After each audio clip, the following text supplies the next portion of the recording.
Well, we've traded hoodies and sweaters for collars, and you know what that means. It is time for the business end of the Triton Super High Roller Series. Hello, everyone, and welcome to continuing coverage from this Montenegro festival here at the Maestral Resort and Casino. Ali Najad, alongside Randy Liu, and a group of individuals that are plunking down 125K ahead to play the first of two main events that we've got going on here. Miracle, of course, that Randy is with us here at the booth, considering yesterday's player party, he was trashed. Wow, Ollie. Yeah, thank you. That's a throw me under the bus immediately. Yeah, there's a lot of champagne and wine and sometimes I got a bluff. Sorts. Like Randy was not trashed at all, but I just thought it would be a lovely image. Number of lovely images yesterday, of course, as it was the jewelry shop. We didn't award one, but two titles, and we got a lot to cover, so let's flash back to the first of two trophies that were issued yesterday, and that was the 100K 8-Max. Here's how it shook out. I mean, it just seems a little suspicious. Sean Winter busted in 10th. We got things underway 9-handed with Sensei Bryn Kenny holding two queens right off the bat. He made it 110K to go. Alex Kulev would flatten. Danny Tang woke up with Cowboys. Saddled it to 435,000. Kenny just 1.2 in total. Said all in, and then a squint across the way showed him the bad news. A 9-high flop made that news worse. No queen on the turn. The spade taking it out off the board. And the river officially concluding Kenny's run with a 9th place finish, good for 255,000. Then Alex Ponikovs, who dressed for the occasion, took an ace-8 suited up against the pocket jacks of Dylan Lind, who would ask for the rest. Queen high board. Help was needed, unavailable on the turn. The Latvian had 3 outs one time, and instead he would push his stack over to Lind and collect 8th place money, 341K. Not far after Ponikovs left the arena, Dylan Lind found himself a victim. Ace-5 suited, dominated, defending the big blind against the open from Shu Liang. 10-9-5 board, top pair against bottom pair. Just 560 back, 160 of it requested and delivered. And on the turn, Dylan was asked for the remainder, and he really did not love it. So many draws on the board. Decided he was going to look his man up, and what he wasn't going to do is find the needed 5.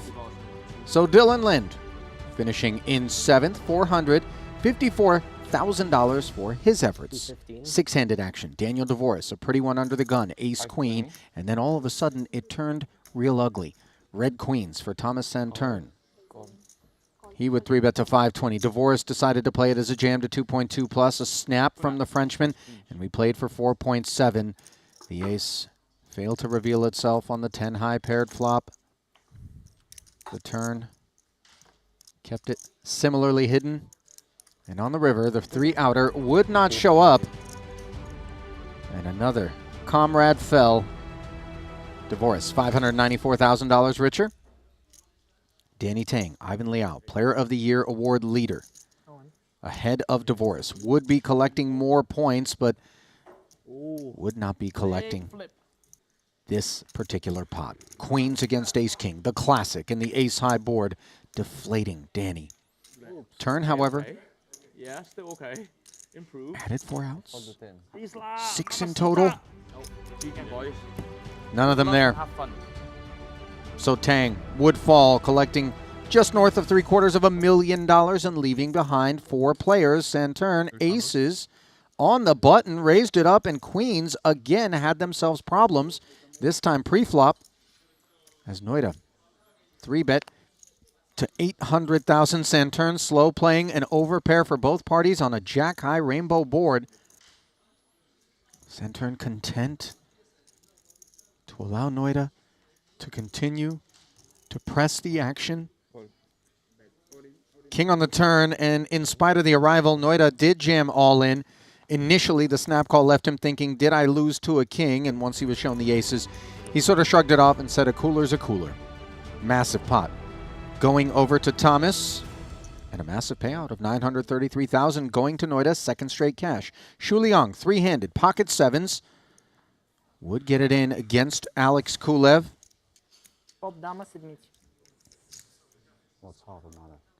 King in the window, followed by another. And the task became very evident for Shu Liang. Find a 7 or say goodbye. The turn and the river did not offer that which was required, and Shu Liang was offered $1.127 million for third place, leaving Saturn and Kulev to battle. They began with just north of 10 million apiece, almost exactly, and then Kulev with ace 10. You did, Thought bro. perhaps You did. he was trapping. Pocket sevens. His limp drew the jam from Saturn, and the flop drew a 10. Kulev in the lead, stayed there.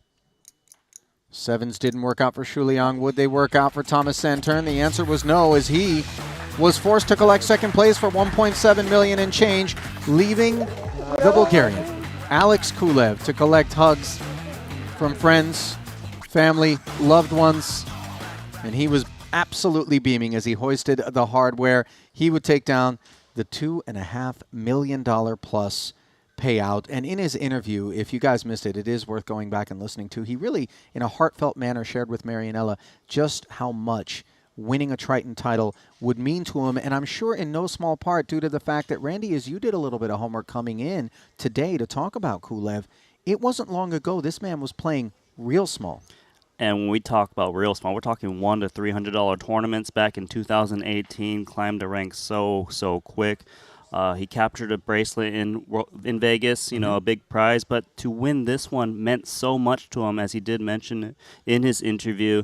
He's playing against the very best with his peers in the 100K buy-in, and you can see it meant so much to him. And also his family drove out to rail him. Yeah, 6.5-hour drive, I'm told, for mom and dad to come here and be on hand for the effort. One that looked like it was going to be Thomas's to lose. He was just absolutely running away with it. And then a couple of pivotal spots, Kulev hung in there, even off of a short stack, fought hard, worth going back and watching this final table if you missed it. Similar to Kulev, by the way, a few years back, you consider, you know, he was playing super small. Saturn has a very limited resume here at Triton. We're still just getting to know him. Heads up, though, it did feel like Kulev showed some experience, showed some mettle, and earned it.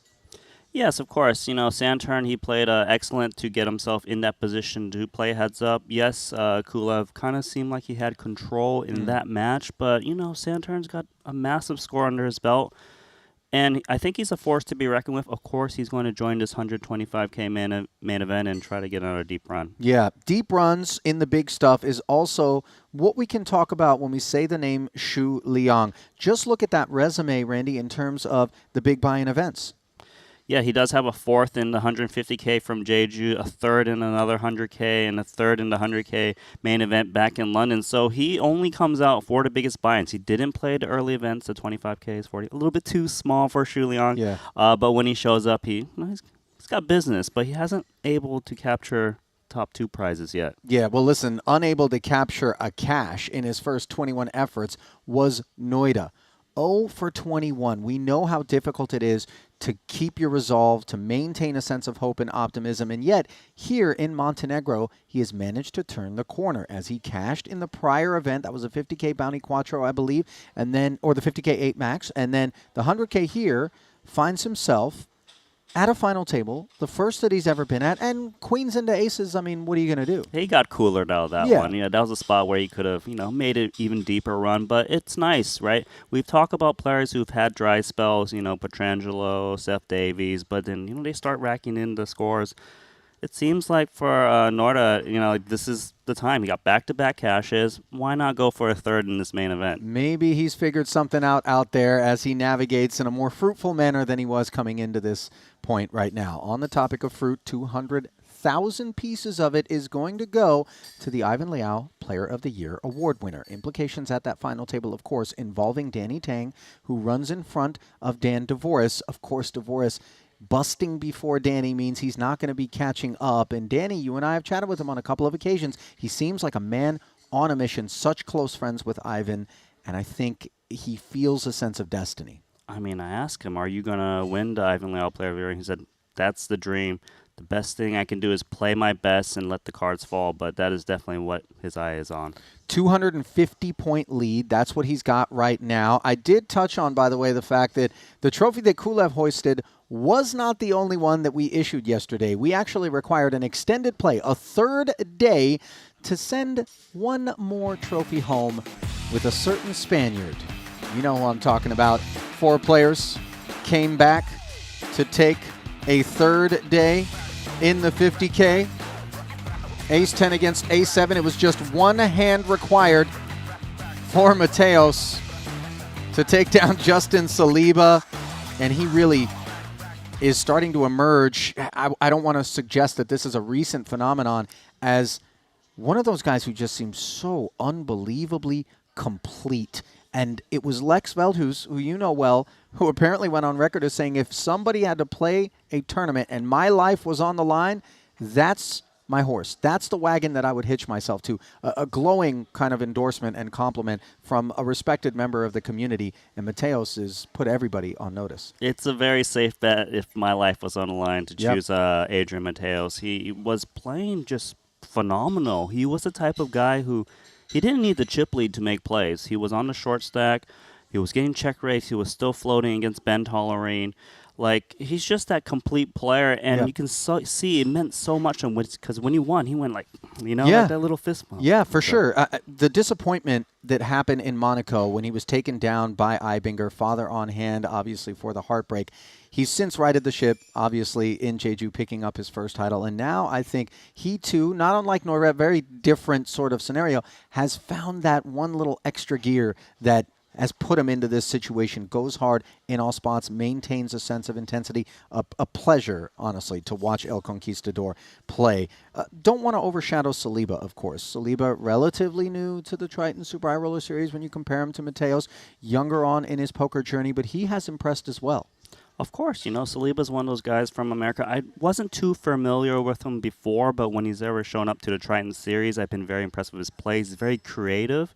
It's nice to see him get that big score, second place, but that heads-up match just didn't fall his way. Saliba did some really nice things there, keenly respectful of ICM when it mattered, obviously leveraging it as well on a few occasions when he was given the opportunity, his second podium at a Triton. So with all the recaps behind us, let's stare out of the windshield instead of into the rear view. 125K main event is what we're going to be bringing you. And when we talk about those who have already won mains here in Season 3 of the Triton Super High Roller Series, it's a who's who.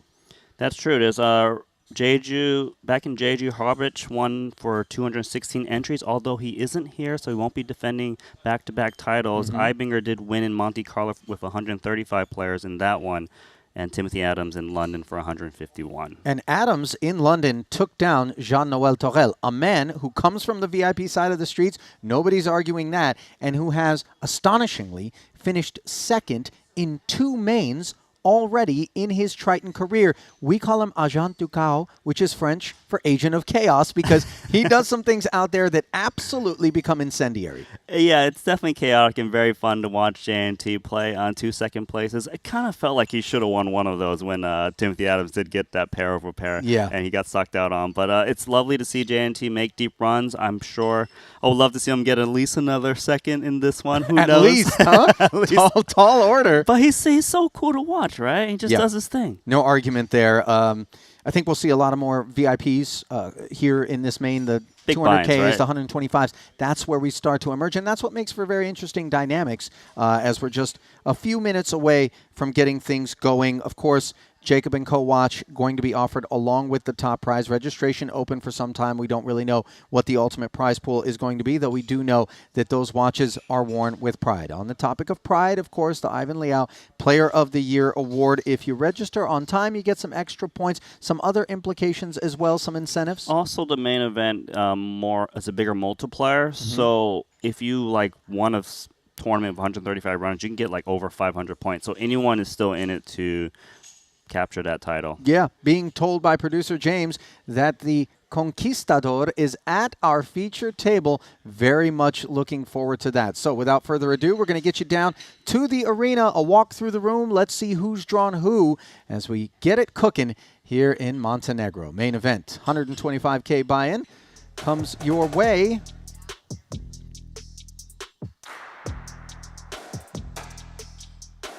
First peek at some sparsely populated tables.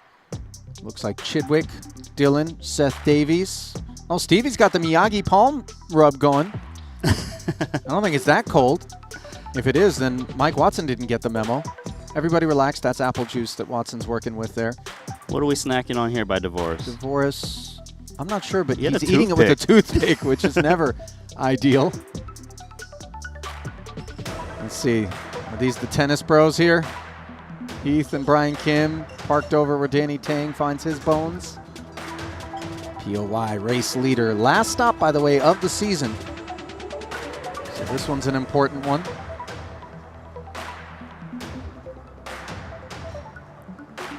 Adrian, dead center of your screen. Thus far has drawn Linus Lolliger and Chris Brewer. This will be fun. 250 big blinds deep is everyone. 25 big blinds in total. 250 big blinds, rather, sorry. We're not going to play three-handed.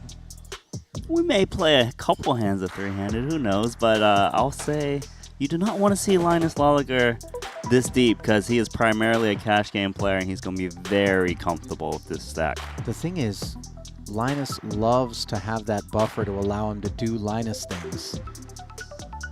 Yesterday in the booth during the Kulev FT, Jonathan Jaffe joined us from about five-handed on.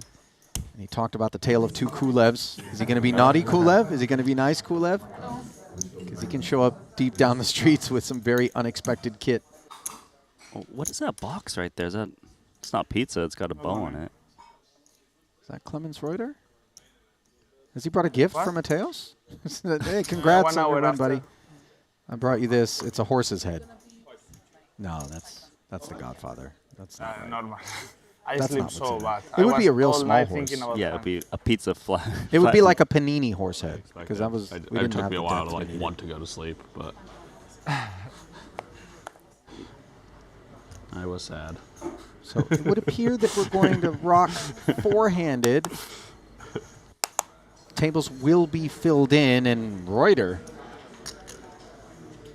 no sooner does he take his seat than he looks down at a couple of red kings from the small. Well, I don't really expect him to get any action from Brewer. He just has a 7. A 3-bet to 12,000, and sure enough, Chris just lets it go. See, when you sit down in the table first Do you hit the hand, 2 million you look low? down at two kings. You got to look around, make sure nobody's laughing or giggling, or you know what I mean.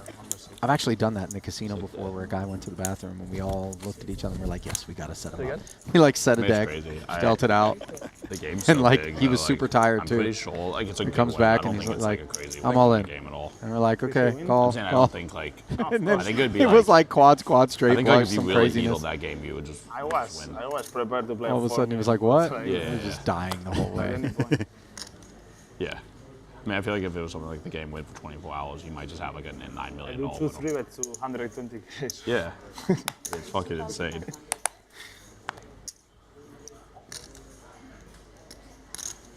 I did a 3-bet to 550K.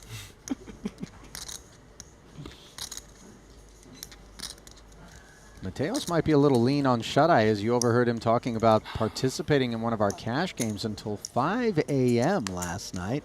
I did catch a crew over at the feature table after collecting our things in the wee hours. I knew they weren't playing a tourney. So we're trying to turn that winnings into more. Parlay. Chris Brewer was in the lineup as well. Here he is. Broadway Gutty, backdoor diamonds, bottom pair on this ace-high flop, where Reuter c-bets with the queen. Retains the lead on the turn. Both players should be in check down mode given the strength of their hand. Hard to get called by worse again. Diamonds do come in after the turn. Went check, check. Just enough showdown value for both.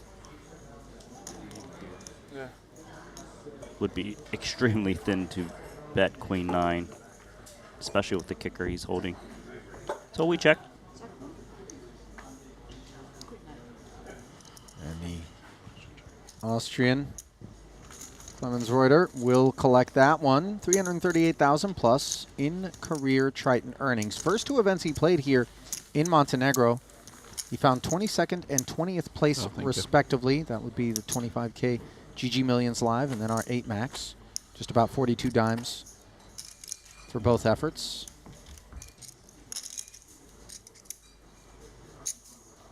First saw him at our last festival in Jeju.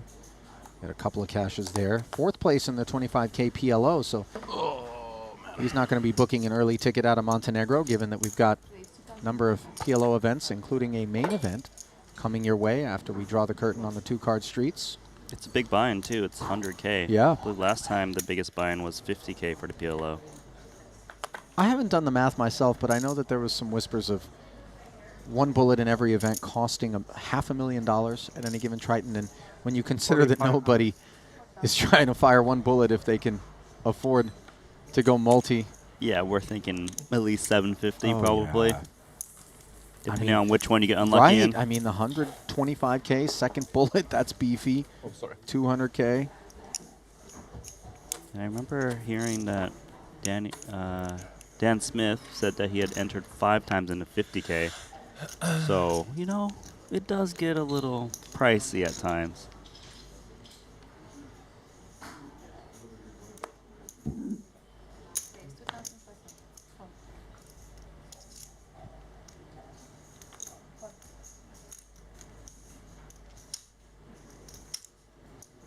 Mateos, king deuce suited, left brain activity.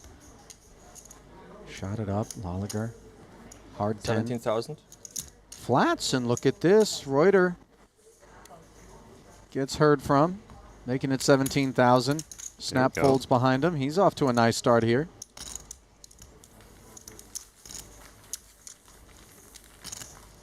You know what, though? I have to point this out. 2 5s is actually not a hard 10 because you can split it.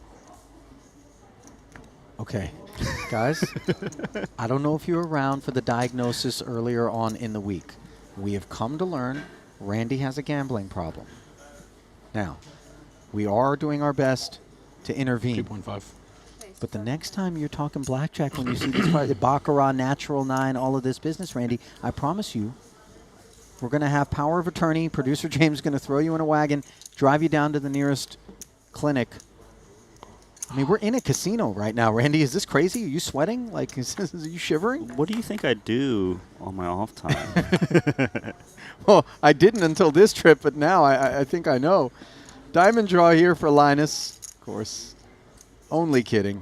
Randy's just fine, as is a pair of aces for Brewer for the time being. So Brewer checked out a position as a pre-flop raiser. This type of kicker, you want to kind of balance some of your check-throughs. You use the weakest aces. Linus fires the flush draw.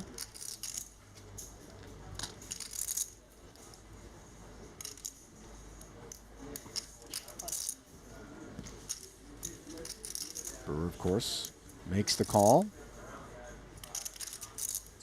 Nice card for ace-6. A little bit of a decision for Linus on whether to bet or not. He would never expect an ace to fold, but maybe he gets some pocket pairs to lay it down if he wants to bet once more.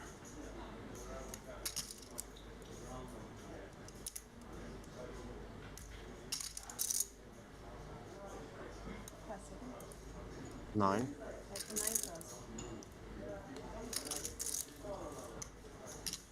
9,000. Second barrel, and now for Brewer, we start to wonder. Linus obviously has a reputation that precedes him, but remember, he played this one as a flat on the button.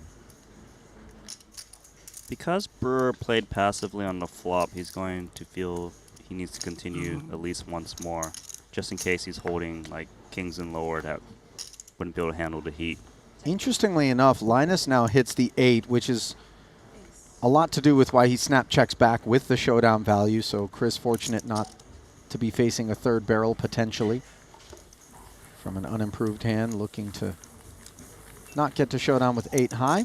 It's also good for Linus to check just because Chris Brewer can have some king high flush draws, queen high flush draws that he beats. Yeah. And Brewer does have 2 titles under his Still belt, looking up. 7.6 million in Triton earnings, and Montenegro has been quite kind to him, as he does have a 3rd place finish in the 25K, a 10th in the 50K the other day. I think he's hunting that main event title as well. That's a hunt. It's got a lot of other hunters 5,000. This hunter, Adrian Mateos. standing between you in that moment. Ace queen. Brewer wagging the finger at the small blind limp. Adrian out of there. And for those that weren't really part of the Triton family or soaking up our coverage, there was a stretch there where Chris Brewer was pushed to the absolute brink. It really felt as though he was going to hang up his cleats. We weren't going to see him again. He was going to walk away from poker. He was going to take a job. He'd kind of decided, you know, how much longer can I try to tell myself that with the results that I'm getting, or not getting for that matter, that I'm going to be able to hack it. And to see him where he is now today, having turned it around in the most meaningful of ways, this is a different energy, a different person in that seat than the one that we were seeing throughout that dark stretch. 100%. During that dark stretch, how could anyone forget? He was literally bubbling every single big buy-in, 100K, 250Ks. It was just brutal, and you can see the pain with each elimination. And then he just had that tremendous hot run, playing his best. Like, he's widely regarded as one of the toughest no-limit tournament players of all time now. Top pair. Going to be tough to beat here as Brewer flatted. The button open from Mateos. Always dominating. Check calling the 5K on the flop, looking to see whether or not Mateos wants to sprinkle some more out there. Unimproved, he does not. And now the 4-liner arrives on the river. Not sure there's a lot of 5X. Not a lot of 5X in both players' range. A little bit less, I feel, for Mateos because 5X often bets the turn, given that I would have picked up an open-ended straight draw. I mean, I suppose the small blind doesn't have any 5X as well, but I think there's value in betting top pair because Mateos shouldn't have a 5 too often given the action. Just 5K into 17, but King High's lacking a future in that particular spot. Just to put a bow and maybe introduce the other individuals that are impacted beyond those who are out there battling. So many of the players have brought their wives and girlfriends and families out here to Montenegro. It's a favorite stop, one that we haven't visited for many years, but, you know, the guys that go back a ways remember Still the menu? fondly. Weather's been nice. There's a decent amount of stuff to do. We're by the sea. And when you consider that dark stretch from Chris, or, you know, the challenging kind of moments in time that every poker player goes through, the ripple effect is it doesn't just, you know, harm us, but the loved ones, the people that are close to us oftentimes can't help but absorb it as well. You know, both of us are in relationships. Bad days happen. Bad months might happen. And it can be tough on them as well. So a special nod to all of the partners out there who stand behind and support these players on their journeys, which can be very rocky from time to time. Yeah, but bad months. What did you do wrong, Ollie? Wow, Randy's never had a bad week. He's like, I had a bad morning once, but that's about it. Yes, please do tell. Variance can be so brutal, and tournament players know that better than anybody. King 4 deuce three-way affair here. The raise came from Mateos with the King Jack. Smashes the flop, and yet it is Linus who has decided to lead out at this texture, just trying to thin the herd and say, if you don't have a king, what are you doing here? It's actually very interesting. A lot of players don't lead from the small blind, especially on king high boards multi-way. That's what makes Linus very fun to watch. He's got these very creative lines.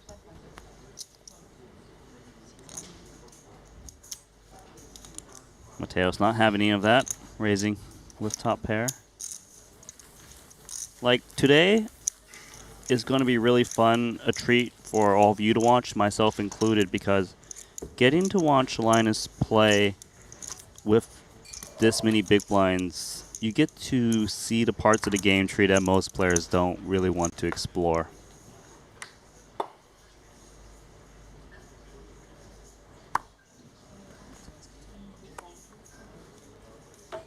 Clemens might have skipped breakfast from the looks of it. 2.5. Was that the menu? I think it was.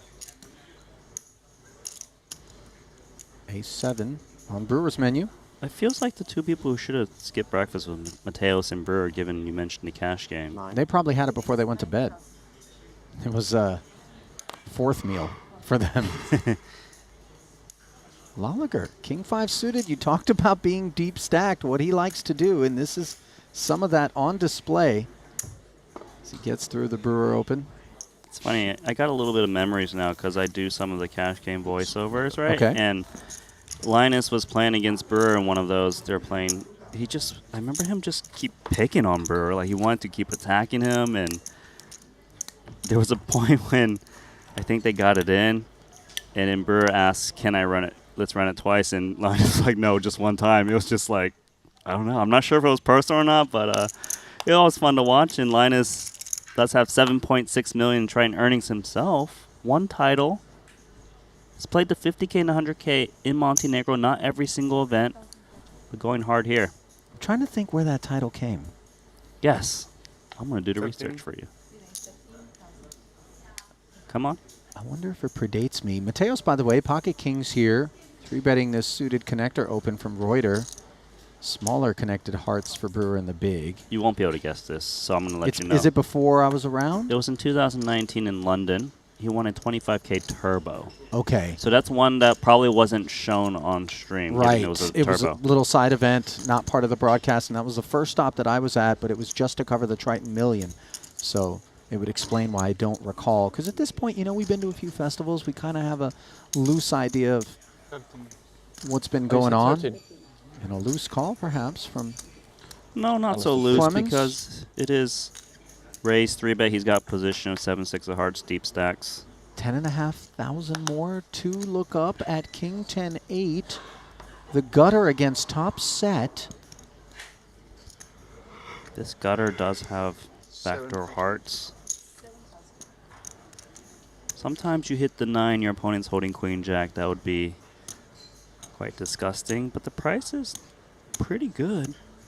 I was wondering how often we would assign queen jack to Just a Mateos. little bit, but he Yeah. is the type of, we saw him 3-bet like queen 10 offsuit deep in the tournament the other day. I know it's not the same, but obviously Mateos is capable of 3-betting out of the small blind, Oh, those yeah. type of hands. He's not one of these guys you can easily put a finger on where he's at. Now all of a sudden this queen makes the 6-7 draw less attractive, considering we hit the 9, and now any jack X we fall to. Not sure how much of that is in the 3-betting range for Mateos, of course, but 28. nevertheless, facts remain as Clemens didn't pick up the hard draw and succumbs to the 28K bet. And the Conquistador is off to a good start here at the feature table in this 125K main event. Those of you that are joining us live, well done. Either you're Early birds. lucky enough to be in a friendly time zone or you're degenerate enough to not miss a beat. And I love it all. If you're on YouTube, give us a like and a subscribe. Help us to continue to deliver the finest in streaming poker entertainment, all free of charge. If you're on Twitch, click follow and just accept that I'm not going to monitor that chat. And it isn't personal. I'm just too old for Twitch. Randy's going to handle that. I am? Oh, okay. Hello, Twitch. Ace-8 suited here for a late arriving Mauricio Salazar of Colombia. Believe? Hope I'm. I think that's. Hang on. Verification being sought. Yes.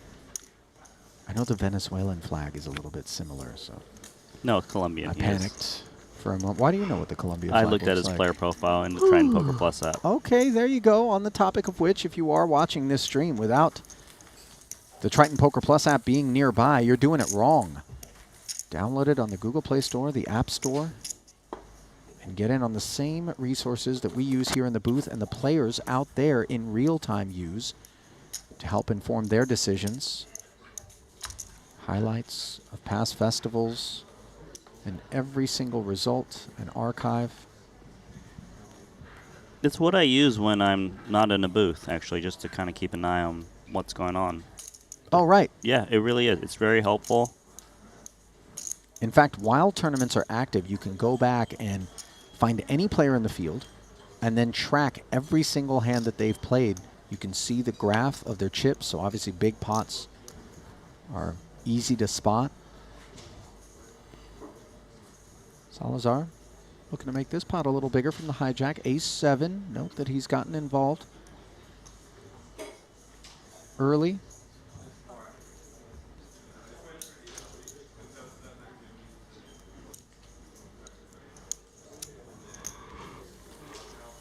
I'm such a weirdo, man. A guy sits down and then he like raises a couple of times, and I'm like, oh, okay, it's gonna be like Yes, that. please have one pot. I'm like, okay, so you think you're gonna run this table? It's like just an innocent couple of standard hands. Yeah, I'm sure that's what they're all thinking. Wow, I'm such a maniac. this guy's just getting out of line.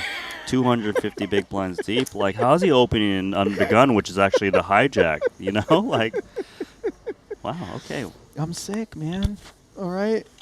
Under the gun, Mateo's 2-9s. Wow, he must be getting out of line. This is already. crazy. The man won a trophy, and he thinks he's just going to run over this table. I got news for you. Brewer's got some decision, though. Flat or 3-bet. These are the combos that deep stacked poker in particular invite to get involved in a variety of ways. It allows them to have the ability to cover the board in re-raise pots where it's not just big cards or big pocket pairs. Now there's deception. Clemens Reuter with ace-queen could actually bring in a cold 4-bet if he wants to. If he does, he would want to size up given how deep they are. It's going to stay out of the way. You surprised to see the ace-queen muck? No, I think it goes... It just depends. You might want to feel your opponent's out a bit. If you think your opponent's 3-betting very light, then sure.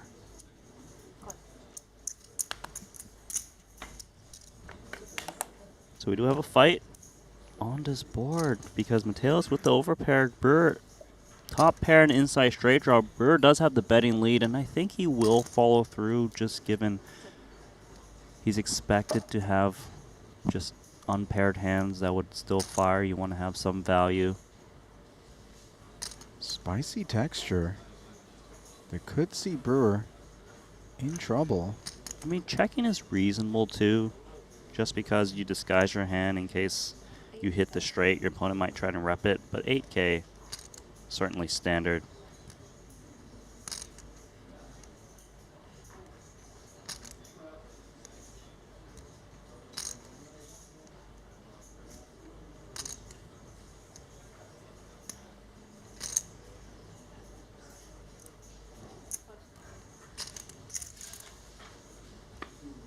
So 16 more into the middle. As Mateos plays it as a check call. Two-tone on the turn here. I think that Brewer was probably going to check a lot of turns, but there's merit to betting with the 3 just because if an ace-high had check call you on a flop, they picked up wheel outs. So a bit more protection might be needed. Second check in front of Brewer. What's he thinking? With 38-5 in the middle.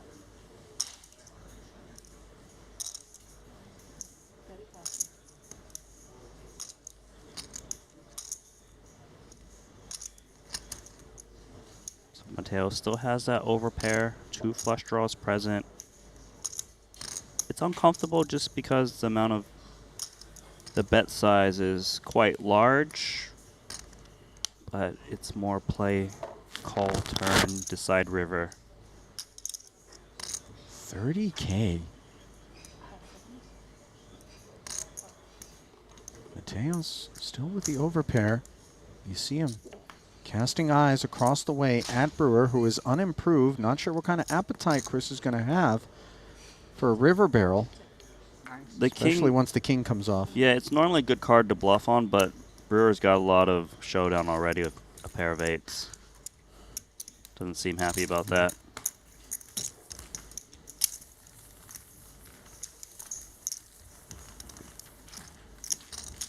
And maybe he's just shaking his head because maybe Mateos just had his number the other day in those late cash games. I'm not sure because that played relatively standard.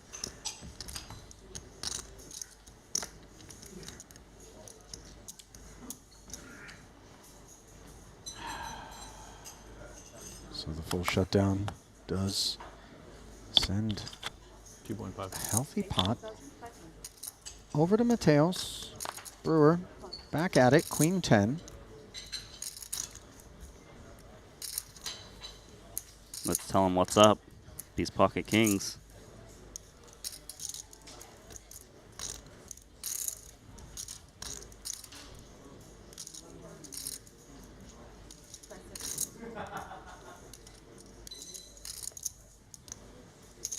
Salazar. 3-betting to 11,500. Oh. And again, Brewer sending chips in the wrong direction. No cause for concern, of course. Still quite early. This is Mauricio Salazar's second Triton Festival. Things haven't been going so well for him. Does have 2 cashes under his belt so far. None here in Montenegro.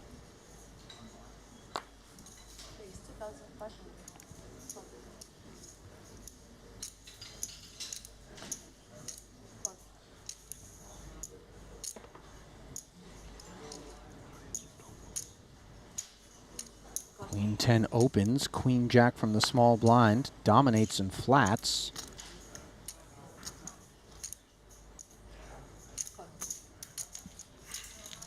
Let us take it 3 ways. Brewer playing deep stack poker with 8-5, and he's got the lead on a king 8-3 board. Second pair, 8,500 in the middle. So Linus is the pre-flop raiser.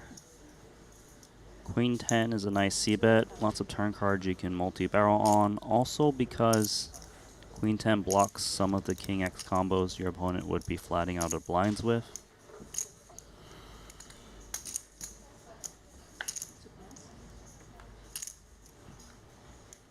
Nice 2-pair and very disguised for Brewer.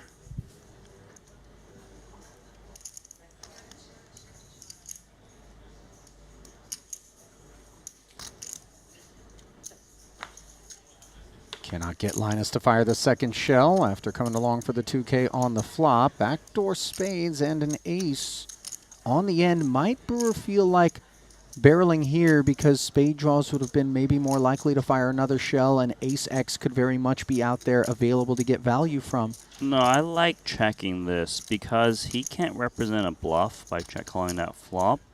Your opponent could have the ace, or they might try and rep it, and the King X would just never want to lead with the rival of the ace. The check makes a lot of sense. The king 8-3 so dry that you just always look like you've got something. There's no natural bluff candidate after check calling on the flop. Correct. If it was like King 8-5, you can represent like a 6-7 that missed. And Linus bet the river, got snapped off. There we go, Chris Brewer.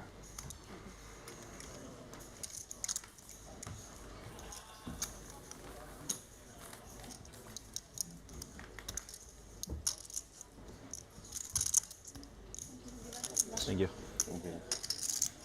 So Brewer finally able to get chips heading in the proper direction as far as he's concerned, and we direct you to our friends over at GG Poker, the world's largest online poker site where using sign-up code Triton_2024 you can get yourself a free $50 Global Millions ticket. Minimum deposit of just $20, and while you're in that ecosystem, you can find yourself the only official satellites into the Triton Super High Roller Series.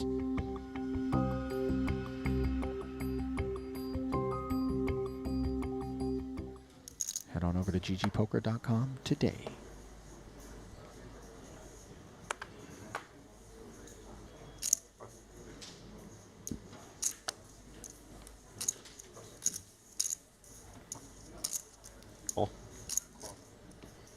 Brewer's going to limp from the small. Linus says, all right, let's see 3.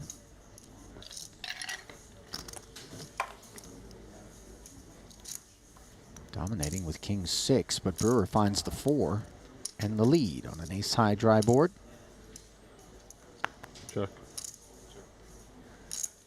King high is king high with showdown value. Wouldn't want to turn that one into a bluff. Check back from Lolliger, 9 on the turn.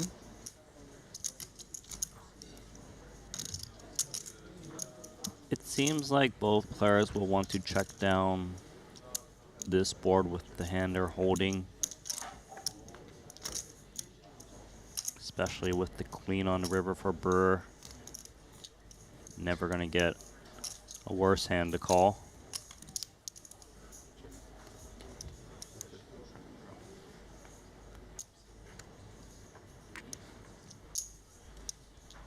Full shutdown across 3 streets, and that's a pot we're not going to be talking about later. Correct. That's the one you glimpse over in the app. Like, yeah. Okay, delivery. Thank you. For Mauricio. It's a huge plate That's of, a what's it, trough of sustenance. What? is it rice? Cauliflower? You mean riced cauliflower? Like the healthy alternative to rice? That's That's not inedible. what you meant. No. You know, have you tried it? It's not that bad. Oh, it's Randy. not?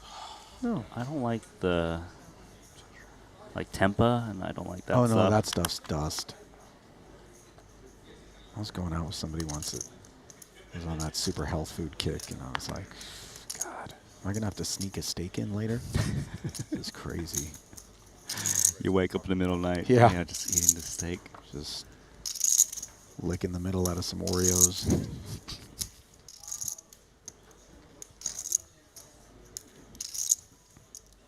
Jack 8 for Brewer on the button has issues against King 8. Reuter coming along.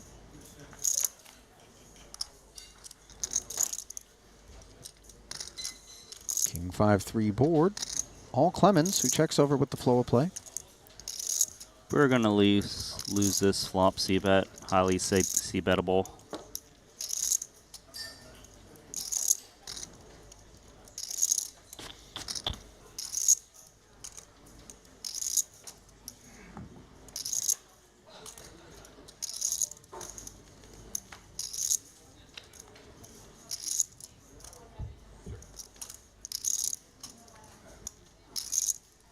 Brewer should be on that one and done mode with this hand.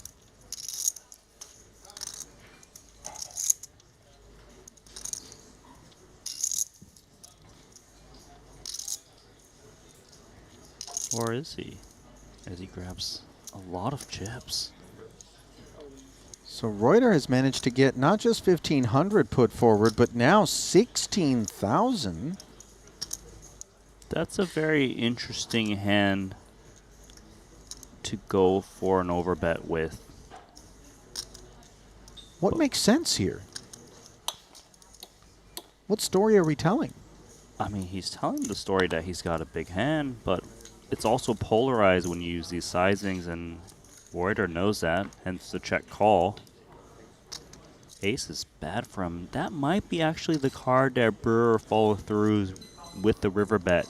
Put a lot of pressure on a king. An overbet does contain big draws like an open-end straight draw queen jack, which got there. Ace queen ace jack might do that as well.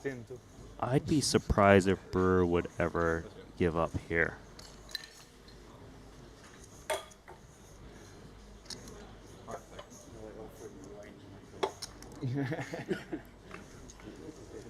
$41.5 in the middle.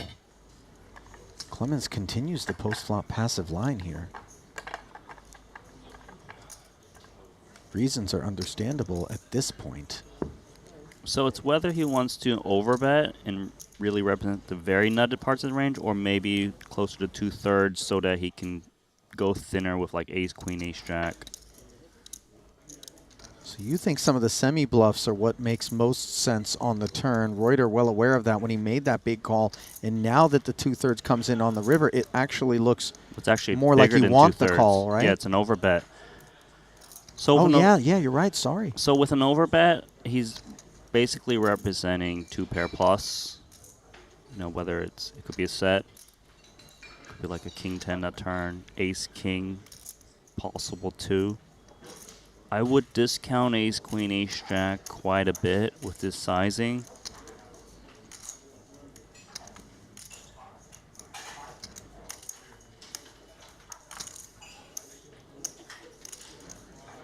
Second straight overbet by Brewer, and you can see with good reason why it is that Reuter is a bit befuddled at what's cooking across the way. This was 2,500 open from the button of Brewer. Defense from Reuter, who check called 1,500, check called 16,000. Now faces 65. Time bank used, and if you're Chris Brewer, you hate to see it because you know there's something over there that can make this call.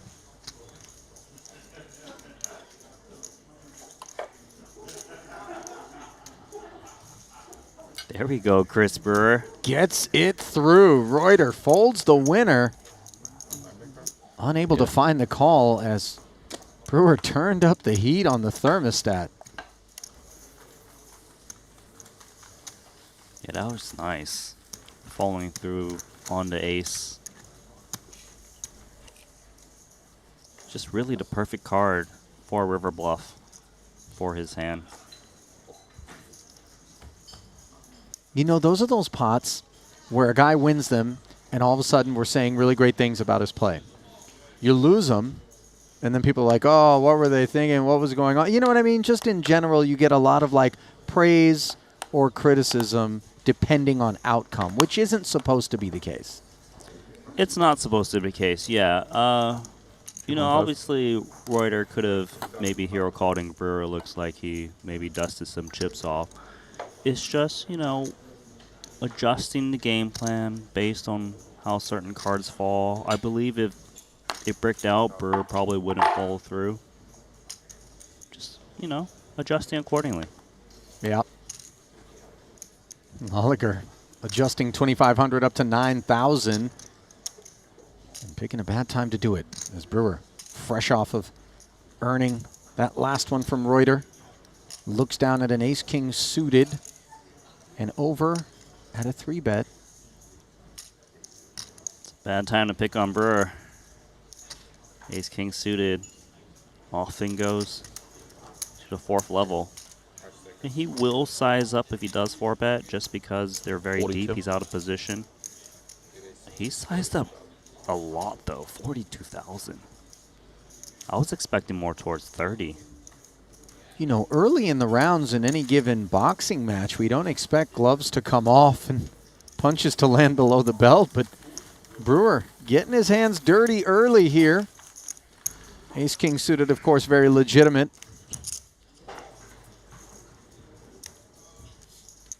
But some of the delights of deep stack poker showing themselves off early here in this 125K main event from the Maestral Resort and Casino in Montenegro. Last stop of Season 3 of the Triton Super High Roller Series. Ali Najat and Randy Liu. Early level. I like the early levels, Ollie. You know, I'm primarily a cash game player, so this resonates with me, these very deep stacks. It's very refreshing to watch. And, you know, at the Triton stop, we've got a lot of different players that come, even the regs, right? Not just the VIPs. Like, there's cash game regs. They thrive with the deep stacks. There's tournament players who thrive at the end of the tournament, right? And they have different opinions on how to play the early goings of the tournament. So it's always refreshing to watch. Ace deuce suited. 2,500 to go. Better suited ace for Salazar. Played as a flat from the small. This is 25K.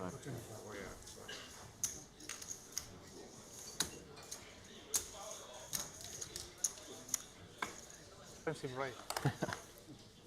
Mateos closes the action from the big blind, flops himself a gut shot on the king 8-6 board. Salazar in front with second pair.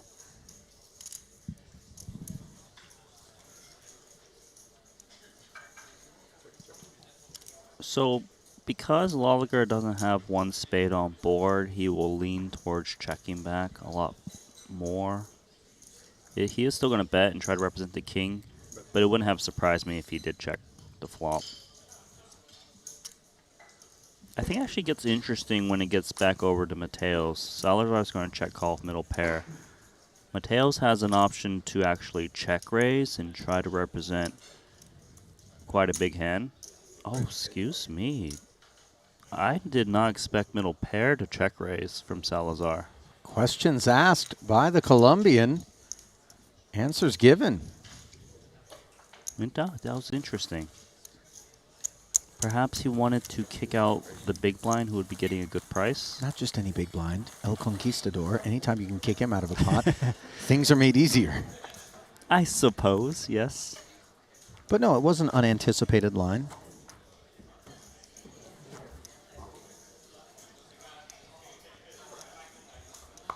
Guess who's at the top of the overall leaderboard right now, Randy?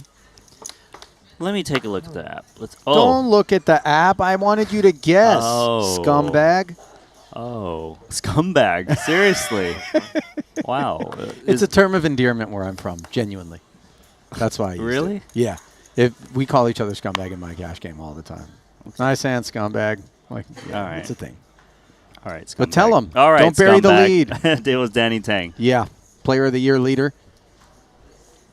He really is just bringing his A game to this one, isn't he? This festival. I actually was looking at his Triton profile before we came into the booth. It was just, it's so impressive, right? Like, Yeah. if you look at Montenegro, he has 3 final tables, a 5th, a 6th, and a 7th out of 4 caches. Monte Carlo 23 was amazing. He actually, the last 3 events he played was a 1st, a 2nd, and a 3rd. Well, you just said the word amazing, Randy, and I feel compelled to draw your eyes back toward the screen where amazing is one way to describe what we've got on our hands. 9K pot, Lolliger the opener to 2,500. Defense from Salazar's button, Letham's big blind. Andrew has flopped the 7 high straight, but just look at what's cooking. Lolliger, who declines to follow through, now faces a bet. He's got the 2 overs and spades, but those spades are no good against Salazar's got a king-eye flush draw and the bad end of an open-ender. Well, Letham slow playing the straight. I think there's a chance that Lolliger check raises this flop after seeing a bet and a call.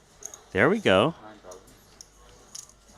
He's actually drawing very slim given the 2 hands he's up against. Let me ask you this. A guy just puts in a standard raise for middle position to open this pot. Then he decides in a 3-way affair to check raise this board. What is that saying to you? It's supposed to be strength. A lot of overpairs actually wouldn't be check raising the flop, just Right. not to inflate it multi-ways. So we're talking about better than an overpair? Yeah, we're talking 2 pair plus in terms of straight up value. If you're talking about semi-bluffs, it is hands like this that contain a flush draw added with some straight outs. Just look at this pot. It's crazy, right? There's a check from the pre-flop raise, a check raise, and now a back raise to 37,000 from Andrew Letham. And if you thought Lolliger is saying, I've got a strong hand, consider what Letham is saying. This 3-bet absolutely contains plenty of straightiness. And this straight in particular, I would imagine, given its vulnerabilities, is the one that's going to want to be doing the back raising and not looking to take the turn as often as the more durable version. Again, Linus calling, it makes sense because when Lethem back raises, he does look like he's got a made hand, likely a straight. But if he's up against 8-9 and Linus finds the 8, that's a juicy pot he could win. Of course, spades would be clean outs. Salazar, like, this action is pretty insane. And there's still 3 people retained. How worried do you think Lethem is that he's been called in both spots here? The spade rolling right off. Of course, a card that for clear reasons Andrew did not want to see. Might have been worried even without it. But definitely has his concerns now. Lolliger cooked with the 10 high flush. Salazar in a great spot. And yet Andrew is going to lead again. I think he's unsure where he's at. The spade is a big part of one player's range. Maybe he felt a bit dirty to check and let them decide.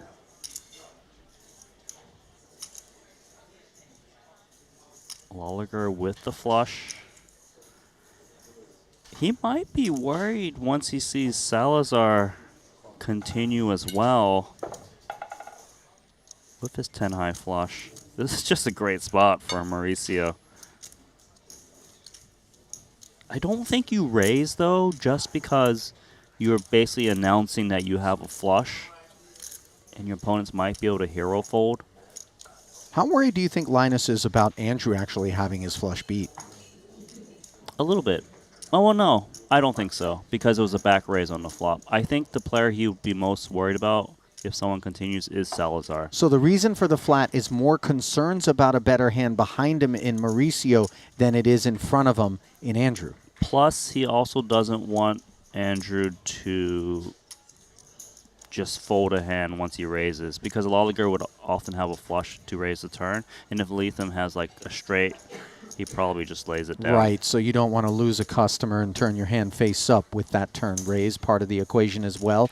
Linus flats, Mauricio flats as well with the second nuts. Perhaps some concerns about ace-high spades lurking elsewhere. And let's see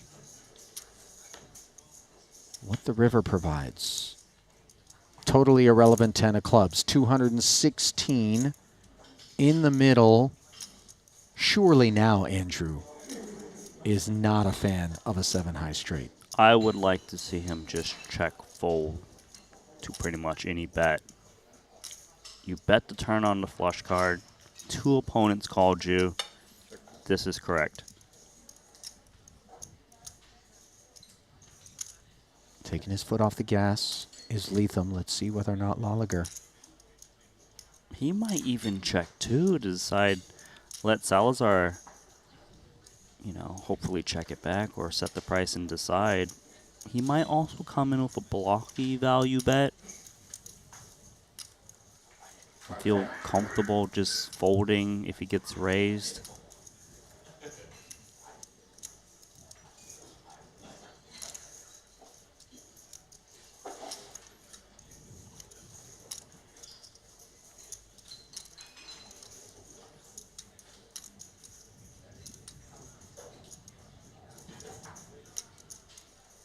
Chewing on it for a while.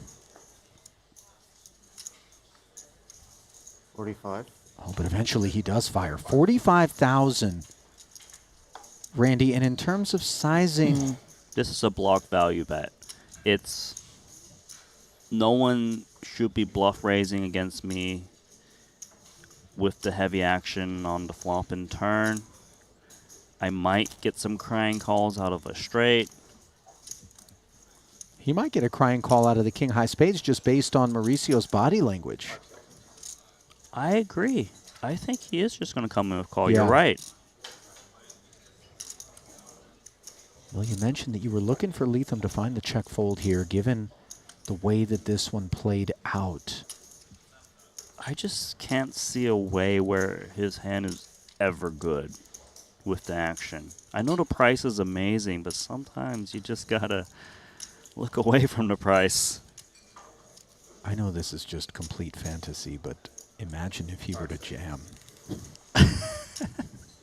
Imagine just, you know, How nutted is that supposed to be? I don't think the line ever really takes shape in that way. I don't think it's going to happen, but to be fair, it almost always is the nut flush. Yeah. Or the dry ace, at least. Yeah, fair enough.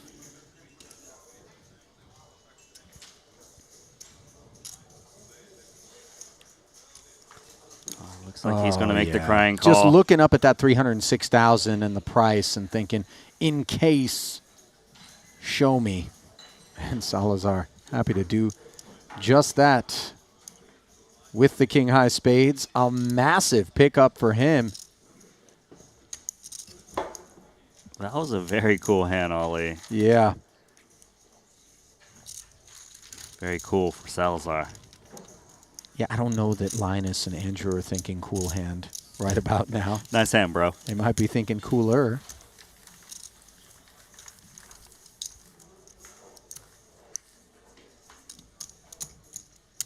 "46 players have already parked their bones in this main event. We don't expect a record-breaking field in terms of number of entries ever, just given the price point, but accessibility on the continent here in Europe to a very huge community of poker players. Many high rollers living in Europe. Lolliger living in the present, putting that beat behind him. Just under 80K coming into this one. Makes it 2,500 to go. King Jack for Andrew, who shared the disappointment in that last pot. He flats. And these two collide. Not a board that should rate to keep Andrew interested as he checks it over to top pair for Linus. Well, someone had to win the next spot out of these two. Looks like it will be Linus. 35. Should be quick fold from Andrew. Not much prospects. And he's out.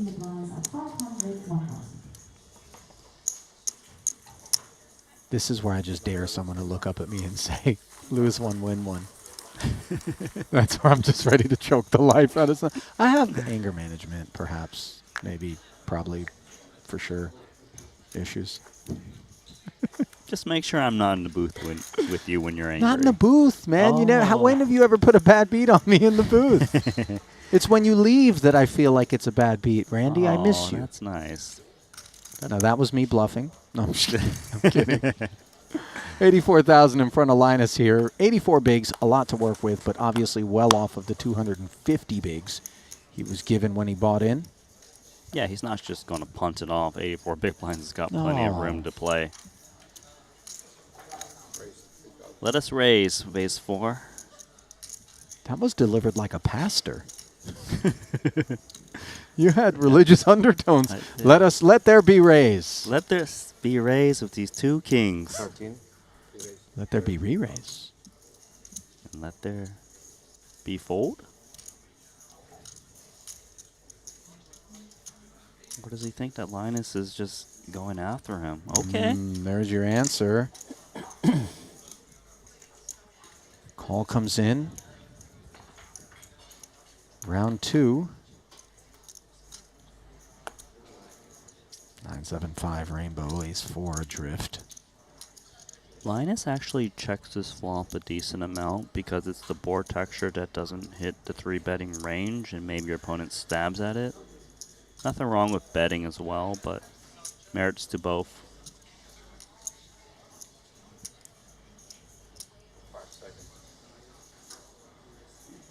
9,000. Comes with the C-bet. 9K.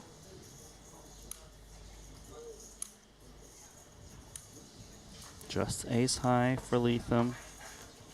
Oh, is he continuing? This is ambitious, but perhaps he thinks maybe an 8 or 6 dropping he can rep a big one.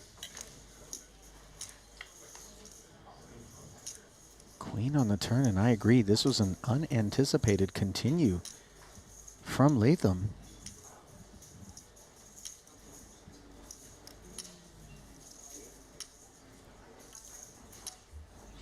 Well, when your opponent calls this flop, oftentimes they're holding a hand like a pair straight draw or a pocket. You wouldn't really slow down on the queen because these type of hands tend to check back and try to show down. You're talking about the ones that you just described being within Andrew's range as a caller on the flop. Like 6, 7, 8, 9, pocket eights, etc.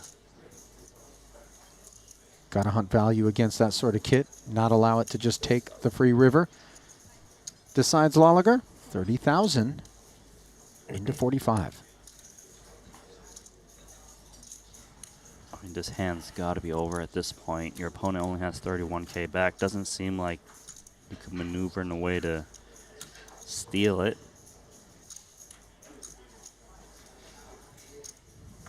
So Latham trending very much in the wrong direction as Lolliger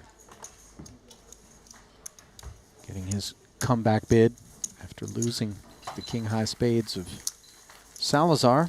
Well underway.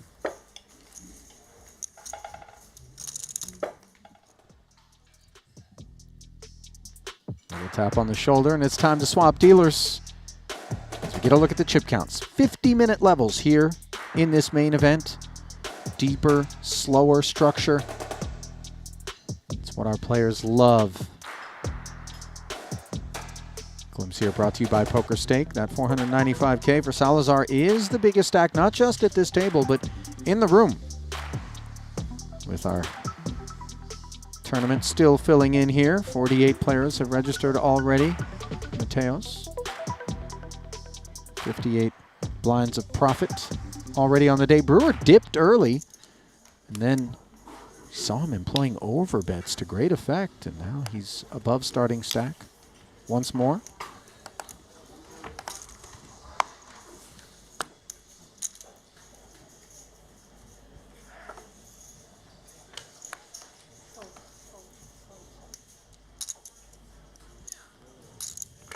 New player at the table, Shu Liang.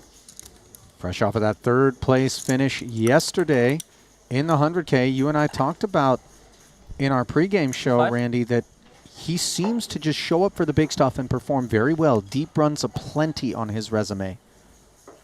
Gonna be comfy here in this 125K main. And the thing is, a lot of times we talk about the deep runs in the big buy-ins. What we're overlooking, as we see a board that shouldn't be of any interest to Clemens, who defended from the big, Go on. is that the bigger buy-ins come with the bigger stacks, the slower structures, the different sort of play than the prelim events, which relative to this could be considered on the turbo side of the spectrum. Yes, some players like to only play the bigger buy-ins, not only for the price point, but because of the more playability post-flop. A friend of mine's, James Chen, is one of those players as well. He kind of skips some of the smaller events just because he likes to, you know, grind out the big stacks and really play some poker. In particular, though, and we know this to be true of both yourself and James, players with cash game backgrounds are much more accustomed to playing deep stack poker, and that's why when they're in the tournament streets, they tend to enjoy these sorts of structures more. That's where their skills really shine.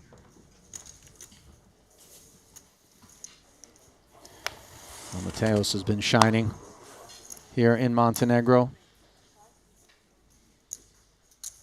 Took down that 50K 8 max in the extended day of play, where 4 returned to do battle. Nikki P finishing in 4th in that one. Under the gun open to 2,500. Latham will flat with the better king.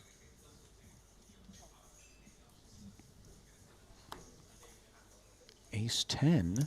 So Mateos is dominated in 2 spots. Whiter's actually playing from the small blind against under the gun.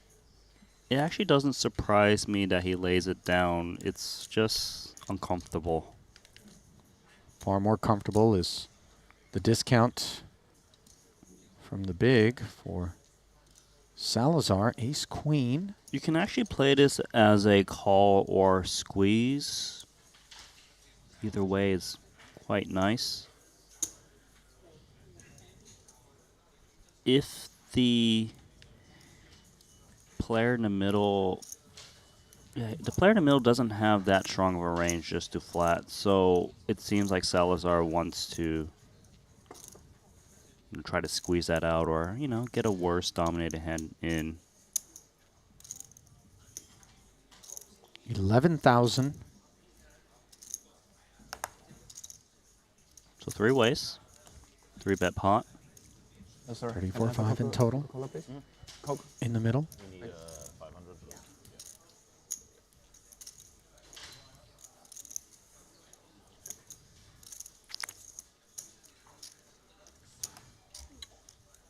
Change made. Flop delivered. 4, 5, 6. Total disconnection for all 3 parties here. Yeah, no interest, I'd imagine, for all 3. Extremely difficult to see bet, even though it would get it done.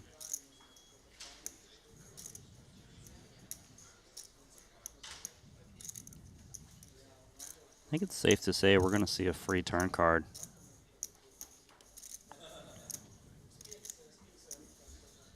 Confirmed. 4-liner on board now as things remain far from the area codes. But this card actually changes things because of the 4-liner. I believe the squeezer will just never have any piece of it, but the 2 3-bet callers, Mateos and Lethem, can represent the 7 or the deuce.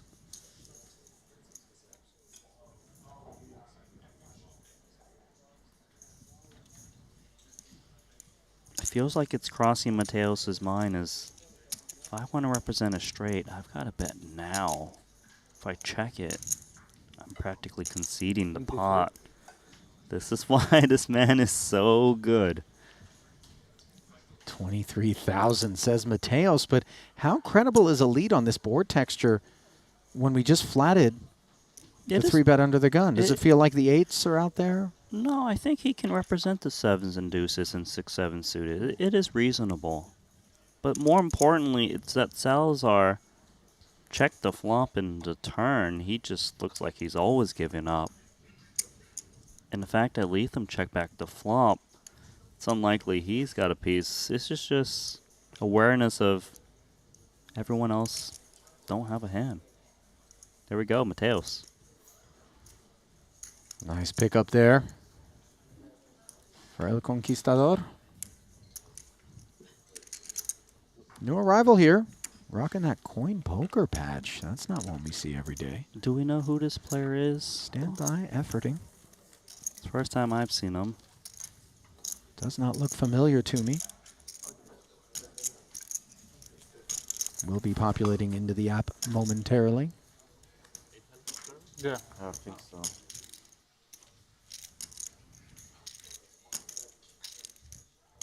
It's 9 chairs, but only 8 players.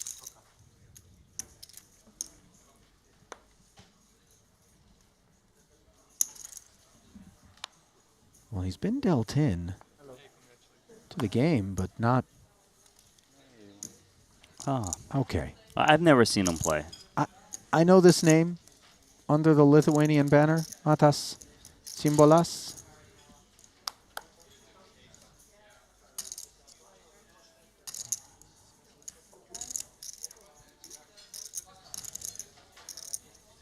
Shu Liang, party starter. Oliger, dressed for the occasion with King Jack. He's been 3-bet happy. King Jack offsuit. Ace 10 suited now for Clemens. He's got position. There is a chance he actually cold 4-bets, although probably with not a high frequency. But given how active Lolliger has been, I could see it happening. Not this time, though.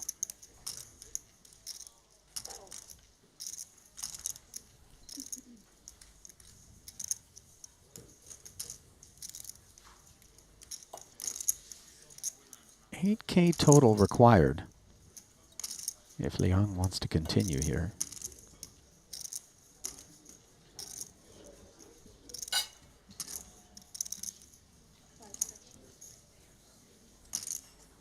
Well, this is just him calling because he knows that Lolliger is just often out of line in 3-bet pots.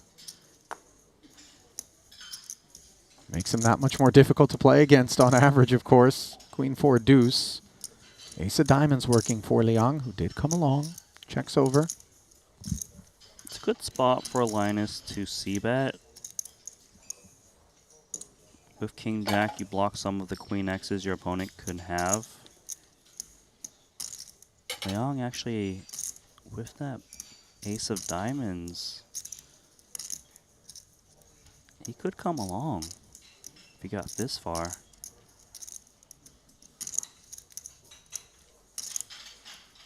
Just 6K to do so. Yeah, against a smaller price, I expect him to call a bit more. If we were looking more towards, you know, half pot, probably would be folding. That's a fun turn card. Wow, the 3 of diamonds. Bar and ace is definitely the next best thing, one would imagine, given all of the equity acquired. Note that ace high was the best hand anyways, but here we have a wheel draw, nut flush draw. And Lolliger is going to perceive himself as picking up some outs against a queen. He might bet if he feels he's up against a pocket pair lower than the queen, especially if it's not coupled with a diamond. Looks like he will fire once more.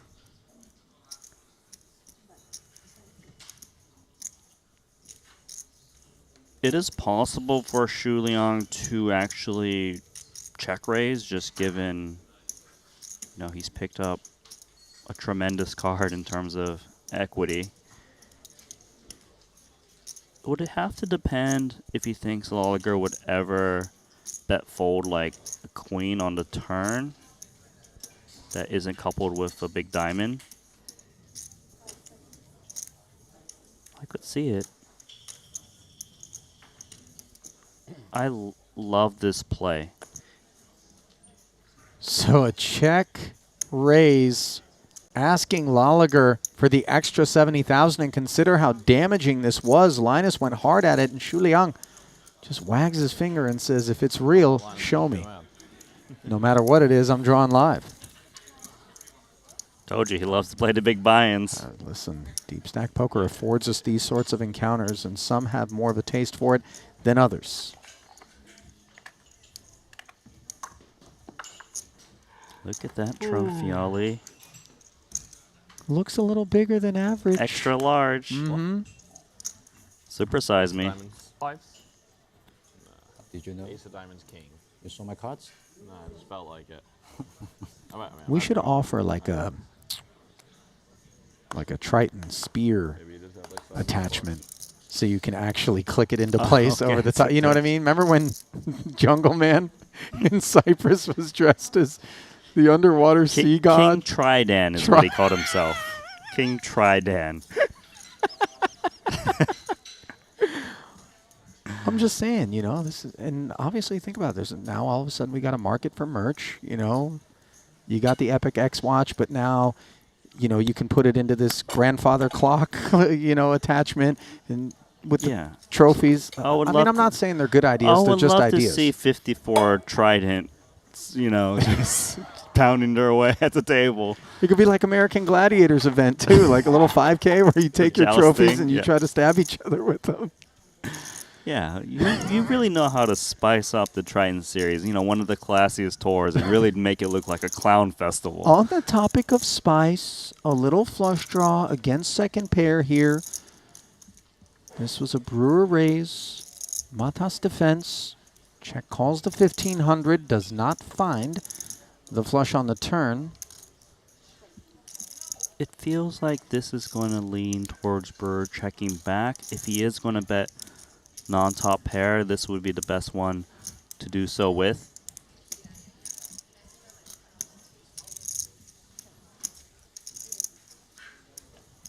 agrees. Checking back, and then the club rolls off. Value time.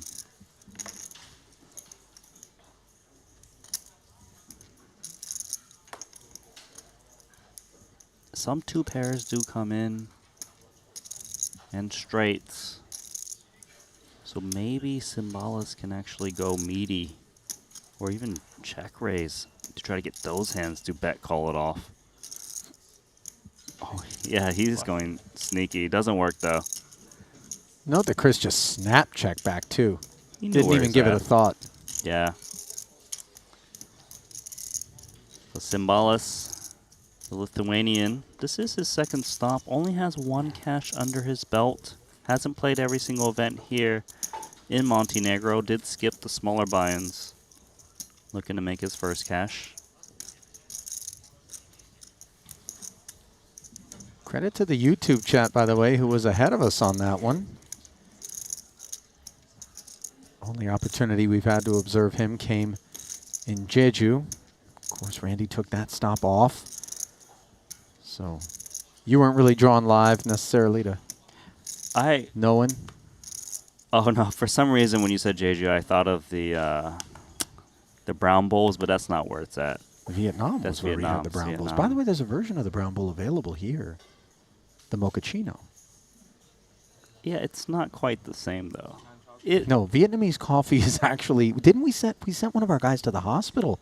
He had too many coffees. No joke. His heart started running. Is that really what happened? Yes. He didn't realize how much more caffeinated the Vietnamese coffees were.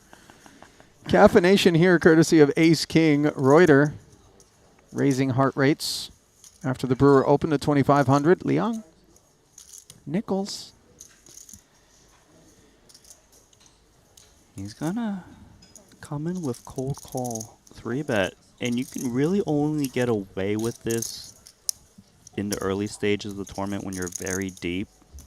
The set mining is affordable. Queen 10 deuce, no 5 out there. No ace or king either, but Reuter with the betting lead. Note that Brewer got away from the ace jack pre. 2 overs and a gut shot. What's important for Reuter is determining the cold call 3-bet range, which consists of a lot of pocket pairs. Pocket pairs wouldn't like to see 2 overs. So quickly gets it done.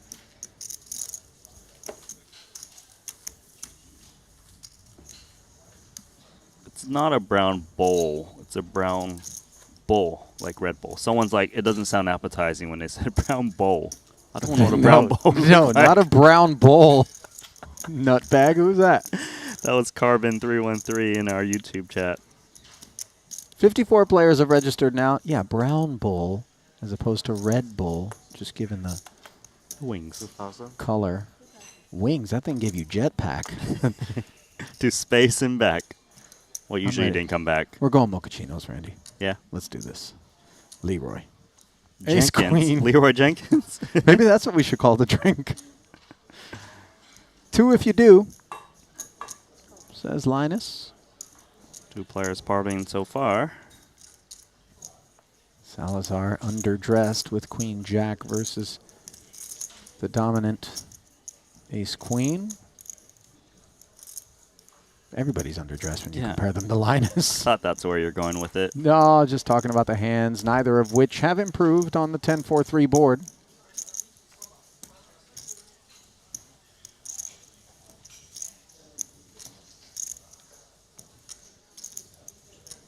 Mauricio's seen Linus check, although Linus will be checking most of his range on this board texture from under the gun. 7 on the turn, free of charge. Rarely does Linus get a better hand to fold. He's better off playing check to side.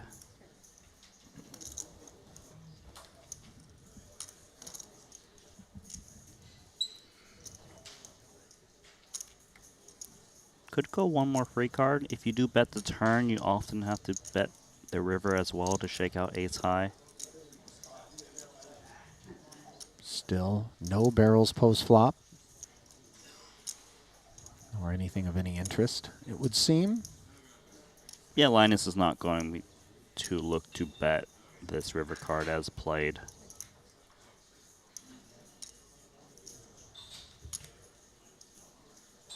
Do we wave the white flag and concede with Queen Jack? Yes, we do, says Mauricio.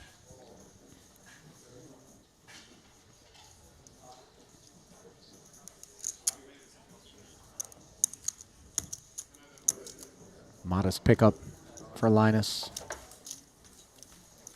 75K. His chip graph has been predominantly southbound. Looked like he was going to start to recover, and then he ran into Shu Liang, who had other ideas. Yeah, the big pots have not gone his way. Yeah.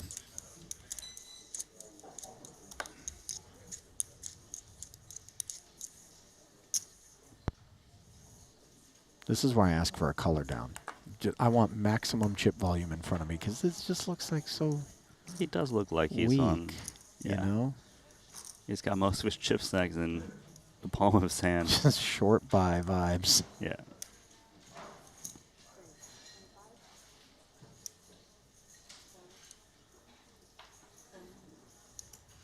$2,500, says Mauricio.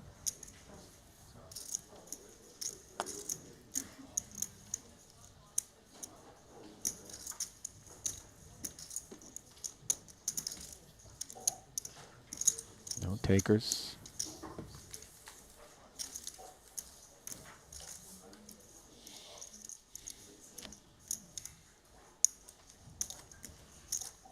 Salazar still relatively unknown to us. Randy, don't really have a beat on exactly what he's about. Even that pot with the king high spades. Not immediately clear, you know, what his player makeup is, just I based don't. on the way he played it. Yeah, I don't know too much about Salazar. The first time I've seen him play, but definitely seems very competent. And you know, you might have thought maybe he missed some value with that king high flush against Lolliger's 10-9 of spades, but I'm not so sure that Linus actually calls a raise, given the way he kind of put in that bet, expecting someone to have a bigger flush sometimes. I think he played it just fine. And I also think that Clemens is going to put in the 3-bet of ace-queen. Or perhaps not. Passive. Leon will give you a few different looks. Ace-queen, deciding to just keep things small for the time being. Top set for Leon. 30 or 40? Clemens 2 overs and the Broadway gutter facing the follow-through of 3,500. A king would hurt.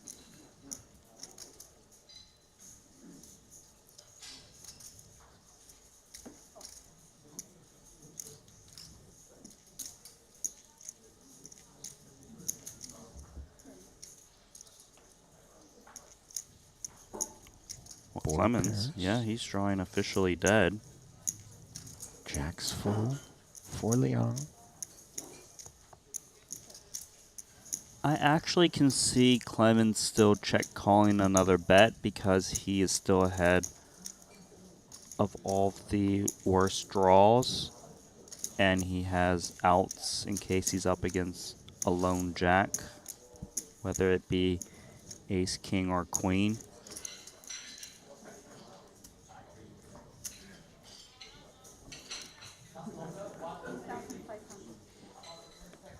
$15,500.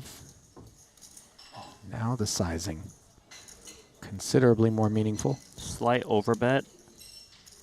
The idea for Shu Liang here is that there's plenty of diamonds and hearts that he can represent.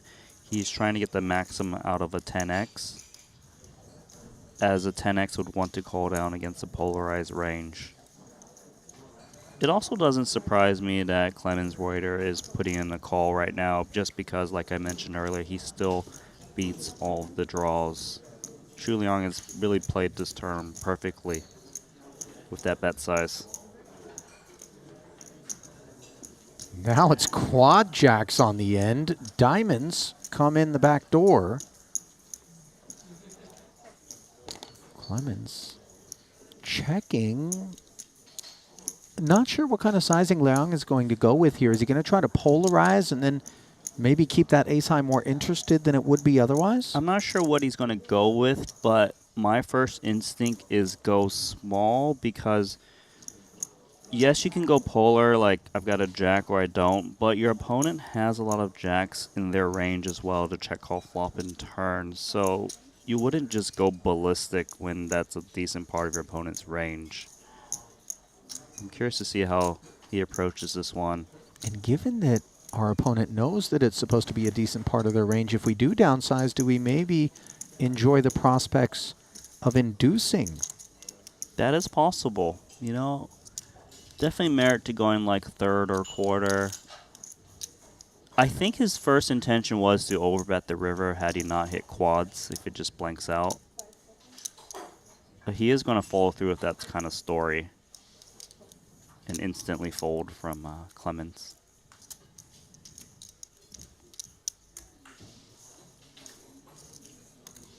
Reuter was all done with it. 52K. Doesn't get paid. Payment coming on prior streets.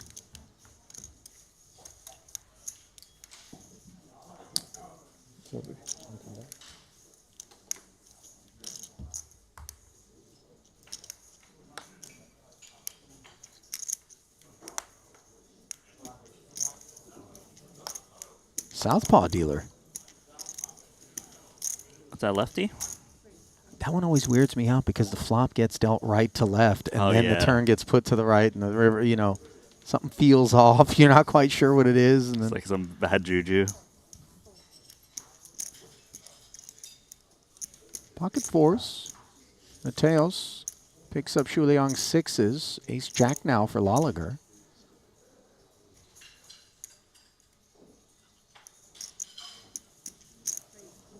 He isn't shy of putting in the 3-bet. From the button, a little squeeze. Salazar ace queen in the big. I mean, Laliger has been so active with 3-bets.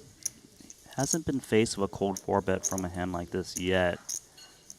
It could be a spot where maybe Linus is just going after a bit too much. Maybe I attack with ace queen.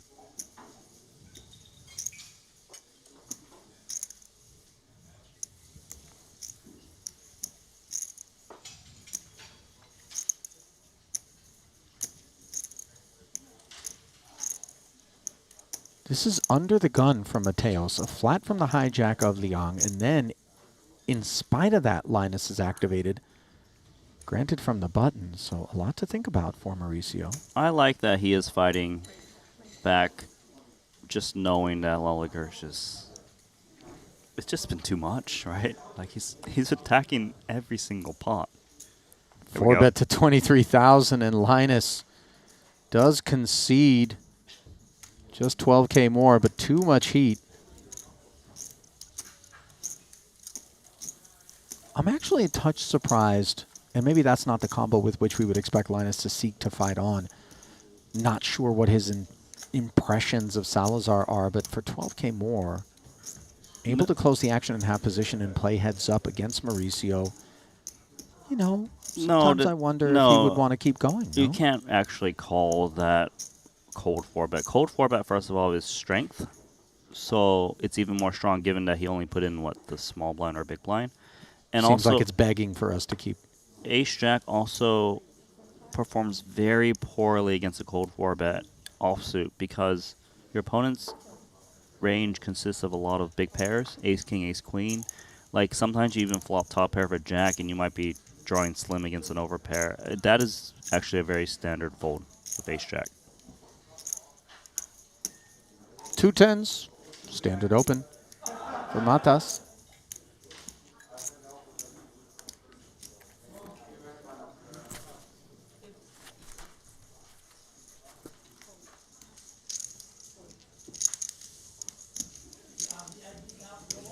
No takers.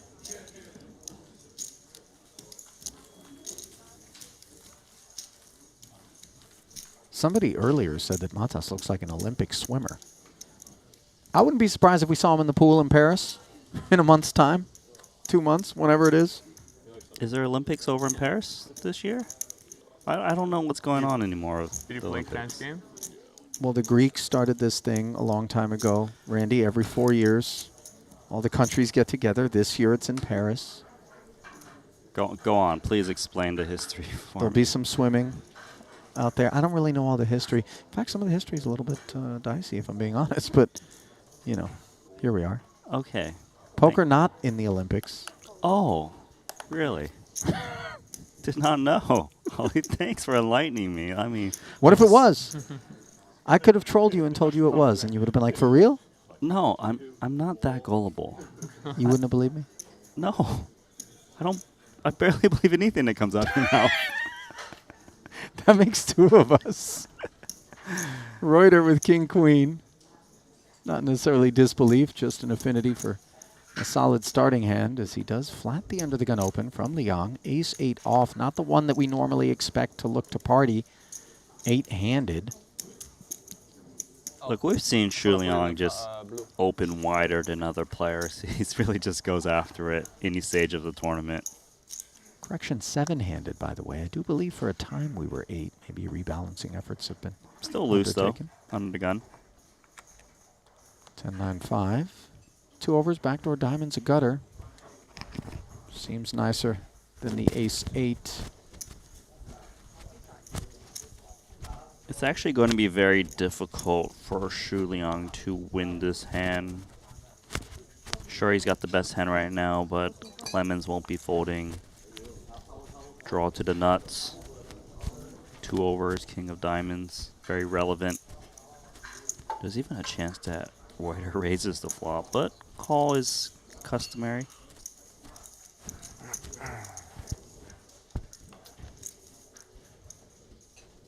Four on the turn. Not what Clemens had in mind. And let's see if Shu will try to blast away.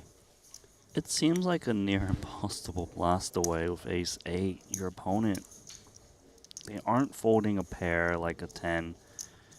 They aren't going to fold a good draw because they've got position, whether it's like Queen Jack, diamonds, then some backdoor spades.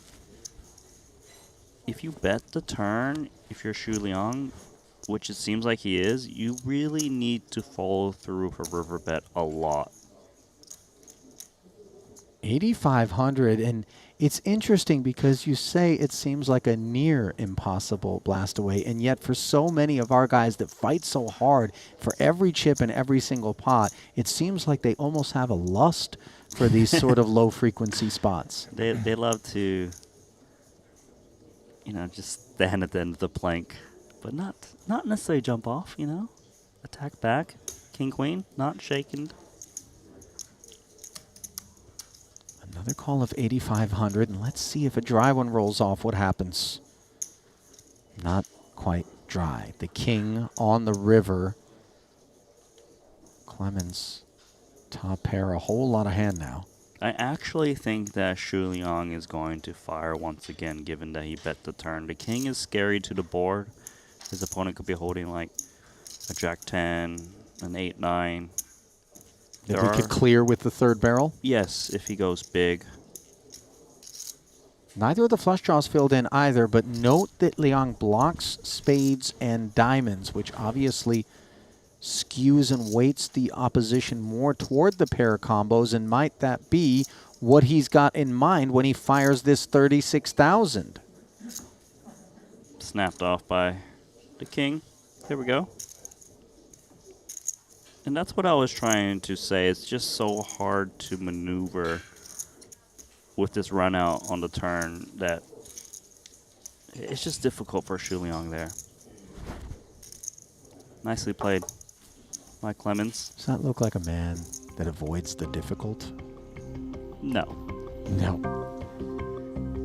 Not to be avoided, not to be missed very much. If you're in the U.S., something to get involved with. The Triton Super High Roller Series is now available on Pluto TV. Our entire catalog and archive of festivals, dating as far back as our broadcasts go.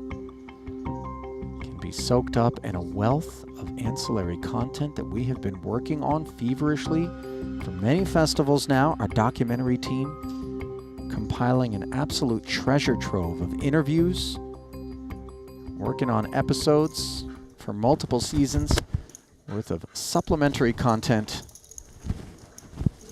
to give you your Triton fix 24 hours a day, 7 days a week, 365 days a year on Pluto TV.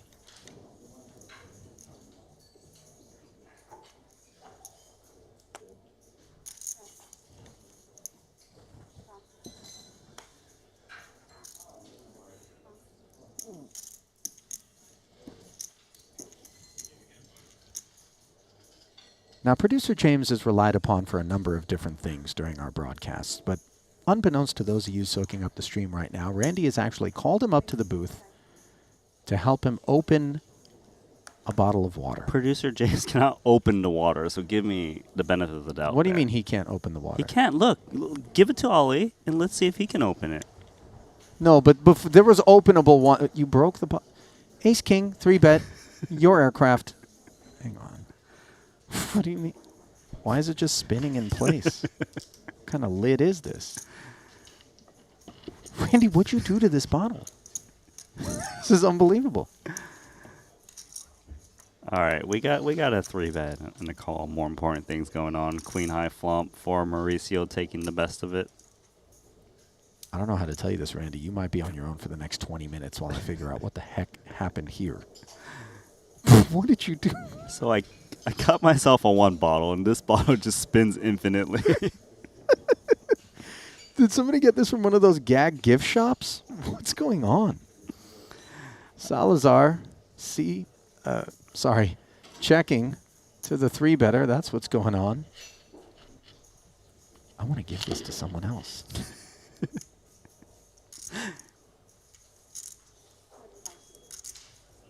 All right, so Mateos has actually a pretty good hand to multi-barrel in general, just because he blocks ace, queen, ace, king. He's got backdoor hearts, potential for picking up outs.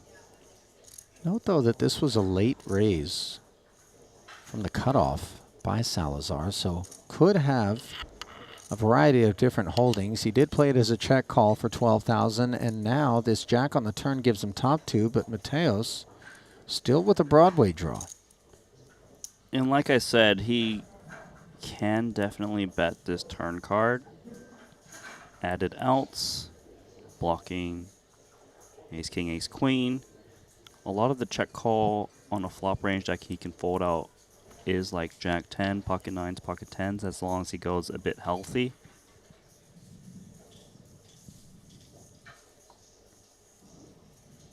$37.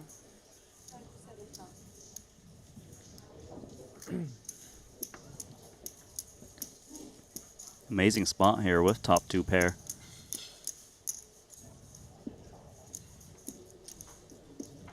It's tempting to raise just because, you know, the board can get quite dirty on the river. The only thing is you don't get to represent that many check raise bluffs, so your opponent can hero fold like a queen in the spot. Like this. 37K ahead, puts another 74,000 into the middle, 120K pot.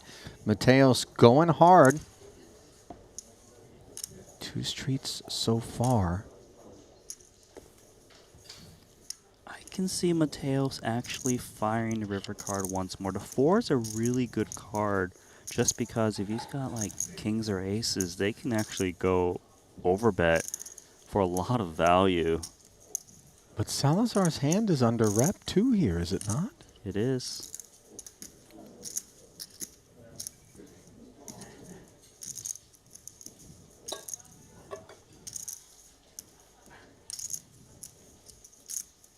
Ace of Hearts is a bad one to have in our hand too, is it not? Yes, because of the check call range that would check fold. Yeah. So Mateos does shut down, and he'll be happy that he did, I would imagine, once being shown this queen jack. Tough chips to win, but Salazar has earned them. The day coming together quite nicely for the Colombian. Update on the bottle or update on the outer table? Well, first the outer table, which will become the feature table shortly after our first break. Is that Roble? Andrew Roble, indeed, alongside Albert Dar, Dylan Lin, Chidwick, Winter, Kaihan Mokri, David Yan. This one will be fun.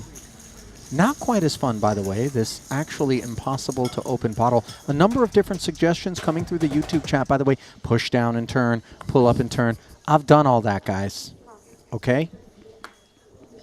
But I ain't giving up. We need like just the, Here's the thing. I the wanna camera take of it. you trying to open this bottle. This is crazy. This is actually, I want to take it over to the bar because I was supposed to order a couple mochachinos and see whether or not they can open it. Try to get them to open it, yeah. The bartender will be like, wow, what did you do? You think she can open it? She can't open it, but let's, we can, if I hand it to her, then she'll just watch and try to figure out. Because she's been looking over here wondering what's wrong with this dude. It ain't me. Handle this. Ace 3 suited. You got this. Producer James, take this bottle over, if you would, to the bar and see if this lovely bartender... No, come James on, is trying to James, open don't- it again. He's not going to be able to do it. Queen 9 suited, by the way. Action reopened. Shu Liang, 11-5. Another 9 if you do. Here comes Symbolis. Oh, my God. Producer James is putting the bottle back where the other ones are. What a scoundrel. Oh, no, he's grabbed a napkin. The napkin's going to make it worse. Now you don't have a grip. Matas has got a grip on a wheel draw and top pair. Ace high board. Tends to be board you see bet, as you are representing ace king.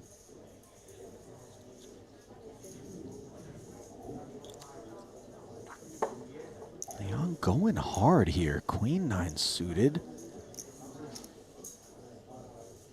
This was button, open, small blind 3-bet, follow through of 10 into 25. It's a comfortable call here in position. I say let's play a turn card.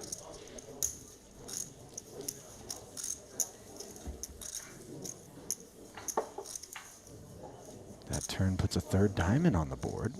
Neither player with the flush draw. You want to be holding a diamond to multi-barrel just to reduce some of the hands your opponent can continue with, whether that be top pair with a diamond or flushes. Liang does check it.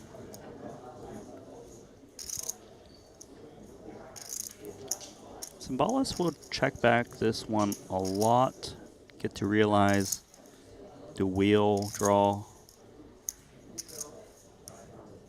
Occasionally he bets turn just to charge a diamond.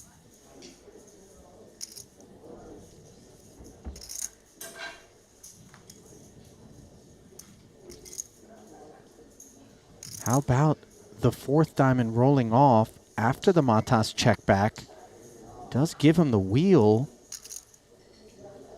This could potentially open the door for Liang to just try to buy this one, thinking most of the diamond combos might have been inclined to put a little something out there, or no?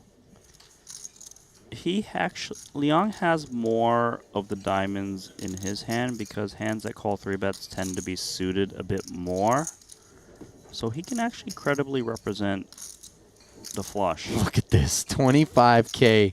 How milky does it feel if your Matas and the wheel becomes so irrelevant you're just bluff catching? Yeah, having the wheel here or like top pair is practically the same on the 4 flush.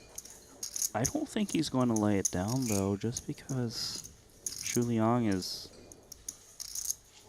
He could be just bluffing here with a hand like this. I don't know, it feels so much like a spot where the diamond could be there, but curiosity profitably.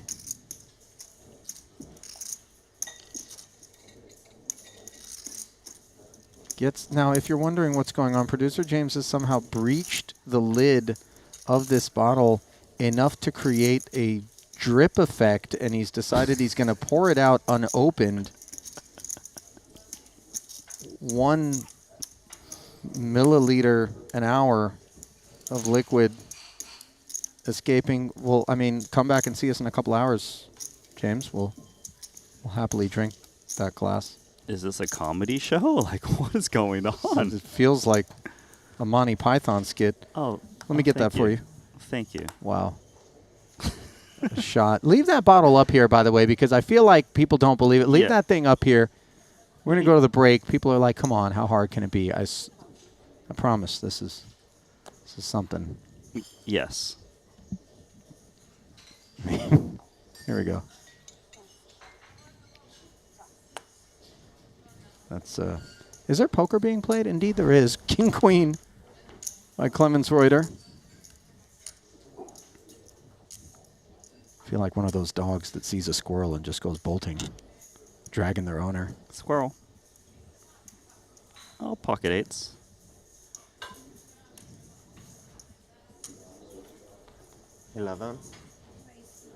Up we go. You've heard this story before. Yeah, exactly. It's something familiar to the field here. This one finally works.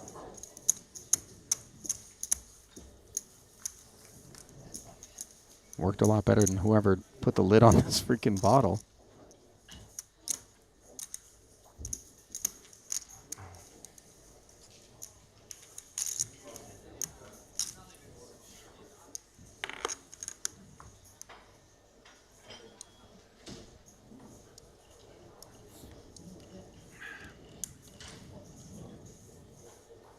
Linus has got to be down toward the bottom of the chip counts, and indeed he is the shortest stack in the room right now, confirmed. 65-5. 5.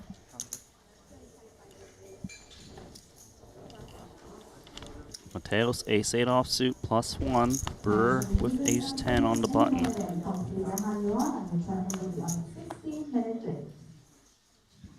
Bringing in the call.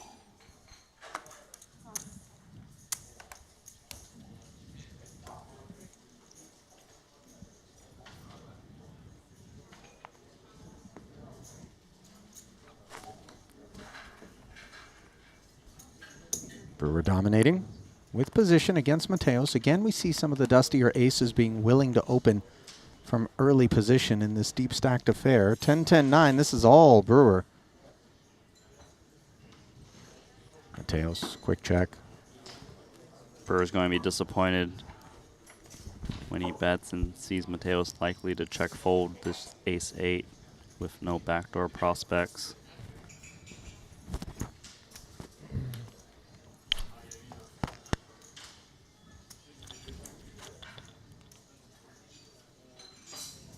So, simple escape for Mateos as the players are on their feet, ready to take the first break of the day here in the $125,000 main event. Mauricio Salazar having himself a day. Overall chip leader, $561,000 in front of him. Walliker just $65K. As we bring you back to the desk, you may notice, by the way, the item between Randy and I, this is the solution that producer James has offered us for the bottle that doesn't open. See, this is, okay, sure. I'm sure at some point before the end of the festival, it'll still be carbonated, and we'll get there, James. Thank you so much for that, by the way. Really, really good to have you aboard. I swear it doesn't open, by the way. I thought it was just me. Couple of mochachinos on deck. Obviously, I know that that's not really what everybody wants to hear us talking about. We're going to go to a quick break. We're going to compose ourselves. We're going to get a little caffeinated. We're going to come back, and we're going to continue to sink our teeth into this 125K main event. Day one, early action from here in Montenegro. Stay close.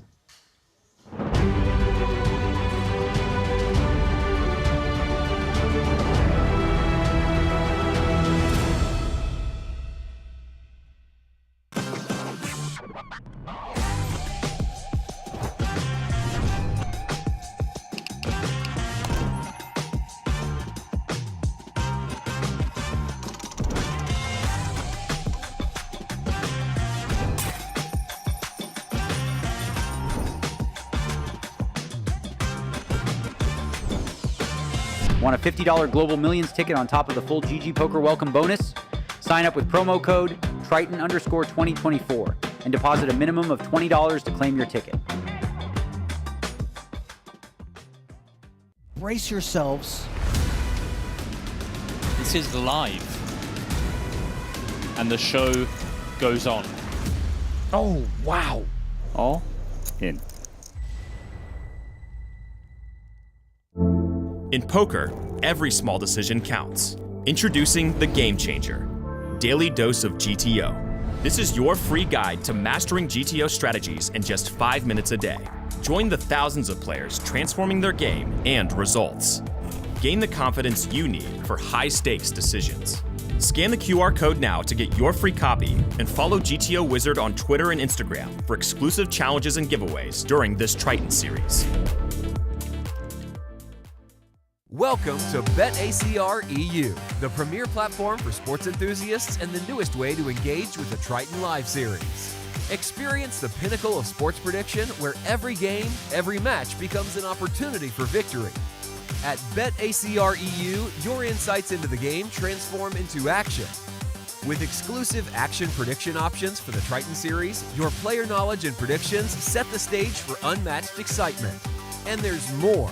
BetACR EU brings the world of sports to your fingertips, offering action prediction options across all major sports. Whether it's football, basketball, baseball, or beyond, your passion for sports finds its home here.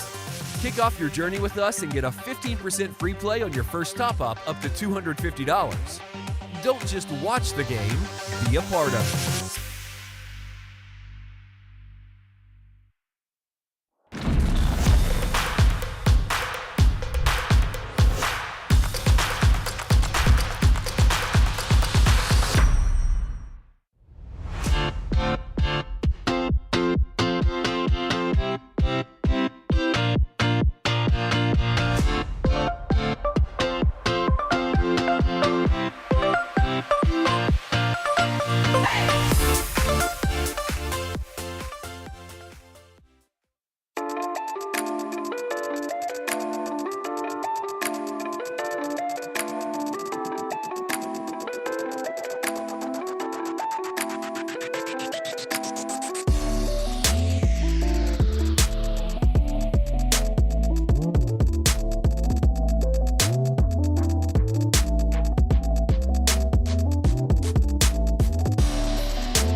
Turn as often as the more durable version.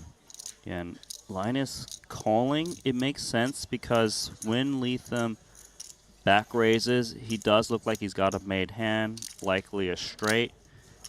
But if he's up against 8-9 and Linus finds the 8, that's a juicy pot he could win. Of course, spades would be clean outs. Salazar, like, this action is pretty insane. And there's still 3 people retained. How worried do you think Lethem is that he's been called in both spots here? The spade rolling right off. Of course, a card that for clear reasons Andrew did not want to see. Might have been worried even without it. But definitely has his concerns now. Lolliger cooked with the 10 high flush. Salazar in a great spot. And yet Andrew is going to lead again. I think he's unsure where he's at. The spade is a big part of one player's range. Maybe he felt a bit dirty to check and let them decide.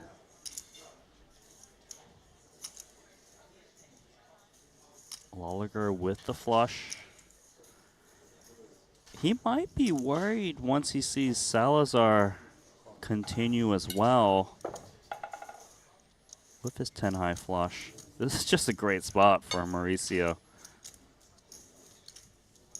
I don't think you raise though, just because you're basically announcing that you have a flush, and your opponents might be able to hero fold. How worried do you think Linus is about Andrew actually having his flush beat? A little bit. Oh, well, no. I don't think so, because it was a back raise on the flop. I think the player he would be most worried about if someone continues is Salazar. So the reason for the flat is more concerns about a better hand behind him in Mauricio than it is in front of him in Andrew. Plus, he also doesn't want Andrew to just fold a hand once he raises, because a Lolliger would often have a flush to raise the turn, and if Lethem has like a straight, he probably just lays it down. Right, so you don't want to lose a customer and turn your hand face up with that turn raise, part of the equation as well. Linus flats, Mauricio flats as well with the second nuts. Perhaps some concerns about ace-high spades lurking elsewhere. Let's see what the river provides. Totally irrelevant 10 of clubs, 216 in the middle. Surely now Andrew is not a fan of a 7-high straight. I would like to see him just check fold to pretty much any bet. You bet the turn on the flush card. 2 opponents called you. This is correct. Taking his foot off the gas is Lethem. Let's see whether or not Lolliger. He might even check too to decide, let Salazar, you know, hopefully check it back or set the price and decide. He might also come in with a blocky value bet. I feel comfortable just folding if he gets raised.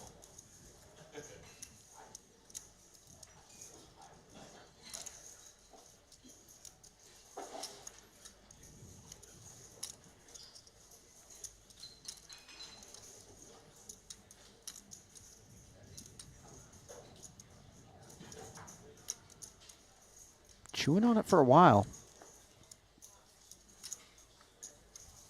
45. Oh, but eventually he does fire. 45,000. Randy, and in terms of sizing... This is a block value bet. It's... No one should be bluff raising against me with the heavy action on the flop and turn. I might get some crying calls out of a straight.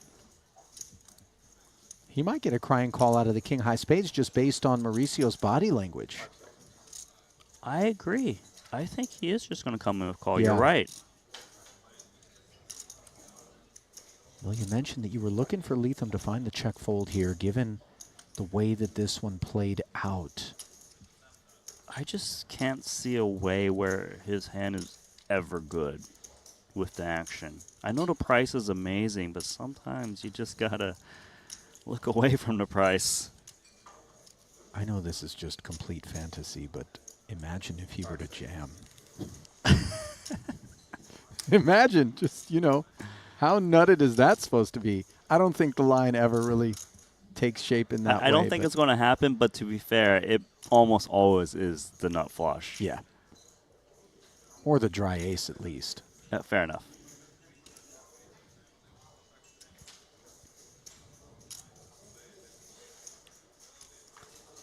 Looks like he's going to make the crying call. Just looking up at that 306,000 and the price and thinking, in case, show me. And Salazar, happy to do just that with the king high spades. A massive pickup for him.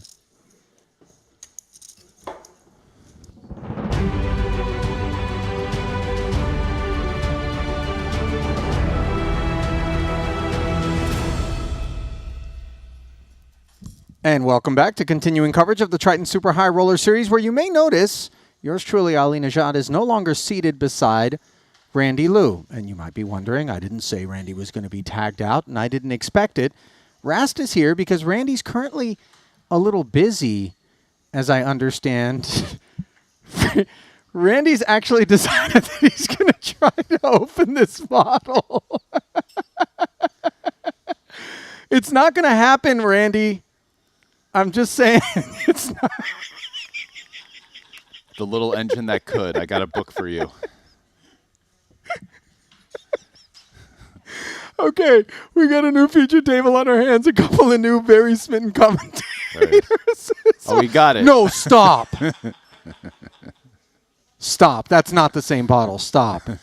I'm going to be raging right now. On the table? Is that the real yeah, bottle? that's probably the real bottle over there. No way, Randy. Be serious. Come on.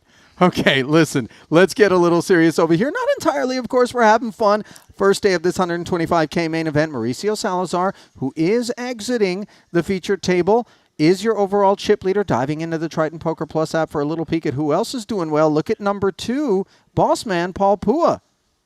Yeah, wow.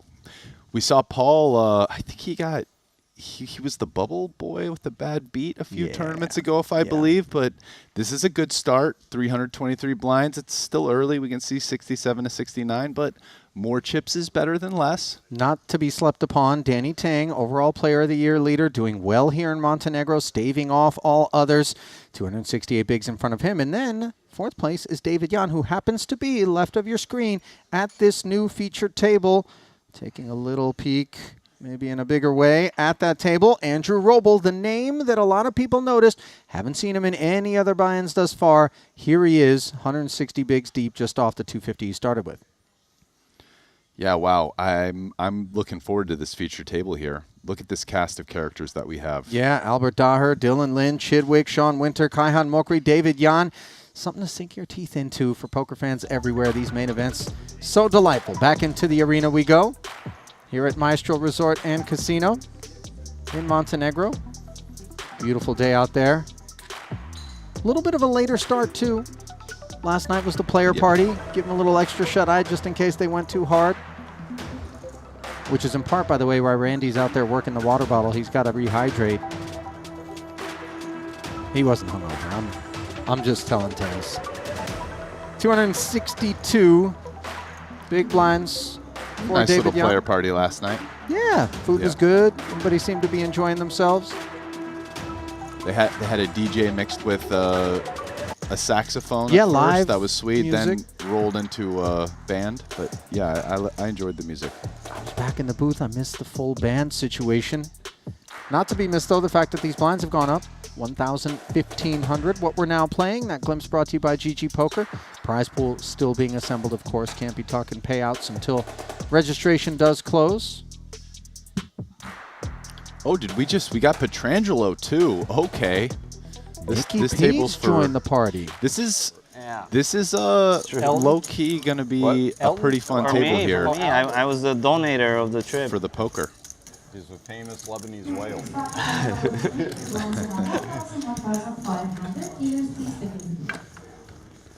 We can see Andrew Roble. At least I have a guaranteed seat now. My seat is locked, yeah? Lifetime? I don't know about that. For the next 2 years.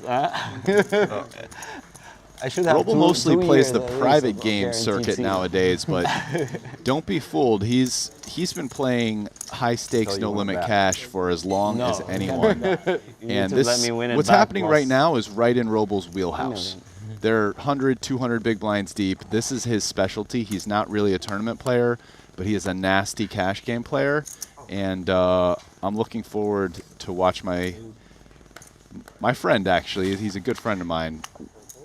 Wield the 2 cards and deliver the pain.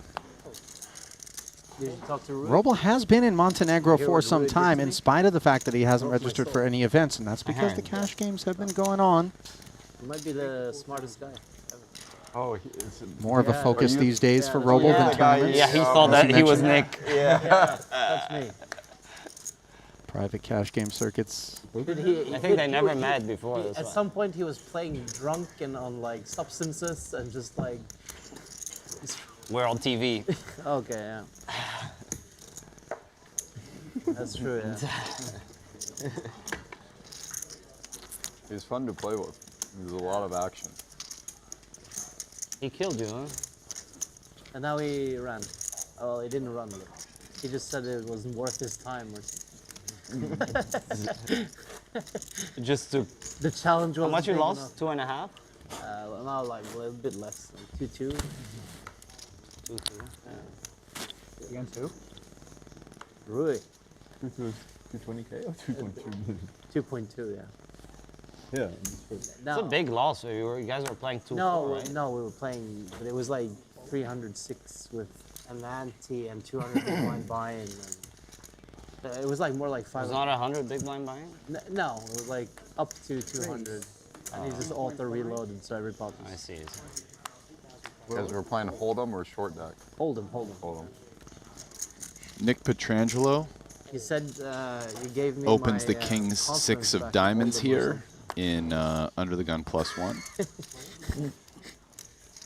Seems like nobody can find a hand, except maybe Mulcree here in the big blind with Jack-8.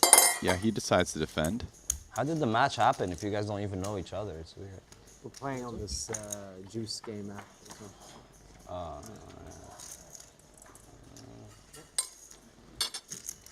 I have the Both top players 3 flop a best pair position here. Players at the table. But this board, Who's the third now? pretty nice one for Nick. Both his actual hand and his range. He comes with a small c-bet size, just under quarter pot, which I think Mulcree is going to feel obligated to defend. So he calls, going to the turn. We can see a nice card for Nick. Picks up his backdoor diamond draw, card that doesn't interact with the board, which preserves his nut advantage as well. Mulcree checks. I would expect him to check fold to a barrel, but this is kind of a fun combo for Nick to sometimes check back, and he does do that. Makes his flush.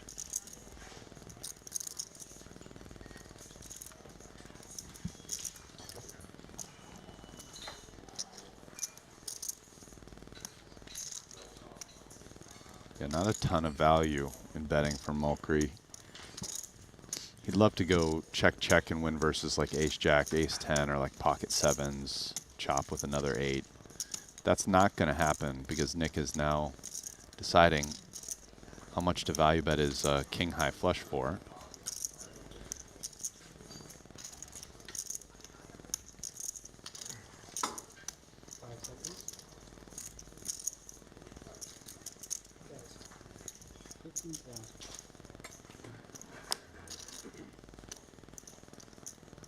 Goes for pot.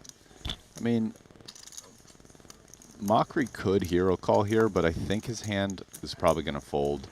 The jack of clubs is a way below average blocker. You don't want to be blocking missed straight draws, jack high, etc. All right. And you don't want to be in the booth with a guy who can't hold it down when all of a sudden you're suffering brief technical difficulties. Thank you for holding it down there, Rast.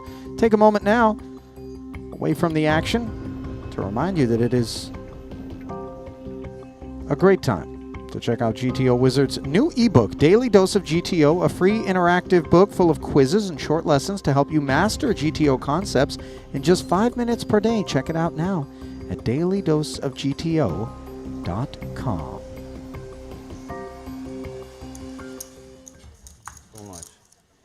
Less than 2.2 though. A bit less or a lot less? I don't know. Not that far. You can't say in case his mom's watching the stream. Yeah, my mom might be watching.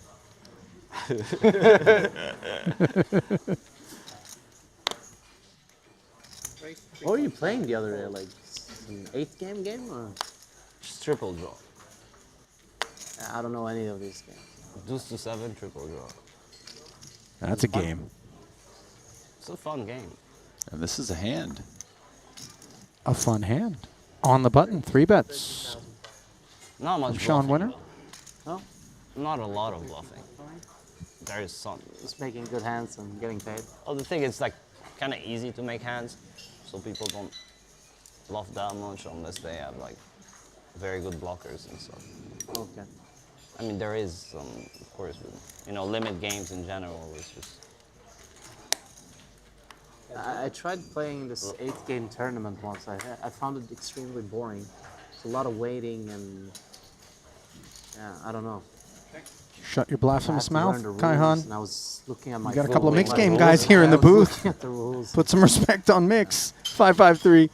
A couple of diamonds there. Some people like limit games. Some people love the games. Just Dylan only play 8 game. Some people. Did I call feel like the it's 3-bet. older people mostly. Like, Checks like it over. more relaxing. yeah.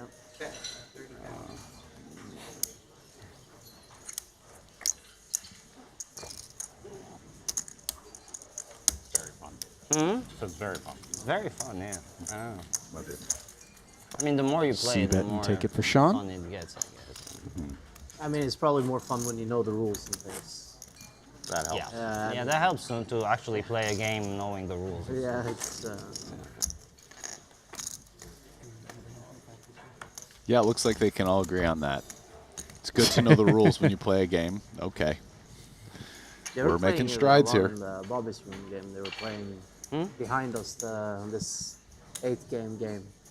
I don't know if they were playing like 2K, 4K, or whatever. In Bobby's room? Yeah. 3K, 6K.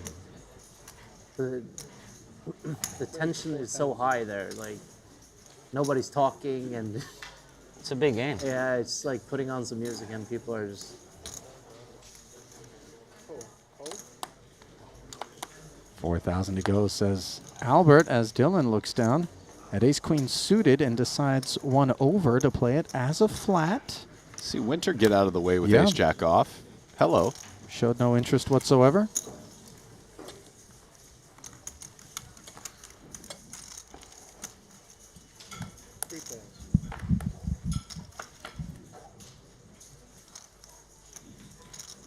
Albert came along to the jack-high board. Roble, best hand. Oh, forgive me, it was Roble coming along from the big, checking. Albert was the party starter with the king-5 suited. He has not c-bet. Dylan interacting with the jack of hearts. He too checks. Note that Daher does pick up the 7 for a straight gutter on this turn. Pretty good. 14-5 in the middle. Yeah, pretty good board for the big blind here after it gets checked through.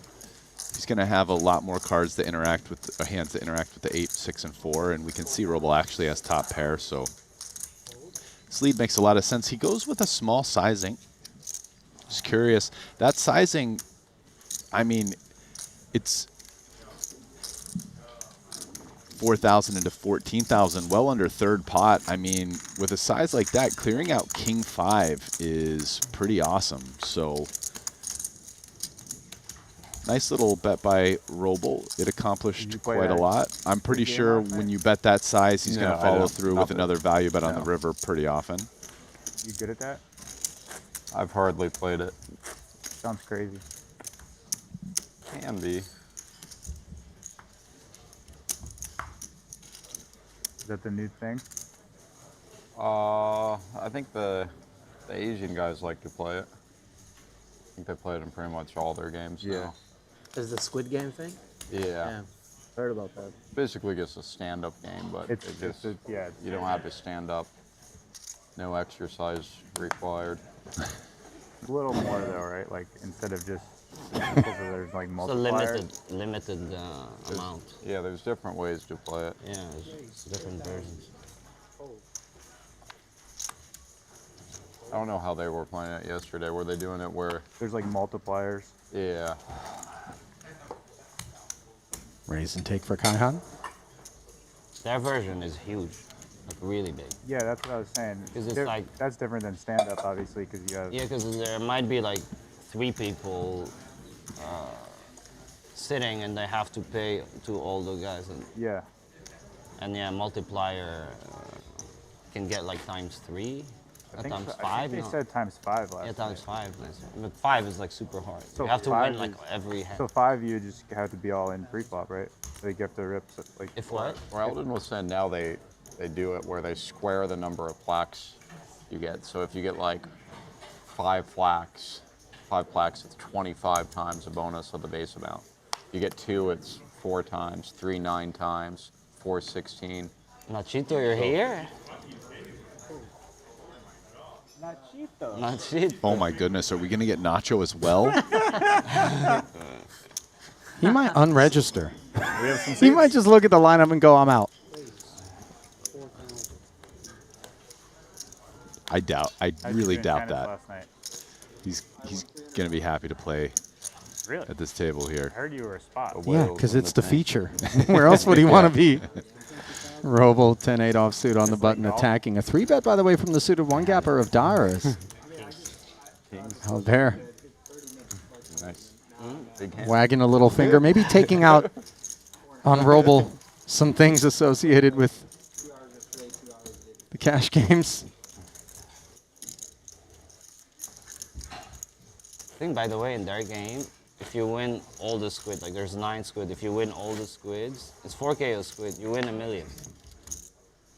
You get paid $1 million. Almost, yeah. Really? Because You have to win 9 like, hands in a row. Well, it's 5 times multiplier, and then you get paid by like the 6 other players. It's huge. Really, it's insane. That is fucking It's completely nuts.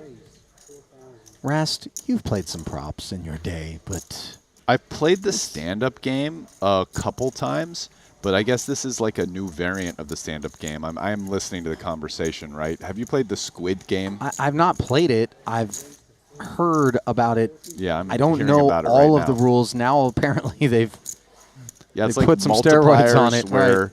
yeah, you're like square of the number of hands you win in a row. Until it's only one person left.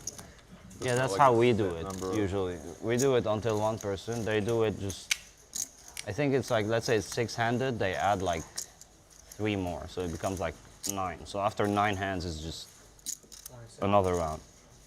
Like any Suited game, wheel makes it aces. more complicated. And Colliding more here, gambly Mokri as time goes on. plays his as a 4-bet to 40,000. I think it's too crazy. Wow, they're really both going for it with the suited wheel aces.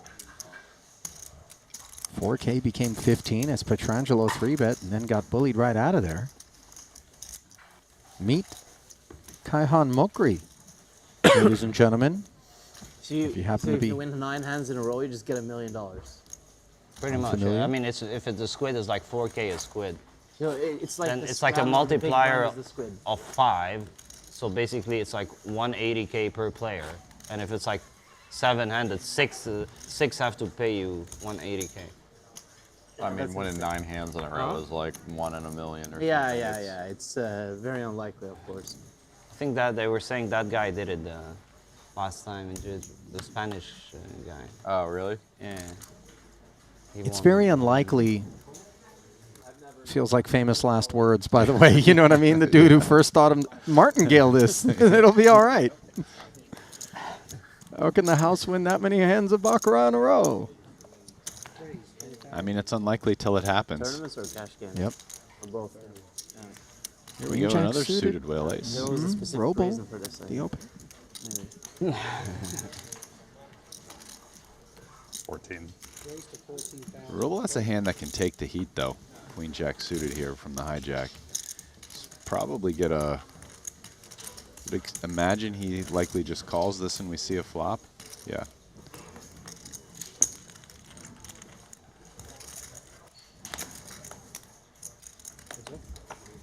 So Dylan with position, made it 14 to go. Andrew with the additional investments, backdoor hearts and a gutter. The immediate prospects, which That are was not what I meant, but I understand. better Yeah. than Dylan's with no spade on board. Yeah, very ugly flop for ace-4 of spades. Not much going on. I wonder if Dylan even c-bets it. This board hits Roble's raise flat range a lot. Dylan will c-bet, but it says not that high a frequency of working. Really is targeted to try to get to 7s and worse to fold. Maybe a hand like ace-jack, ace-10 suited. Early June or like 10. So you stay the whole... Huh? You stay the whole... No? So you just win A month. You win 7 hands in a row, you just go all in dark. You have like 250K.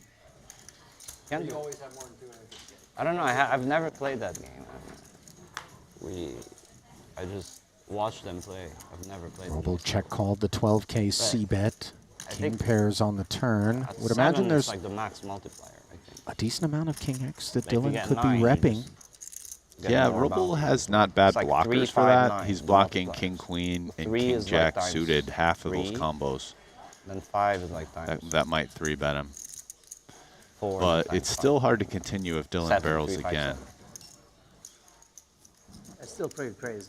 Now, It can get really expensive. Check back from Lind, whose ace high is actually a winner.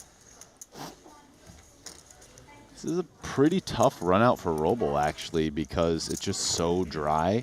It's that much harder to have a king. And now you're thinking, well, the hand I want to bluff out really is ace high. All forms of ace high. Ace X suited, ace jack, ace 10, ace queen. But this run out is so dry that like ace high really might call. I wonder if Roble just gives up on this king. Yeah, I don't blame him. He is technically able to win some at Showdown here versus, say, Jack 10, Queen 10 that just give up as Dylan.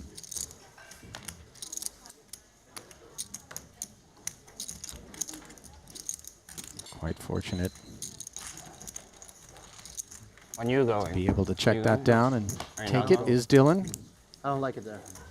Really? Yeah, I don't like it. It's too much noise, too much people, too much. Yeah. Vegas. And besides, I have this tax thing going. You don't need to play tournaments in it. Yeah, I know. I get taxed as well. I don't play tournaments. Yeah, I can just go another time. I can just go like September or something. Yeah. Preferably, I would just. And besides, when there is WSOP, you're just playing against very good players. Yeah. Like in the cash games, like all the best players are coming. And it's, All the best, all the medium. yeah, it's like a bit very polarized thing though. It's like. Oh, I guess we're not getting Nacho. That was like a fake out because I haven't seen him materialize. Public games, like all. I think Barbero was just coming over to acknowledge biggest public games, like yeah, I don't 20, how 40. tough this table was. But there's nothing to play. Really, it's crazy. Everything is private, except the mixed game is the only big game I think that is non-private. Good luck. You don't think so? Blind versus blind limp pot. Mokri says good luck. Neither player connects with the ace-king-8 board.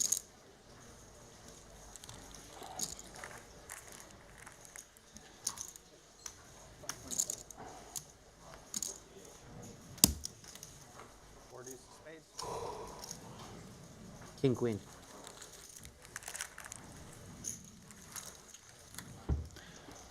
Kind of a big fold versus min bet there with the Queen of Hearts. Is it good? Best hand? The bluff fee? I think most people would have continued, but you know, small pot, not a big deal. We can move on. But sometimes that's where you extract value in Barely, it looks like. these tough field tournaments. You're welcome to some if you'd like. Little 5.5K gets the job done. Was going to talk about Kairon Mokri, by the way, who plays under the Norwegian banner. First joined us back in Vietnam in 2023. Only played the 100K prior to this event. Did not cash in it. Cashed a couple of times in Jeju. Played a total of 9 events there. 1.2 million roughly in career earnings for Mokri. 6 cashes. Suited one gapper. Early position has opened and run into Nicky P's aces here. Petrangelo. Daughter has kind of a fun hand to continue with. Doesn't do it. Yeah, the 3-bet to 26.5. Just a bit too rich, he decides. Yeah. When you're 150 big blinds deep, sometimes these suited one gappers aren't the seafood aren't the worst. Lunch buffet look like they would. Well, an updated look at the chip counts. Brought to you by Poker Steak. Everybody with plenty to play with here. 4 Americans. The Norwegian Mokri. Daher, who plays under the Lebanese banner. And Chidwick, the Brit. Early stages of a multi-day affair. One of the highlights of any given Triton Super High Roller Series, without question, is the main, and then, of course, on the occasion in which we run them, the invitationals. But our 200K on this occasion here in Montenegro is actually going to be an open field event. So, a lot of like curious to see what kind of field we're able to assemble in that one. Might have to request some. How much do you have? Do you have any red, Steven? Just to not slow the game down, you know? Good game, fast game. Wow. You know, Nicky P went pretty huge with that sizing. I think he went over 6x the open. I think it was 4K, 27K. Are you thinking it's a misclick of some sort? No, or? no, I almost wanted to point that out because just so the viewers at home know, when you start getting these really deep stack spots, some of the sizings get very big.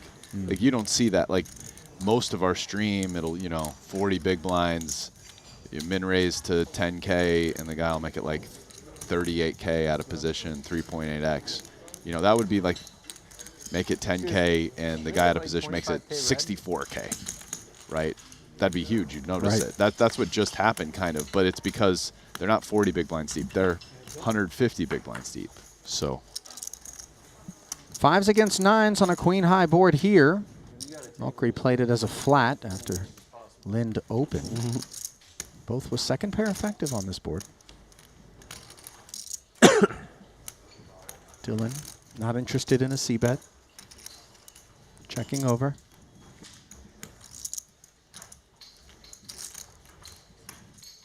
I think his hand can go both ways in terms of c-bet versus check. You do benefit the protection clear out, fold equity. I'd imagine a small bet he absolutely can't fold, I think, with 2 5s, backdoor straight and flush draws. So the check call of 3,500. We have second overcard to both parties on the turn. Pot growing to 18,000. Dylan still checking. And with 2 9s, if we're trying to kind of construct what it is that Dylan would behave in this fashion on this board as a pre-flop raiser with, where do we place him? I mean, Dylan can have a pretty wide range of hands there. I think in order to shift your question, like what is he trying to do with his range on the turn? I think his betting range there is going to be stronger hands than 9s for value, and then there's now a lot of draws, right? Queen, Jack, 3, 4. There's a bunch of ways to have straight draws. There's double flush draw. So your range will have a decent amount of draws, and you'll have a decent amount of strong hands, probably like Queen plus, and those hands bet pretty big. And 9s is just somewhere in the middle. Check back is the reasonable way to play it. So 2 streets. I think the checking. Yeah, I think the river is, as Malkry, is closer and more interesting as to whether or not you go for a value bet there. When the jack paired? Than betting the turn. I think the turn is a very clear check back as him, but the river, I'm fine with him checking, but I think it's an interesting question. I would feel very comfortable value betting that river some against somebody who it's like, this isn't really the tournament for it, but someone it's like I feel very comfortable folding to their check raise because it's going to be value and they're not going to take stuff like pocket 5s and turn it into a bluff. I might throw in a cheeky little value bet there. I think even still against tough players, it's close. The jack pairing is really nice. One less jack out there for someone to have that hit when he check calls, because I think that, Dylan could check call hands like ace-jack suited on the flop, for example. It was a very small bet size. Can fit more of it into the washing machine. Maybe suited ace. Opens the hijack. Pretty one for Roble. 20,000. 20,000. 5x. 200 there? Again on the meaty side of the spectrum in terms of size selection. Yeah, meaty. We will notice a little bit less meaty than Nick, but Also a slight difference in 3-betting from the small blind versus the big blind. Big blind generally a little bit more polar, although that's than the small blind, but probably also a slight difference in their 3-bet sizings just between Roble and Pietrangelo. No warnings from me, please. Wow, winner 4-bets this, and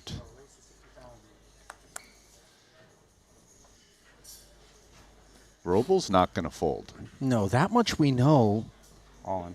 Yeah, he just decides to ship it. And Sean is faking him out. The fake stack.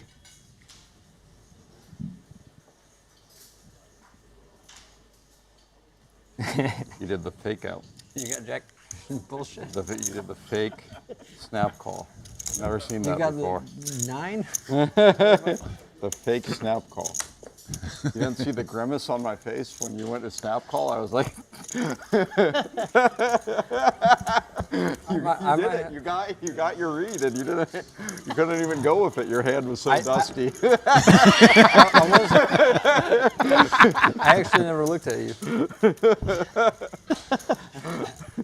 But I was thinking I might have the best hand. This table has such a cash game feel to it, doesn't it? Yeah. But it should. I mean, that's Roble's specialty.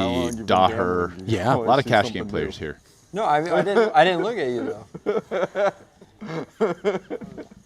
I missed it. I wish I said that. You just did like this. I was just taking. Stack them all up. I was just trying to take a breath, you know, for the next hand.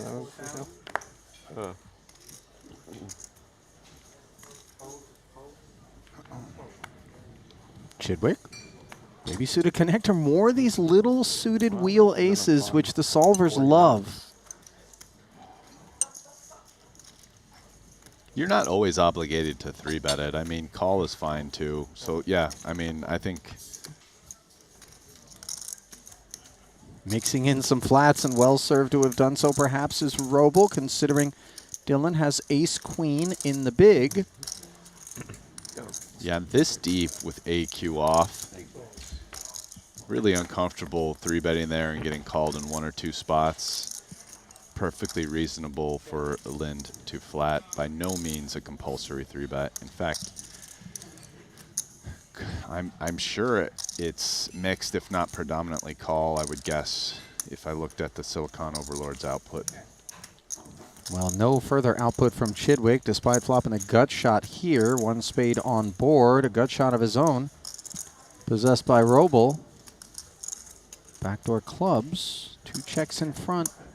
Roble has an interesting spot, whether or not to c-bet. Even Stevie does, too. Kind of curious that nobody decided to bet between the both of them. Chidwick pairs the 6 for the lead after the Roble check back. And this is just not the board Dylan's looking for, so he's pretty done with this. Stevie, however, picked up a pair of 6s, and no one has shown much interest in this pot, especially Roble, who was in position on the flop. So he has the best hand quite a lot here. His hand benefits from clearing out overcards such as Dylan's hand.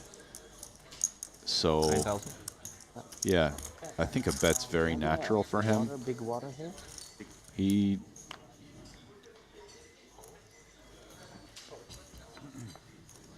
is going to pick it up. 9 times. Take it, sir.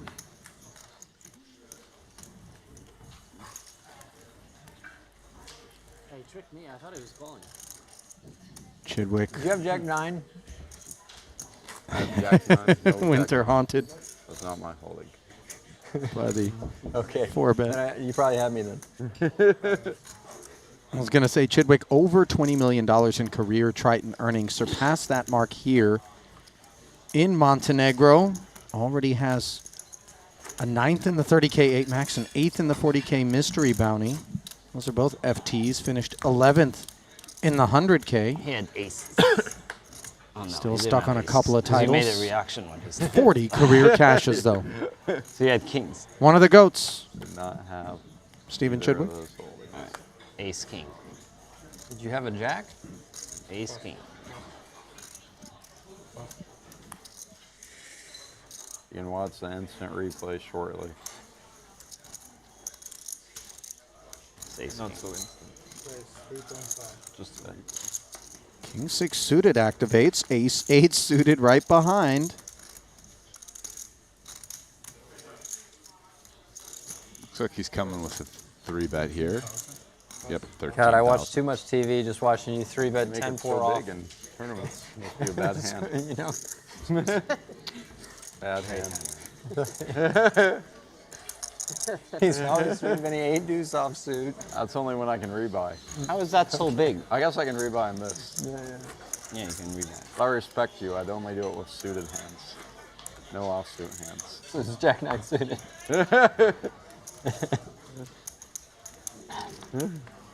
Daher able to 3-bet. Take it down. I stacked Albert for $1 gazillion this week with 10-6 suited. True story. That's a lot of money. 3-bet or He played it great. 3 or 4-bet? I just called a 3-bet. He called him a 3-bet. It was committed. Saltiness in the cash game streets is so funny to me. Oh, I love it. And Albert, by the way, great sense of humor. Yeah, that was a nice interaction. Roble brought up a hand, and yeah, you played it great, buddy. We called a 3-bet. Good job. We're all proud of you.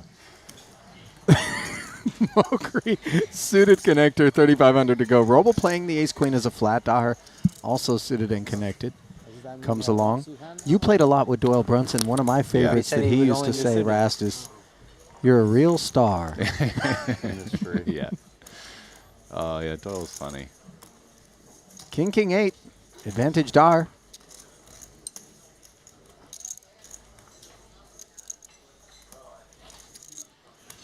I'll tell you, in the Bobby Room streets, Doyle is actually, by and large, like pretty classy when it came to that stuff. There are some guys in that game who can get really pissed off when they lose pots and various things happen. And Doyle actually was on the other end, like way less than other guys. Like, yeah, maybe a comment, you know, but no tirades, nothing insane.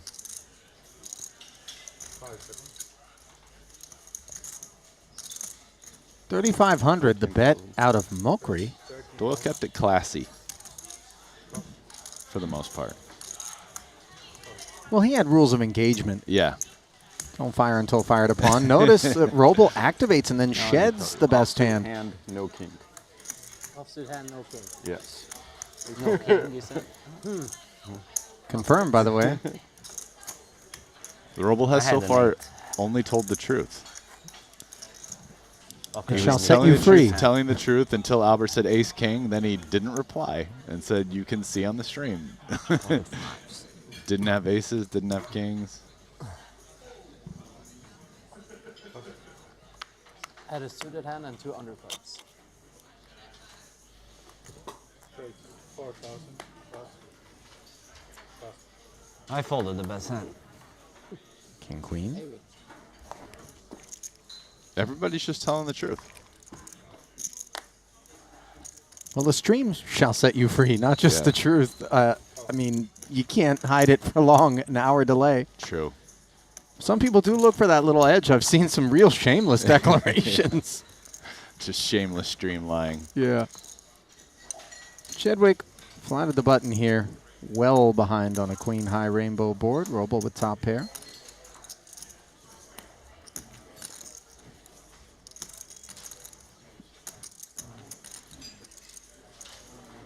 This interesting spot. I think. What's in that gift? What did they gift us? What's in that Versus gift? a button flat. Roble probably does some betting What? and checking. I think his hand really? can also do both. 10K C bet and take it. Back to that. A cheese board or a chess board? Cheese board. Cheese board. You got space for a trophy? I don't take the trophies. Stay in here. You leave them in the hotel room?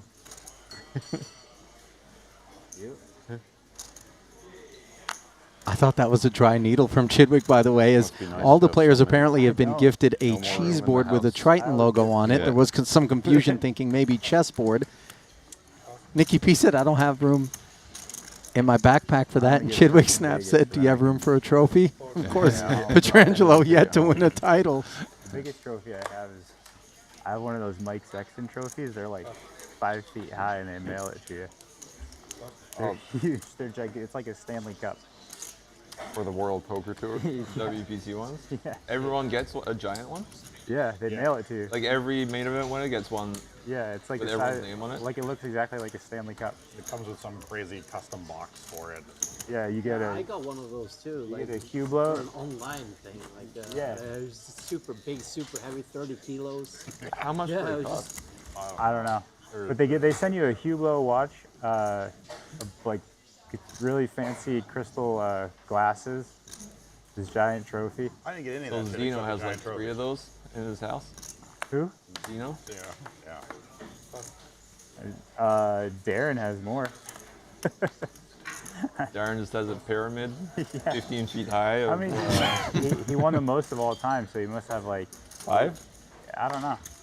I think 5. Darren Elias, It's a lot. player It's in a lot of- question. It's a lot of It's a people lot of to 5 beat. foot, 30-kilogram trophies. And the average field size is like 900 people. It's not the size of the trophy, Rast. giving It's the everybody- prestige associated with it. Giving away Hublots left and right. I mean, that trophy sounds difficult to fit in like your wherever you keep your trophies in your house, trophy case or mantle or wherever it is. That's got to go into a walk-in closet. The 30-kilogram one. Yeah. It's my hall piece. Mokri, the party starter here, button raised to 4,000. Roble defended with that suited ace, out flopping Kaihan, facing a c-bet of 2,500. He check calls. Now he makes 2 pair on the turn, does Mokri. It was starting to feel a little bit like the Roble show until this hand, but it looks like it's probably slowing his roll. Dare I say most tables that contain Andrew Roble could be classified as a bit of a Roble show, just given how frequently he gets involved in pots, 3-bet, splashes around. Tends to be a focal point of sorts. No, yeah, they left some. But, I mean, yeah. They left like 1 of each here. I brought 2. Uncomfortable spot versus pot. I think, call feels like what you kind of have to do at this point.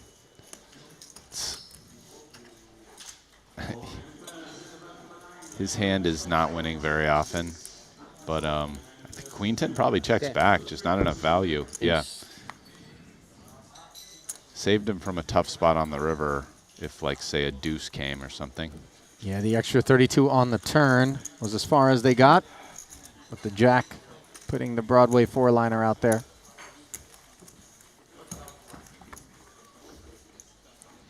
Lunchtime for Mokri.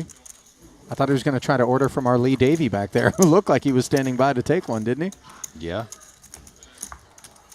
Lee, he's no one of our writers. Not He's usually actually part his of job. that. No, definitely not. I will say this, though, when it comes to Triton staff, whether or not a request is made of you and it has anything to do with your department, everybody is very eager and willing to help out.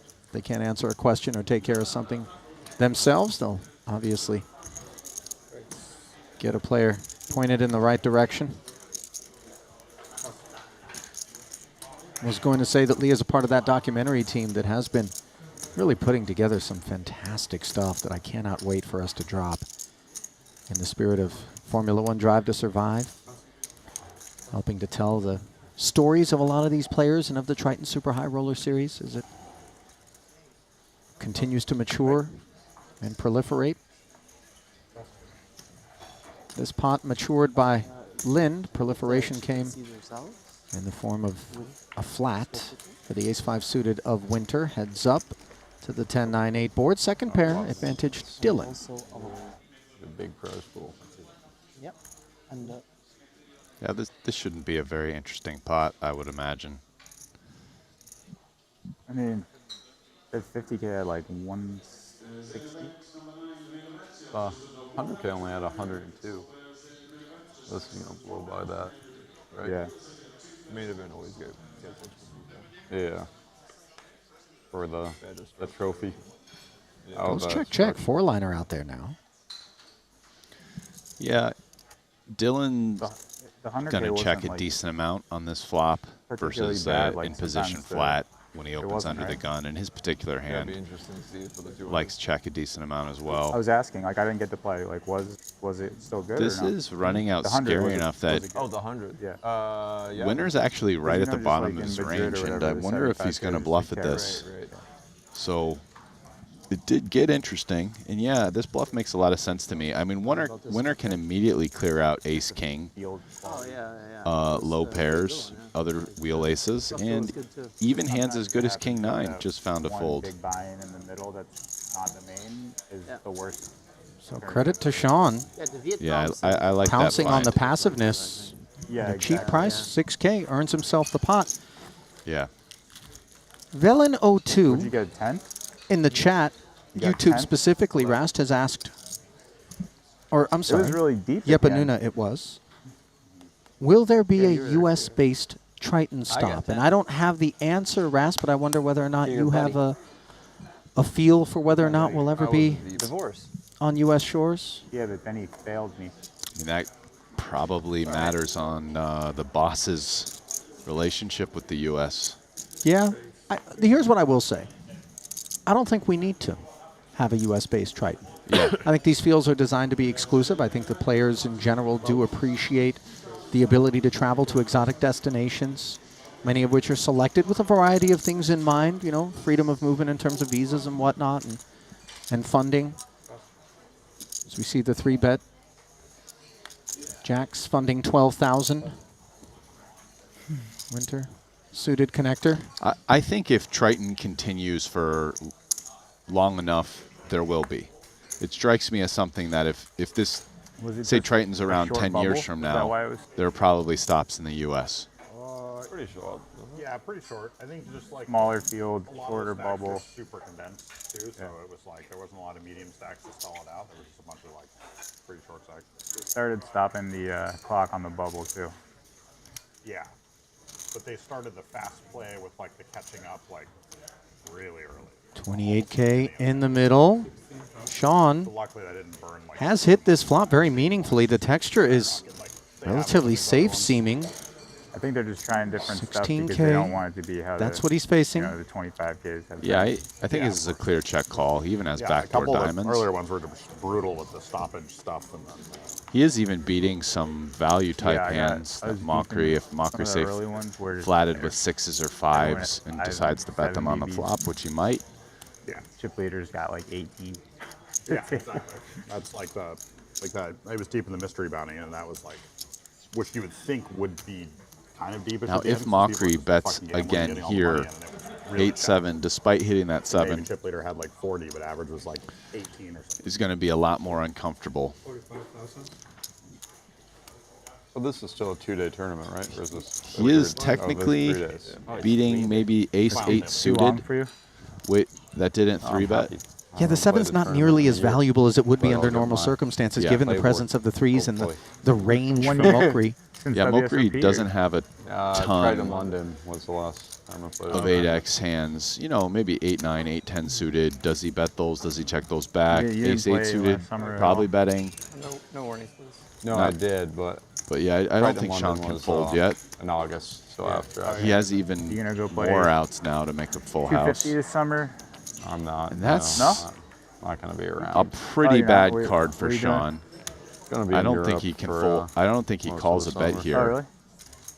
Only natural hands he's really beating at Where this at? point are like 10-9 suited, Jack-10 suited. I guess all over. Backdoor hearts got Been there. a trip? If he was already Yeah, losing, yeah, family trip. he's family losing. Vacation. In fact, Mokri, it's getting dicey for him to value bet. He might. Is it the backdoor hearts that are the issue? Yeah, that coming in. I mean, He did shut it down, by the way. yeah. I think it's close for him for sure, and it's because hands like an 8 now are really dicey bluff catchers. So if he doesn't feel like the thin value is really that much of a profitable proposition, the shutdown keeps the action closed and prevents any uncomfortable responses from Sean. He also, I mean, like he bet like 75% of the pot or something on the turn. It's already polarizing the range a little bit. You know, when you're deep stack, you get into a lot of these spots where somebody's betting 3 streets in a row. Normally, by the river, they have a pretty strong range for value. So I think it's something that maybe people that play only tournaments and are only used to like 40 big blind spots with a lot of small betting aren't as accustomed to. Good points, by the way, because these main events, 50-minute levels, 250 big blinds to start, it really presents us with scenarios that we're not necessarily accustomed to seeing at these feature tables and some of the preliminary events for stack depths and blind levels are quite different. Yes, indeed, Ollie. Mokri opened this one to 4,000. Petrangelo played the ace-jack as a flat from the hijack. Bit, but not. As it checked over to him. My place when I play a lot of poker. Second pair for Kaihan in the lead. Probably gutty for Nick. No. He checks back. Like end of July. Breezy turn.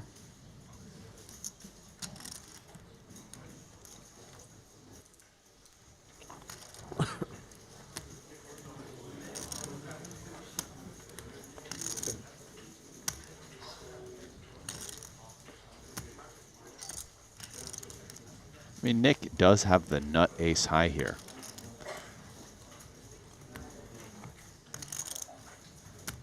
It's a close spot. There's some hands he's beating. He's beating every worse ace high. You do ask yourself, can I clear out pocket pairs by betting? Do I have to bet twice to clear those hands out? Is that worth it? Just like an hour or two ago, Nick decides he's just going to try to get the showdown with the nut ace high. Up to like the pool of my house. It's like there's like 200 stairs. You know, it goes down like a huge cliff. He was just swimming, and he's like, "Oh, there's some stairs here." No, I don't know. I don't know. It was some weird guy. He was all dry too, which is like the weirdest thing. So he said he was like climbing a rock or something. I don't know. He had to have been like dropped off on a boat or something. I don't know. It's really okay. I have security at the house, so they took him away. But it's kind of unnerving. Yeah, that's weird. Because all my kids are here and everything. You know, so it's like really weird. And he seemed, yeah, like he seemed weird. Yeah, my wife said he was a weird guy.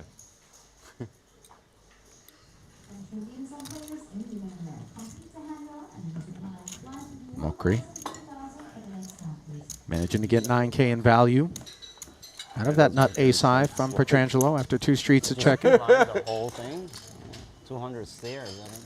Oh yeah, the stairs make sense, but there's just like a dock, you know. So it's like, how did he get to the dock? Like he wasn't wet. So it was like someone had to drop him off on a boat, or like, or you had to like. Gotta tighten up security now. Yeah.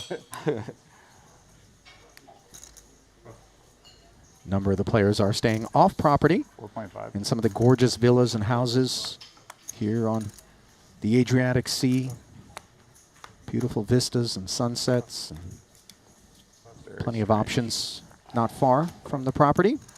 Some of which apparently include some suspicious characters, as Roble is alluding to. Ollie, have you taken a stroll south of where we're staying towards the Imam and that area? The Queen's Beach and all that? Right. I have not. Ping me next time you're going. I'm in. I've heard it's gorgeous. I'll say something after, but do your thing. Well, it's our thing, and that's, of course, paying the bills. Our sponsors over at betacr.eu want to get you paid.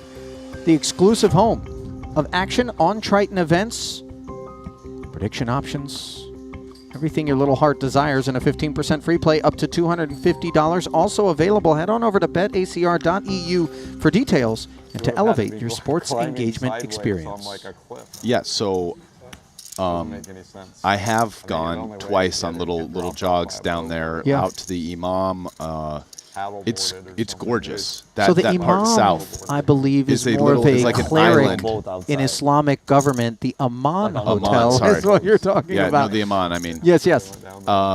You walk down. You actually pass like this beach cove, Queens Beach. It's gorgeous. You walk past it down even more. There's like this isthmus that goes out, and there's a little island. With, Sveti Stefan. Yes, with all these buildings on it, which I guess is part of this super luxury hotel that it's currently closed, but the whole area is beautiful. Can you walk onto the island? You can walk onto it. There's the gate to actually enter to where all the houses is shut, but you can walk the isthmus onto the island. Yeah. It's but everything about that area south, it's like as beautiful as the area right around the hotel is, and it's gorgeous. It's even more to the side. It's like picturesque. Like you will take photos. I promise you. You mean like top pair, king high flush draw, picturesque? That's like where we're staying now. This is like 10-9 of clubs. Okay. I'm in, by the way. I assume you've got some photos. Yeah, actually, I do. I did take a few. Rast. I was like running, listening to my music, and all of a sudden, phone becomes camera. Yeah. Okay, back to running, listening to music. A number of players have told me that that's part of their daily routine, by the way, is taking that walk. A bunch of it. Yeah. Or that would be that would make sense. In fact, producer James stepping in to remind me it's not just players that are taking that walk. Was it like a local He guy too. or Maybe that's the guy that Roble was talking about that was weird outside of his house. It's actually just James. Yeah. Yeah, of the places that I've come now, which is Madrid, twice in Cyprus, and Jeju, I think Montenegro is the most beautiful in terms of like what's directly around where you're staying. Yeah. Madrid was a lovely stop, Madrid's too. a great city. Yeah. But, I mean, yeah, I'm not really sure. just the beauty of where we are immediately surrounding this hotel here at the Maestral is makes me think of stuff incredible. No argument. Yeah, I was thinking and like no idea what Roble's got. Under the gun razor to 5K. Petrangelo defended. Yeah, I don't know. Air on the ace-king-9 board, and could be a sneeze and take it situation for Andrew. I don't think it's 15,000. Starting to take some of your luck. super well designed. Bets and takes it. Some left index finger trauma for Roble. Was he hammering or something recently? Yeah, what is Unclear. IO? Maybe he was trying to open that bottle of seltzer for Randy I don't earlier. know what it stands for, but a lot of like. I guess you can just make any suffix into a. The IO, I know like a lot of the crypto betting and or like gambling sites or whatever end in IO. I don't know why.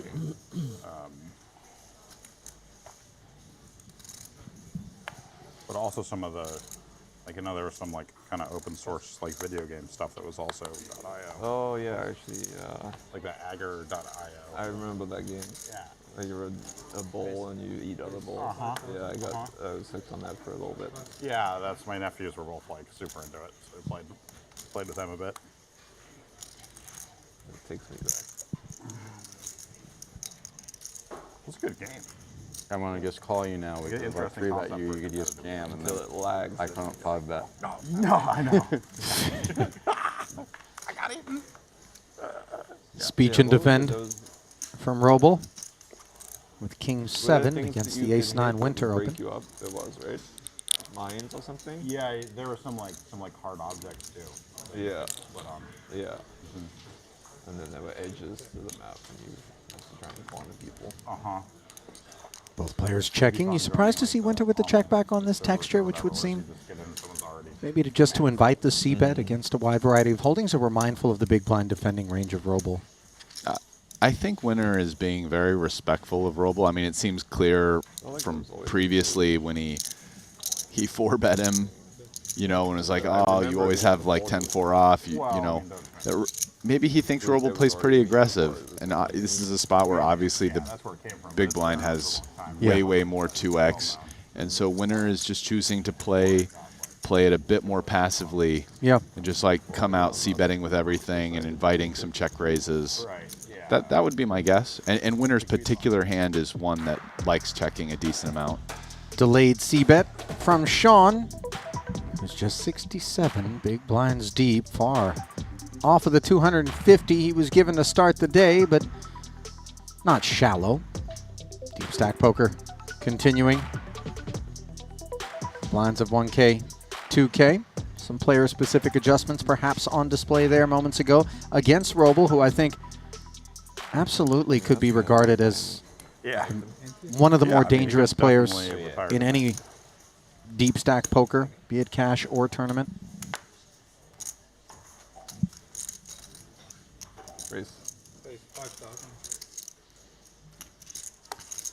For sure. I would feel pretty confident in saying that Roble has more experience and time playing deep stack, no limit hold'em than anyone at this table. And we have some amazing players at this table. Some very experienced players. I mean, but yes, I mean, he's probably older, as old or older than most of them, and been playing just mostly no limit cash for his entire career as a poker player, albeit in private games sometimes, but you know, that's his bread and butter. So whereas, you know, a lot of these other guys that we're more familiar with, such as like Chidwick and Petrangelo and Winter, yes, they've obviously played deep stack no limit cash, but they play a lot of tournaments. Anyway, let's get to this hand. Yeah, Chidwick the opener, he was the bread, Mokri the butter with pocket nines, and now Roble toasting with queens, a 4-bet to 50. And I think nines, might peel here, and we're going to get a big pot. That we are. Won't be the last time we say that in reference to one that involves Roble. Jack 7-6.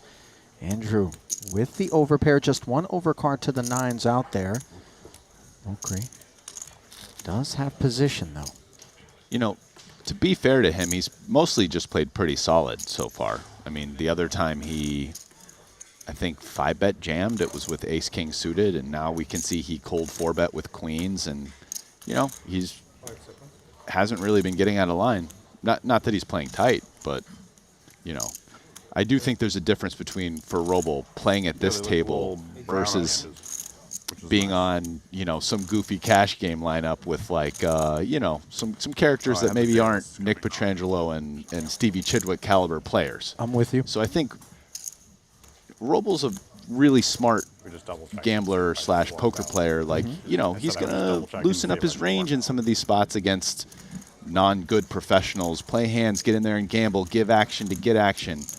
You're not going to give action to get action against Steven Chidwick, bro. That's just not the way it really works. Well, now, Mokri perhaps a reason to continue being a part of this action, as the Roble C-bet to 18K did get called. Extra 36 brought the pot to 145, and the turn delivers the two-way straight draw to Mokri. Yeah, we went to Area 51 and went to like a barcade there. Yeah. Quite a nice card for Mokri. I mean, short of a 9, this is the best card he could hope for, giving him all that equity when he's beat. I have pepper sauce. Yes, please, here. Thank you. Roble also, at this point, has to think, okay, you know, 8s, jacks losing, kings, even maybe aces if my opponent didn't. You know, I'm losing to a decent number of hands, like 9-10 suited just got there. Some other hands might now have a pair and an open-ender. I don't think I can go 3 streets here. I'm going to have to check. And I guess Roble decides to pick the turn as the spot he's checking. And now faces a 37K bet from Mokri. Not sure how nervous these queens are going to be in the face of that, if at all. I mean, you're definitely not folding here. You don't love it. It's obviously the type of bet where you're sizing up. Once he calls this, he'll have, what, like 165 behind. Pretty comfy river shove there for what'll be like 3/4 pot. So, but yeah, you know, at this point, hands that are worse than you could be betting here just to size a price and check back river. So you just call and kind of see what happens. Running 8s, I don't think, are cause for too much concern given the action to this point. In fact, Roble might consider it quite nice just in case there had been some 6-7 afoot. Now, if Mokri jammed here, Robles would legit have a really tough spot. And part of the reason why is because I just think that probably a lot of people in Mokri's seat aren't really finding enough bluffs in that hand as played. Even if a solver said, like, Queens probably doesn't even love calling in a solver. It probably might. It probably does call, but you're not, like, super happy about it. But does end up going check, however, and Roble continues to ascend. As you mentioned, Rast, it's been largely in-line behavior. Maybe some friskiness pre-flop, but after that, just tidy procedures. Yeah. 384K in front of him. Dylan Lind, second biggest stack at the table. Winter running 7th of 7. Maybe Roble, he doesn't have a Triton title, does he? Well, my hand. I don't think he does. The turn with your hand. Let's take a look at his profile. No, he has 1 cash for almost $500,000. First joined us in Montenegro in 2018, where he played a 1 million Hong Kong dollar buy-in main event and a 1 million Hong Kong dollar short deck. No, I mean, yeah, check raise all in. No. Oh, no. Bet. Actually went 0 for 5 before breaking the seal in 2019 in Montenegro in the 750K HKD short deck event, where he finished 5th, and that is his only cash. Ace-jack. Played the Luxonpay Invitational in London in 2023. That was a 250K buy-in, 100K pound short deck in London 2019 before the pandemic. And also played the Triton Million. That was a 1 million pound buy-in event back in August of 2019. Did not cash that one either. Jack 9-4, backdoor spades and an open-ender for Mokri, the product of defending, or rather raising, forgive me. Roble, the man who defended, he checks back, and now the 7 promptly delivered to the board. Third heart, but not straight for Mokri. Yeah, Mokri probably bets here. He has a hand that's just strong enough and really likes to just get 2 streets of value, and probably don't really want to check raise, so this makes sense, but Robles is just going to be done with this.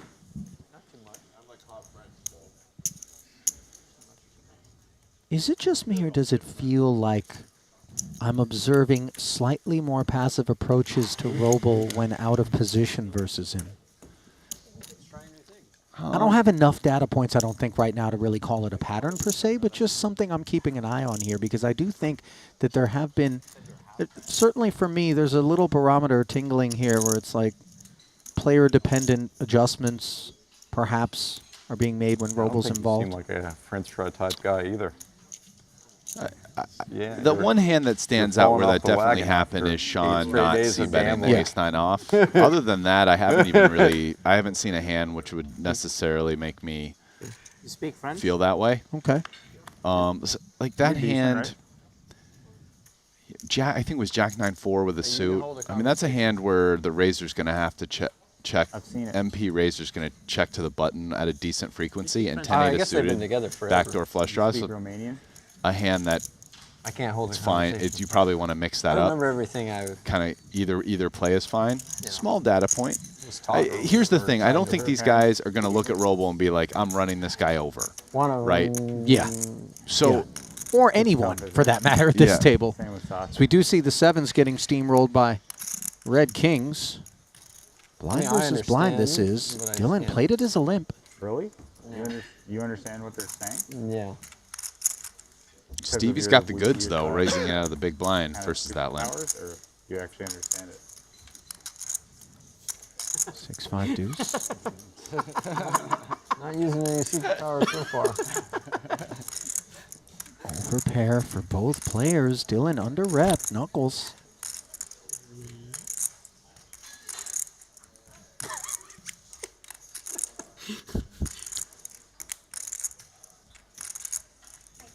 I needed this flop. Stevie is going to bet. The question is how much. I said I needed this flop. On a lot of runouts, he can actually get 3 streets in this pot. Oh, this is an overbet. Is it not? No, forgive me. But it's big in terms of flop c-bet sizing. I mean, I think he's instantly going, what, or the flop, but 13-5 into 18K. So, you know, we're talking 45. He's going 3/4. Get diamonds, right? Mm-hmm. 3 pair. Oh my god. 9 on the turn now. Dylan, having called the 14K, stacking off jacks. given a gutter. He checks it on over. This card's probably slightly better for Dylan's range. Definitely better for Dylan's hand. I wonder whether Stevie will bet or check here. This is less clear to me than the flop. This card is part of the outcome that starts to make it dicey to get 3 streets, but there are still a bunch of rivers where he can bet again. I have a glass with ice and lemon. I think I do prefer him betting here. Yeah. Who said that was the spot?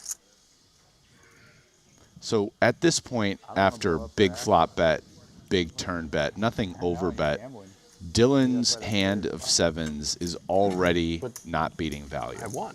Like, Stevie doesn't I have, told them I'm not raising the stakes. So you know, if you're setting me Queen up, 6 suited here. Since we're golf boys, it's not a good strategy. Since we're golf boys, I'll tell you, Saliba thought he was just printing. Or maybe Queen 6 suited we're of gonna hearts. play bigger then. So much so but, that you know, felt the need to text me unsolicited just to let me know. 31 ahead. Pot grows to 107. A board pairing deuce on the river. Not a card that's going to leave either of these guys worried. Great card for Stevie. Like so just tall, and he fist got pump, this big 3-barrel value bet on the way river up, it here. just landed on his back. Bunch of cards would not have been anything know. filling in straights and flushes starts to get dicey, but this is exactly what he's looking for, what he built the pot for. No, and he now it's definitely- he time said he thought he to had try to get value. But we broke even. I won versus Brian. Like, he gave me a spot. Yeah, of course. But I mean, it's not like it's a lot of variance in tennis. If you're better than the guy, you'll win like probably 9.5 out of 10.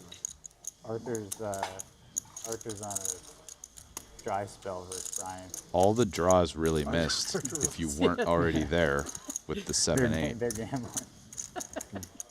Double flush draw on the turn, bunch of gutters. 10 The to 2 even counterfeits if Dylan happened to have like 9-6 suited or 6-5. Right. Like, and some of those 9X combos that would have limp, called the raise pre-flop, and then all of a sudden find themselves with top pair on the turn, could easily be targeted by these kings to the tune of all of it, though. Look at the polarity by Chidwick. Yeah, this is a big bet, right? He's going not quite, like 1.8x, so not quite 2x. One of the interesting things if you're Chidwick is, let's say you bet pot 100K. Like, hands you're beating aren't raising you. And if you're beat somehow with kings, I mean, that's talking at least trip deuces here, right? 30 minutes before It takes a strong hand to beat kings on this board. You might just get check raised all in for value, given the way this hand played. So, like, in some ways it kind of makes sense to overbet with kings as well. Just to take that move away from Dylan. Well, yeah, if I'm beat, I'm already losing my stack, but let me really try to get the max versus hands I'm beating that aren't going to check raise me. No. Is that what you do? No. But like when you're like once pot, like pot was like 105 or something, right? So, you know, it's not even a whole bet to check raise Stevie all in. Played probably like 10 years ago. You're at least in it now. What a brutal little spot for Dylan Lind, the racket wrong. who recognizes that 7s don't have to be beat here.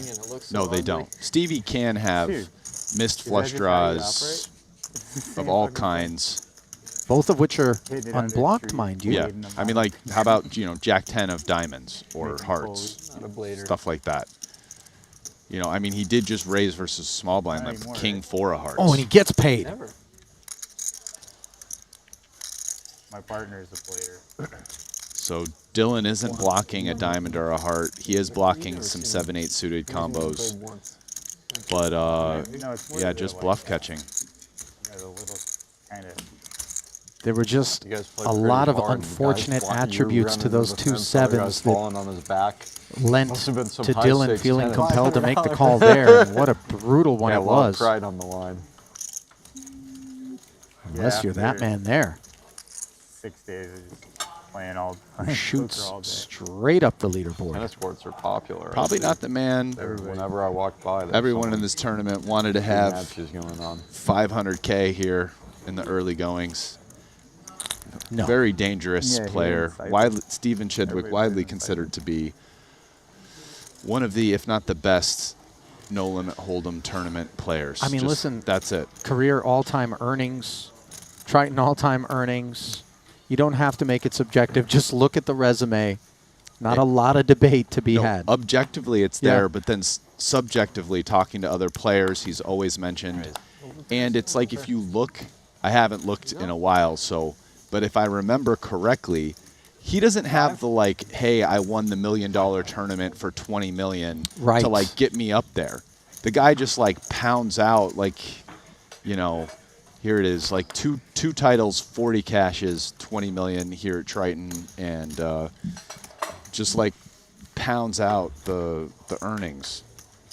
I wonder what his biggest couple cashes even are. You know, I think some of the other guys like Bryn Kenny and Bonomo all have larger, biggest cashes than Stevie does. On the topic of things getting pounded, King Queen has issues against Albert's pocket queens here, which have checked the ace-high board. Chidwick flatted the 5K open from the button.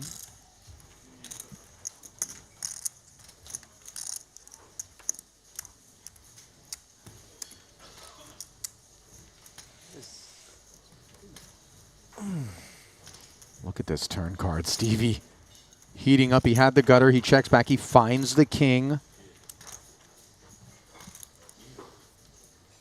Man, looking at his Hendon mob is just, I mean, the guy's insane. A pretty insane turn as well.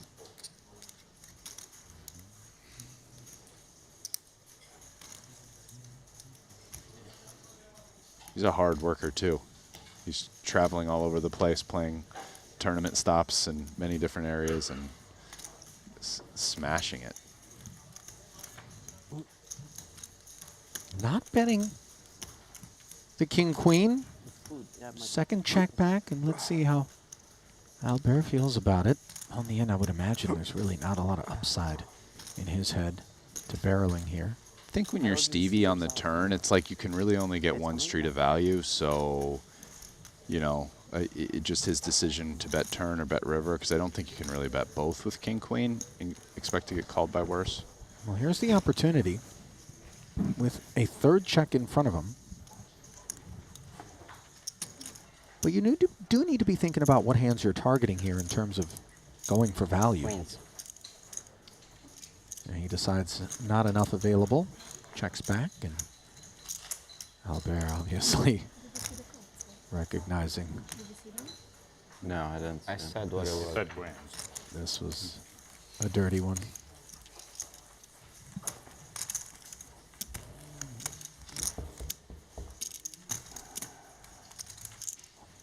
So glimpsing through that Hendon mob, where do we find Stevie currently in terms of all-time earnings beyond the borders of Triton, where he's amassed over $20 million in let me look at his that. career? I was just scrolling down, and it was like, I guess he had come out to Europe early and was at some Poker Stars thing, and he won a tournament, a 10K, no big deal. at the USPO in Vegas, won a 25K, cashed 3 others. Just, I mean, was in He's South a beast. Korea. He's just a for the beast. last Triton. Oh, he did win a Triton title at the last stop. Yeah, he's a beast. In February, he won an EPT in France, a 25K. I mean, multiple cashes. By the way, don't bury the lead in terms of that title that he won in Jeju. That was in short deck, Rast. And oftentimes I know you being a Hall of Famer yourself, getting involved about conversations. Who do we let into the petting zoo in terms of goats? Being well-rounded is, part of that conversation. Getting in. I mean, because it's not. I mean, clearly he's done the most in No Limit Hold'em by far, but he's an okay mixed game player. Like, he hops in. I'll tell you what. He's one of these guys that's definitely live to win the PPC. He's competent enough in all those other games. and then just such a good no-limit hold'em and PLO player, he's very live to win that tournament.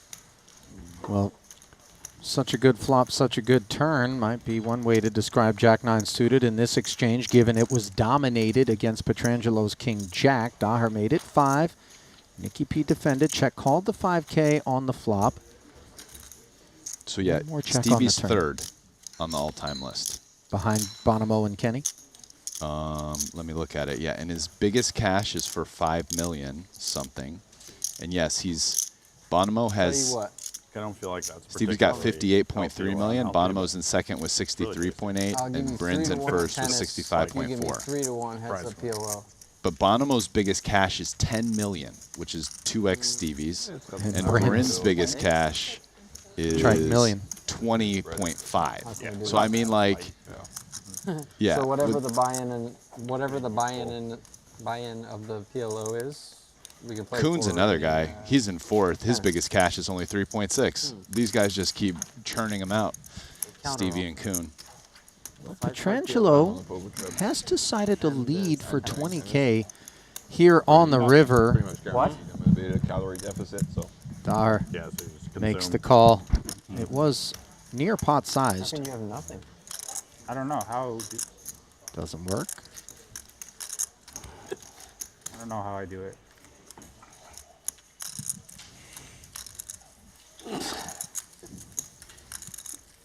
I have to like consciously force myself to eat. On the poker to be like, okay, I haven't eaten food today. Yeah. Better PLO. Yeah. Never played. Breakfast is the only thing that kind of comes automatically. Okay, I got up, I'm hungry. I don't normally eat breakfast at home, but then I'm hungry.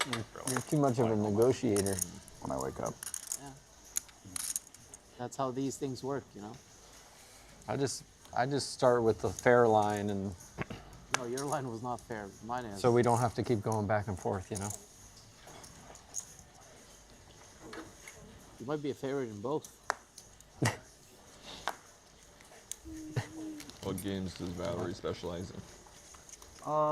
She mostly likes like Definitely a dog in at least one. playing games. I don't know. I don't think so. I wouldn't. Unclear the nature of what it is specifically that Mokri and Winter are I think most of her favorites are like that. negotiating. Trying to get a bet down involving golf and PLO, I believe. Kind of like they developed a bunch of, whatever Roble they wanted. getting 8,000 down. After Petrangelo chose to limp the small with the ace-X. You got edges in tennis. Is that, like every World of Warcraft type You're stuff? never going to be losing. Yeah, as just much not as online, You are like in single the player, PLO, so like I probably can't even. you know, like kind of high fantasy. I mean, Yeah, exactly. I'm not lying to you. Like seriously, I haven't played in God knows how long. Dragon Age, I played like maybe Final Fantasy. Yeah, let's say 6 hours or something. Petrangelo finds a deuce on this flop, checks it over to Roble. Yeah, it's tough. There's a couple different conversations happening. Yeah, but I see you're a runner. I saw your calves walking up I'm the not. stairs. I'm not a runner. I used to play football. Yeah, there you go. Roble comes with 10 dimes. Heavy now. Chunky. Overcooked. I have been thinking about introducing her to it. I don't know if she's played it or not, but it might be reset fun. the profile. And Yeah, exactly. From scratch. Exactly. Did you complete everything? In the first one. Calls. In the first one only? Yeah, the second one I haven't completed everything, I don't think.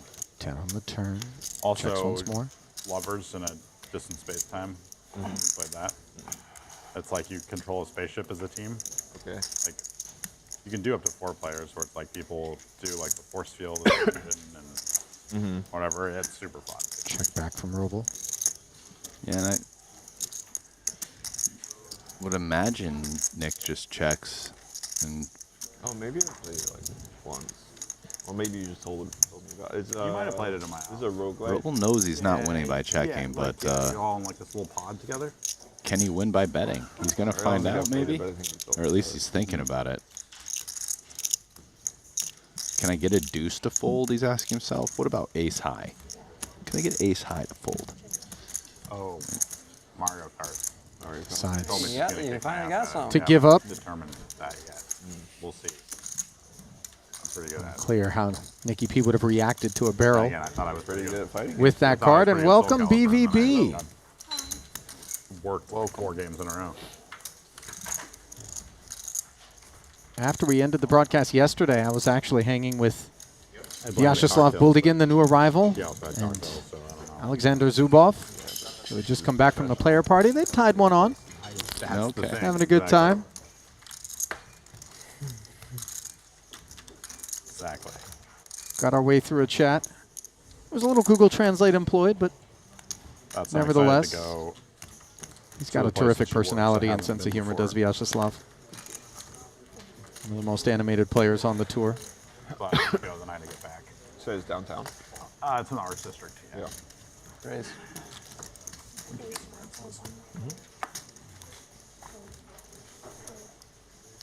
Sean, King, Queen. Yeah, it's like, have you been to Esther 2.5x? since they moved to the new location? No.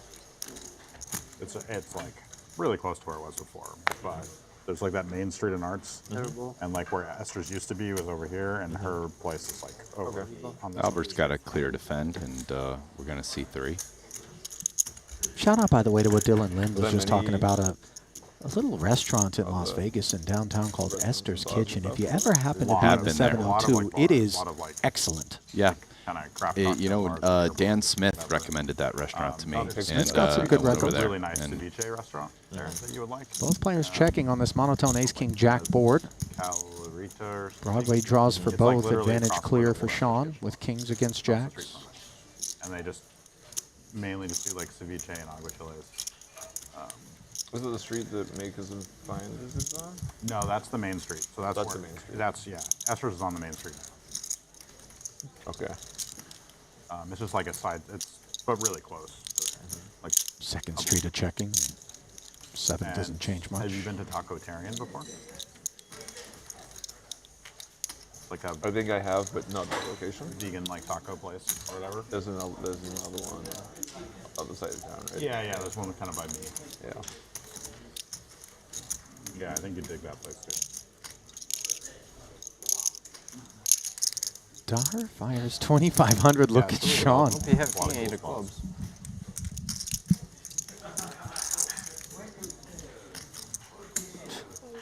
Throws the 2,500 over, but send it right back.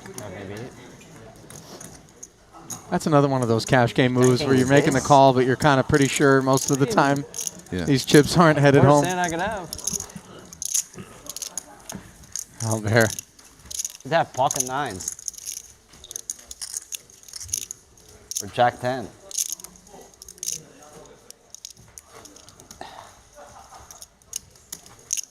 Passes it over. Sean kind of has this look like mischief incarnate. I mean, no more than that. It's almost like he's got a secret and you're not in on it, and he's not telling you. Okay. Yeah. You know? I see it. Like, I know something, and I want to say it right now real bad, but I just can't. You threw the chips at me. The aliens are telling me not to or whatever. I can't divulge the secrets, you know.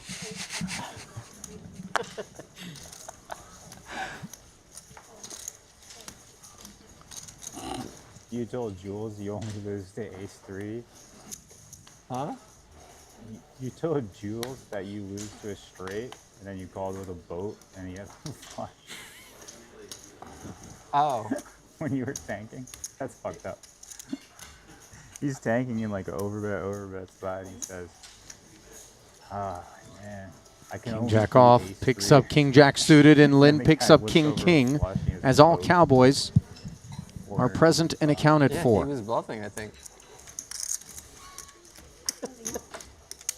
Dylan. I didn't think he was like bluff Happy to rip in his remains after most of the bloodshed came versus Chidwick.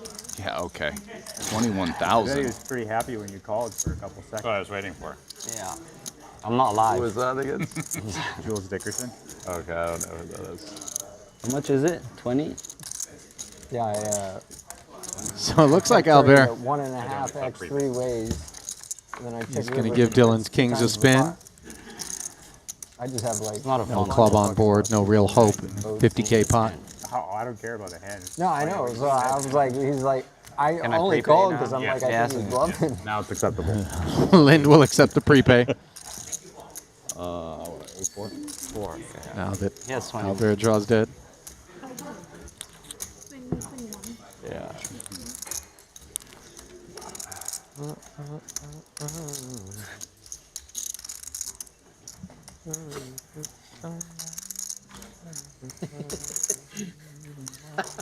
That's so funny.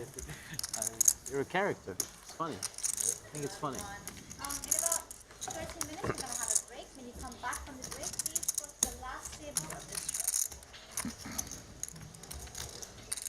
row. Well, guys, if This is his best behavior. you wanted to go to the bathroom, I guess you just have to wait like 12 minutes because we're going to have a break. Home arena at Poker Go Studio. Yeah, wait till the wine comes. Just fucking with everybody all the time. I'm always honest.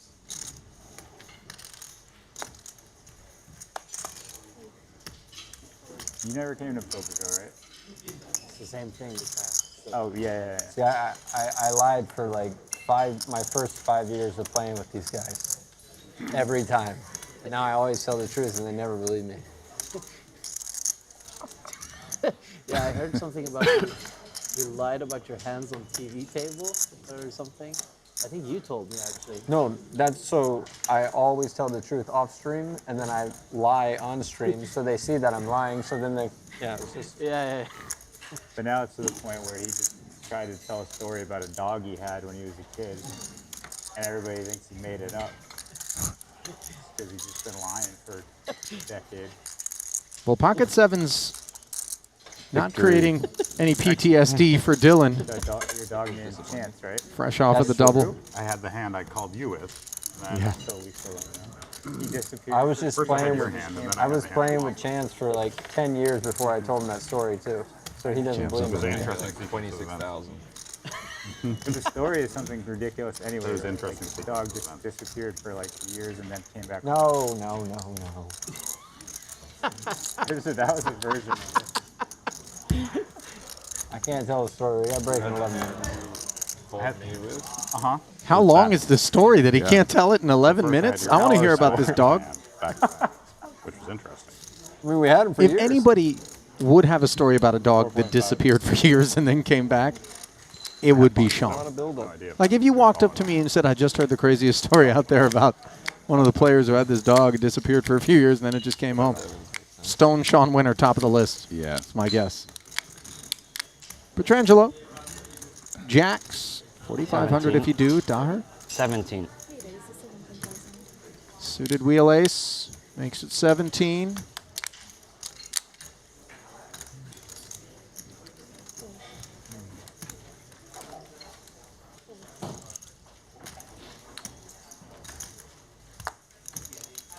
Eights for Winter. Not interested. Yeah, just a clear fold. 25 minutes. Yeah, it's been over an hour. Petrangelo, I ordered where do you open? at Plus the end 2, of so that's last the break, and low then jack. what Yeah, I became think a while they're ago. just over 100 blinds deep, so but kind of you really- 4-bet getting it in seems a bit ambitious in most situations here. Okay. Jack's full. The immediate byproduct of Petrangelo's flat checking over Daher and Dire straights. Do you Easily find himself drawing dead on the turn. I do think with the right pre-flop dynamic of aggression in that spot, you can start 4-bet getting in jacks. I'm trying to hear that But part. in most situations, it's a little bit too much for like 105 blinds. Yeah, we're a little bit too deep, you mean, for Yeah, but that like sort if of you're in a response? spot where you're battling with somebody there, then you can start opening it up and jacks might slide in. But yeah, I think Nick's call is what I would say is more standard. But definitely if you're going to war with someone there and you know you're start 4-betting light, you think they're 3-betting light, you could just add jacks in thinking maybe they're going to 5-bet shove a little bit lighter than otherwise. Kind of it's an adjustment. But anyway, to this flop, the way it happened, Nick's just going straight check raise. Seriously, it's like Probably going check raise, bet shove was going to be his idea there. Edgar would be like, Lena, I need to Daher. go immediately. all right. Passing over 10K, but no more than that. He just wants to stack queens, kings, aces. there. Some of those hands on a lot of runouts might find a check back on one street at least. Next feature table.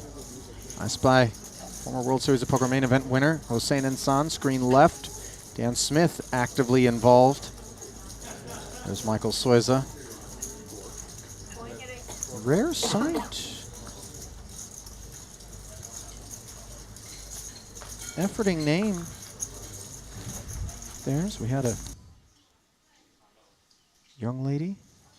Yeah, I've had like some relatively short flights that have fucked me up for a while. Just like falling asleep, especially the windows.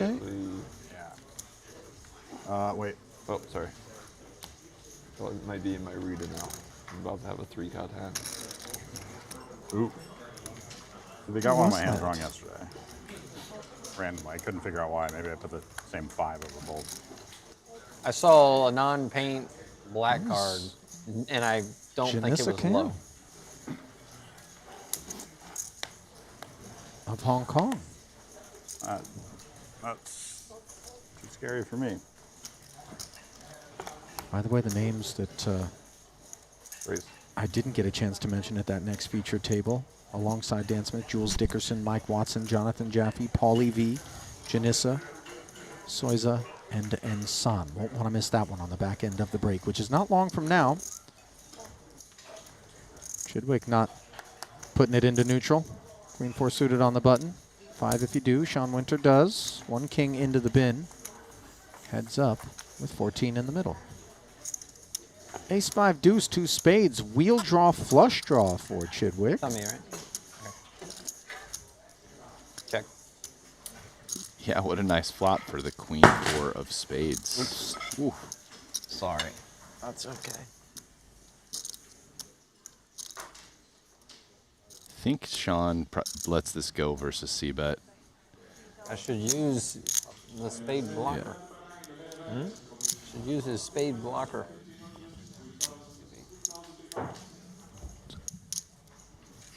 Easy check fold with the king high. Not as live as you think. I was not as live as I think. Oh, he had a spade blocker. Did you have a 3? Mm-hmm. Did you have a 3? No. I'd have called you.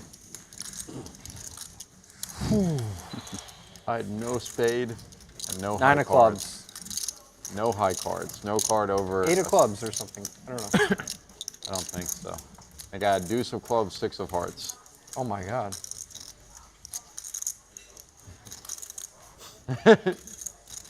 I'm not surprised. Well, it could have been 6 of clubs, deuce of hearts, but. Okay, I think it was 6 of clubs. Wasn't paint, wasn't ace. I thought it was black.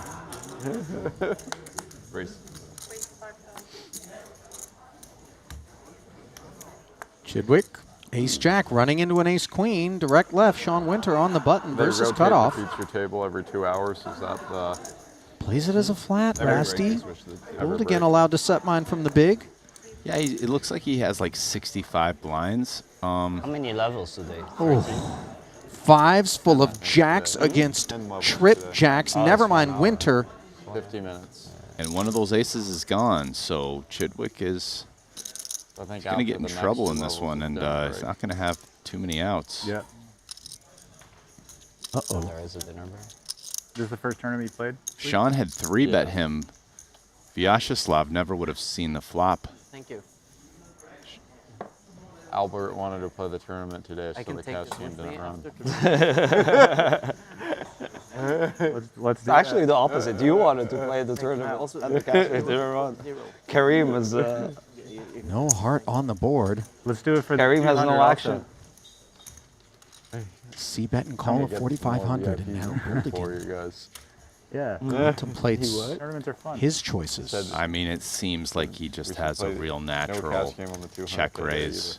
You'd love to just get a full double here versus Jack X. Asia delegation. Some flush draws might call you. They play the tournaments on We're out of position, so we can't count on our opponent's betting if we just call on the turn and check again. 80% trying to go to the cash game and just double threw me 4 times. And I made a fucking terrible call because I'm like, I have no idea if this is real or not. He's trying to act like he's running a cash game. Or he V-pips 80% of the cash games, too. Chidwick, by the way, thinks he loves this. Yesterday was definitely from 80. Buldigan. In the beginning, it was like 100. At the beginning. Yeah, the later beginning on, was he 100. played normal. He went down to like 40. Yeah, he's just got a pretty easy call at this point. We played in Madrid big with him Turn and should Lev, be and an they were easy both fold here. I mean, for Winter. It was Stevie just is very aware, blind I'm sure, three that bet, he's let losing set to go, yeah. exactly pocket Okay. fives. I mean, Rui would blind three bet Vyacheslav me, can't and then have Seth Jack would 5 just cold suited, call the so button. For like hours. it's It was not just really a 3K, great 10.5. card if you're Stevie. Cold call. Right? Like a hand that might check raise 700K that our deep opponent or can definitely have is King Jack. Oh, in the cash game? Or? Yeah. In the cash game. Yeah. So Madrid last now year. Stevie's losing to only played King with Jack South in and the cash pocket game. fives. Played pretty tight. He would not that day. Who? This guy's tough. Pretty sure if Vyacheslav, American businessman. I'm sure he ends up betting, probably. Actually, I don't know. Vyacheslav's decision isn't clear, but if Vyacheslav bets, I'm pretty sure Stevie will just call. All the cash when he comes. Yeah, I've only played with him once. Was that a TV game or just? We played. He wanted to play. It was in the private. It was a private game that. I would feel like if Vyacheslav If it checks, was it's not, because he's going for the double check raise, but betting seems most Me, him, Jason. what most people Adamo, probably do in this spot. Brewer, and then Rui joined late and was doing the when all of our stats got deep, he came late. There was a lot of chip fumbling going on there. You know, I've often had vibes when that happens. Mike ran a fucking crazy rager on him. Where the whole 47,000, what he ultimately came around, fumbles forward. Like Paul and Ellen and everybody were like screaming to pay him some crazy amount to show his card, and Mike still wouldn't take like. It wouldn't take like 25,000 to show his hand. I mean, at this point, Stevie is He's taking it to not his grave. folding, I've tried but to I ask him would for say like a year he's what he had. probably He concerned. definitely just ran some You rager know, on Rui. he has a big hand, but it's like was- pocket fives it is was always really check fun. raising flop, and King Jack might. Probably had So, you know, he's still beating some Yeah, hands, if he was some bluffing, flush he'd draws that are definitely continue take the bluffing, 25. maybe They Queen Jack, offered Jack them 10. 25,000 Some of those to hands play start to get a little hard. dicey, though, in terms of still betting. See, now this is a total brick. Yeah, nothing dicey about the deuce of clubs Yeah. on the Robo end here shows as the the pot fucking grew to 500. 153, Yeah. courtesy of the flat from Chidwick. And let's see what Buldigan has in mind. 178 back, 153, as The I one mentioned, card. in the middle. I mean, Yeah, all of it 1,000 for probably. both. You know, or leaving himself 5K. That'd be my guess. Pot to 175, somewhere in that range. How much have I paid you to see so And, you know, Targeting specifically Jack X. Yeah. Just once? You can 3 take a jacks. lot of the diamond You win combos more. off the board, unless 4K maybe it is was your like a card. queen 10 of diamonds specifically, maybe for Stevie. Yeah, but on the that was turn. during the hand. Yeah. Listen, Stevie, What was it? I don't Oh, see how he nine. gets away from this. I had King 9. I mean, I know I'm talking Saved about some the money. monsters under the covers here with Yeah. the King Jack fives, and I know Stevie's Oh, aware I when he thought- I calls thought that you he had might the be 10, losing you to had one of King these 10. two hands. Wow, he's going small. This is going to save Stevie some money, I You would have think. won one of the both for sure. Like Doesn't it 199%. feel a little milky? I mean, still, Ace Jack is Ace Jack. I mean, how much Queen Jack is involved in this line for Buldigan? Yeah, maybe, possibly. That's a hand Stevie might tell him might play this way and bet smaller. Queen Jack, maybe Jack 10. I'm losing to King Jack. I'm losing to fives. It's close. I do wonder. This bet size might convince Stevie sometimes he has the best hand. My guess is he's still pretty concerned, though. I mean, the check raise into two people and then large bet and now bet, even though it's not pot, it's still 2/3 pot. Stevie's contemplation doesn't involve asking for the extra 76, does it? I'm not sure. I don't think he's. God, if he folded here, that would be sick. That would be. I don't think you can fold. Yeah, he wants to ask for all of it. Yeah. Yeah. So I think when Vyacheslav bet 102, Stevie decided I probably have the best hand more often than not. So let me ask for it. Although, you know, he's beating Queen Jack, Jack 10, maybe like Jack 9 suited. Well, let's flip the ball back in Vyacheslav's court. This feels nutty. Yeah,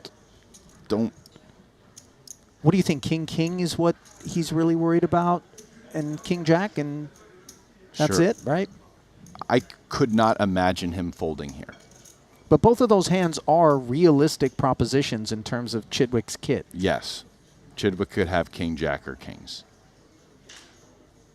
And it's unlikely that he's bluffing. But we can also see that Chidwick has Ace Jack. And if you wanted to do combo counting, Ace Jack is more likely, I mean, than King Jack because there's a king out, you know what I'm saying? And kings, and you're only calling like 50K into a pot of 630. You saw the recap there. Chidwick made it 5 to go. Winter flatted. Vyacheslav defended the big. It was a c-bet of 4,500 from Chidwick. Winter flatted. Vyacheslav played it as a check raise to 19. Chidwick came along. Winter out of there. Then it was a lead of 47, which was called. The lead of 102, which was jammed on. So if you wanted a combo, there's 2 jacks, 3 kings, 4 aces. There's 8 ways to have Ace Jack. There's 6 ways to have King Jack, and there's 3 ways for Stevie to potentially have kings. So you're talking about 8 to 9. If you're just saying he can have only these 3 hands. I mean, pocket jacks, I guess we have to include. Okay, so 8 to 10. So 8 times you're winning, 10 times you're losing, and it's a Well, a look at the ratio price a little at under the pots, 50-50, yeah. and he's getting a price of over 10 to 1. So it's just a very clear call. In my opinion, I mean, maybe if Vyacheslav is telling himself he can't have Ace Jack, but that seems ambitious to say that. Well, let's give Chidwick's choice to raise more credit, given how deep into the blender it's put Vyacheslav. And if he did find a fold, oh my goodness, how good would it be then? Well, I mean, one of the questions is if he doesn't call this, then he wouldn't call Queen Jack, right? Which then...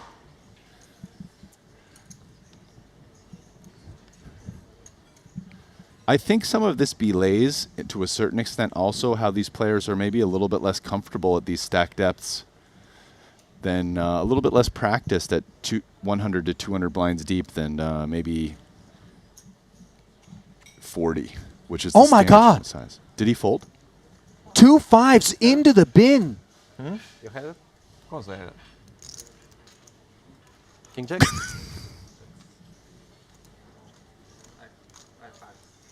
You had 5s? Oopsie. Sorry? One time back? Stevie is probably... Stevie's breathless at the idea that 5s just found them up. I am too. That's an unbelievable hand. Stevie was value raising and bluffed him off of a better hand. That is absurd. I mean, these are the upsides of making these sorts of decisions, and just look at the implications of the exchange. Bouldigan hurtling down the leaderboard, 75K, going to a break, and is he going to be haunted when he comes to find out that he binned a winner there? Chidwick, on the other hand, 686 plus as he fights forward. Wow. Ali, you realize that if Vyacheslav just went all in, Stevie would have called and he would have gotten a full double, and instead he bet 2/3 pot, and then Stevie put all his chips in and then he folded. That's like one of the most insane kind of like sliding doors moment in this thing, because if he just put all his chips in, Stevie calls and he wins the pot. But then he didn't put all his chips in, he put some of them in. Stevie put all of his chips in, then he folded. That's that's a crazy hand, man. Yeah. See ya, buddy. I know. What are we doing? You know, Ali's gone. I'm gonna have to do it. We'll see you when we come back from break. Thanks, folks.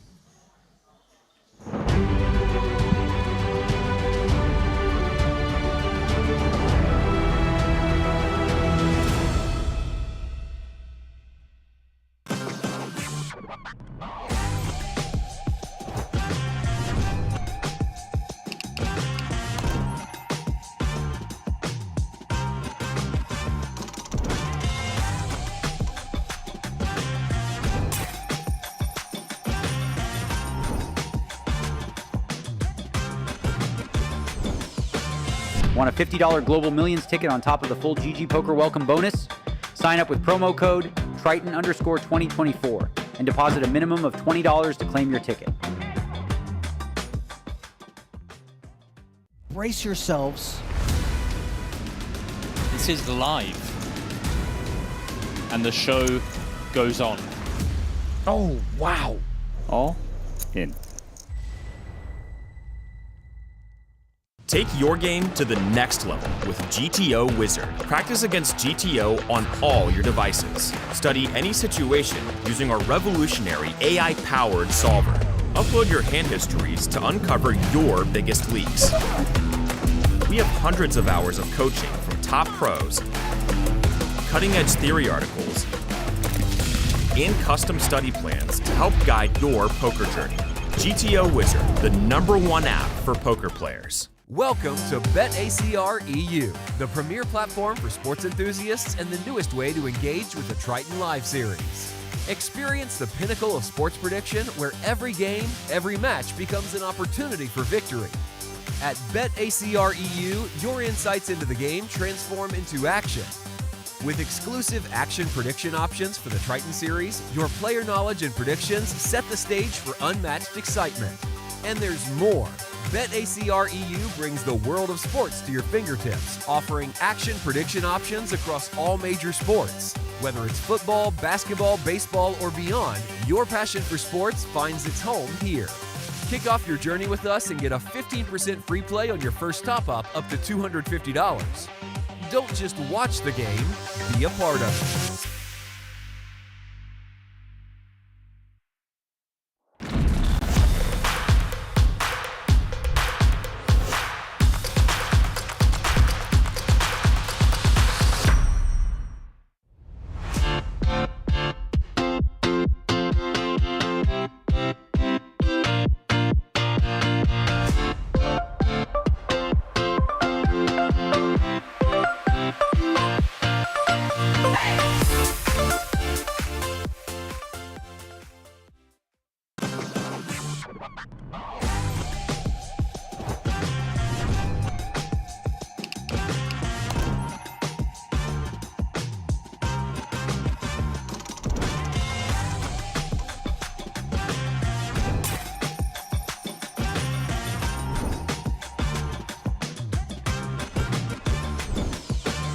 Want a $50 Global Millions ticket on top of the full GG Poker welcome bonus? Sign up with promo code Triton_2024 and deposit a minimum of $20 to claim your ticket.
Welcome back to continuing coverage of the Triton Super High Roller Series. I'm Griffin Benger. He's Brian Rast.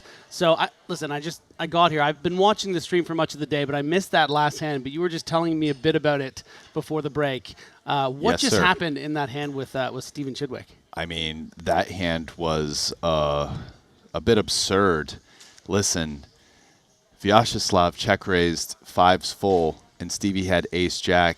It ran out king deuce, and Vyacheslav, instead of jamming the river, decides to bet like 2/3 pot, leaving him, like 50, 60K behind. Stevie puts him all in with ace jack for value, clearly, and Vyacheslav goes in the tank, 650K in the middle. He has to call like 55,000, ends up folding.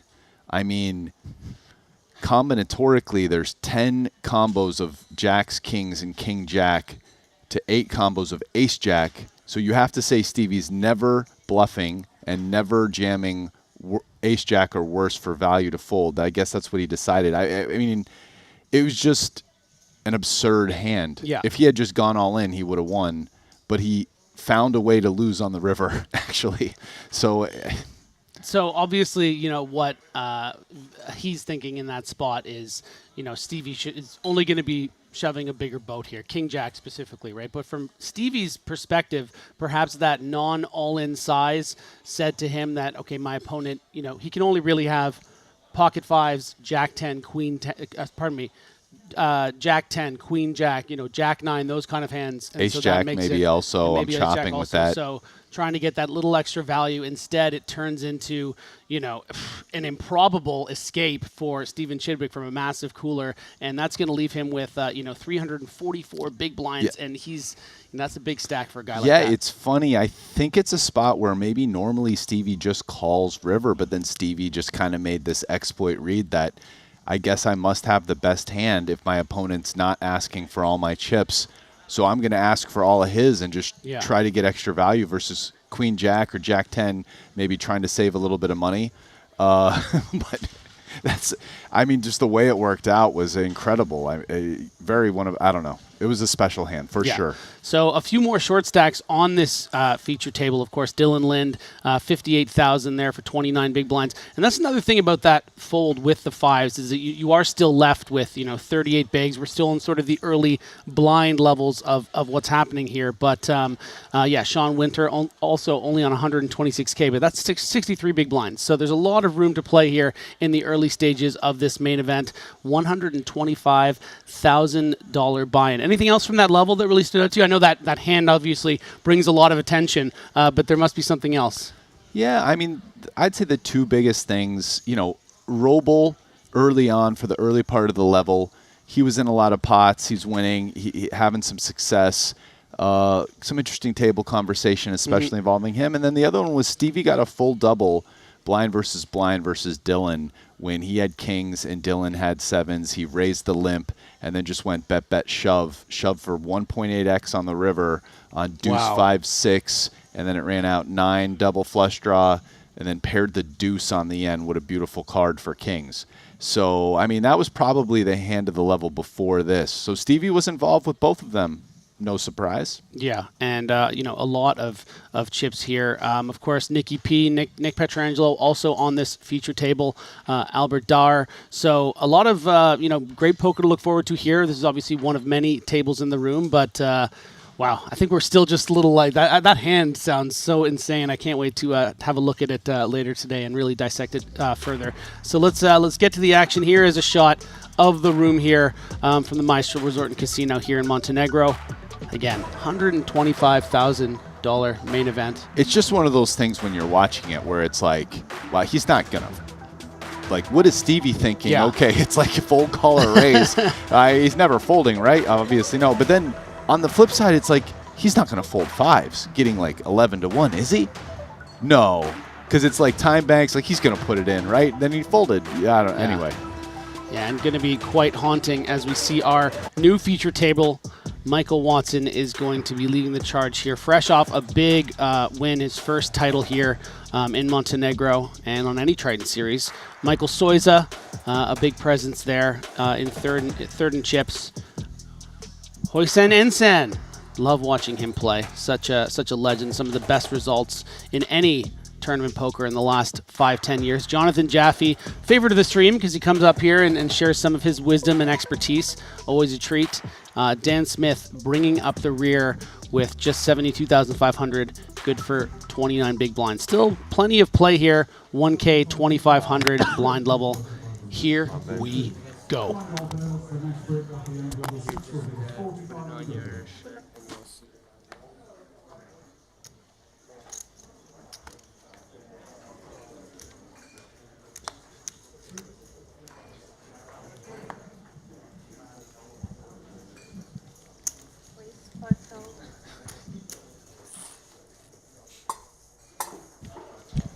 Ensan, going to open things up under the gun. The main event champ, right? Yeah. Here he is. He was also the designated 400K puller, right? He was the designated puller, one bullet, boom, 400K in the mystery bounty. He's living the dream. I mean, you know, EPT champion as well, but is going to find some resistance here in the form of another epic champion of tournament poker, Michael Watson. Have you heard, do you know my nickname for Michael Watson yet? Sir Watts? No. Well, that's part of it. That's only part, okay? Listen, it's Sir Watts, king of the value bet, first of his name. Okay. I like that. There was some like deep. It was at a final table. That's Lord of the Rings, right? No, man. Game of Thrones. Okay. Come on. You know that. Come on. I know that. Okay. He just at some final table. He had a pretty sick value bet at one point, and I was like, "Wow, I like this value bet. It's nasty." And it came to you, and here we are. And then it came to me, and here we are. I'm the only one who says it, but one day it'll catch on. I think it is important to say, and I hope you don't mind me revealing this to the thousands watching at home, Brian, but you did reveal that Game of Thrones, your #1 show, despite the stumblings in the last season. Yeah, the first 5 or so episodes are my favorite TV experience. Yes. I do think it stumbled a bit, as you said, but the first 5 are fire. Ooh, so the 3-bet pre, a bit of a loose call from Ensign pre-flop, and then turn down Sir Watts. Do-do-do-do-do-do-do. Hits that ace, just the dream card, given both of their hands. And Ensign is going to play it pretty cautiously, going to recognize that, you know, the 3-bet sort of value hands, that ace actually does favor Michael Watson's range. You know, I think Ensign would prefer if he had something like, say, pocket jacks in this spot, which would check this back a fair bit of the time. But it is, of course, the ace-king. We can see that. We can see the trouble that Ensign is in. And Mike Watson's ready to sort of size up a bit here. Listen, the gambling gods are punishing Ensign for his very loose and speculative, out-of-position call of the 3-bet, 100 big blinds deep. Yeah. Ace-10 off. Folks at home versus a 3-bet, especially here, you open under the gun, hijack, boom, it's a pitch. It's pretty easy. Yes, but it is. Here he is, he called, and now it's the worst possible situation where the ace came and he's out-kicked. This card might save him some money, though, because it's a... Let's see if Sir... I mean, he is king of the value bet. Does he find a value bet here? It's a little dicey. So I don't think that... Yeah, I mean, the 9 of hearts obviously isn't ideal for Michael Watson, and maybe even Ensign should consider, you know, using this great combo that he has, the 10 of hearts in hand, and turning this hand into a bluff. No, It'll not really to lead. Not to lead bluff. You could think... I think you could decide to check raise bluff it. But you have some showdown value here and check Right, it's too much showdown value. Yes. I mean, yeah, exactly. It's a good check raise bluff combo, though. Yes, 100%. And Michael Watson's also going to be aware of that and think, you know what, I think I probably have the best hand here, but I don't want to open up the door. And I'm sure when Ensign sees that ace-king, will maybe think, okay, I mean, maybe I shouldn't be calling pre-flop in this spot. And you know, it's very difficult for us here in the booth to ever suggest that a player at this caliber is making a mistake. But I think, yeah, Ensign maybe was a little too ambitious calling a 3-bet of that size after raising under the gun with ace-10. And maybe he'd be the first to tell you that. Listen, baby, you can do whatever you want when you want to gamble your money. But if you want to listen what the Silicon Overlord has to say, the charts say fold. Yes, and why not gamble your money at PokerStake.com? You can buy action from some of these players that you know, put up their lines here, and you can it'll really enhance your viewing experience to be able to watch them. Maybe they're on the feature table and you get to see them work their magic. I mean, if you've been watching the stream, you're almost an expert on some of these players and what to expect from what they can accomplish. So do check out pokerstake.com. If you're too lazy to type out those words, just get out your phone, little camera, use that QR code there, and you'll be on your way.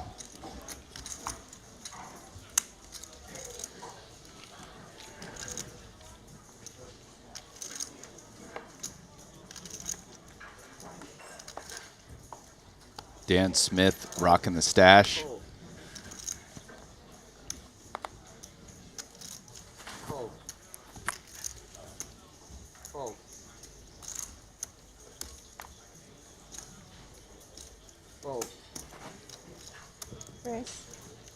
Here we go. Someone I'm not familiar with. Yeah. Janisa Always Khan. a pleasure Let me to see. Look her up using the Triton Poker app. See what's going on. Got to pull out. I forgot to switch out to the new feature, but here we are.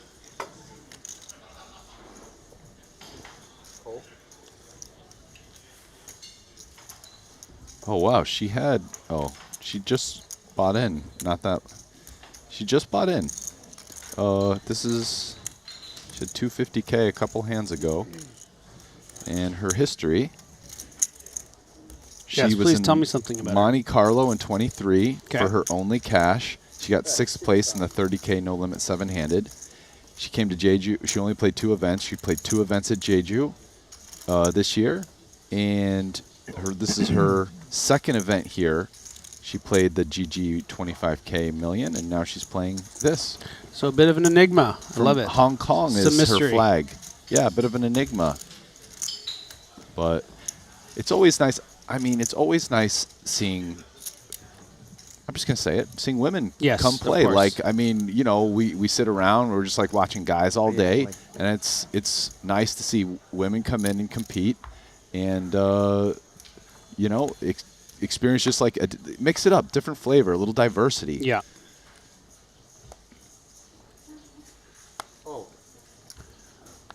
Of course, isn't the first woman to have competed in here in Monte Carlo. We had Julie Klein, I believe, in that opening event.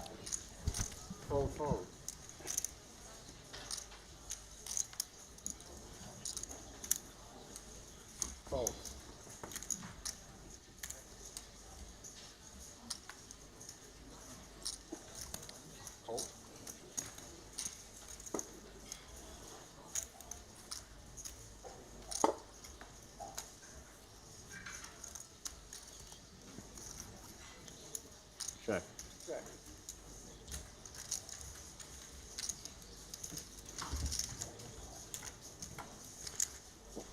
So I'm pretty sure someone is massaging Dan Smith under there, but it did appear to me just coming onto the stream that he just really likes that massage pose.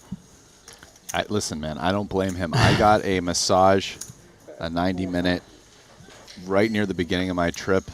They have, I guess, all the masseuses here are like from Thailand. It was Really? an amazing massage. Yeah, it was really Okay. good. Definitely recommend. I think I might. checking out Yeah, the I might spot. try to get one. Yeah. I think I was telling you I strained my calf a little bit on the tennis court the other day, so it'd be nice to get that Massage, taken care bro. of. Your body's asking for one Yeah. right now. Strained calf.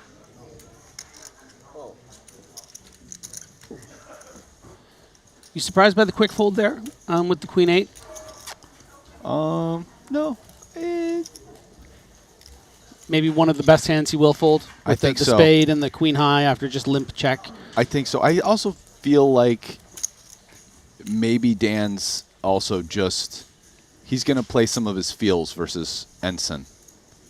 Yeah, also doesn't I mean, we have can already the- see, like, Ensign called a 3-bet OOP with ace-10 off. Like, he's not a guy who you'd figures in here just, like, trying to replicate GTO play. Right. So, I mean, Dan Smith, especially out of, if I'm going to pick some of these guys who, top pro, Dan Smith has been in the poker streets. Yes. On the streets. He's some sort of a hybrid. as we've For remarked a before, long, yeah. long time. So, like, he's sometimes just going to be, like, close spot, who knows, any number of little things that came up, and he sizing, timing, whatever.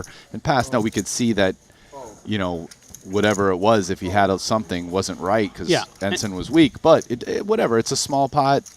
Dan doesn't know, and he very well might find out soon because I'm pretty sure Dan, he might follow the stream. I think also, he is the significant short stack on this table, just 68,000, so probably Yeah. doesn't want to get into too many of these, touchy spots, looking to really put his chips to work. Now, 100%. yeah. Investing where, like, kind of low Yeah. probability, you lose the pot a lot. Yeah, he can find a better spot as well. That I 100% think that 45. factored in.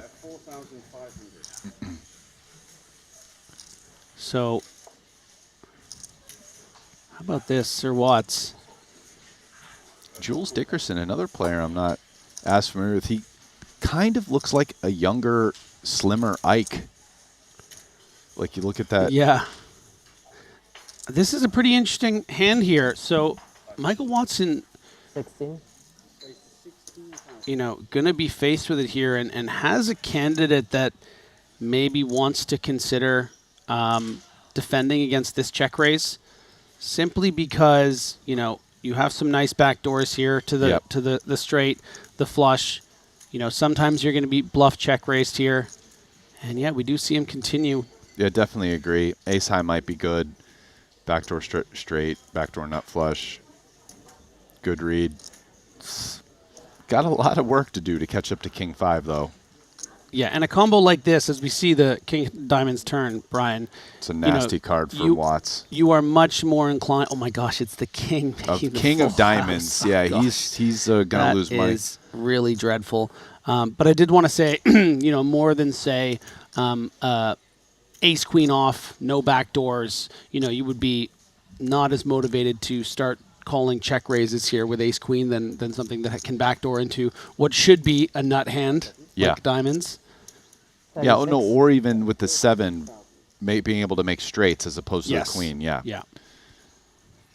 Yeah. Watts is not thrilled at this point. Now that said, after hitting a diamond, he has a compulsory continue. Really, like sans some kind of like sick vampire read, but if you're just playing cards, this is a compulsory call. Important, I think, not to be results oriented as a viewer here. You know, if this card was the Queen of Diamonds, Jules would be coming out with the same size, and Mike would be calling with, you know, a much better chance than 0%. So for Sir Watts's, and that's a good card, I think, for Mike. I mean, you know, might still think ace high is good, Brian, but that 7 blocker to potential straight draws on the flop that Jules might have used as a check raise bluff, maybe it might help him in finding a fold with ace high. I mean, you're beating 3x and 4s. None of the draws got there. 6 high, 7 high, 4 high. You know, you could ask how often do some of those hands play that way, but they might, right? So it's not one of Mike's best cards. Although we could see his best cards just lose him a lot of money, like if he hits the flush. But it's a decent card for Mike, and he might find a call here. This is an interesting bet sizing. So I want to propose a question, and please don't jump down my throat because you might have every right to, but does Mike Watson ever consider, if he does believe his opponent has a 5, to rep the king? I mean, I think it's a consideration, but I don't think he will. I don't think it happens very often. I don't think you get a 5 to fold very much either. I guess you shouldn't have a lot of kings as Michael Watson here, just ace king. You know. You don't really also, the only king you probably have really is like the hearts, because the diamond and the spade both block the backdoor flush draw kings. Yeah. So there aren't that many king X. Like you know, you might float with king jack of hearts, but king jack of diamonds is impossible now. Right. So it's just, and the king jack of spades.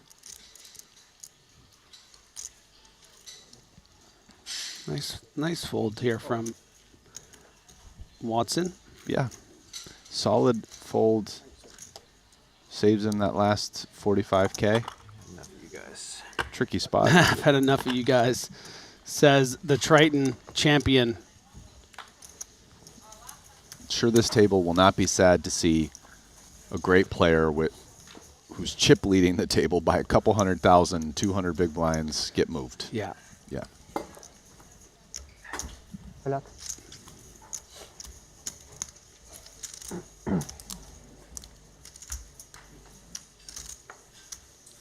Michael Watson, our 30K No Limit Hold'em 8-handed champion for a little over $1 million. Real nice start to his series, the 3rd event here. Also final table bubbled the 50K 7-handed Bounty Quattro. Janisa Khan, pocket 8s. Definitely going to want to continue here.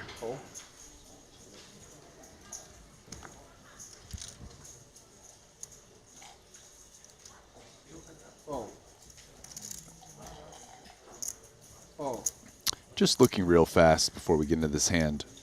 Paul Foy, still at the chip lead. 782,000, 313 big blinds. Danny Tang going for the player of the year, 695,000. And Chidwick, who was racking and stacking on our last table, is in fourth, 678,000. So on to this hand, but couple players to note, players to watch. If you can follow them on the Triton Poker Plus app, if you want to get the updates without me telling you once every 3 hours. Yeah, good starts for the British contingent. Chidwick, of course. Ben Heath in 8th place with 418,000, and Sam Grafton in 10th with 400. You know, Jack 7-4 with a flush draw is the flop that it's the biggest pot I've ever played in my life. Oh, yeah? Heads up 3-bet pot in a ginormous cash game. Go for it. Tell us. You got to tell us now. Blind versus blind. Absolute Absolute whale. Where are we? Paint the scene, man. Come on. I think it was in How the, were it's you in the feeling that Aria day? in formerly Ivy's room. 3K, 5K. I chipped up, folded to the small blind, who I was directly in position on. Obviously, I'm in the big blind. He's a lag ginormous whale, opens to 15K. Hold that thought. I just want to remark on the ask action. me for the hand, brother. I do, but this is an interesting development. Yes. When we saw the check from the Open of Paulius, I was a bit worried for Janissa following a bet that this might be played as a check raise, but she is wise to it, brings the remaining chips into the middle, doesn't buy it, and this is going to be a very interesting turn card. Okay. Paulie, well, no, let's follow this hand now. We can do it after. This hand has gotten interesting, and we've already interrupted the story. So Paulie has an interesting hand to check raise. I don't think you check raise this and then give up when you're called. I mean, that's kind of a goofy line to me. This strikes me as a pretty good hand to bluff. Yeah, I think this is a great card as well because, Janissa might have, he's going to have a lot of jack combos here, maybe even as strong as ace jack. And if you fire out something like a pot size bet, maybe even mix in some overbets, it's really going to put hands like that in the coffin. And, you still can have something like 8s, 9s, 10s as well. I don't think you really are targeting getting Jack X to fold, although you can. But what happens is that card doesn't hit any draws, any 8-9 suited, whatever, 7X, 8s, 9s, etc. I think that's more why it's a great. I think Jack X continues there a lot. Yeah, so Janissa actually shakes her head there, and there might be some regret in betting that flop. And in situations like that she might bet and just get a fold. But he happened to have one of those combos that makes life difficult as a check raise. All right, so back to this hand. Yes, Jack. Eyes were like small blind 15K. I 3-bet to like 45K or whatever. Mike said, "Screw you guys" on his way out. Small blind calls. Oh, I didn't hit it. Flop is Jack 7-4 with a flush draw. Check. I didn't hit. Bet. He check raises me. I didn't say. So let's say it's like, I don't know, I bet 50K. He makes it like 150. He's a mad I dog. make it like Mad dog Mike. 400. How much money are you sitting and with he in this just game? I took like a minute before I made it 450 because I'm like, what am I doing here versus the check raise? I'm like, this guy's a maniac. I'm just going to re-raise. I think, inflate the pot. I have no idea what he has if he calls. I don't know. I ever feel comfortable folding. Jack 7-4. Anyway, I'll say my hand later. I haven't said it yet. Here we go. By the way, I think you lose this hand. That's why you remember it. After I make it 450K, he just snap goes all in for like Who was it, Brian? 1.4 million. I don't know his name. And I snap call basically because I didn't make it 450 to decide to think about it after thinking about it previously. And divorce. And so he sits there for a minute, and this guy is like kind of famous for slow rolling, but I have a pretty good hand. Okay, I have kings. Yeah. So when he doesn't show his hand, and he's also kind of like the special player at the table, I'm not going to like slow roll him. So I turn my hand up, and we're waiting. He doesn't. Oh no, sorry. I'm saying this out of order. I forget. We run it. I ask him if he wants to go twice. He looks at he thinks for a minute and looks and holds up a finger like, no, one time. Oh, brother. he gives you the one finger. The one time. I'm like, okay, fine, one time for like the biggest pot I've ever played. Let's go. So it runs out. It pairs the 4, which unlike that flop, the 4 was the non-suited card. So if he had a pair and a flush draw, I'm losing. And the other card's okay. It's a 9, kind of a blank, right? So final board is Jack 9, 7, 4, 4. Flush doesn't come. And if he has Jack 9, for instance, you didn't get 2 paired up here. Yeah. So the 4 is so most of the time a pretty good This card. is the part where now he doesn't turn his hand over. when he's out of position and he put me all $3 in. million cash game Yeah. pot. And I'm sitting there in position. And Kings is a pretty good hand at this point. So Yeah. when he doesn't show his hand in, 3 to 5 seconds, I just show my hand and I'm like, please don't slow roll me. Anyway, he thinks he shows his hand to the people on the other side of the table and then mucks it. And it's like The 9 dealer ton of scoops and I diamonds just probably. scoop the whole thing. No. And the winners. Later I find out he had 5-6 offsuit. They won, and then M was 5-6 offsuit. Open- brother. open-ended. Just open-ended. We 6 weren't high. kinda handling it. Just like there, someone had 6-5, by the way. Oh, no wonder it was so Impressive, triggering for but you. That was basically, almost you the couldn't really- biggest you're bad struggling beat to of your serve. life. But if it was There is the I mean, watch. I didn't And the forget the trophy. pot because it's the biggest pot I've ever Yeah, played. yeah, yeah, so yeah. whether I won or lost that pot, I was They wouldn't gonna, point it I to the wasn't top gonna of the screen forget and it. just be like, I remember a lot of details, and I can't remember shit from like 8 years ago, but I can remember that pot pretty See, she vividly. got spunk. He's got We had some adrenaline going. Oh my gosh. Marine's good at the net. It's a nice mismatch because Brian's so just like only complimentary of you, no swagger when he hits good shots. Just kind of Yeah, I just remembered it right there. very gentle warrior. Jack 7-4, baby. All right, got on the to these guys playing. So can't talk about us has-beens in the booth, Brian's okay? like, Maybe just Lost all against that the money very on weak opponents. betting on black on the roulette wheel. It's all The gone. video they posted. It's funny how that Like, works. I'm terrible, so everyone's better than me. Fucking fun. The way you delivered it was hilarious. what was it? They asked who was favored between me and Talarine, and I just said everyone's a favorite over me because I'm the worst player here. He said, I'm terrible, so everybody's a favorite against me. That's what he said. Tolerant improved so much in 2 days. It was In one, I hit with him unreal. yesterday. Yeah. All right, the battle of nothing. Night and day. It's crazy. Yeah, I mean, he's 1-0 is a little bit better. I was watching a bit. The 10 games we played, there's something. How really Janisa snap folded there. Played That's 10 games. You can curious. see the improvement, like game by game. Like he's getting the hang of it back. I'm not saying she should have continued, but I do think Really having is the Queen of interesting how much Spades. if you just don't get a chance to I do play think with anyone good, some players whatever in you're this doing, field you would can't continue, get and I think good. it's worthy of thinking about it. So I just think it's like an information point was the there. poker home It's like games that for she a while. snap folded that hand as opposed to at least considering continuing and folding. I mean, there were things to consider, like the bet wasn't small. I think it was just a smidge over half pot. Maybe that ends up making you decide to fold. Whatever. I'm not making a comment that fold. It's a was pretty ever bad on. hand. But yeah, I think maybe just being a little more balanced in a spot like that, I can agree. But Listen, blind versus blind, when you have these super wide limp ranges, you really got to continue a decent amount, or your I agree with you. minimum and- defense and- frequency. Yeah, just but I is think I not would hitting fight it. for maybe on this particular texture, the way it interacts with so many other of your like. I mean, you're just gonna have so many other continues that have like direct equity on that board. I feel like. I think maybe specifically Queen 3 off with the Queen of Spades is Mhm. probably a fold. Yeah. But I'm definitely continuing to say Queen 5 off with the Queen of Spades, and Queen 4 might be the cutoff. But I'm just saying it's like you need to think about that, and she kind of snap folded. That's all I'm saying. Yeah. Ensign finding another under the gun raise.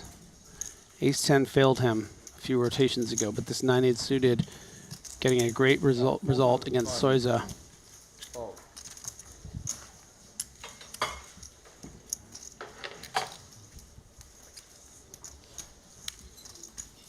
Like, This is 6. Good. T patch coming up.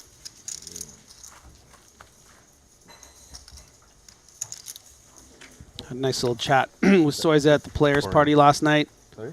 No. Talking about the great work he's doing out there in Asia. Material is not the most adhesive.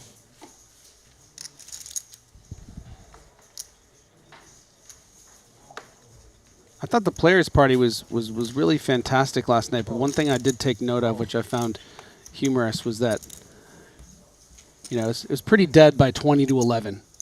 All the players had a big day today, and they were not, So it's kind of hard to get these players to let loose a little bit when they're playing. Yeah, I mean, six-figure buy-ins the not next too day. many of them were drinking. No. I didn't see much of them drinking at all. Maybe a glass of wine, one glass kind of thing. This one. I mean, Which one? Right hand. I had a drink with Dan Smith. That last 1 month? Yeah. There was a little bit of it, but Yeah. most of them, maybe it was like one I would be glass, afraid to sleep. And that's Yeah, I that. don't know, like, it seems like Which you makes smoke all the sense. time. You're out here at a stop, you're working. Alcohol, it's maybe not the best for your mental function, if being honest.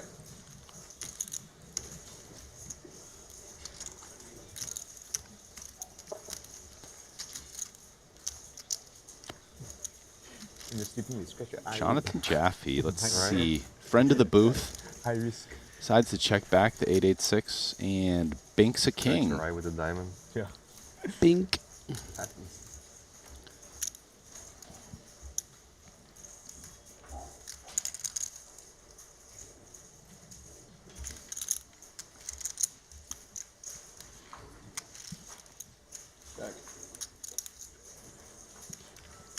I think Jaffe has pretty clear just,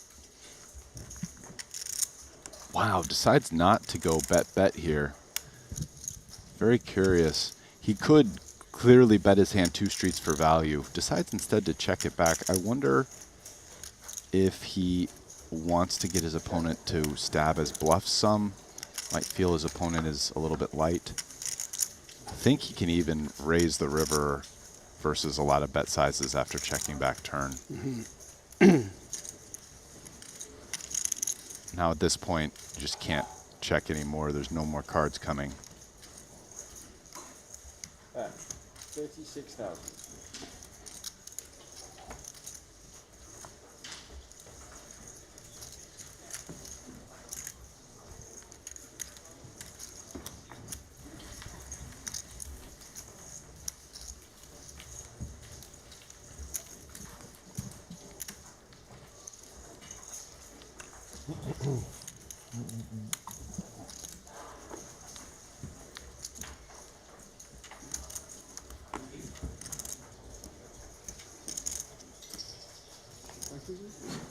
Yeah.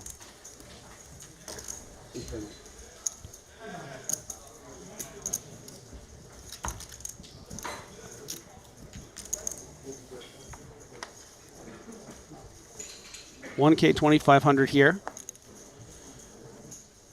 In the early levels here in the main event. All creeping closer and closer to that 3-digit amount of players. 86 remained of the 99 entrants. Can guarantee you that's going to get well over 100.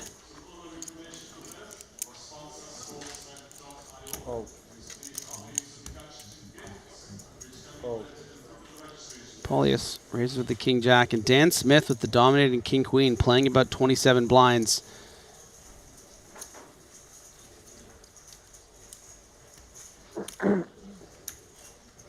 Is going to call, plays quite nice as a flat here because you can, you know, often against the hijack range, you're going to be ahead of most of the king range. You know, of course, your opponent can have ace king, but also going to have hand exactly like this: King Jack, King 10, some suited King 9s and King 8s sometimes. But the problem is your opponent can still rep a stronger range, and when the board comes something like ace 8 deuce, and we've talked about how Dan is a little bit handcuffed on this shorter stack, Brian. Maybe he doesn't want to get speculative, even if he thinks king high might be good a decent percentage of the time here.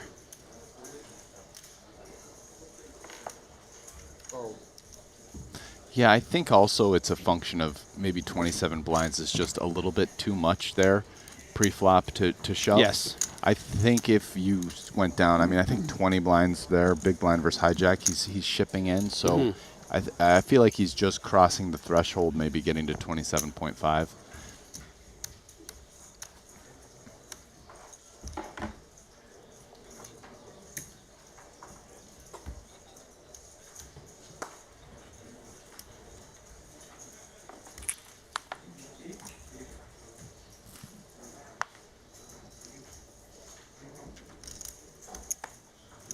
Where's the 6,000? Oh. Jaffe going to have one of his lightest opens under the gun here. 7-handed. Gets called by Ken in the hijack. Ace 4 of diamonds. To the blinds. Wardrobe change. Wardrobe change. Wardrobe. Yeah, it's cold here. There's like an aircon blowing on me. Great start for Jonathan Jaffe. Going to see him playing a lot of checks here, you think?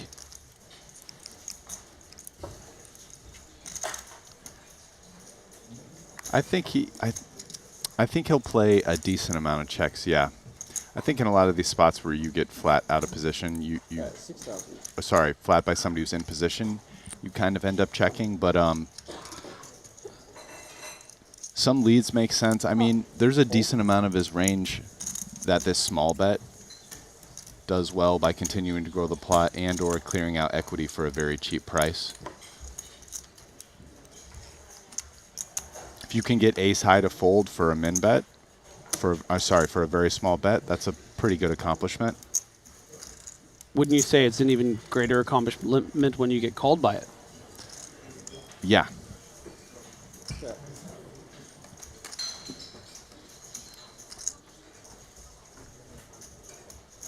And has gotten the pretty weak ace-4 on the flop to call, creating a pot of 30,000. Jaffe gonna think he has the best hand pretty much always here.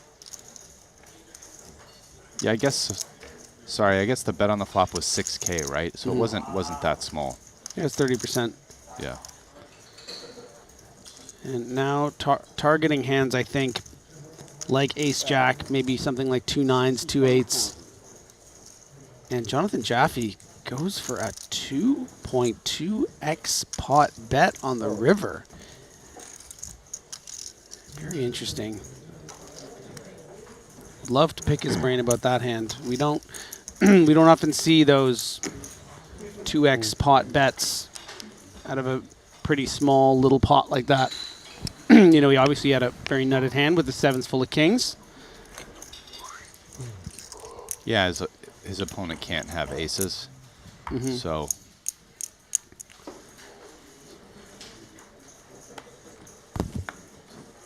Really only losing to quad 7s, and as played, she doesn't have quad 7s very much there at all. Not a lot of success so far in this level for Janissa, but she is not deterred. Opening the Jack 10 off under the +1.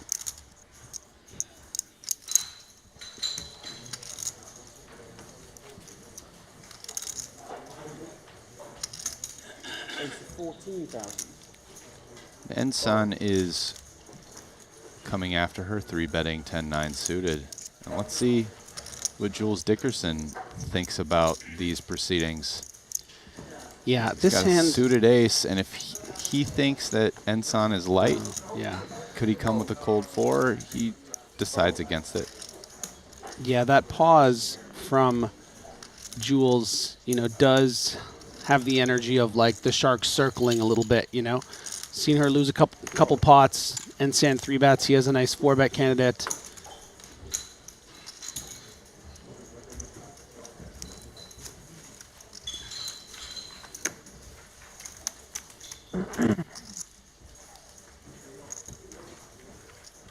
Yeah, I feel like if you're in the spot at the table like Janissa, or I'll get to it after this. Yeah, absolutely. So go check out sportsbet.io. It's the perfect platform for every punter. Their words, the complete and one-stop shop for every type of sports and events experience. Ease of deposits with a wide range of digital currencies supported. Experience smooth crypto betting at all times with sportsbet.io. It's fun, it's fast, it's fair. Expect no lags in a user-friendly site that welcomes even beginners, punters with ease. You can also place wagers on the go with their mobile app. So yeah, I want to make this more of like a teachable moment and just talk specifically about her. But let's say you're at a table and it's tough, it's aggressive, you've been losing some pots, and it kind of feels like people are starting to come after you. The simplest and easiest adjustment you just do at this point is just tighten up pre-flop. Right. Like, maybe Jack 10 off is like her weakest open in, you know, wherever the hijack or the low jack she just was. You just don't open that. You just take off the, you know, bottom, whatever, 10%, your weakest open. So you're opening tighter and you'll just have stronger hands when you open, which is a way to naturally avoid having really weak hands that just fold. Because it's like you're opening, people are attacking you. Don't have the hands that just fold there. Yeah, so I think that... Well, hold on, let me finish. Yeah, for sure. That's number one. And the number 2 thing you do is that, well, if you're not going to tighten up, the other thing you can do is just get even more aggro back. So it's like this guy's getting aggro with me, I think I missed the 3-betting me light, so I'm just going to 4-bet him light. Right? So it's one of the 2 things. Like the easier and kind of like less gambly one, less high variance, is to just tighten up and just have it. But then if you don't want to do that, then you have to fight back, but now you're going to play big pots because you got to fight them back by 4-betting in some spots or whatever. But so I don't know. So what do you want to say, Griffin? Well, I totally agree with what you're saying, but I would want to say too is that maybe she needed that Jack 10 open, maybe a bit frustrated at a couple of those hands that had happened. She needed to get 3-bet there to maybe recalibrate and realize, okay, wait a minute. Because she hadn't really been 3-bet that much yet. She had just lost some pots where she was flatting. You know, she got check raised by the 6-5. Check raised. And then, you know, then outflopped by Jonathan Jaffe. So, you know, I think that was really her first too light open, but I think maybe that could be a teachable moment for her, being like, okay, well, wait a minute. You know, if these people are going to attack me, I can't be opening hands like that, and that speaks to what you're saying. Yeah. So I would look to do one of those two things, or both. But yeah.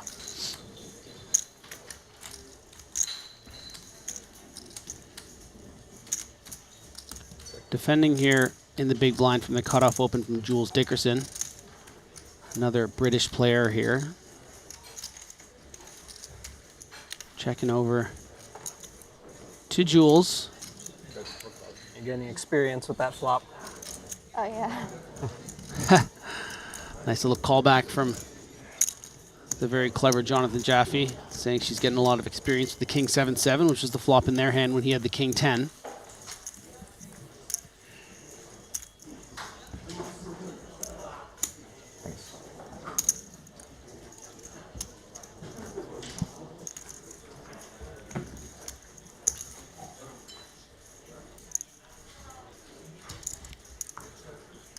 Vincent in his turtle shell a little bit today. Sometimes we see him all flashy with sparkling skull designs and that hair spiked up. Still flashy on his wrists. Decides to let go of the Queen 9 suited there, under the gun 7. I think the charts would have that be an open, but at this stack depth, certainly, yeah. But yeah, I mean it's fringe. Speaking of fringe, Dan Smith, similar open to what we saw from Janissa. Perhaps these players won't be as 3-betting him as light, as liberally. Maybe also respecting his open a little bit more simply from the stack size he's on, that he should be opening tighter. Only playing 23 big blinds to start this hand, but has gotten a dominating hand to call. And this is part of the problem when you do start opening these kind of non-suited, you know, weaker broadways. If you do get flats, you could be dominated going to the flop. Big disadvantage here. I mean, at least can play a hand, you know, see a flop. Yeah, certainly. And this flop has missed both players, but definitely a much better flop for Jules, who's in position. Also has that ace of hearts. Dan does have some interaction with the 9. Backdoor straight plus 2 overcards. Looks like my guess is he's going to check fold flop if bet here. Just kind of give up. Not a lot. Depending on the turn, he might start betting. And yeah, this I think he's just folds to this bet. I mean, he really kind of never has the best hand at this point, right? You don't just need to try to win every pot. I mean, in 9 hits, he's got jack high. So, you know, his opponent, because Dan only has like 20 blinds, his opponent isn't going to really be playing many low cards versus him. So his opponent probably has 2 pair or queen high plus, which means jack high's just behind. It's okay just to give up. You don't need to try to win every pot. Yeah, and the interaction also of the cards that would improve your potential to make a nut hand, like say you bet on the flop, get floated, the queen or the king comes. Those cards actually are gonna hit that floating range as well. King queen floats with a king, queen of hearts on the flop. Some 2 heart combos. Good spot to just give up, as Paulius gets a good spot not to give up. I have change, please. Yeah.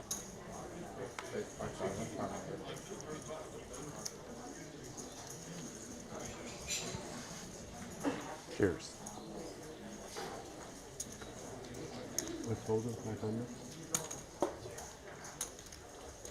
All right, heads up to the flop. Yeah, classic battle. Pretty solid hands, considering it was just a cutoff open and big blind defend.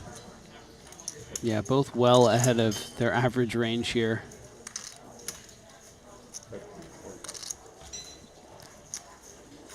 And even right off the bat versus about 30%, like fives is pretty uncomfortable. I think you could fold this. Ensign calls. It's going to be hard to actually win this without hitting a 5. Like, you just get bluffed off the best hand a lot when you are good. And when you aren't good, you have 2 outs. So, pretty dicey spot. Like, I think I actually probably fold, but it's close.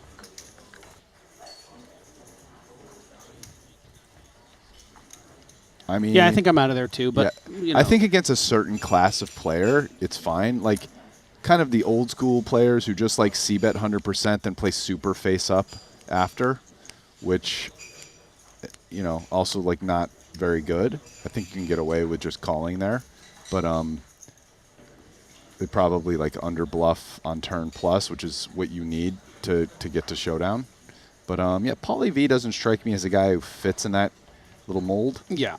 I mean, just so many times you're just check folding the turn, whether he actually has value like he had, or, you know, a jack-9 off that's going to barrel and does, you know, show a little respect to the legend. He gets to bet the turn a lot. I mean, we're talking king, queen, 7. He opened, you know, you just have the big blind defend range.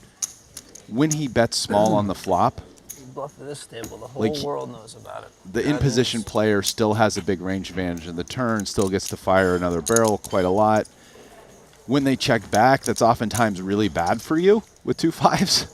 Like, they might have a queen or a 7 or 8s, you know what I'm saying? So it's like, it's just not a great spot. Yeah, maybe there's a version of that hand where, you know, Paulius has ace-8 and the turn pairs the queen and he decides to check back in case you have the draws to maybe call river, and then, you know, you just check it down, 5s win.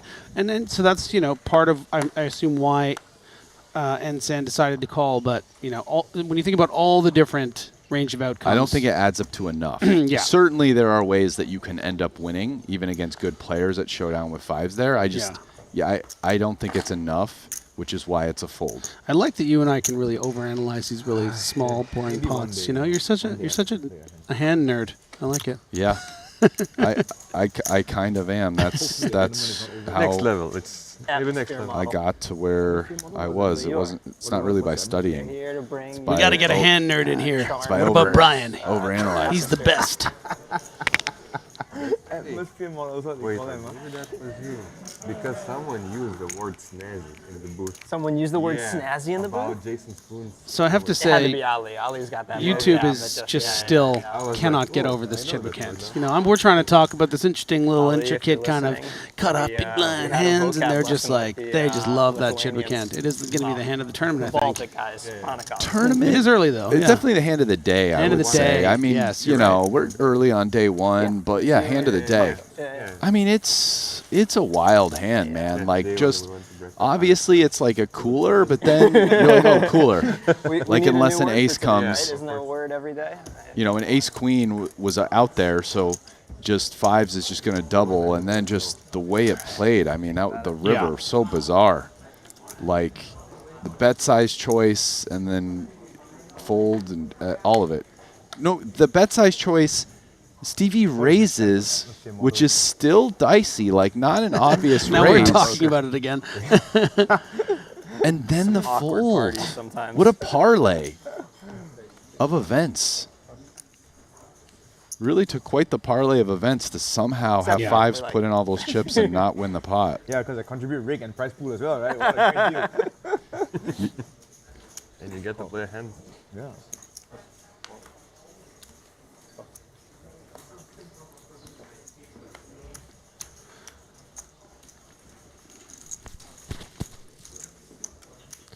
Soiza getting out his sickle and his shovel, going to do some mining for sets, and he has found one in the form of ace 3-8, and Jonathan Jaffe has a monster with the ace-king. Brian, this is trouble for the American. Oh, yes, it is. Yes, it is. Just we're starting to get into hand combinations. He's got the ace of clubs, not blocking ace-3 suited, is blocking one of the ace-8 suited combos. So he's really kind of losing to eights, 3 combos of eights, 3 combos of threes.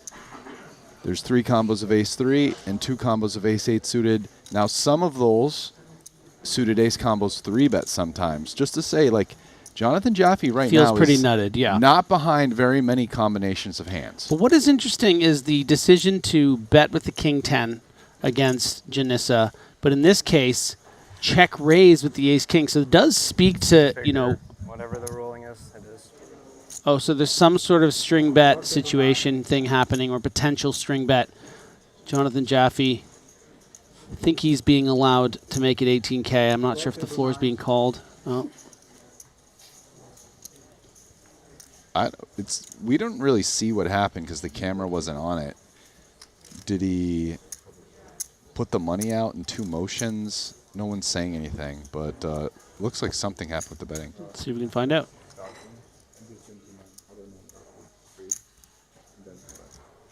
Oh. Semi-continuous. Allow that to stand, but it's like it's got to be in one action. But that was like semi-continuous, so it allowed this.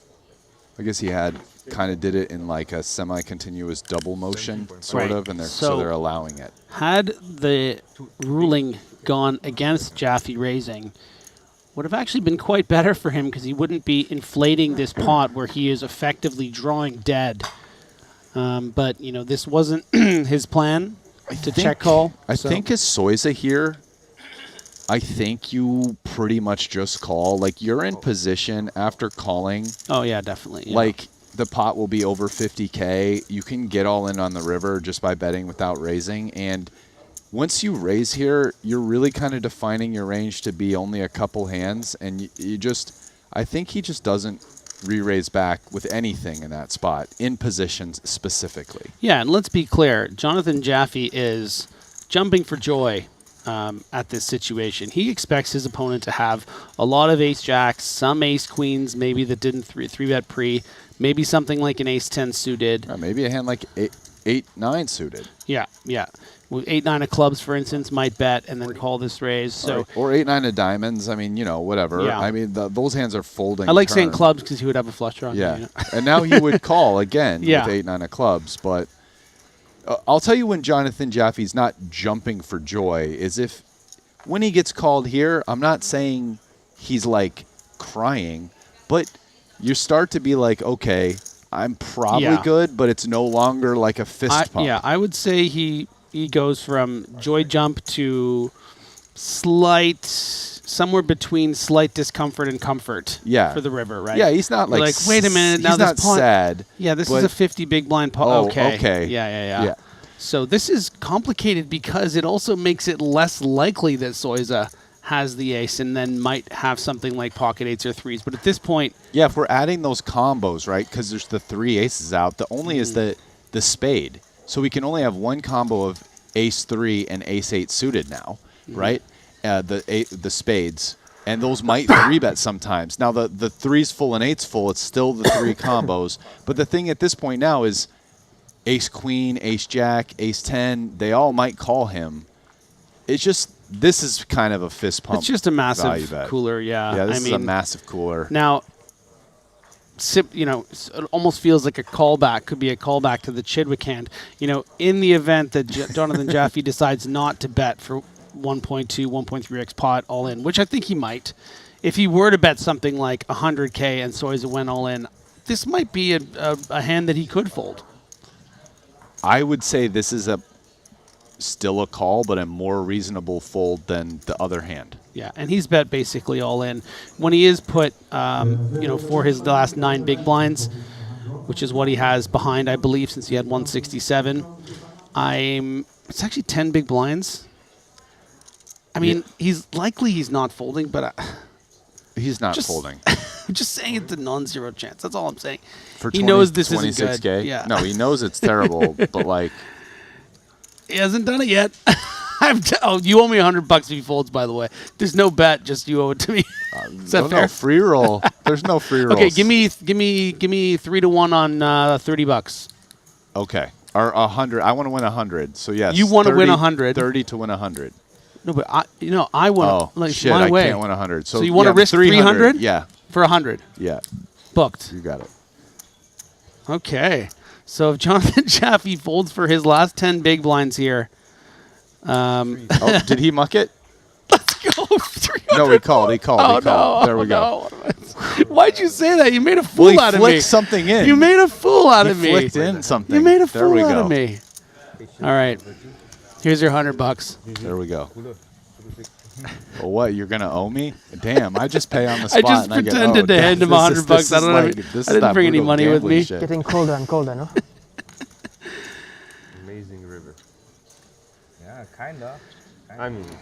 So, yeah. Jaffe knew that he was flicking in those last 10 big blinds and probably being seen pocket 8s or pocket 3s, but, you know, what are you going to do? Not going to make the same mistake that Chidwick's opponent made last hand before the last break. Yeah, I mean, both players played their hand fine. That was just a cooler. In the biz, that's known as a cooler. And Jonathan Jaffe is supposed to lose all his chips. Anything other than that happening, I mean, check raise and either someone made like the sickest read ever, or they played the hand badly. Those are the two ways that Jonathan Jaffe isn't out of the tournament. Like if Jonathan Jaffe somehow does not put all his chips in and folds, that makes like a highlight fold, like one of the best folds ever real. Like that's, you know. But it does bring up the question because I feel like Jaffe's near certainty that he was beat there and that the power of 10 big blinds, that I wonder if it in some way, in a situation like that, you should weigh like, okay, well, instead of betting 141,000 to 137, maybe I bet 125 knowing my opponent's never going to bluff the other 40 and I can save 17 bigs. It's just, I mean, it's such a big hand. Listen, you know, the power of 10 here. isn't that much at this point in the tournament when the average stack is like 100 bigs. Yeah. Yes, this isn't like deep. Let's go get another $250,000. We got cooler. Let's not nurse this short stack all day. Yeah. You're right. Also, you should have given me 5-1. By the way, you're such a hustler. Like, come on, like it's actually messed up. You do run into an issue as well that if you start playing the game you were just playing of let me save even more back. At some point, someone's going to exploit you. it. Yeah. These guys didn't start playing poker yesterday. They're going to be like, oh, this guy's saving 15,000. Like maybe he can fold here, right? Like it's one thing if the guy's saving like, you know, 2% of his stack or whatever it is. You're like, okay, he's probably not folding value. But you know, once it's like 10% of your stack, I've seen people go for it in those spots and bluff and have it work. I've seen that happen before. Those are epic poker hands. Yeah. Hello, can I get black coffee, please? Well, also, for those unaware, as Janissa unfortunately has to raise fold to Dan Smith's 15 big blind ace-jack shove, is Jonathan Jaffe has jumped in the booth here a couple times over the course of the last 10 or so days. And I'm sure he'll be in here again and he'll be able to talk about that hand. And I'm sure he's listening to me right now maybe. And we'll have some insight into how complicated and difficult a situation like that can be when it's just like, you know, you just feel like you have to be beat, but you're just, what are you going to do? Save your last 10 big blinds? Or put up another $125,000 and try again? Listen, Griffin, that was your chance to just run away. You win that, I'm 500 in the hole. I'm not getting out. No, you're not. Okay. But I know.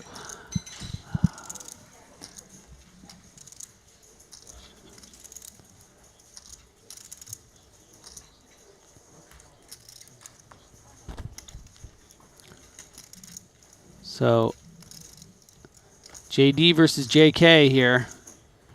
JK is a little bit battle the opposite kings. But this is the type of situation where it seems just very likely they're going to get to showdown and chop this. Yeah. Both of them have pretty mediocre hands. you know, technically Jules has a range advantage and nut advantage here, but his range is still pretty wide on the dealer button. So, you know, again, Janissa can't have a set, and really even not many 2 pairs, maybe outside of king queen, so that it matters. Wonder if it does end up meaning Jules wins the hand if he just decides to start barreling off that, but he specifically has a hand that at some point likes checking. Because, like, are you trying to get an ace to fold with 2 barrels? Not happening. So I think this just gets to showdown. Interestingly enough, if they both had a queen, I think it's more likely Jules barrels a queen again on the turn. Like something like king. queen 10 to attack king X, king 7 type hand. But yeah, this should just check down, and with that river, the split all but assured.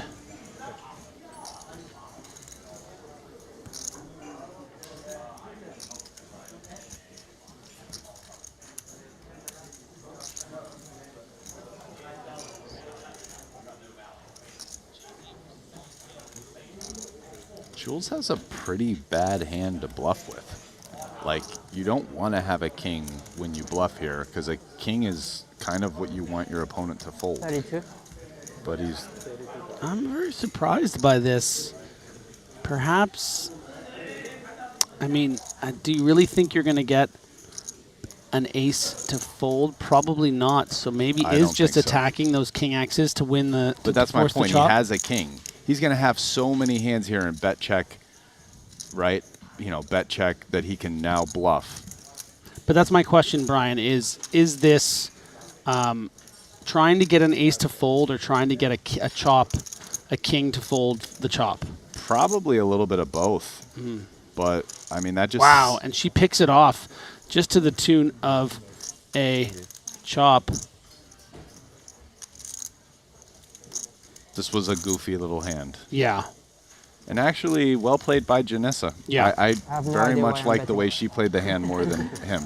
Yeah, because... But this is just another data point, though, when, like, people are trying to bully her. Yes, That's like a bully. That's a bully play. It was an important moment. Yeah, he's picking, like, his literal worst bluff candidate to bluff with. Yeah, It's like he pretty had wild. plenty of value, and he just decided, like, oh, I don't think she's gonna call. And frankly, if she had ace rag, obviously she would have called as well, and he would have wasted 32,000. So good that she stood up for herself there in that pot.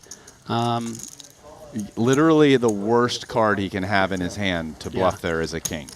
Yeah, and by the way, So. the queen is just not a good card, in my opinion, for him to bluff, simply because, as you pointed out, you know, some queen X combos he's going to be 2-barreling, and most others, I think he's going to be checking the flop, right?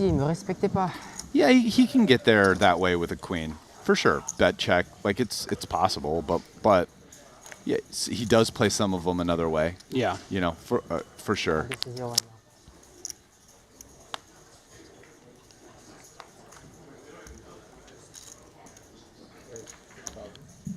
Hossein finding a lot of under-the-gun opens. We've seen ace-10, 8-9 suited, now ace-queen off, and yeah, Victor's looking quite interested. The Polish mastermind, limitless.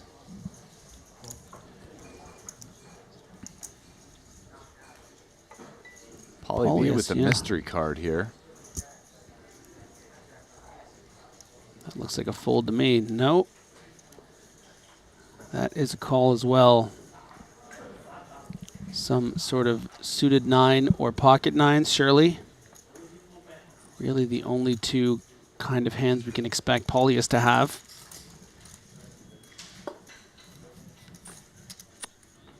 That is funny, actually, when you see the one card in the situation, you see him call with the 9. Jack 9, of course, being the nuts if he has Jack 9 of spades. But it is interesting when you see one card here, Brian, and then say, oh, I know exactly what his... There's no way that other card is unpaired, is not a spade unless it's a 9. There's no card that he would have. What's an offsuit card he could have? Okay. Yes, you're correct if he's playing proper GTO ranges, for sure. have I ever in the history of Oh, playing I know, poker but just but we're playing him. slipped in the 9-8 offsuit here, calling on the button? Sure. I mean, listen, I will have a field day if he actually has the 9-8 off or the 9-10 off. I think that'll be great to be proven wrong. I don't think he has it. It is I important agree. not to speak in absolutes, and I appreciate when you call me out for it. And did Paulie fold? Looks like he did. Yeah. So Ace-9 of spades. yeah, that seems, or even like King-9 of spades, either one. Yeah. But those seem like the most likely ones. And Ensign. Oh, this is we're lost in our thoughts about Paulius's mystery hand. I mean, this is spicy. a very spicy cooler. Yeah, this is going to be really tough for. I mean, stack to pot Limitless. ratio of just about 1.7, 1.8, and playing it as a check. Well, so he bet the flop and is now checking. Interesting. I mean, that's the thing. When you see Ensign play hands, sometimes you're just going to think, this is interesting, and then you see him get all the chips. It's amazing. Wow, and Limitless, is he going to check this back? No. Wow, what the? He's like, I'm either way ahead or way behind. Let's see what happens on the river. This is amazing. These guys, they're finding the checks on this board. Like, you would think Malinowski would want to get more money in with just 100K left at 50. Well, listen, with the jack, he's like defended a little against straight draws. Yeah. Maybe I can only get one bet against hands I'm beating. Let me see what happens on the river. So now here's this on the river. He's bet a little bit less than half the pot. Yes. And will he just call or would he go for the value raise? So interesting. If he just calls here, massive win for Limitless on this. I mean, there is some consideration. Oh, my. God, he's so good. That is World-class stuff. Sick world-class hand. For him to check back, just call river. Wow. I mean, that's why he's considered to be one of the best. Because that's, yeah.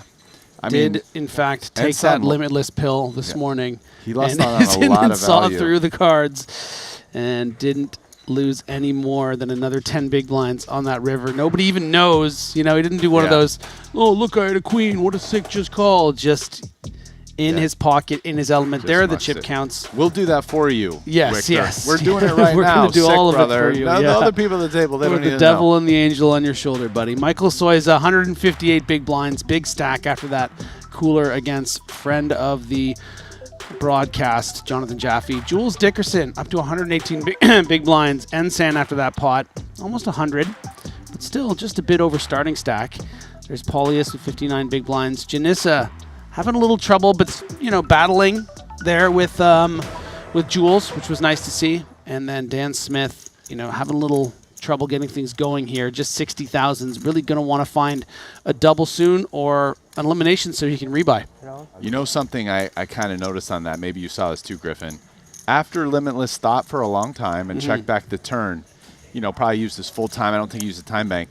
Ensign kind of like turned a little, gave him a look. It's like a little bit of acting sort of on that. It felt like it.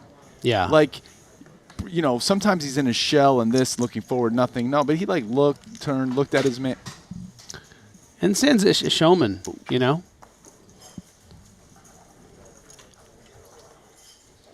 And he definitely does some sort of body tell stuff.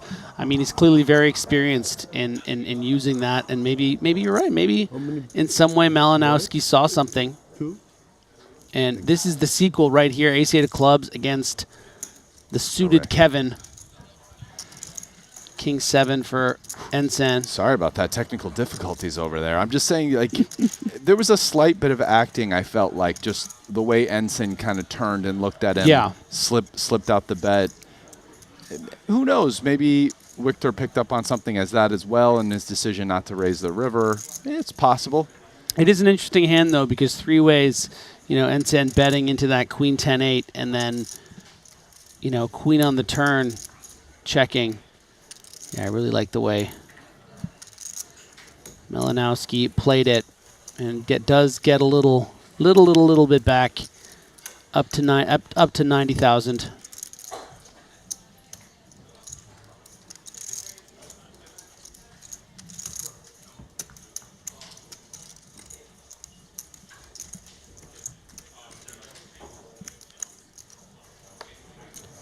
Checking in on the leaderboard. Maurizio Salazar, chip leader. Wow, Limitless has played only two tournaments at this stop, the 50 and the 100K, and has cashed both of them.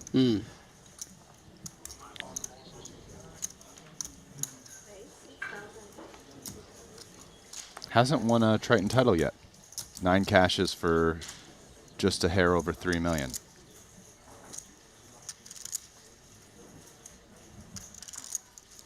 Yeah, I don't know. I'm just my day one like random picks. It's like sometimes on day one when these crazy. It's like Stevie Chidwick somehow winning that pot. Like, I feel like I got to pick him. Hold on. I've just been told by producer James that Doug Polk is in the chat. Shout out Doug Polk. What's going on, Doug? Thanks for joining us.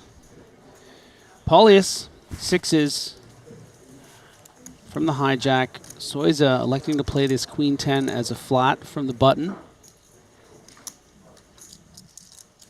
Probably one of the weaker calls we'll see from Soiza defending the button here.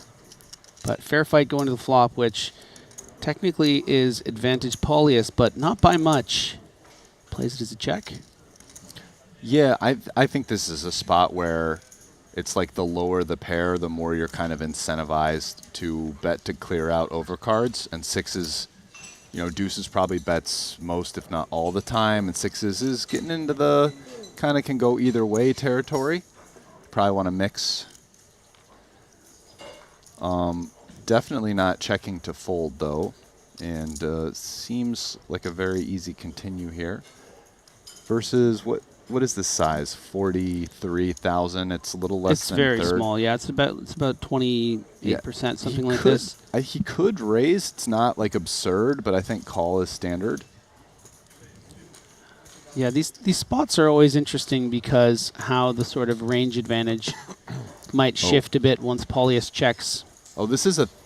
Sorry, this is a 3-bet. He continued with a 3-bet pre-flop. Oh, distracted by Doug in the chat. Okay, yeah. Yeah, okay. So that's, excuse me, guys.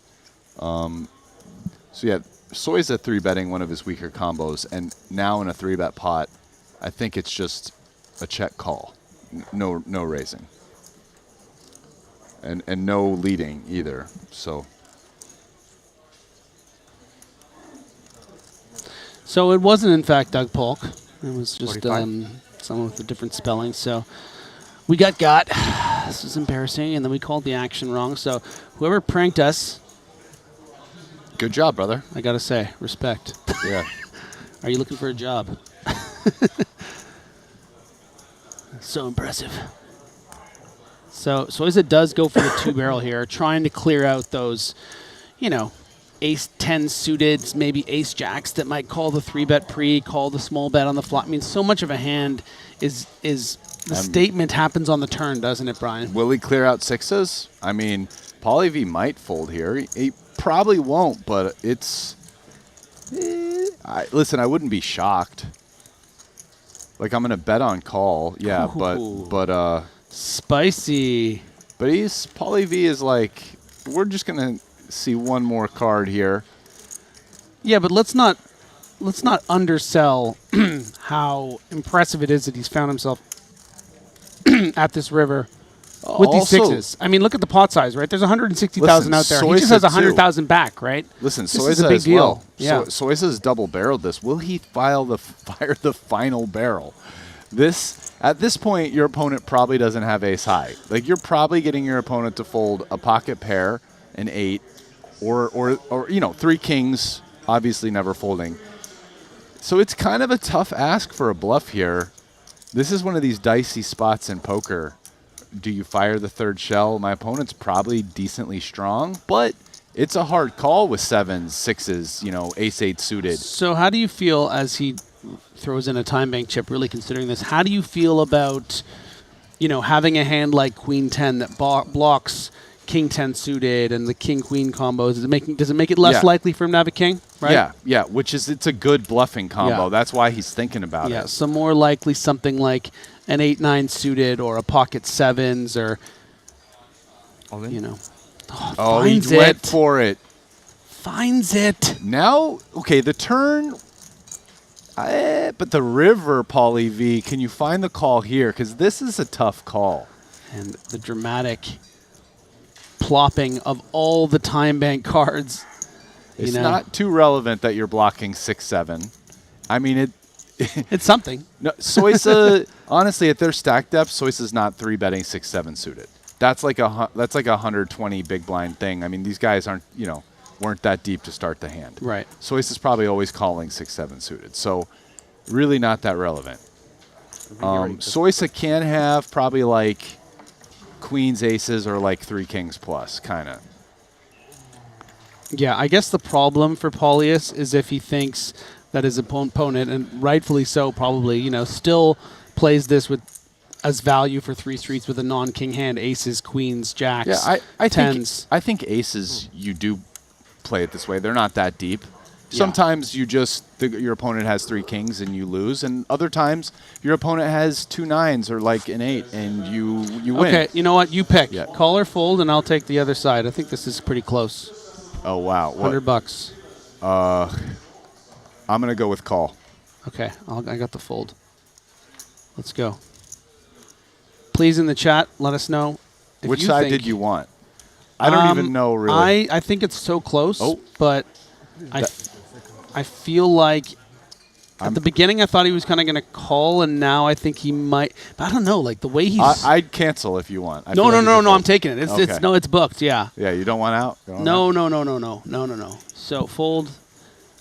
I win. Please say call or fold in the chat.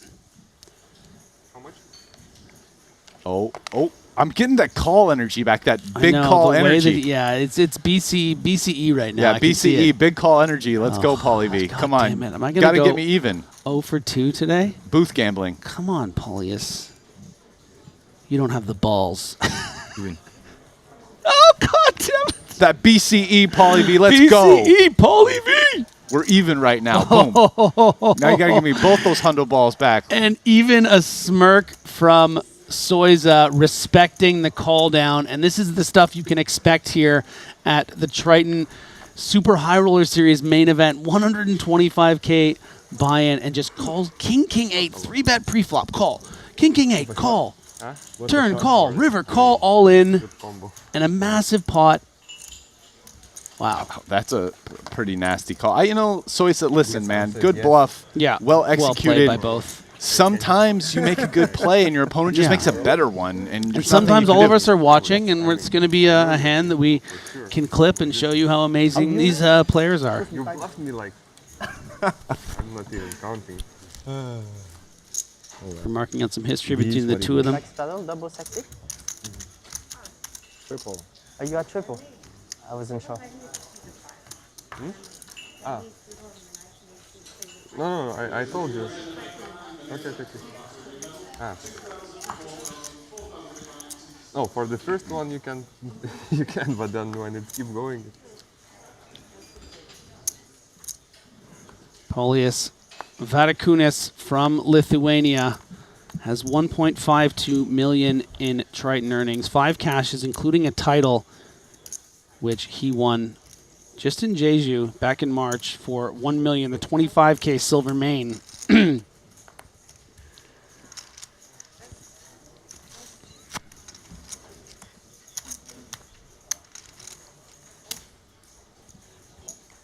Now I can have a nap. Yeah, well, that was exciting. I have to go back to work. Shit. We exchange place, And no, we still have more than me, I guess. I don't know, 300. All right. I have 350. And here we're back. Janissa opened the ace-5 off in the hijack. Limitless has defended. Yeah. It was good hand, I think, in general. Yeah, No check raise on the king 4-4. I know what you mean. It's as played is correct. From the big blind.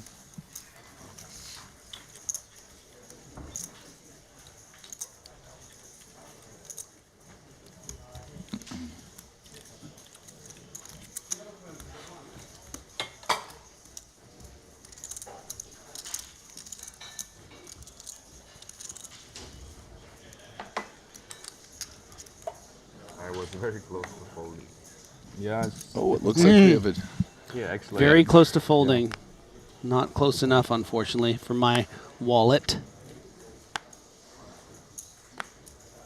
Can't even win flips in your mind, man. God. Yeah, you have to do that as well. Not only on the table, but you have to win some in your mind. Yeah, I can't win any flip. Even the flips in your mind, I cannot win. Yeah. That's really cool what he was saying there, as Dan Smith, I think, does find the 17 big blind shove hand. Really interesting. That's why. I wonder if he plays it as a shove. I think he wants to get the money in here, you know. Yeah.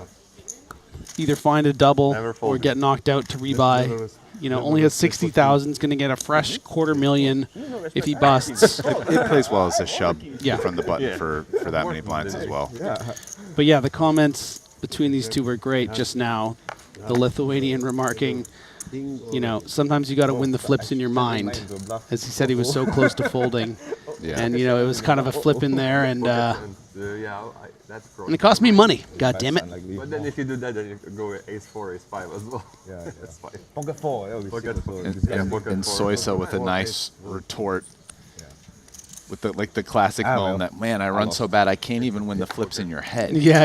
Like, forget the flips here. It's like, That is an all-timer quote. I love that. You put me in decision for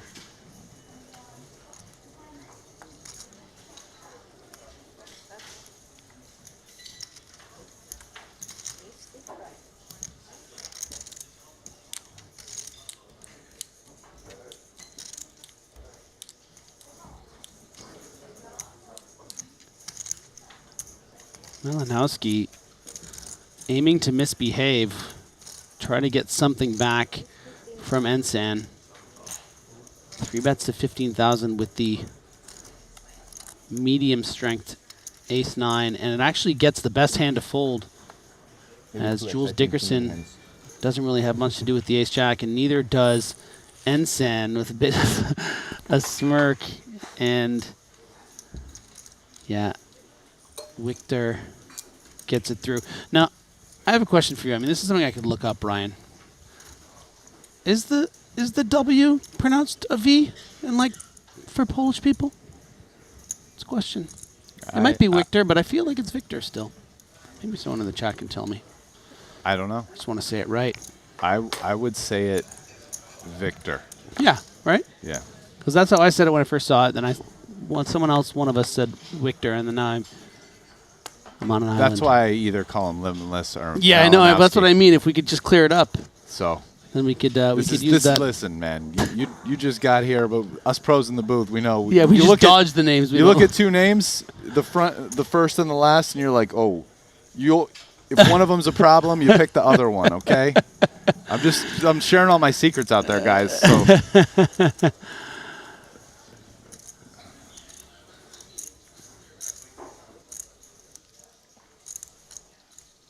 Janessa in the big blind here. Gonna be happy to call with King 9. There's some things you just don't gamble on. Yeah, there you go. One of them is mispronouncing someone's name when you can say the other part of it. There you go. Better. But yes, apparently the chat is saying it's Victor. Great. Yes. Great. Thank you, chat. You got I'm our glad I back. asked. See, look, the chat's got our back. Chat can be Anyway. be hard on us sometimes. But most of the time, they're looking out for us. I was going to say, so the other three players that I had mentioned are all in the top 4 still. Paul Foy, Stephen Chidwick, Danny Tang. But number 1, who was previously number 2, and I didn't mention him, but now that he's the chip leader, I'm going to shout him out. It's Mauricio Salazar, our Colombian player. He's in first place with 909,000. Got to give him his flowers. Yeah.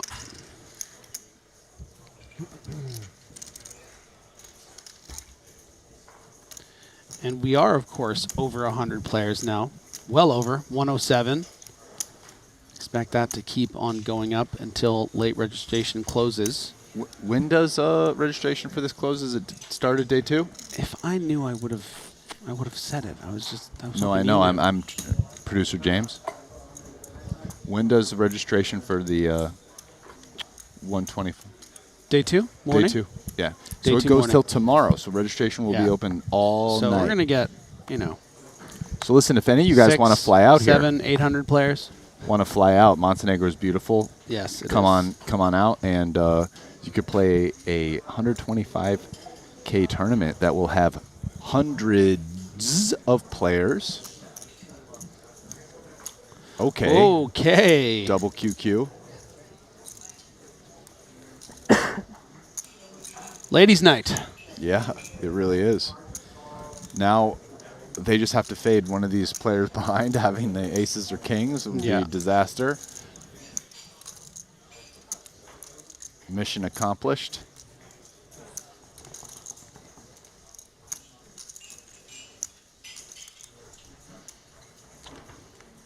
Dan is currently thinking about tennis, which he's playing out here last night at the party, Vegas, the Mirage, and everything but what he's going to do, because what he's going to do is very clear. It's going to be put all the chips in the middle.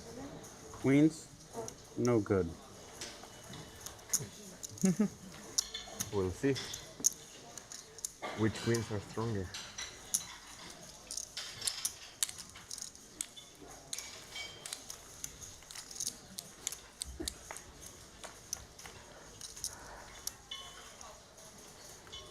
TRC on YouTube, I see you.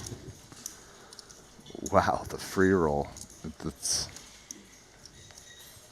big free roll. Well, free roll for Paulius here. Kinda deserve to do and obviously, wouldn't I be ideal for Dan, but against you. All the same, we'll get a fresh coat of buy-in paint if he does get rivered here by the diamond. But chop it up. That would be too much, man, if you win. Against them, I deserve to win one like that. Really? I guess Dan is pretty lucky.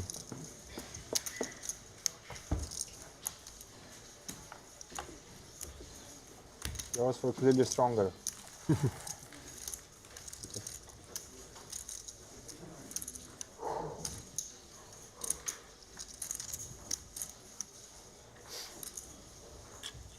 Dan is thinking, no, you don't deserve to win one like that against me.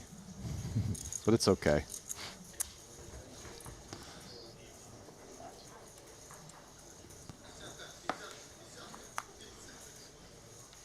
Deserve is a very tricky word in gambling.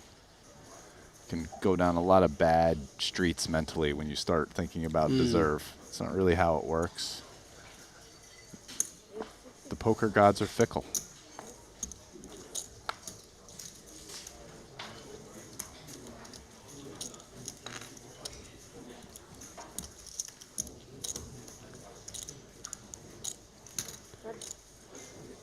Bit loose here from Janissa. Wants to get involved. She's on the button, but definitely on the looser side. Yeah, just tough when you're up against, you know, what Dan Smith's range is here, which is no worse queens, no worse tens really, except maybe some, well, you know, no some Jack 10 suited, 10-9 suited, a couple combos, but in general, it's going to be difficult to win here unless you flop top 2 pair. What am I talking about? Get me out of the booth. I was wrong. Janissa, top 2 pair. No heart to worry about on Dan Smith's hand. Dan has the decision here between check or bet. Thing is, he's not very deep. So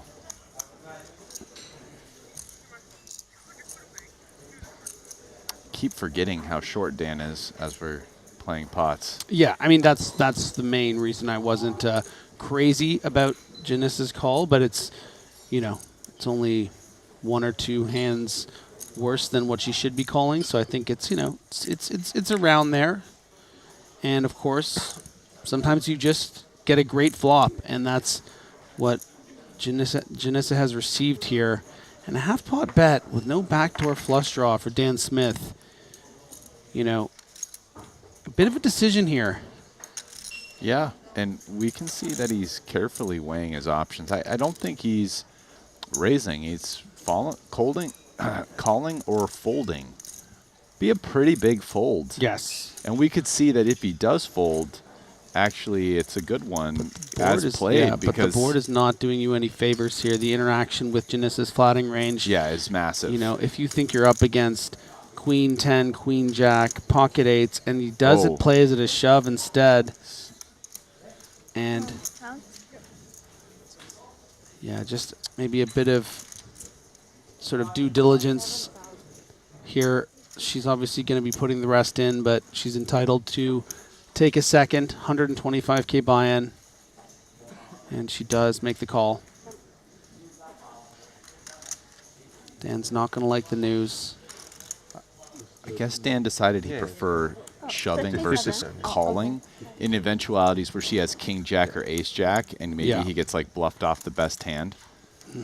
So let's just realize the equity and put it in.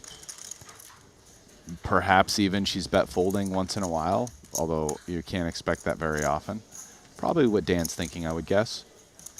A jack or only a jack, 4 in the deck. Can he get lucky on the river? Cannot. Dan Smith, obviously a little bit dejected, but this is par for the course for what he expects out here at these Super High Roller Series. Have to imagine he'll be in pretty quickly with a fresh, you know, near 100 big blinds. So plenty of play here left. I mean, this is going to happen in these re-entries. Just wasn't his, you know, might still be his day. Wasn't his first bullet. Yeah. I mean, it was, and he lost it, but you know what I mean. It's not his first rodeo. No. And the hat, the hat that he wears will prove it. I think he's like 5th in the all-time money list now. Oh, yeah, I know. So. One of the greats. As we check out the next feature table, and look-y here. What do we got here? Jean-Noel Thorel. And of course, JNT. And of JNT, course, as we like to call him. the man, the myth, the legend. You want to take it from here? I mean, Paul Flaw. Paul Flaw, of course. There you go. Well, he goes without saying. But we do have a few more hands here at our current feature.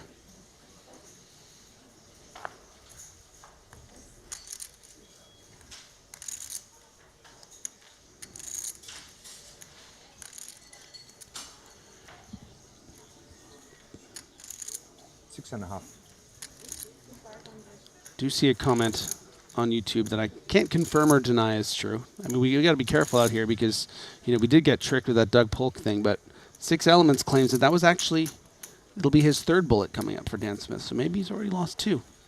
And that's also the way these things can go. But with, you know, top prizes in the multiple millions, these players very prepared to fire as many times as it takes. Malinowski defending the King 6 suited. Soiza with the 8-7 off. Pretty fair fight considering 8-7, just the 7 of hearts. Yeah, actually a small equity favorite, interestingly enough. Yeah, that's really interesting.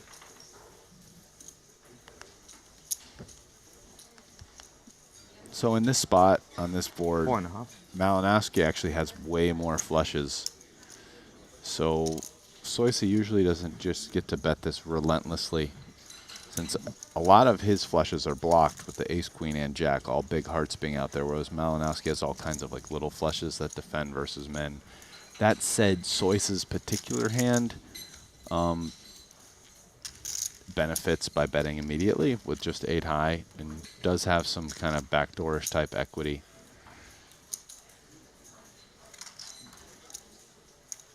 Malinowski looks like it's a small check raise here. Good for him. Yeah, which is just so cool. like He's leveraging this fact that exactly what I said, I think. I mean, when Soisa bets really small there, kind of implies like, hey, maybe I'm c-betting a lot, c-betting a very high frequency, which Malinowski gets to attack because he has way, way more flushes.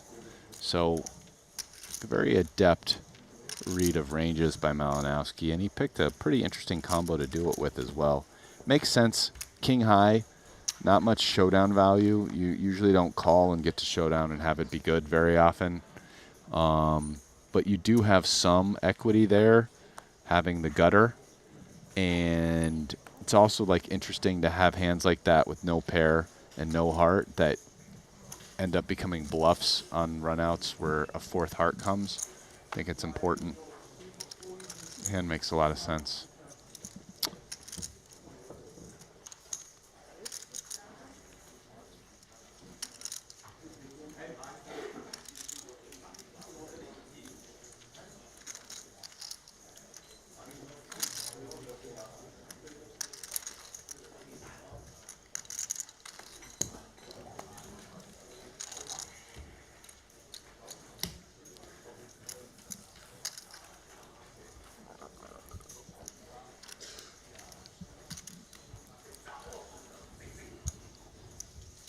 Oh, wow. J&T is actually 5th in chips. So sitting next to, right in position on Paul, who's the chip leader at that other table. Oh, and it looks like I just heard that's the next feature. So if you want to watch those two chip monsters there, Paul Foy and J&T battle it out, that's going to be on next. I think I won't be doing that one. I think I'm out, but I'll be replaced by another one of our amazing commentators for you guys to sweat that table. What are you gonna go do on your break? Go watch some Demon Slayer? I'm gonna go eat. I recommended Demon Slayer at the anime to Brian Rass a few days ago. I've been insisting he watches it. Any Demon Slayer fans out there in the chat? Come on, show him what he needs to see. I will. I've actually watched no TV outside of NBA playoffs since I've been here. Yeah. I haven't watched a single episode of a show or anything. It's tough because when we get off, oftentimes it's like we were talking about this, about how our big sports on the East Coast are going live. NHL playoffs for me, baseball, NBA playoffs for you. And then like during the day, I've just been, go for a run, go to the sauna, talk with people, hang out, little like summer camp out here. Yeah, exactly. During the day, you want to be outside. If we're not in the booth, I played some tennis. I played some paddle yesterday. It's just it's really, really lovely out here. There's all the more reason for one of you guys to fly out here to register the main. A lot of players in that. Going to be a juicy prize pool. Oh, getting a couple Demon Slayer fans in the chat. Demon Slayer is awesome indeed.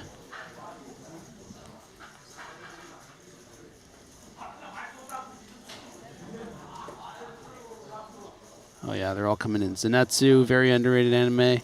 I got my whole legions now coming for you, Brian. As I will watch the Demon Slayer.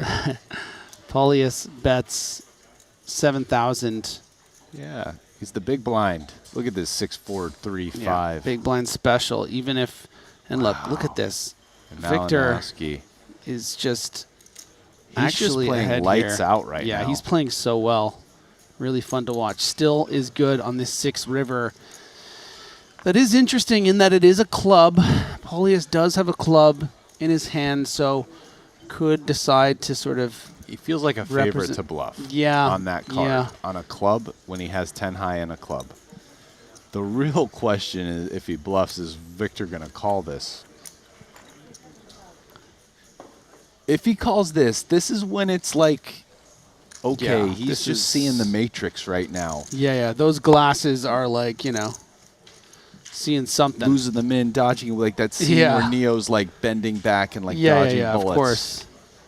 Yeah, he does have like. Listen, you got to bet on Victor energy. doing it. The guy's been playing great. You got to just bet for a continuation of it. Sometimes you're just in the zone. You just know. Good day to be in the zone, but didn't get it yeah. done. Okay, zone is off. Zone has been transferred to Pauly V. No, that bluff was. Listen, that bluff was. I'd say like a kind of standard. That call would have been kind of very aggressive. Yeah. Yeah, very sick call with ace high. Nice read there on the turn. couldn't pull the trigger on the river and pick off his opponent. How about these Jacob & Co. timepieces? Jacob & Co. is the official timekeeper of the Triton Poker Series, and we're giving some of these away here out to the main event winners. And yeah, these are really special. If you're taking a look at here, I mean, one of them has a roulette wheel and some chips in there. The Astronomia Casino, functioning roulette inside of there. So they're just beautiful watches. I love this little graphic here. We just look back and forth, back and forth. That one in the middle there is so cool. Jacob & Co. Par 4. One way to get yourself a Jacob & Co. watch is fly down here and play the 125K main. Yeah. And win it. Get yourself a Jacob & Co. watch. Okay. Pocket Kings. That's a real hand here. Wow. Jules has not been the most active player at this table.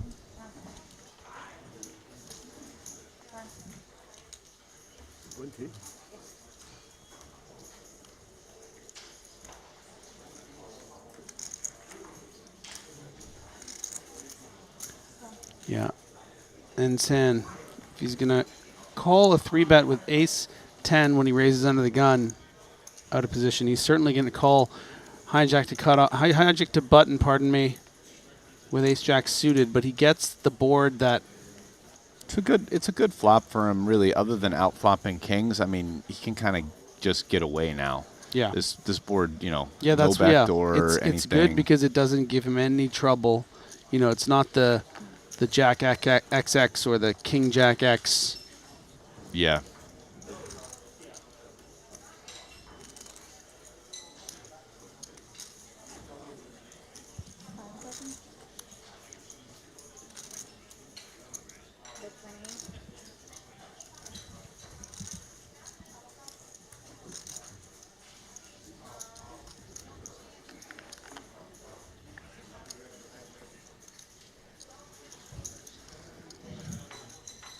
And maybe would have some consideration against a smaller sizing and one club on board, but oh, you know what? Oh wow, is he going reaching for it chips here? Anyway? This is really ambitious. Yeah, but it does play it as a raise, which I definitely, you know, if you are going to put chips in the pot here, you know, this might be the only way to win it in a lot of ways. Yeah, when your opponent doesn't have kings. I would normally want to do this with at least a club, at least like one club or something.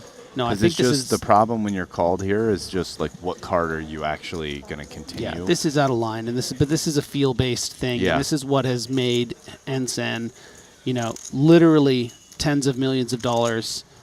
But sometimes, you know, if you never get caught being out of line, you're probably not doing it enough. As he does turn the double gut shot straight draw with an SPR of 1-1.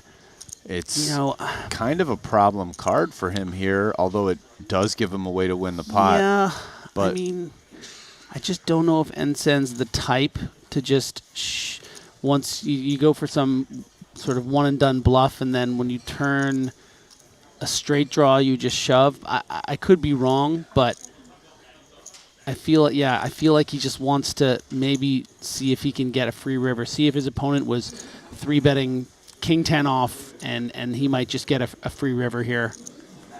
Yeah, okay.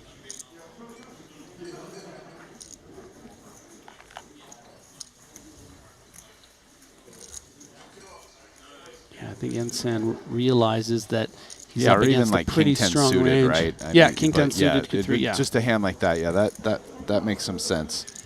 And he does get a free river against that a lot, but not against kings, surely. Yeah. And it is a third of the pot and effectively a third of NSEN's stack. And if he can deduce that the ace is live, knows the 9 is surely live, and obviously the king would be the nuts. I mean, I don't know. And this is why you don't really want to be maybe check raising these combos and these inflated pots. does find the call, it looks like. So big pot here. This is going to be one of the last hands of the till the break, maybe the last hand. No Nope. blood.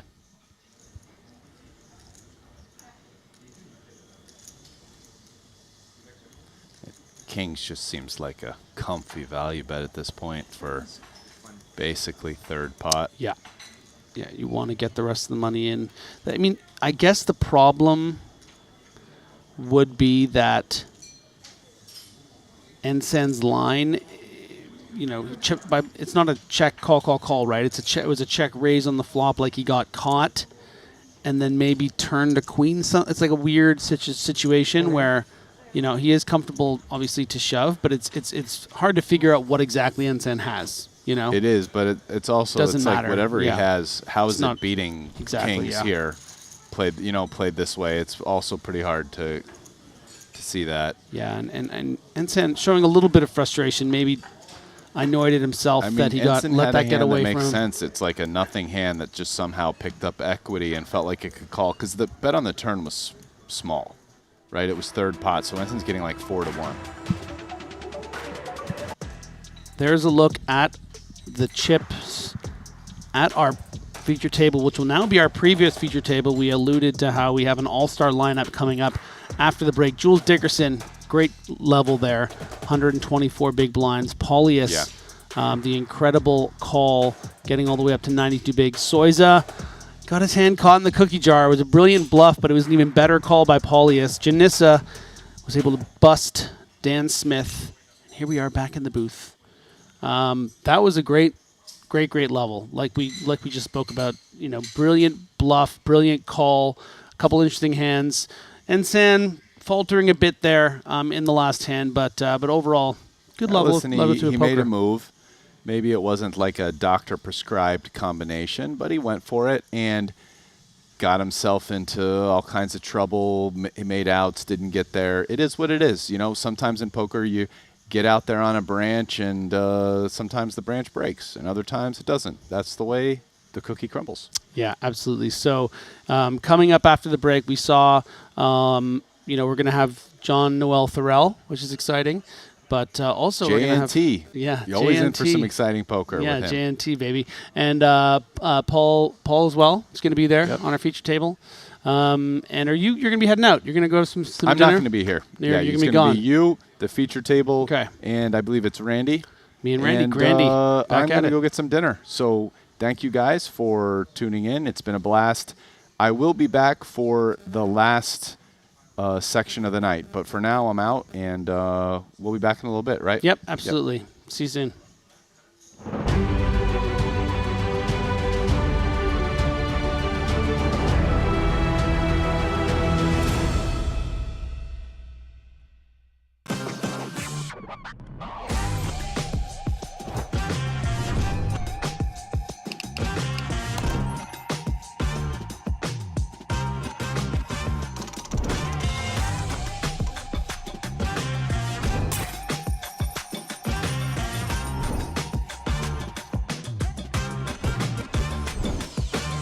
Want a $50 Global Millions ticket on top of the full GG Poker welcome bonus?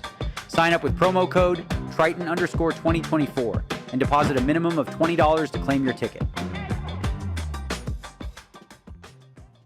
Brace yourselves. This is live. And the show goes on. Oh, wow. All in. In poker, every small decision counts. Introducing the Game Changer, Daily Dose of GTO. This is your free guide to mastering GTO strategies in just 5 minutes a day. Join the thousands of players transforming their game and results. Gain the confidence you need for high-stakes decisions. Scan the QR code now to get your free copy and follow GTO Wizard on Twitter and Instagram for exclusive challenges and giveaways during this Triton series. Welcome to BetACR EU, the premier platform for sports enthusiasts and the newest way to engage with the Triton Live series. Experience the pinnacle of sports prediction where every game, every match becomes an opportunity for victory. At BetACR EU, your insights into the game transform into action. With exclusive action prediction options for the Triton series, your player knowledge and predictions set the stage for unmatched excitement. And there's more. BetACR EU brings the world of sports to your fingertips, offering action prediction options across all major sports. Whether it's football, basketball, baseball, or beyond, your passion for sports finds its home here. Kick off your journey with us and get a 15% free play on your first top-up up to $250. Don't just watch the game, be a part of it.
Now, producer James is relied upon for a number of different things during our broadcasts, but unbeknownst to those of you soaking up the stream right now, Randy has actually called him up to the booth to help him open a bottle of water. Producer James cannot open the water, so give me the benefit of the doubt. What do you mean he can't open the water? He can't. Look, give it to Ollie, and let's see if he can open it.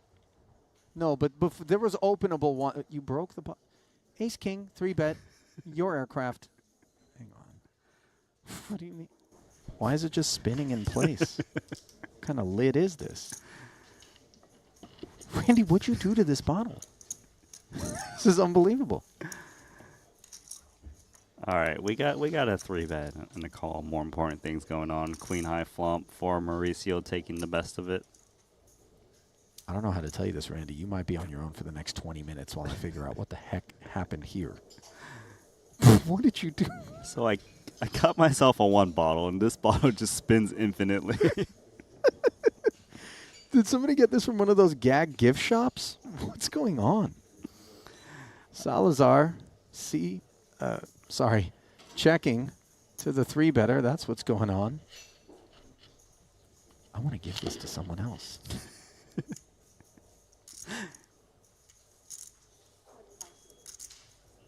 All right, so Mateos has actually a pretty good hand to multi-barrel in general, just because he blocks ace, queen, ace, king. He's got backdoor hearts, potential for picking up outs. Note, though, that this was a late raise from the cutoff by Salazar, so could have a variety of different holdings. He did play it as a check call for 12,000, and now this jack on the turn gives him top 2, but Mateos still with a Broadway draw. And like I said, he can definitely bet this turn card. Added outs, blocking ace, king, ace, queen. A lot of the check call on a flop range that he can fold out is like jack 10, pocket 9s, pocket 10s, as long as he goes a bit healthy.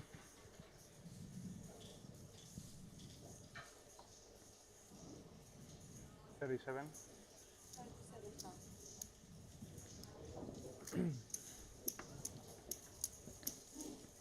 Amazing spot here with top 2 pair.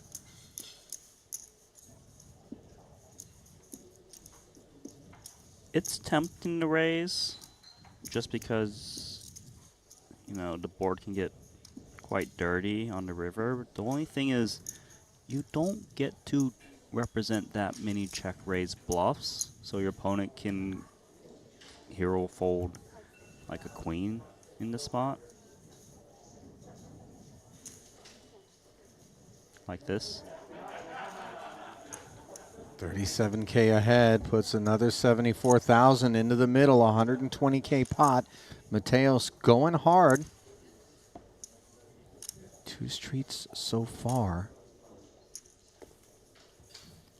I can see Mateos actually firing the river card once more. The 4 is a really good card just because if he's got like kings or aces, they can actually go overbet for a lot of value. But Salazar's hand is under rep too here, is it not? It is.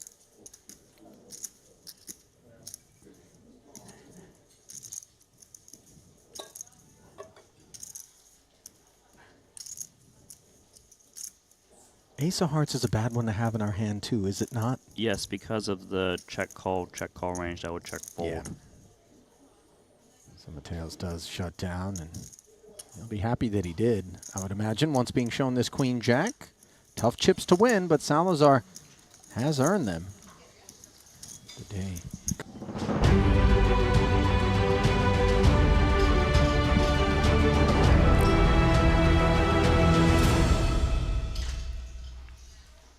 Welcome back to Triton Super High Roller Series. I'm Griffin Benger. He's Randy Liu. And it was a really great couple of levels just there here in this 125K main event. But this feature table coming up right here, this is my most anticipated, one of my most anticipated feature tables. You can see here we have, of course, Ding Biao, who has been a huge presence over the course of this series, some incredible scores. Artyom Lisowski, who, of course, won that mystery bounty for, you know, it was about 680 or something for first, but with all those bounties, got all the way up to like 1.3 million. And, you know, I'm really burying the lead with the others here. JNT, Joel Noel Thorell, as well as Paul Pua. So it's just incredible, you know, what we have to look forward to on this table. We have Savarna as well. JNT is the cool one because he got second place in the main, second place in a different main. So I think he's guaranteed second place at a minimum for this one. Yeah, and it's just a lot of chips on the table and not necessarily all of like, you know, the shiny pros, but a lot of other interesting characters. And that's what's so great about these main events is it really brings out so many heavy hitters in different ways. So I think this feature is going to be a real treat. We are here at the Maestral Resort and Casino in Montenegro. There's Ben Heath. Look at him. Big smile on his face. The Brit doing pretty well here on day one. There's Ike Haxton wearing his usual mask. And here we are with our very, very exciting feature table. And look at Paul. The boss. Top. He's on top. Nearly 1 million chips. That is pretty remarkable considering, you know, we're only at the 2K, 4K blind level. So that is 242 big blinds. But JNT, not to be outdone on most other tables, would be the chip leader with 685,500. We got Wang Yang as well, with 54 big blinds coming out of China. Artyom, like I said, having an incredible series. You know, have to imagine you come out to this, no matter how many bullets you fire in all the events. If you win one of them for 1.3, 1.4 million, you've probably had yourself a good series. So I think he's pretty happy about his trip so far. Ding Biao, you know, one of my favorite players from what I've seen here at my first Triton. And Santosh, unfortunately, very short on 6 bigs, but we'll see if he can go ahead and spin it up. Look, man. If you look at this lineup, yeah, I'm going to tell you, we are going to see some fireworks, some more unorthodox lines. It's going to be a lot of fun, and here we go. First hand. Good. Oh, it's good. It's good. Already trying to take his chips is Paul. he's telling him, I'll give him a little very, touch. Very 25, helpful here. 1K, 500. What a guy. Thank you, Paul. No problem. That's a lovely moment. That's concierge service. Yeah. If the boss will do your trips for you. It's go J&T. Queen 10. Yeah, let's get started. Let's sort it out, see what people are up to. Minimum result. So he used the wrong chip, but everyone knew what he meant. And how about Wang Yang with those glasses? Yeah, they got that mirror effect, don't they? That is something else. See the hand Almost reflection disorienting. already? Yeah, so very, very interesting choice of eyewear. Pretty cool, as he's going to find a call on the button with the 6-5 of spades. Ding Biao, pretty clear continue here from the big, so we're should have 3 pretty even looking hands. It's in there. Sorry. Nice little apology on the sneeze. 2 club. Most connection for Wang Yang, open-ended straight draw, backdoor spades. It is J&T who is the pre-flop raiser with that hard check. Yeah, advantage Wang here for sure. That open-ended straight draw, Should backdoor see him spades. bet a lot, right? You see the pre-flop raiser checking this board. Seems like he's not interested. 22. Yeah, and I think Ding Biao is going to find himself with sort of one of the better hands. He's probably just going to fold, but, you know, he can get a little sticky in some spots, but this is just, you know, going to be a little tough, I think, with this. What's problematic here is that it's a 2/3 pot bet, Yeah. and it seems a bit more committing from Wang Yang, and he doesn't know what to do if he doesn't improve on the turn card. There we go. Yeah, and it's just a stronger range in general for Wang than, say, if it was folded to him on the button and he simply raised, then the ace-3 would be happy to continue on the 9-4-3. So nice start here for Yang.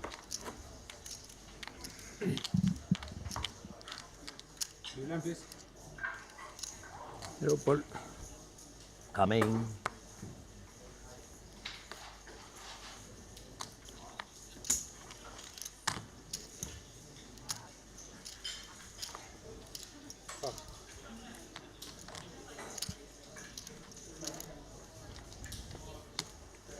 Santosh looking semi-interested with just these 6 big blinds, thinking, well, maybe Queen 9's good enough, but no. Santosh isn't used to playing the short stack. No. I can, yeah. 8. 8,000. Here comes Mystery Bounty winner. What's crazy to me is that he won like the same amount in envelopes as his first prize. About 680K or so. And I think he even, as I understand it, actually was even maybe under expected value of the amount of things that he had. I think he had like a quarter of the bounties. 12 bounties, and yeah. on average should have made even more than the 600 plus he made. So let's that's feel pretty bad remarkable. for the guy who took over. I'm just saying he should have won 800 plus. Everyone knows it. Nobody's saying it. I'm brave enough to say it. Paul is going to call with the best hand here on the flop with the 7. And look at that. It might just be his day. Extremely disguised. Yeah, the 3 shouldn't really improve Paul's hand here a lot of the time. In this case, it does because he's holding the 7-3, because he has so many chips to play around with. Our team is actually going to double barrel. Interesting to use this hand. It's a small bet, so this bet is designed to shake out unpaired hands that check call the flop, like ace-9, ace-8, yeah, some something king-jacks. like king-jack, yeah. I could see Paul Pog go for some value in terms of check raise just to build this pot a bit against a queen. It's quite nice unblocking top pair.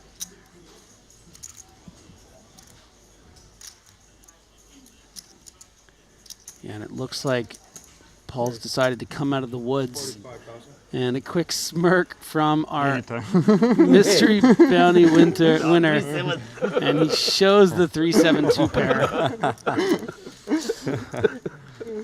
Having a great time. Oh, easy. Anytime. I bet. Easy.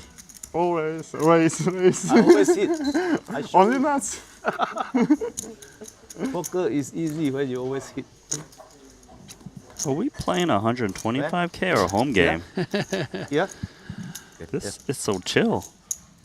125K is a home game for Paul. True that. True that.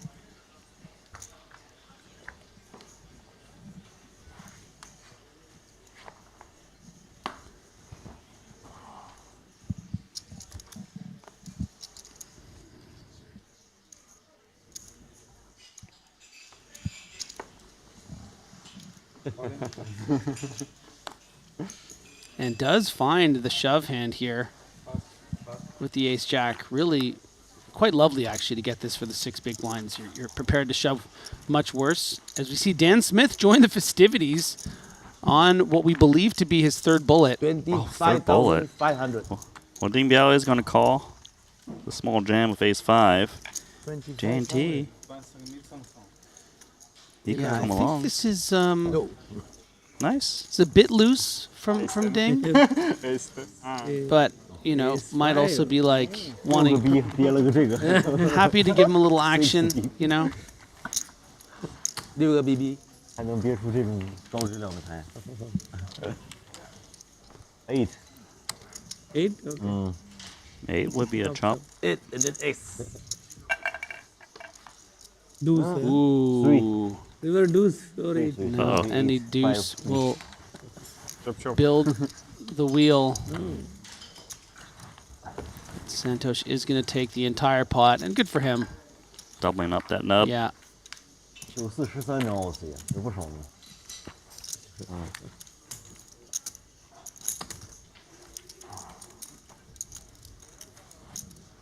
拿出来嘛。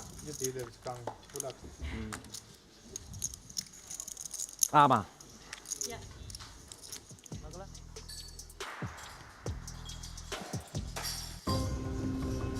Well, guys, if you guys are getting the poker itch just like me watching the Triton series, the best way to scratch that is to check out GG Poker, where you can play all sorts of tournaments and cash games. One of the biggest sites out there, and you can get a bit of a sign-up bonus, a $50 Global Millions ticket, if you happen to use the sign-up code Triton_2024. Have fun, guys.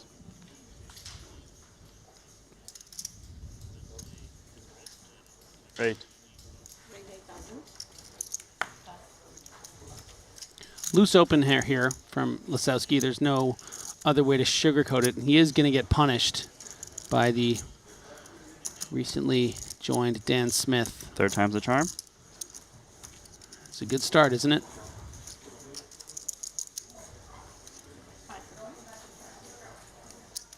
$23. Yeah, and if Dan knew what Artyom had, would probably flat this particular hand, but of course doesn't, and Artyom throws it away.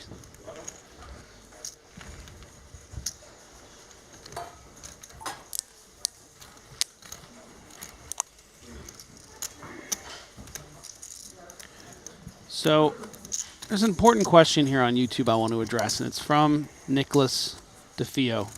How you doing, Nick? You just asked me if Adrian Mateos is still playing. What I can tell you is if you download the Triton app, it is so interactive and intuitive. You'll be able to find out exactly how many chips Adrian Mateos has. You'll be able to see what table he's on. You'll be able to see the hands that got him to that point.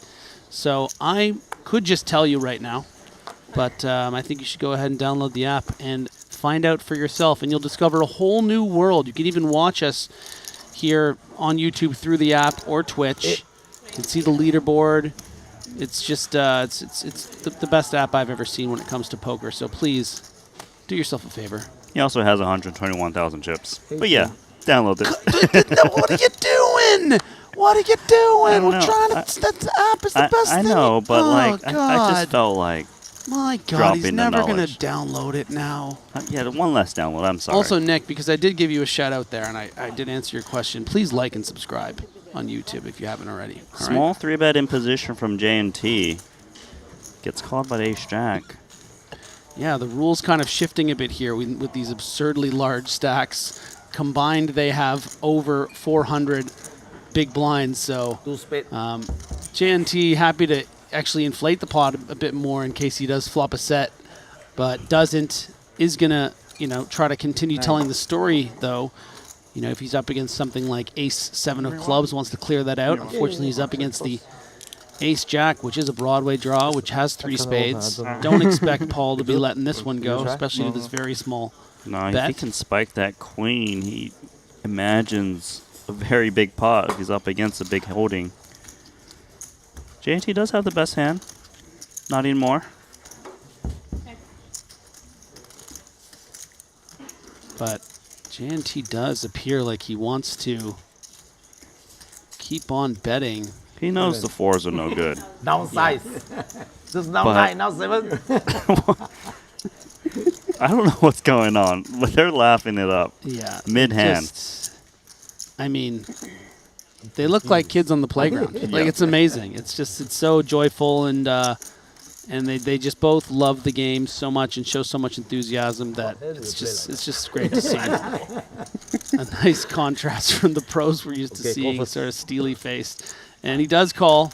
So this pot, you know, getting, I guess not that big. It was just 7,000 on the turn. Okay, now we're grabbing. Oh, we worked.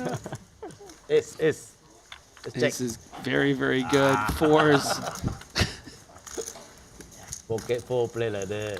9K, 7K. He loves it. He loves it. Yes, that's good. Yeah, you were ahead. Always against me. Yes. I must no play with. Just don't 3-bet. Call. Don't risk. What smaller? And very exciting news, everyone. That is going to make Paul Pua the first to 1 million chips, 260 big blinds, pretty much on the nose. 7-figure club for the boss as Dan Smith looks to continue this better start to his 3rd bullet. Raising with the ace, queen of diamonds. Very nice hand. Starting with about 60-ish bigs.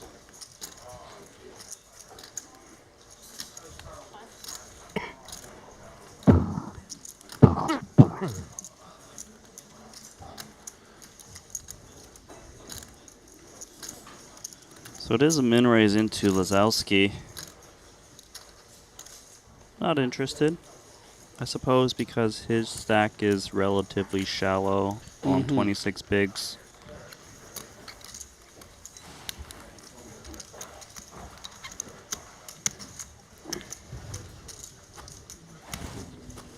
Me.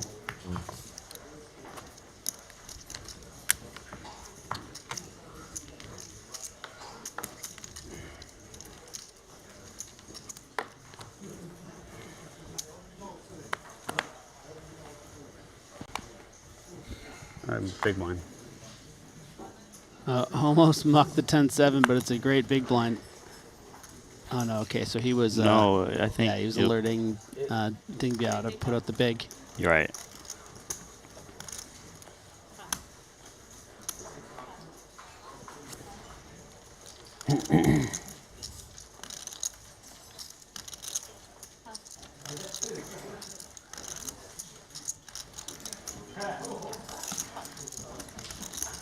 A little bit of a mystery card going on.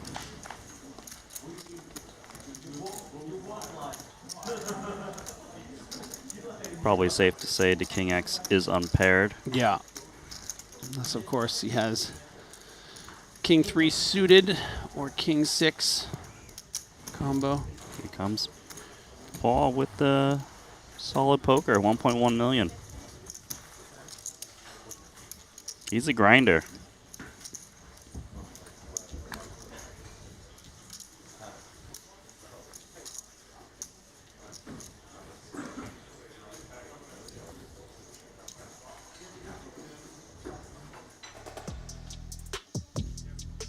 Chip counts. Paul Pua extending his lead here over 1 million. JNT slipping a little bit after getting a little bit out of line against Paul. Yeah, but he didn't lose too much, No, right? no. It was a friendly pot. Very entertaining. Dan Smith, 70 big blinds rebuying there for that 250,000. Wang Yang, 58 blinds. Artsium playing a little loose. Might have to tighten up a little bit now that Dan Smith, I mean, you know, that left is getting a little more difficult. You already have the very tough Ding Biao, and now Cowboy Dan.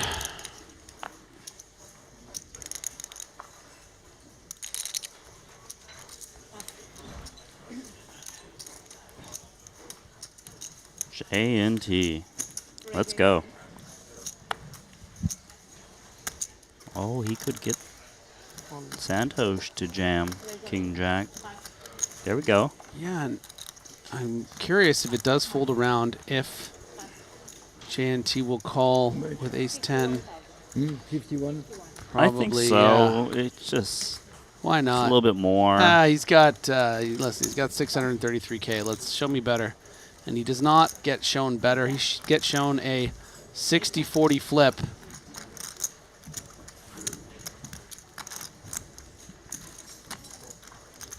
Loving the red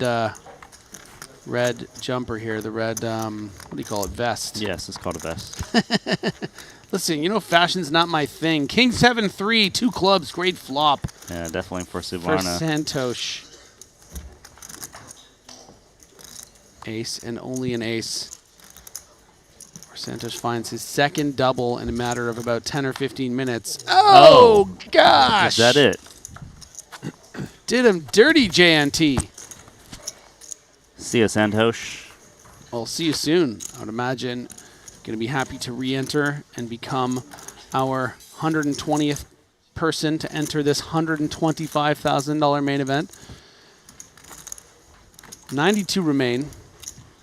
So if you think about that, you know, what, not even a quarter of the field's been eliminated, and Paul has 4x, over 4x starting. It's a pretty incredible start. Yeah, and speaking of incredible, J&T, like I mentioned earlier, has 2 second places in the main events. 2 7-figure scores. Like, I don't know, there's just something about J&T that's just so fun to watch, but how he seems to navigate these main events very well. Yeah. 8.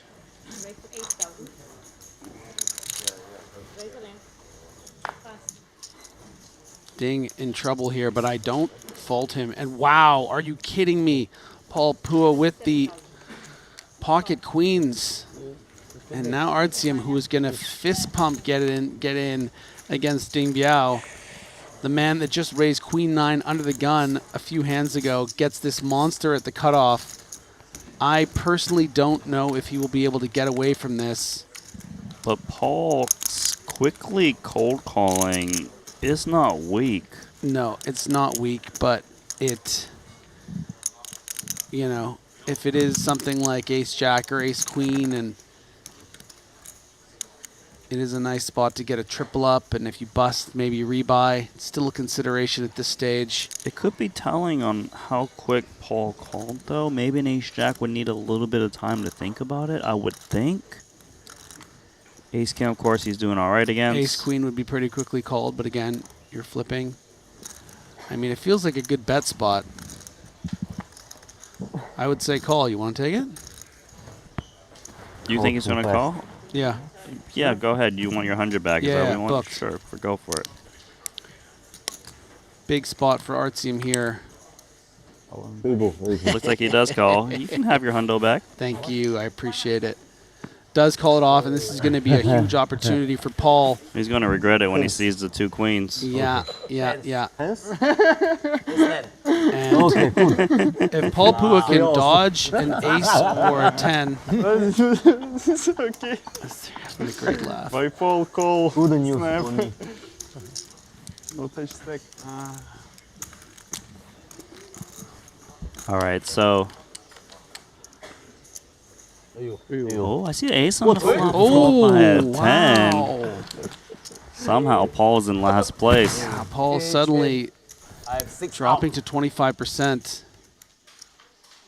Oh, make that 16 with any 9 now. King or 9. But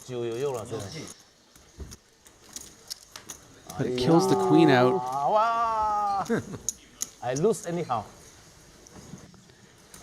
Paul comes in last place. I don't Yeah. understand. I just go or fold.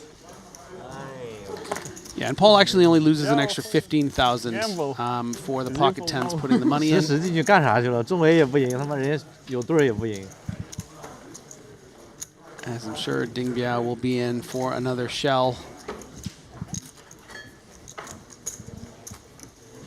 And yeah, look at Artyom, almost a little flush. You know, just it's got to be exciting, of course. Always, you know, they've all been here before and this and that, but it's nice to just get lucky, triple up to over starting, and not have to, you know, pony up another 125 grand. What do you think, Randy? Yeah, I mean, I understand. You can see where he was like, I'm not sure, but obviously you can still get there when you get in behind. Mm-hmm.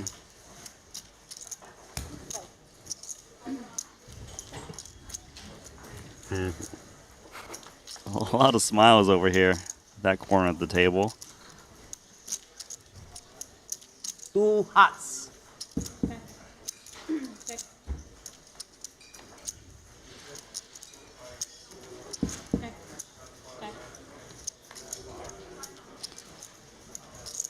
Looks like the pair of 8's going to try to cobble some value now. Yeah, I hope that maybe a rivered 6 would pay it off, but Thorell with nothing but 7 high.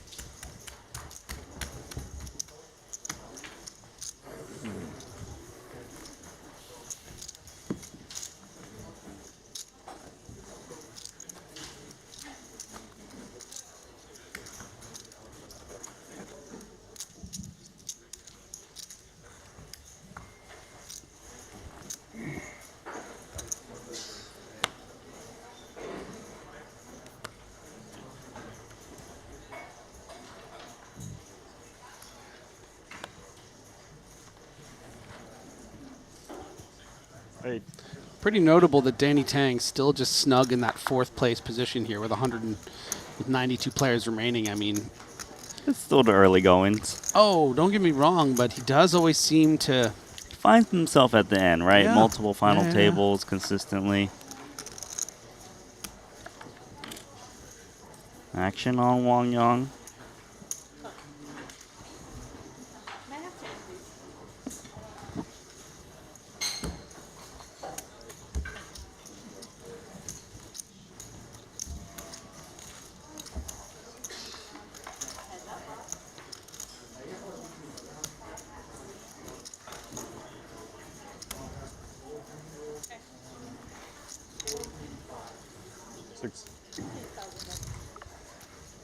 Small little betting coming. Imagine a comfortable call for the ace-4. Both players wouldn't really want to inflate this pot on this board texture.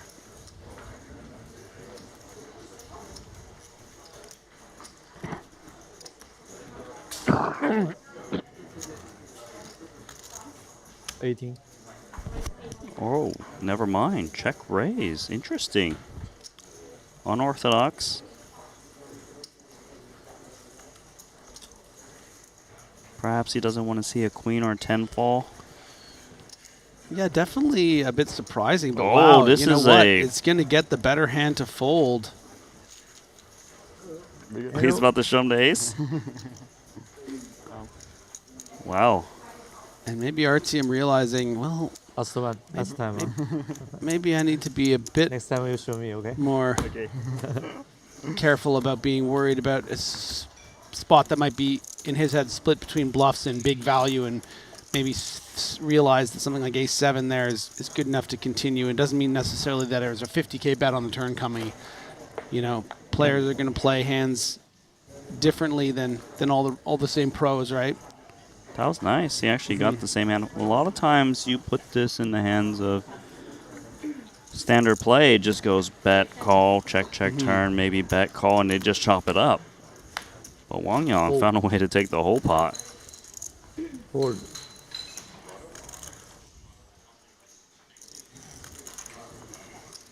Eights for Dan Smith. Takes it down. You know, I like Dan Smith, but a lot of red flags. Red flags? Oh, you're talking about the hat. That's hard to see. 3 red flags, to be exact. wonder what it's. I want people to find my referencing. jokes, search for them. What does he mean by that? Oh, that's an Easter egg, you know? Yeah, exactly. Dan's probably listening to stream like, what'd you say about what were red flags? Oh, the hat.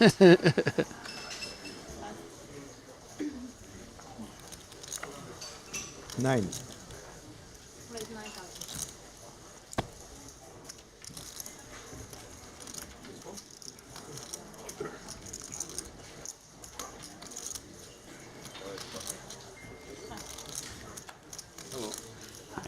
Welcome. So Daniel Razai is joining the table in the big blind, folding.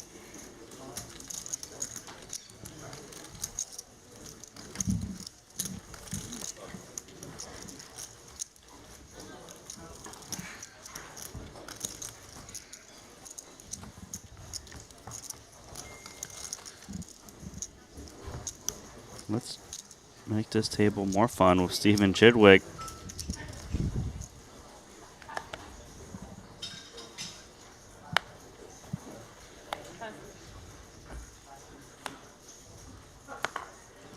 I just got to say, you know, I know a couple of people on YouTube the last couple days maybe have taken exception to, I don't know, I guess Dan Smith's demeanor or how he asked for someone to call the floor at one point, but you know, you don't know him, and you don't know if he's a nice guy or not, and I personally know that he is, so I think you should maybe give him a break, tone it down a bit. It's not nice behavior. He's just, he's literally at work right now, and you're just judging him. It's not, doesn't make you look cool. King 6 suited for Razai, limping.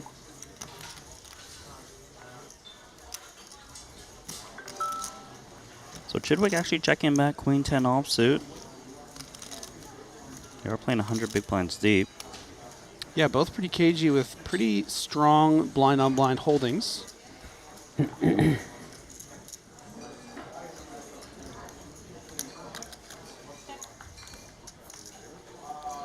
The spicy one. Razai. It's got that pair. Chidwick. 2 overs and a club draw now. Yeah, reason for both of these players to continue. Feels like a little bit of chips is going in on the turn. Whether it's Razai or Chidwick TBD. Maybe Chidwick checks sometimes. Queen High does have value in itself.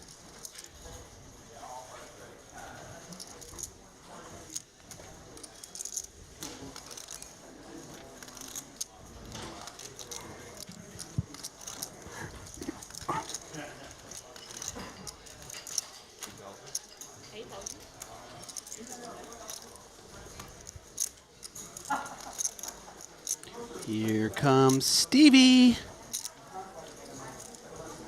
Well, I also expect Razai to come with that check call.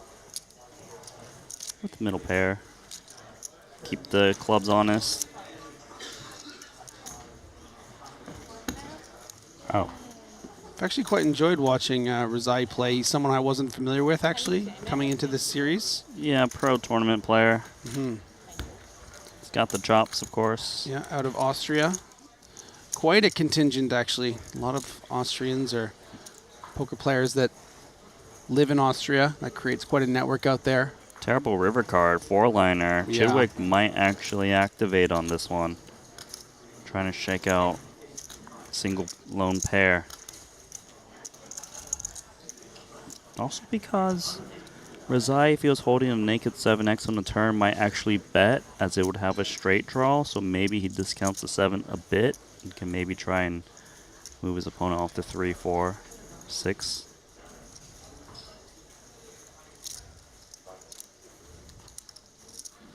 Yeah, and Stevie's also going to recognize that his check back range pre-flop is going to include, you know, a lot of cards that are all over this board, whether it's a 7, even a deuce is probably going to value bet here. Clubs certainly possible. So he shoots in 21K. Now the first question Razai will ask is how thin would Chidwick value bet? 7x, of course. Would it ever be 2 pair or an 8? Because I'm not then so it's- sure. Then it's more hands that you're losing against that yeah. Of course, It's a 2x hero could call. value bet in this spot.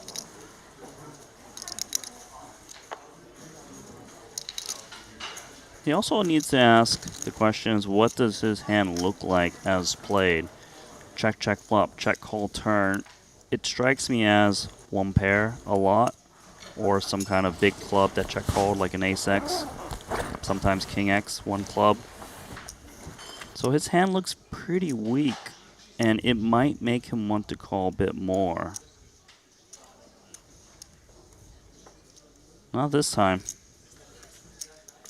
Nice bluff, and always fun to watch Stephen Chidwick do what he does, which is pretty much always make the right decision. Even when he's value shoving over a big bet, when that person has a full house on the river, somehow it was the right thing to do. I'm sure you've been hearing about this hand, Randy. No. I'm Oh not baby! so Oh sure. God! Everyone at home is so excited for what I'm about to tell you because this is the hand of the day. So, basically, as I understand it, there was a raise. Chidwick had ace jack on the button, called. Big blind called pocket fives. Jack, jack, 5. Bet. Stevie calls with the trips. Fives check raises. Stevie calls. Turns king. Fives bet. Stevie calls. River's like a deuce or something. And the guy bets 100K of his last 176, and Stevie value shoves with the ace jack, and the guy folds the pocket fives. Yeah, it was an incredible hand that I just caught wind of right before I went on air. So now you know the reference. Now you know I said that very specific thing about. He also goes all in with the value hand, with, you know. Understand. I also understand that Wang Yang is going to get in some trouble. Out of position, suited ace queen, worthy of at least seeing a flop. Yeah, of course, we are still in the early mid stages of day one here in the 125K, 2K, 4K big blind. So, yeah, Wang Yang completely justified in 3-betting this hand for value, but facing a 4-bet, not going to be wanting to put any more chips in pre-flop than just the call. And let's see what comes. It's a good start for Wang, but not the turn or river of the flop. See what I did there? It's actually a bad flop for both players. Yes, agreed. Wang Yang can definitely have a lot of hands that will check call to flop. Ace queen might not be one of them. Whether Razai bets is unclear.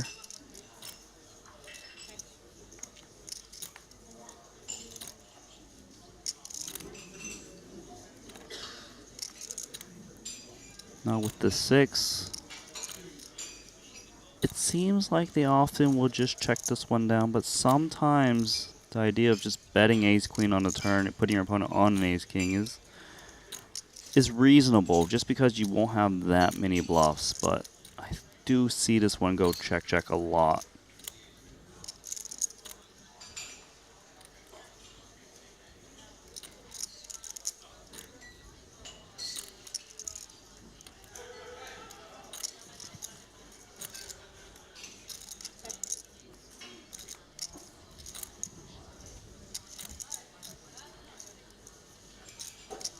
If you got this far, face queen, ace, king high. Guess just end the story with another check.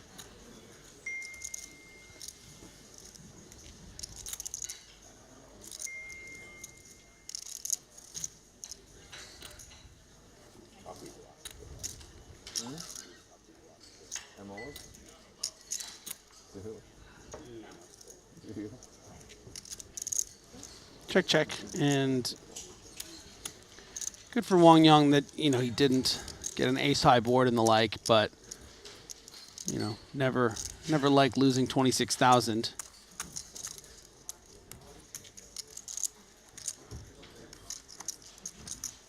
You were playing with me, right?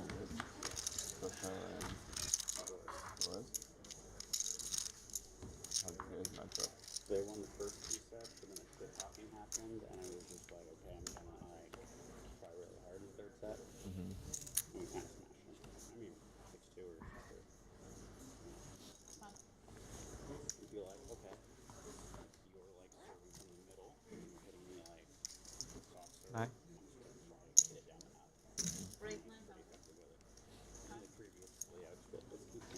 Griffin, these water bottles are deadly.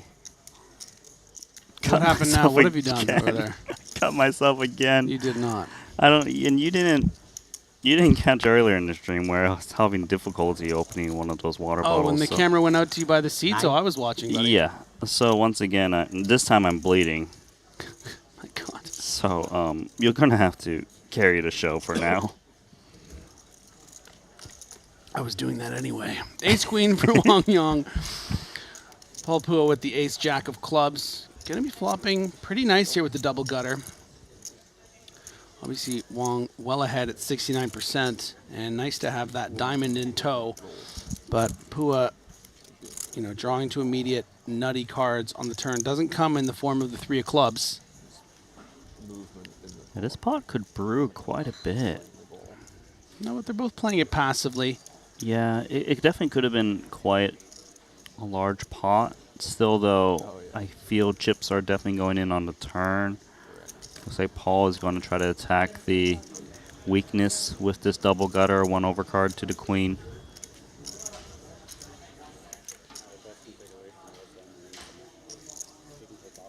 There's actually merit to raising. It would be odd to check back flop and raise this turn, but Ace Queen is a lot of hand right now.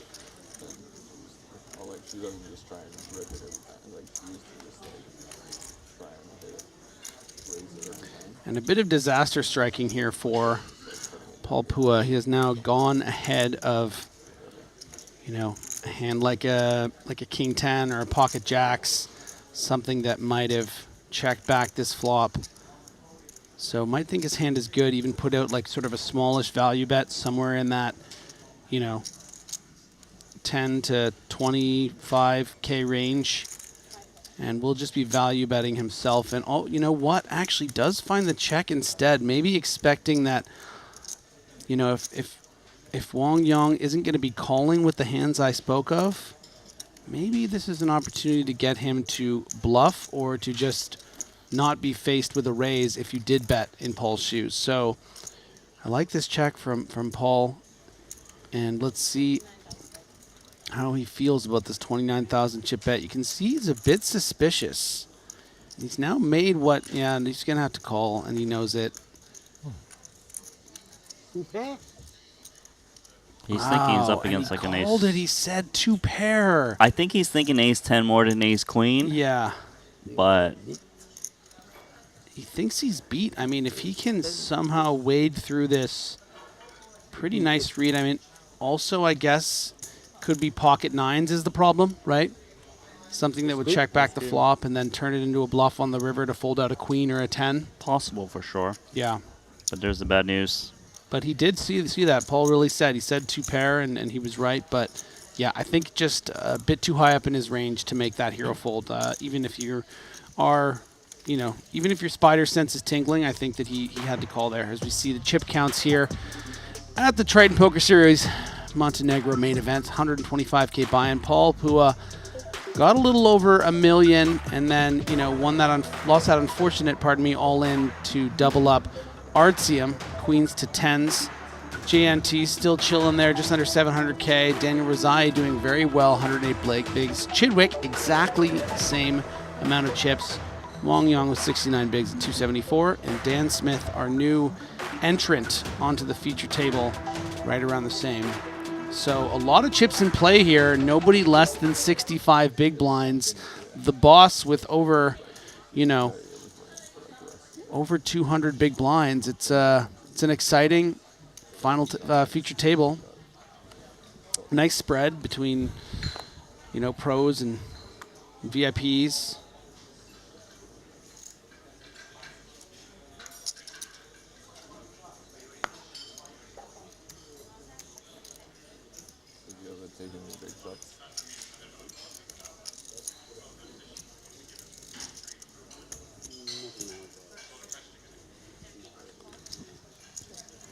So Paul, boss, is very happy limping into JNT.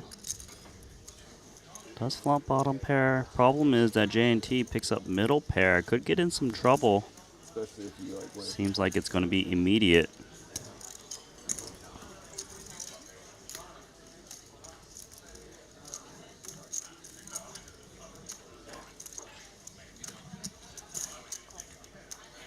know if you found the solution to his location issue? I didn't know there was a location issue. The Canyon Gate is.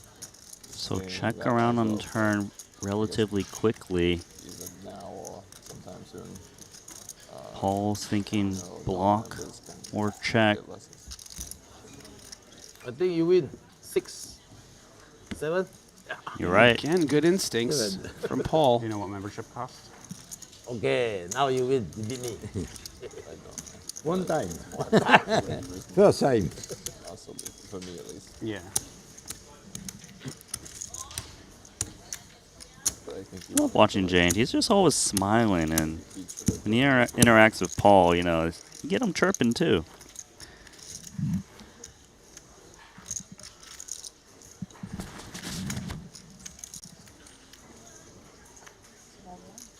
There's no indoor courts other than in Henderson, right?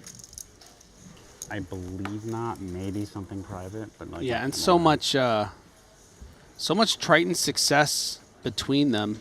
I mean, Paul over $18 million in Triton earnings. JNT, Jean-Noel Thorel of France, close to $7.5 million. No titles though for JNT. He should have gotten a title. Like, he was just one card away.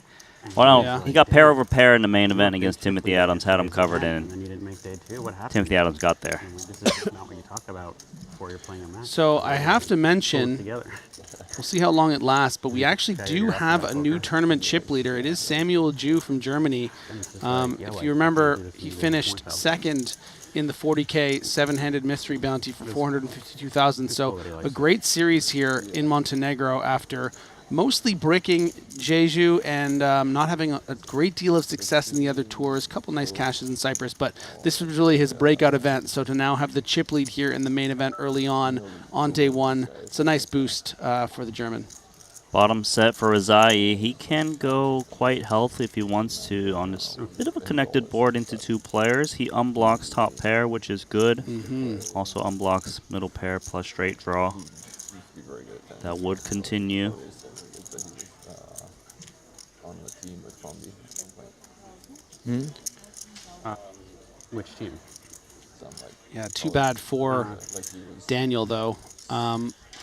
2 players that don't have much of the board, but JNT's decided I have enough of a little bit. I do have a straight draw. I can give you 13,000. No big deal, no problem. Maybe my ace is still live. Of course, we can see it is not the case, and that 9 might get him a free card, but he is officially drawing dead to win the pot. Yeah, as bad as it gets for Razai on the turn. He's usually not going to want to bet the turn in case his opponent would raise a straight, and then he would have to pay more to boat up. Although if you do want to bet the turn in terms of value that isn't a straight, then you would use sets, just because it does have outs. You wouldn't need commentators. I keep saying like pride lines and then looking around like there's a bunch of people who's never been dealt to by pride. Jack on the river, and now Noel looks at it, and you know when he does that quick look at his chips, it's because he's really considering betting. We saw the way he did that in a pot against Paul, but thinks better of it, and good for him. Could be the best bet. Now Daniel has to think of a sizing that might get called by as weak as a queen. Sent him like a get well soon video. If he wants to get called by a queen, he would go small. Yeah. Jack maybe towards medium. And then maybe straight you would go near pot. But I think you would expect to see a bet here on the river from a 10 is what probably Razai is thinking. He goes for the overbet. He wants the max value. He wants that polarizing bluff looking sizing. And maybe the kind of sizing that'll get snapped off by a 10. So goes for all of it. Yeah, I believe the main idea there is that he wants to get the most from a 10, and the hesitation from JNT might have read as a 10 to him that, well, it is paired. Maybe I just let you decide. So Ross Cabral just asked if my dear friend Sam Grafton was still in. And I can tell you that he is, but I won't tell you how many chips he has because you can find that out on the Triton Poker Plus app. Like if it's like remotely close. It's a great opportunity to plug that to you. I really, really insist. Highly recommend it. If I knew how many chips he had, I would tell you. Just saying. Last I checked, he had about 290,000, okay? All right? Okay. 297. See, you just want to keep things the same, man. I'm trying to change people. I'm trying to expand their horizons, man. Look, I mean... You just want to give them what they want. I want them to see what they could become. Is it not my job to inform them of correct information? You're making them work for it. No, I can't do that to my peeps in the YouTube chat.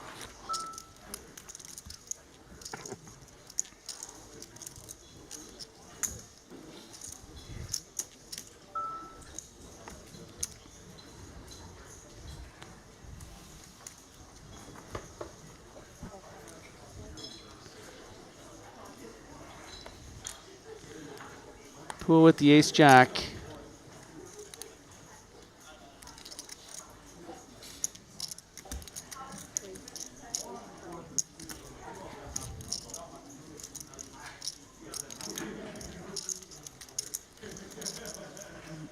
Perhaps some interest from J&T.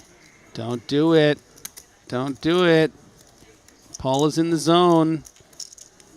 And he does reach for chips. Yeah, I feel like he's going to grab a little bit more than just 8K. Oh, yeah. Or is it just 8? No, it is Did just fall on 8. just 8. And, you know, definitely on the loose side calling from the cutoff against the hijack, but... Look, know, J&T's... Listen, he's having fun. He's here to have fun, splash. play with his butt. Yeah, like, come on. It's great. It's great, great stuff. We're happy to see it. He's got 2 second places. I think he knows what he's doing. He's also flopped trip aces, and he's going to be in a terrible spot. Big old trouble. Yeah. How much will he lose is the question. Also, given it's not a 3-bet pot, Paul's going to feel very comfy with ace-jack, not worrying about ace-king, ace-queen.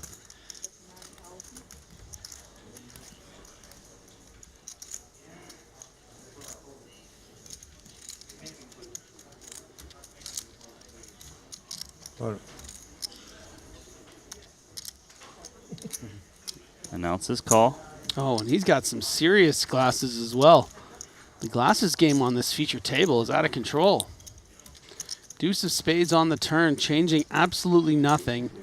But the pot, pretty small right now, and Pua, I think, really wants to start betting and charge those weaker aces, but also wants to be aware of those clubs. Gonna bump it up 30K.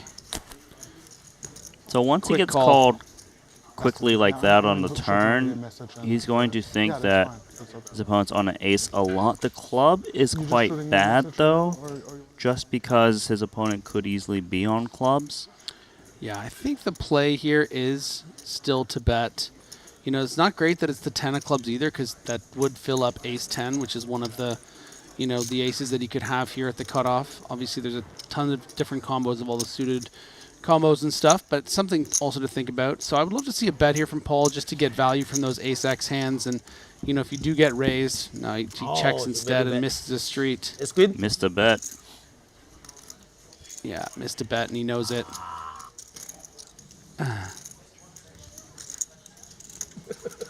Yeah, the thing about a spot like that and the reason why we like bet, I think, is because, you know, if he has a flush, you're probably going to lose, you know, 40 to 70,000. But if you just bet the 40 yourself, you get snapped by the flushes, and then, you know, you get snapped by the ace. And then you can often just fold to a raise. That's going to be big flushes and boats. You think you put out a little bet there, Randy? 30%. Yeah, you heard Paul actually mention maybe bet 30% or so. Yeah, I think I would follow through with a bet. I think his game plan was to bet had a club not fallen. It just kind of threw him for a bit of a curveball. Great comment here on YouTube from Joas saying, those glasses are made from astronaut helmet visors. And the thing about that comment that I love is it's probably just a joke, but I also believe it could actually be from like the stuff that they make the highest end astronaut helmet. Like I'm split. Yeah. Okay. Just in case some meteor comes, I suppose. What kind of tea do you drink? What kind of tea? Chinese green tea. You drink green tea? Yeah. More coffee usually, but I like green tea as well. I don't drink coffee at all. Just don't like coffee at all.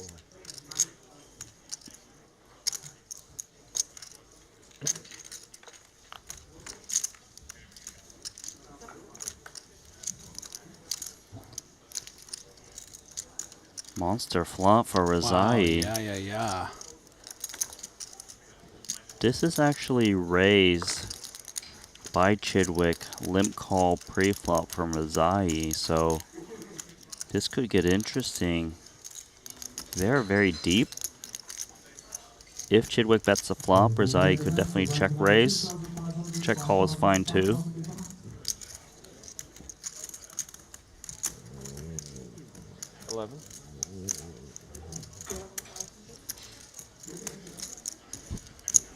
I do like check raising just because of how good his hand is. I guess the flip side, the problem is in terms of value, you only represent a set in terms of made hands. Yeah.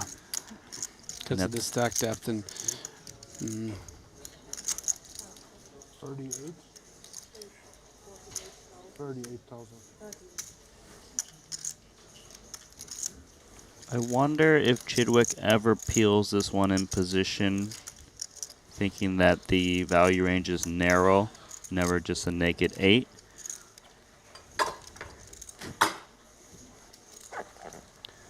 He's certainly considering it. Yeah, I mean, it is a bit tricky and quite quickly and technically still ahead. I mean, calling with 43% equity. If the turn is a king or a queen, for instance, and it is the pairing 3, which is a difficult continue flip for Daniel Razai. Steven just so on top of it, just recognizing that going to be some draws a lot of the time. Hard to have a big value in here. It's not like Razai just has 8-6 of hearts and check raises this flop, right? It's going to be played as check calls. So speaking to what Randy said, it's very thin and goes again. He's betting again because he doesn't want to just check call and force to hit the hand. If there's a chance that Chidwick was bet calling some kind of draw like a gut shot, then he can get those hands out. Maybe a hand like this, king queen that floated one spade. Yeah, and when you are up against sort of the bottom of Stevie's range, which is hands like this, it's not an easy call. I mean, there's so much out there that I think Stevie's probably too good to find a fold, but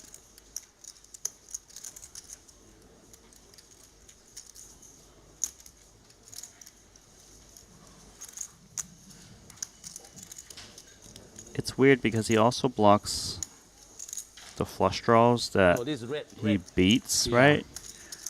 King X and look at the stare down. I mean, Razai is really nicely done from Daniel Razai. Excellent sort of assessment of the situation, not feeling like he needed to just blast a big bet on the turn there and rep so thin. Just another 37. He check raised to 38, bet 37 on the turn. Even looking a little happy with himself. So really, really nice play there from the Austrian. Just 3 cashes to his Triton name, 2 of which were here in Montenegro, where he had 2 final tables, one in the 7-handed mystery bounty for 156,000 in 6th place, and he got 8th in the 30K. So both of those scores only amounting to a little less than 300,000, which, at the high stakes we do here at Triton is, not that much for 2 final tables. It's like he's now in the big buy-ins where it's like, if he can get a good run going here in this main event, that's where the big money is. But still a good start to the series. 515K in front of him and 2 8s now.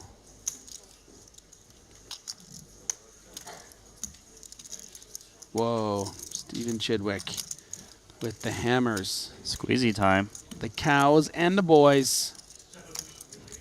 Gonna be definitely squeezing this up. Depending on what size he makes it, there's a chance Razai comes along. Yeah, I agree. And it looks like he's going up to, is that 50 or so? Yeah, 55,000. So at this stack depth, yeah, I think Daniel going to have every reason to continue. The tricky part here for Razai is that his hand's a bit more faced up if he flats, as middling strength hand like pocket pairs, or the weaker end of the broadways. Yeah, it's just too strong. But it is sort of like, in a lot of ways, the top of his range, so he kind of needs to be calling this, and he's in trouble here on the 5-6 deuce. Like, you know, 10s, jacks, he probably would have 3-bet JNT, you know, 9s maybe even, so 8s kind of become one of the best pairs. He would have only flatted pre. It's a great spot for Chidwick to start building this pot. 85. And the 85K bet is very healthy. It actually puts Razai in a spot where maybe he jams some of his range and Chidwick can just get the rest of it in. It's quite interesting. Yeah. Because sometimes players will bet bigger, more of a one and done.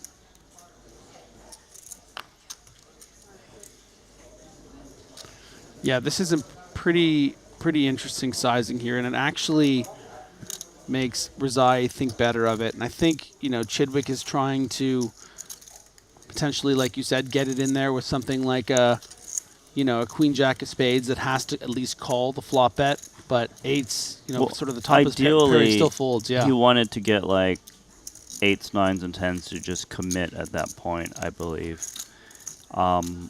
With the bigger bet, players tend to want to protect what's in the middle more, just given there's less behind. Then you see Razai folding the flop, which was one of the best flops he could find. You know, maybe a bit of adjustment based on the sizing he was up against, but he knows that my hand looks like what it is. If I call here, what do I do on the turn? And that was a question he'd rather just say, you know what, I don't want to deal with it. Raise.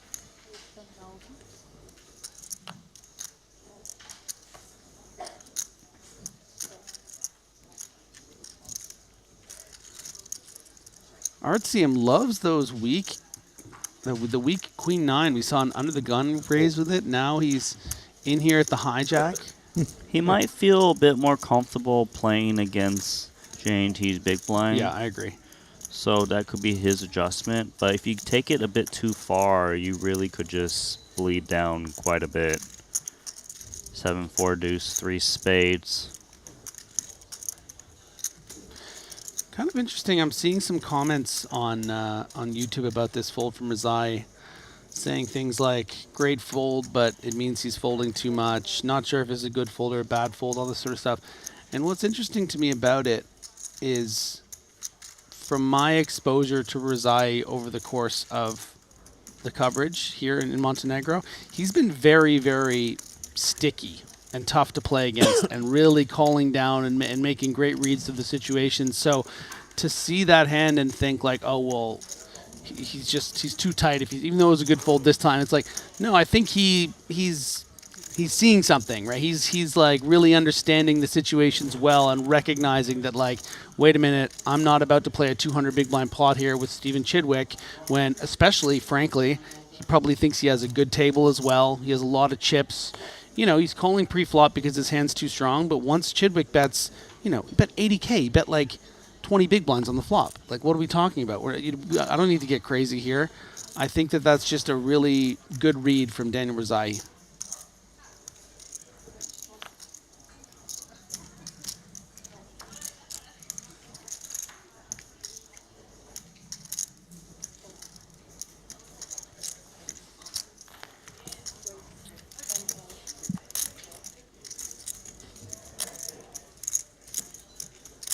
Anson Yu joining the table. Yeah, someone who's been having some big chips chip stacks over the course of Montenegro here.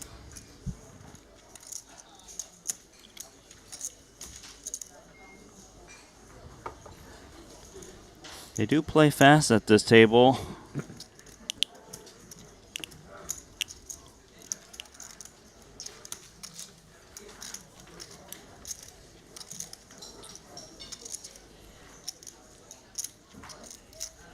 My favorite part of Paul's jacket is the boss label for the boss. On brand.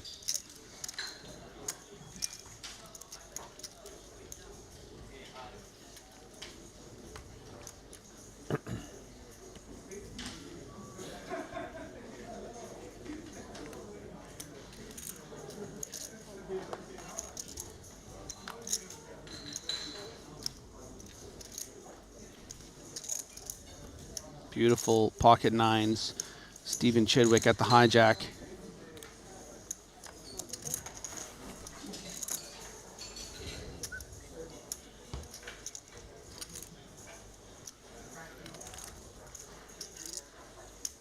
Six-three suited for Wang Yang.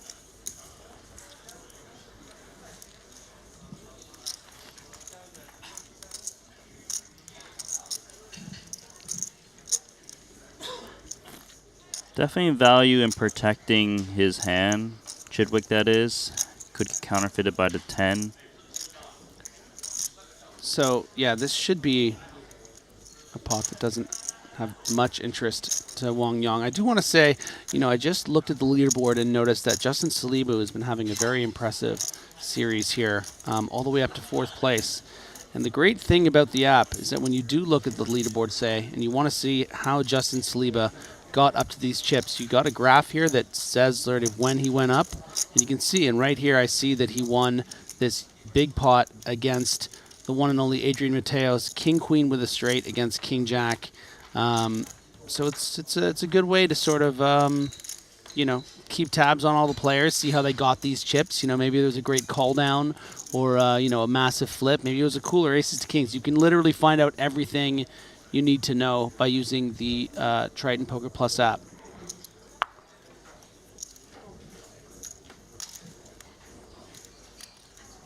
And Salazar has retaken the chip lead here with 1.2 million. Pua still in 3rd with that 957. Going to fold the Jack 4 clubs.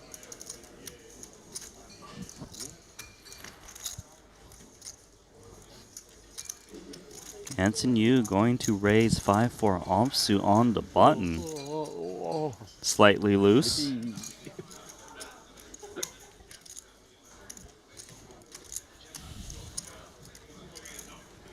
Good spot for Atium to flick in the call, take a flop.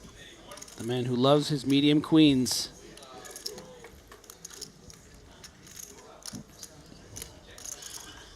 Bottom pair for Anson. Could bet this one. It does deserve a bit of protection.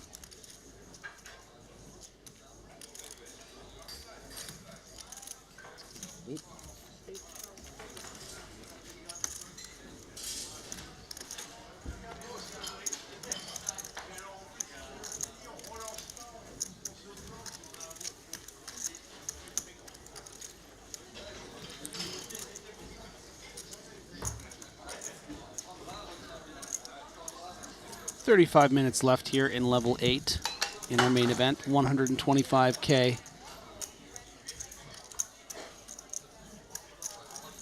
Buy-in.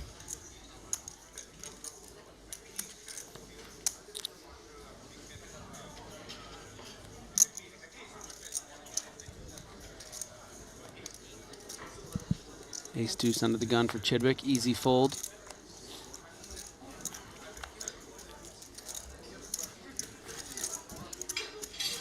Griffin. You know how I've got this problem with the water bottles here? What'd you do now? I did hear a bit of a smash over there. I spilled a whole water bottle all over the floor, so just want to let you know. Controls slightly wet, but if I do... I don't know what we're going to do with you, Randy. It's okay. Producer James is actually a janitor as well. He just hit me. Well, dude, HR? Where's HR? Well, dude, that's what we call him behind his back. You don't say it to his face.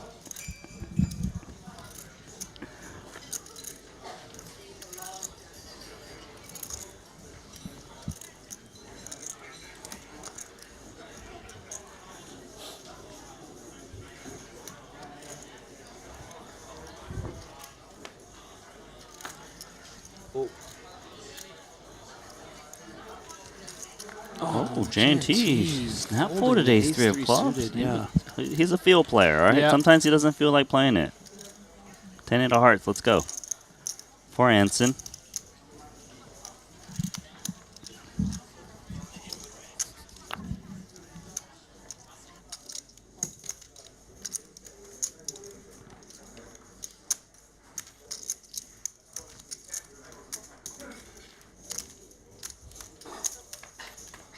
Ten of hearts, 10-9 of spades, and ace-3 of clubs still ahead, but J&T decided not to play it.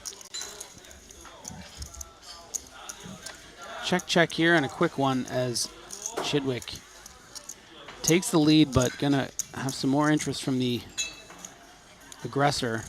Anson sort of repping some showdown value on the king 7-7, going for a delayed c-bet sort of line. I would have to imagine that this would be the card that he would attack, but I have been surprised before, and does check, and now 9's full. Have no concern against the straight draws of the 10-8. The way this one's playing out, Anson's hand does appear to be ace high a lot. Chidwick is going to want to go for value against those hands. He actually probably expected the 10-8 to bet at some point. Of course, it's not going to get looked up by 10-8 high. But I'll tell you what, Anson lost less money than I would have in that hand. I probably would have bet the flop or the turn, and Chidwick probably would have just check-raised the flop and just beat me. So I wouldn't put it past you know him. what I mean? The 10-9 of spades, the king 7-7, 1 spade, he's not going anywhere. He's going to put you to the test. Very fun feature here. But you know what's also fun? It's coming. It's right there. Pluto TV. Triton Poker is launching a 24/7 subscription-free streaming channel. We love free here at Triton. We love to give it to you for free. Channel on Pluto TV. It's a leading free streaming television service, setting a milestone in Triton Poker history by providing fans with an unmatched poker experience. It will be available in the USA ahead of this series, which is taking place over these 2 weeks, here at the beautiful Maestral Resort Hotels and Casino. Guess it's not a resort. Maestral's Hotel and Casino. J&T didn't like the ace-3 suited, but he thought Jack-10 off. Heck yeah. We love to see the surprising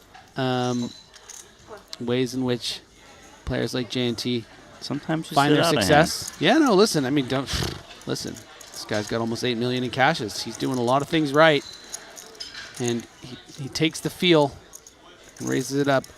Wong Yang is going to call, but unfortunately, this is the benefit of maybe mixing in more opens with the ace-X than the jack-10s, because you're blocking something like ace-queen, but Rezai deciding to just overcall. And he's now respecting the under-the-gun open, which is fair.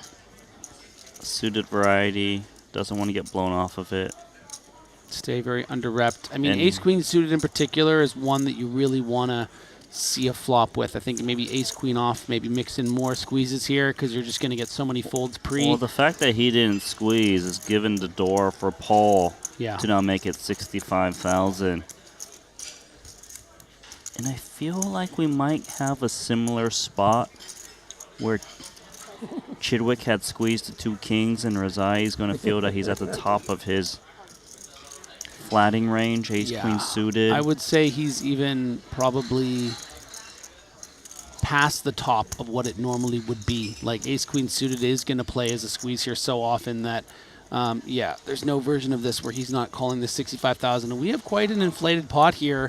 You know, over 30 big blinds in the pot. And you can see Paul maybe even a little bit surprised to see this third man in call here. And going to definitely be treading lightly, but, you know, maybe representing the monster that he's pretending to have. If Paul can fire out a nice, reasonable shell, he can really just take this one on the flop. We saw Razai lay down 2 8s earlier. Very similar board. Yeah, I mean, you know what would really work here? 85,000. 85 you know, would like if he work. just came out with the like hammer, and that is, I mean, that's hammer time. I mean, that's pretty hammery, Randy. 70,000. This should work. You know, Razai also falls to ace king. That's unpaired. But not this time. No, Is see, it the opponent possibly and where this he makes is- the adjustment? And I have to give myself a little pat on the back here, Randy, because I did say that Daniel is someone that can be sticky and fight for pots. Just really didn't like that spot with Chidwick. It does like this spot. Doesn't love the turn though. The deuce of clubs, and we can see 300,000 is out in the middle. You can see how many big blinds that is by checking over on the left of what big blind level we're at. And Paul's not going to have a lot of reason to keep continuing here. He's got to be a bit scared. I mean, Daniel only has 313 left, Randy. He probably should be checking without a club in his hand and then decide on the river. It's not unreasonable for Paul to actually check an overpair on this card, whether it has a club or not, just because this card does favor the flatting player a bit more. So, Randy, what does Daniel do here? You know, now that he's faced with a pretty brutal card, like let's just say Paul squeezed from the big blind with ace deuce of spades. You would hate to lose at showdown to this hand, right? So Right. do you ever find a bet here? And he does reach for chips, and it looks like it's to the tune of about just under 100K, 79,000. This is really advanced stuff. The idea is when you bet the turn, you will jam the river a lot, assuming the board doesn't change with another club, and really just put the heat on an overpair or an ace-x one club type hand like ace-king.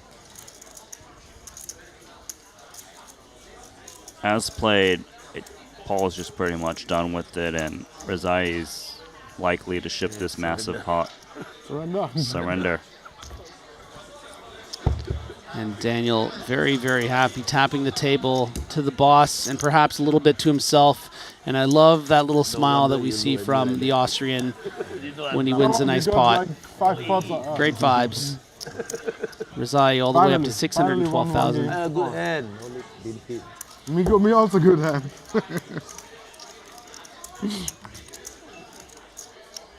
Having the time of his life out here in beautiful Montenegro, playing a $125,000 buy-in. You know, life is, in at least the poker sense, has treated everyone at this table quite well. Did you happen to check out the Mario Mosbeck James Bond parody today? Oh no, is that released recently? Man, okay, yeah, it came so out today on Twitter. I will definitely check that Yeah, out. I'm sure it's on all the socials. Should be on the Triton Poker social, right? Yeah. No, it was as good as I heard that it was going to be from Lisa. Shout out Lisa. Hold on here, J&T, 3-betting out of the big blind 5 deuce suited. This pot. More like 3-bet out of the line.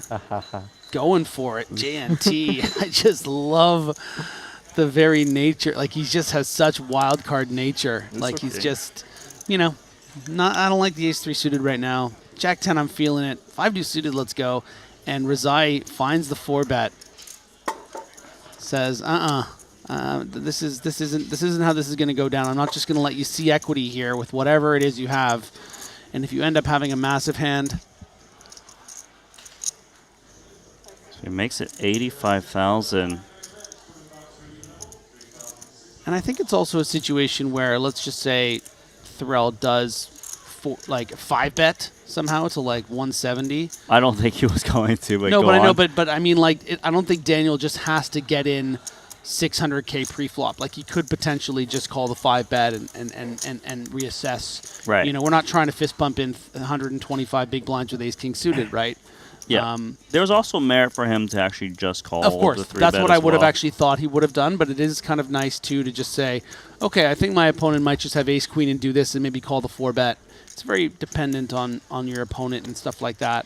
But, of course, JNT did not have the ace-queen, but the 5 deuce of spades. Loving the unpredictable nature of the Frenchman. Really, really fun to watch.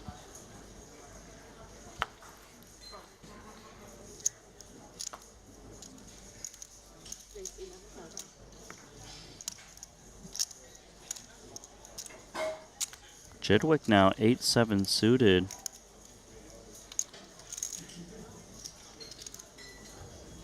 Yeah, I might want to come in for a little call here, and does.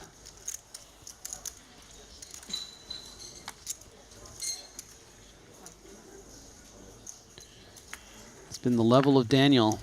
Does he have another hand he can win against Chidwick? Bad start for him, though. Great start for Chidwick. Yeah.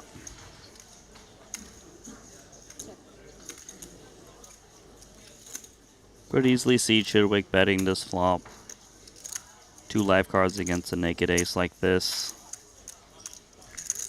Draw to a flush, of course. Yeah, definitely Rezai's intention here to continue in this pot. Probably more in the form of a check call than, say, a check raise. But it's also dependent on sizing. You know, if Chidwick just fires out something really big, he of course does not. Just 8,500 into about 34K.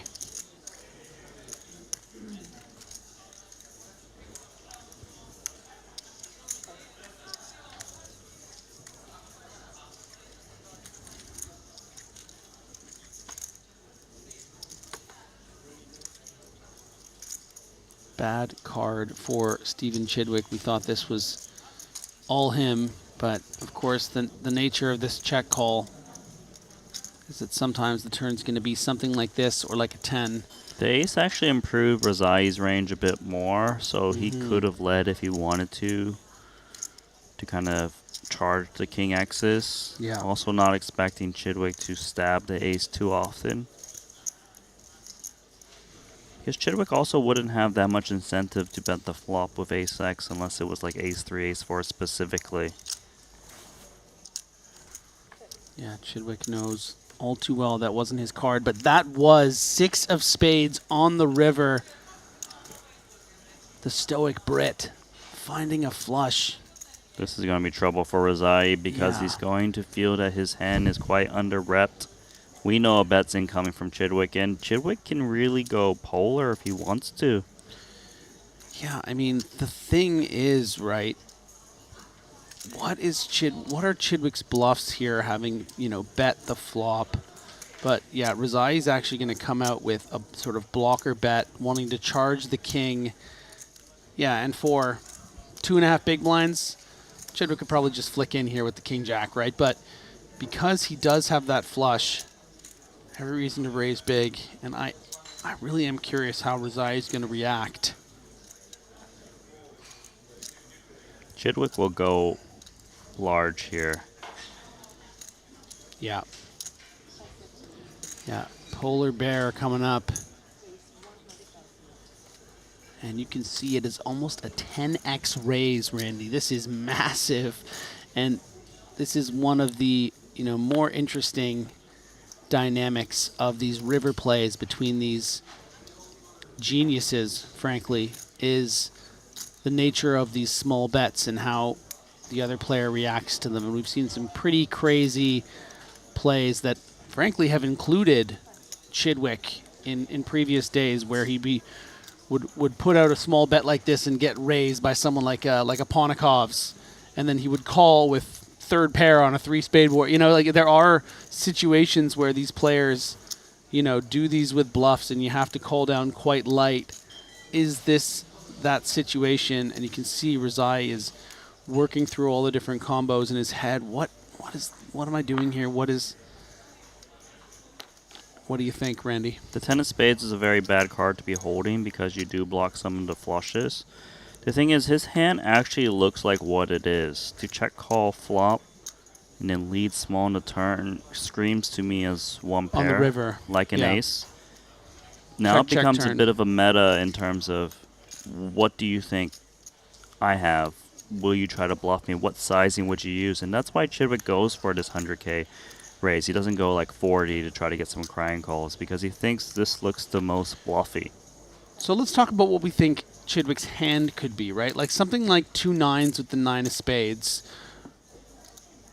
Is that the kind of hand that makes sense in that it would bet small on the flop, maybe for some value from something like an ace 10, check back, and then when the river comes a 6, you face that block bet, you maybe turn it into a bluff, or 7s with the 7 of spades, or 8s with the 8 of spades. Chidwick can have anything because it got checked to him on the flop, and he's seeing this weakness from Razai. He can really just stab.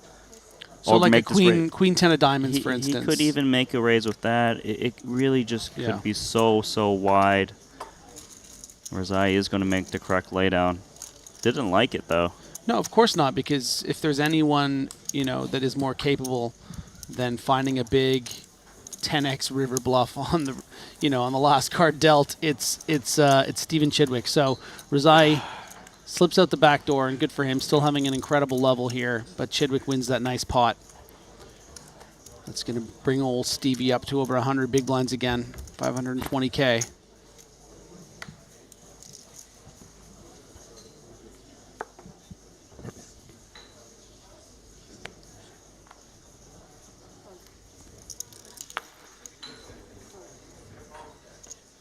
Yeah, there just seems to me something going between, Razai and Chidwick where he reacts accordingly against Chidwick, but Razai seems a bit more comfortable against others. Not to say that he's worried about Chidwick, but, Chidwick always has that factor where he can just come out swinging at any moment's notice.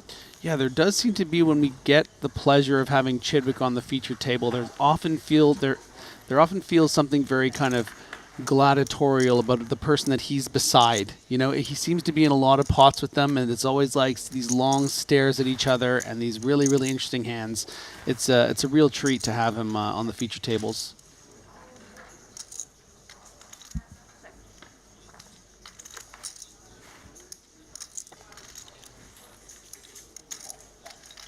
So no diamonds. Wang Yang does pick up a little gut shot, but not much else. Yeah, not too much going on in this pot, but first to speak wins. And Anson, his voice says 6,000. A little bit of equity here for Wang Yang. Would have liked maybe a free card to get a lucky black 7 or something on the river, but going to comfortably fold.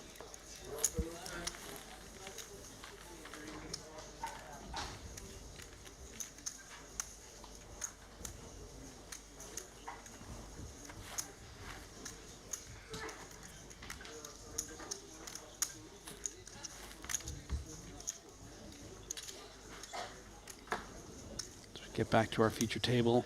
Beautiful graphics in the background. Such a stunning set here at the Triton Super High Roller Series.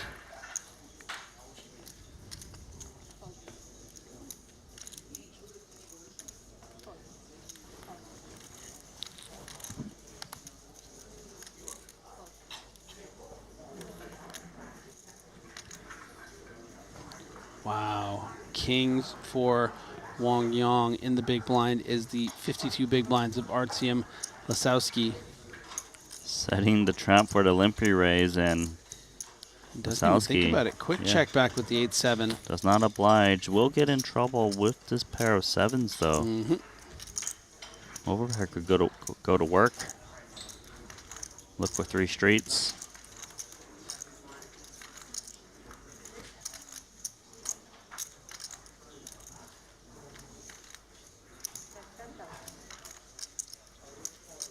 Brings in 10 into 15.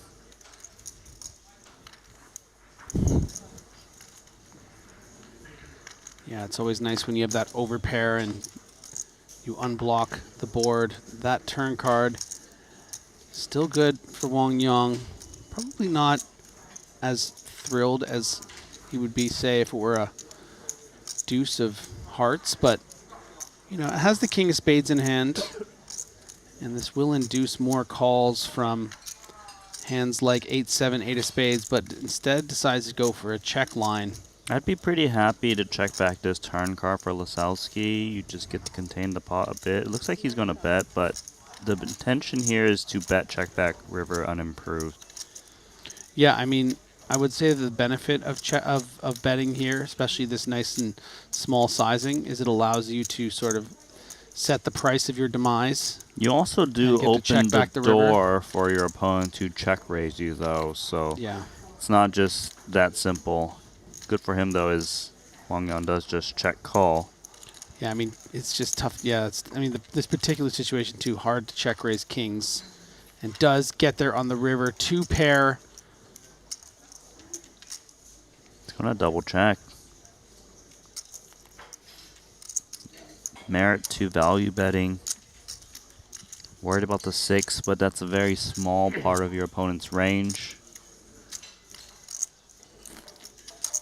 You can rep some bluffs like a 3x with a spade, perhaps. Turn into a bluff with this 4-liner.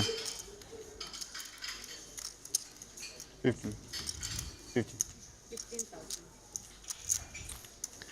And quite an annoying little stab of about 15, 20%, 20% pot here. And he's just going to pay it off.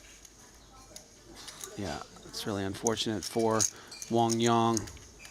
But nice little extra value on the river for Artyom, who gets looked up by the 1 pair. Having a look at the leaderboard, Randy. Fan favorite, Henrik Hecklin, up to 2nd in chips after. Is that Hecklin right there? Oh. It might have been, yeah, but he won a big all-in. Oh, he is our next featured table. A set-over-set confrontation of a pot worth over 600K against Steve O'Dwyer. Aces against jacks on ace, king 9, jack 5. So very fortunate turn of events, and he is on the table there with Daniel Dvoris. We got Ponikoz, we got Antonius. Oh my gosh, Sam Grafton. It's gonna be a tough feature table, and we're getting that one next. That is a great pick, and we almost can't be heard over the boisterous Sam Grafton, who, you know, is always entertaining to watch. He'll be chatting. Yeah, he will be chatting. He'll be giving you guys a break from needing to talk with how much and how loud he expresses himself.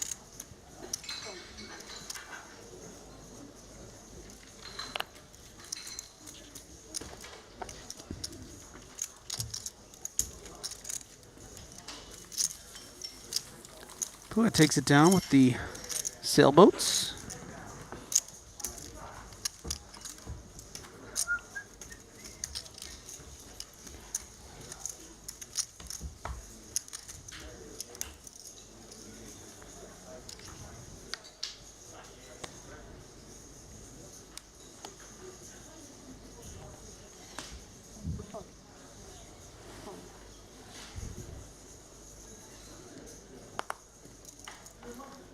Hansen, happy to look down at the king-queen at the hijack and raise it up.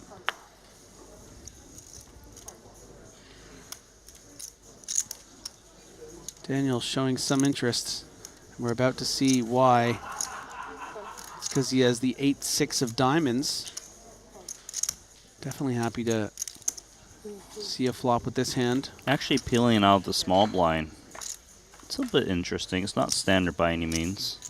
Yeah, I think I'm definitely noticing, you know, these super pros playing hands like this from the small as, especially at this deep, sort of a mix, kind of wanting to mix in these 8-6 suiteds because so often your small blind flats are going to be the suited Broadway hands, so it's not, and the pocket pairs, so it's nice to have some more board coverage. Sure, that would make sense. Hansen, though, going to c-bet and take that one down. So, if you see all these players and they're playing like wizards, well, how do you become a wizard yourself? Why don't you start with GTO Wizard? It's a great time to check it out. Their new ebook, Daily Dose of GTO. It's a free interactive book full of quizzes and short lessons to help you master some of these GTO concepts in just 5 minutes per day. I know it can be intimidating, GTO. all this sort of stuff, game theory optimal, blah, blah, blah. But I'm telling you, this is a really, really great, you got to start somewhere. That's a really great way to do it. And I think it'll help you understand, you know, some of the situations when we talk about the way that these players are analyzing the hands. They've done so much work with GTO Wizard, and I definitely recommend it.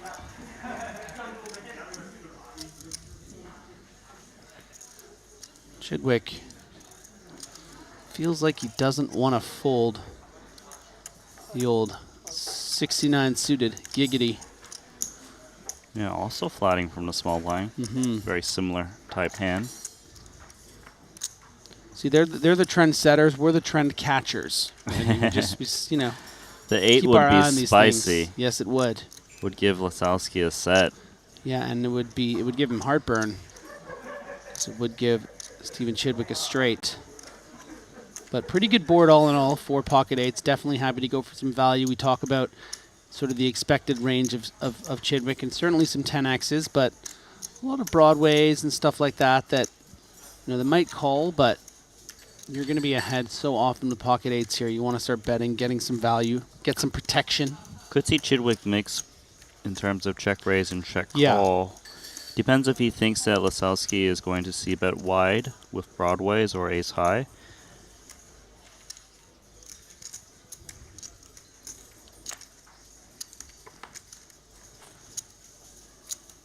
Queen of Hearts is delivered on the turn. Lasowski will often check this turn card, should fear the 10. The queen could be in Chidwick's check call range, and doesn't necessarily need to be queen X of clubs to have that queen. Could be like king queen. Difficult for, you know, actually not very difficult. I was going to say difficult for Chidwick to represent, but we talked about how so much of his range is going to be about these kind of cards. And if he did have something like, say, the king jack of clubs or the, you know, king jack of hearts or whatever, would be calling on the flop and now has gotten there with something like top pair. So pocket 8s really shrinks up. You don't expect your opponent to have something like 8-9 or, you know, in this case 9-6. It can be a very difficult spot for Artyom. You can see Chidwick doesn't even have to bet very much, right? It's tricky though, because why is Chidwick betting just 15K on a card that is favoring the pre-flop raiser? Looks like he's in fold mode the way he's holding his cards, but it would pique my interest. Now he's gonna call. Nice Yeah, call. I like that. That's nice. It just doesn't make that much sense for Chidwick to bet on the king. Like, even if he had value, he might even go for check raise, yeah, pair. or induce bluffs. Yeah, it's a very, very good point. But you can see that in that situation, when Chidwick gets caught, he did happen to be betting against a hand that was really tough to call, and he, you know, didn't make sure he wasn't losing too much when he did get called. It's also a small thing to know, was Chidwick actually mucked his hand after getting called? Maybe like that's that him touch. saying, I don't want people to see me flatting the small blind 9-6 suited. Absolutely, yeah. No, yeah, it's an image thing too. It's I mean, he has such a powerful presence. It's like you don't want him to just suddenly be turning up, getting called when he has 9 high and stuff like that. Yeah, because it's Just also subtle not thing. standard for him to flatten the small there. So if people start to see that, then the big blind's going to be like, wait a minute, maybe I can start squeezing these small blind flats a bit more. David Yan has entered the top 6 in the leaderboard here with 805,000. Danny Tang is still doing great, 789. Linus Loliger, 771,000 in 8th place. Igor Yarashevsky having an excellent series in the top 10. And to round out that top 10, Alex Kulev, fresh off that incredible 100K buy-in victory yesterday for just over $2.5 million. So no surprise the top 10 is, you know, stock full of the best and brightest Triton has to offer.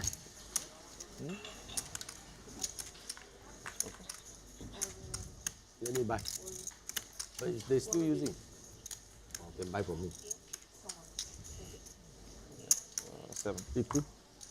Need some red. Yep. Hey, how much is that? 10. Yeah.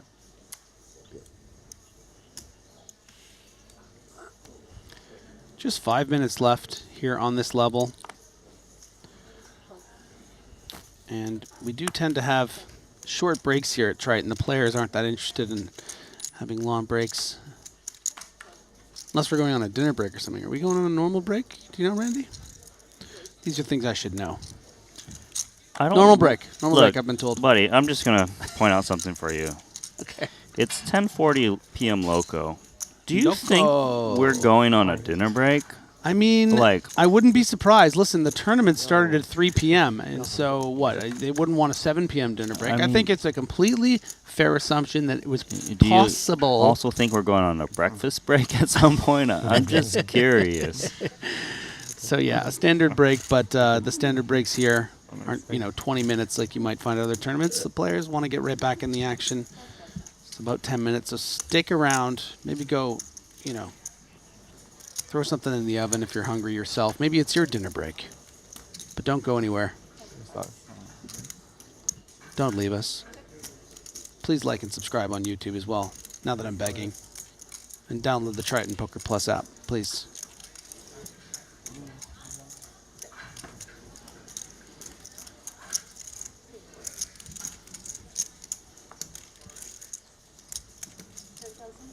You win.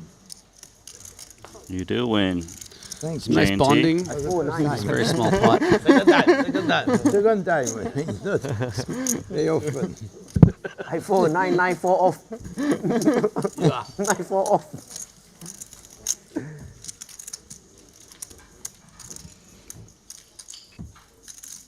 And I see bet and call, still have 9.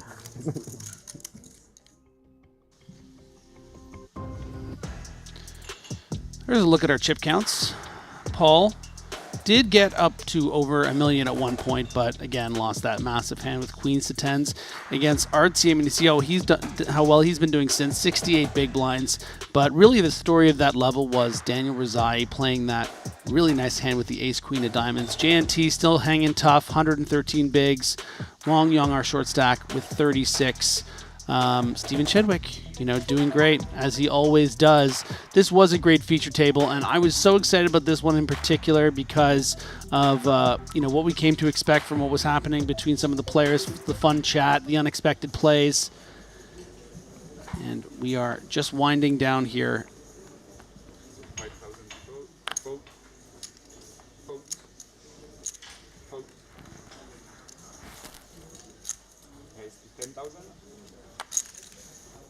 Here we go, JNT. 3-bet in position to 25K against Paul. Remember, there's a little bit of history going on, right? Because JNT, last time he made this small 3-bet was pocket fours. Yeah, Paul going to be happy to play with his bud, but he's not going to be happy with that flop. JNT is, though.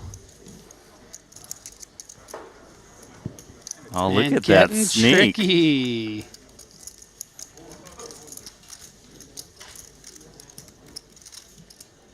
Paul did get a free card. You win. You win. Third time. Wow, 3路不打死那么重的，哎呦 ，Thank you。哦 ，Thank you。2个红桃。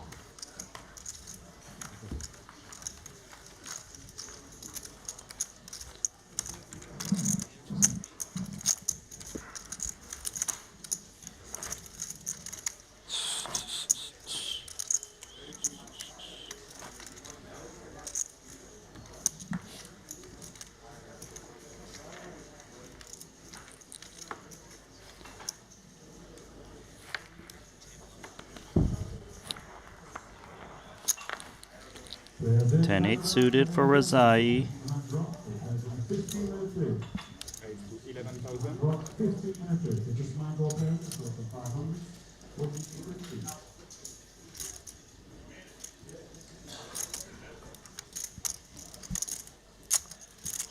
Chidwick, considering putting some sort of hurt on Daniel Razai's open, but comes in for in the form of a call. He has been Razai's nemesis. JNT now. He's going to put a bit of menace here. Squeezing to 30. Wild card, baby. Ooh. I feel like Razai is priced in to call out of position given how deep they are. He's going to be really happy about go break, completing you do it here. for me, okay? The sizing Thank you. isn't very big. I think the person that's going to have not as fun a time is Chidwick. I mean, I do still think he's going to continue here for, you know, right, but he needs just to a 3x. play careful when he It's not flops something a you would pair. normally want to do, and that's why he's still, you know, I mean, maybe GTO or whatever would tell him that this is just not a good spot. So folds the best hand. We'll see how it would have resulted. Not Ooh. good for Daniel Razai. This is amazing for J&T, and he shoots out 50K. Yeah, that that's is a big serious bet, bet. but how can Razai do anything but check call with top pair? Yeah, gonna have to, but he's gonna definitely tread lightly. You know, on a brick, if Thurell comes out with, you know, 100K, I don't think Razai is just 100% going to continue. This is a bad card for Razai because he can convince himself that J&T is just barreling off ace king, one big spade. 100K is the price. There is the 100K. As predicted, this is really tough. This doesn't feel good, and that's No. the problem with playing medium strength hands out of position. Yeah. Is multiple bets. He is going to make the call, and J&T is building a massive Yeah, pot. look, and this is how he does it, right? Look at this. This is remarkable. As long as the river's not an 8, it is the 7 of diamonds, 383,500 out there. The question does become, does Thurell find another value bet? It's possible, but he might be scared of like pocket jacks, the spades like a little flush. I mean, Razai could even have queens. I think the check back is fine. He's going to be really happy to see it's just 10-8, and Razai is J&T is like, oh. seeing that he missed a value Oh, he bet. thought he was beat for a second. Oh, really? Yeah, he was like, oh, I win. And that's not a nice feeling to go to break, having to lose the hand like that. But look at Razai taking it in stride with the laugh. There is our new chip leader of that table. J&T, 134 big blinds after that massive pot. Paul Pua, 129 big, still very, very healthy in the top 10 leaderboard. Chidwick, Razai, Artyom, Anson, Wong Yong. That was a great feature table. But you know what? I am pretty excited about the one that you guys are going to be able to cover after the break, because I mean, we had so many interesting figures at the last one, but this next table, I mean, it has a lot of chips, a lot of characters, a lot of people that are friends off the felt. You know, you look at Sam Grafton, of course, so boisterous, so fun to watch, one of the most interesting players on the tour. You got Hecklin, second in chips, you know, fresh off that set over set against Steve O'Dwyer, so he's going to be playing with a lot of confidence. On the direct left of his friend, which is interesting, Ponikov's with over 100 big blinds, 530K. Dvoris, who's having a great series. I didn't even get to Antonius. I mean, it's an embarrassment of riches for you guys. It's a different type of feature table, right? The last one, you know, we got some unorthodox play here. It's just all the heaviest hitters, and it's going to be a lot of fun to watch. Yeah, absolutely. So I'm going to be tapping out. Brian Rass is going to be coming in to replace me. Thank you. It was great to do another few levels there with you, Randy. So, yeah, please stay with us. It'll probably be like 10 minutes, 12 minutes usually is. And yeah, see you then.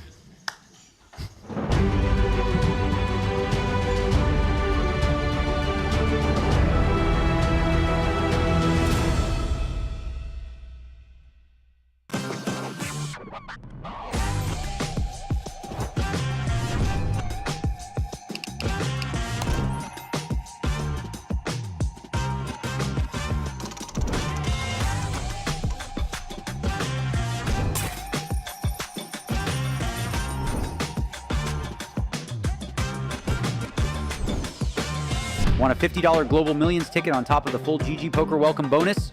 Sign up with promo code Triton_2024 and deposit a minimum of $20 to claim your ticket. Brace yourselves. This is live.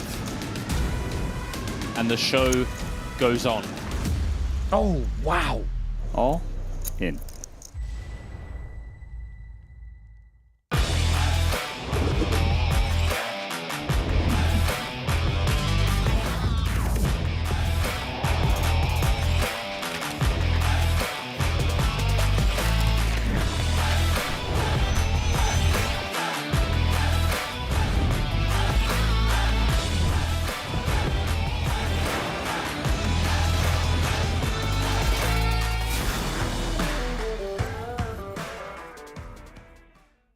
Welcome to BetACR EU, the premier platform for sports enthusiasts and the newest way to engage with the Triton Live Series.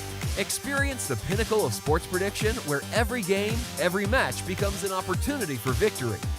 At BetACR EU, your insights into the game transform into action. With exclusive action prediction options for the Triton Series, your player knowledge and predictions set the stage for unmatched excitement. And there's more.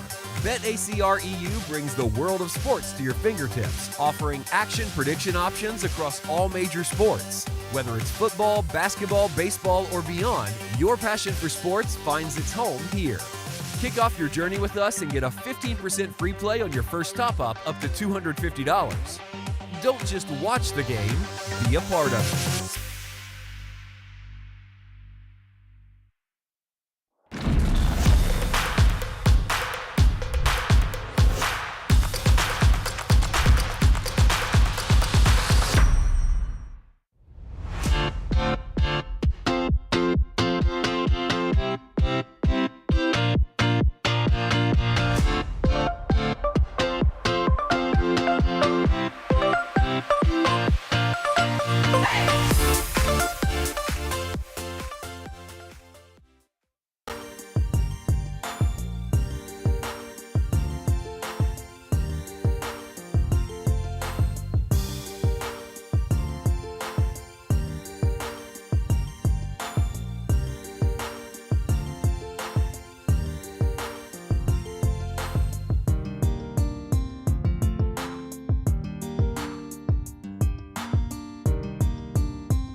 Tricky word in gambling. Can go down a lot of bad streets mentally when you start thinking about deserve. It's not really how it works. The poker gods are fickle.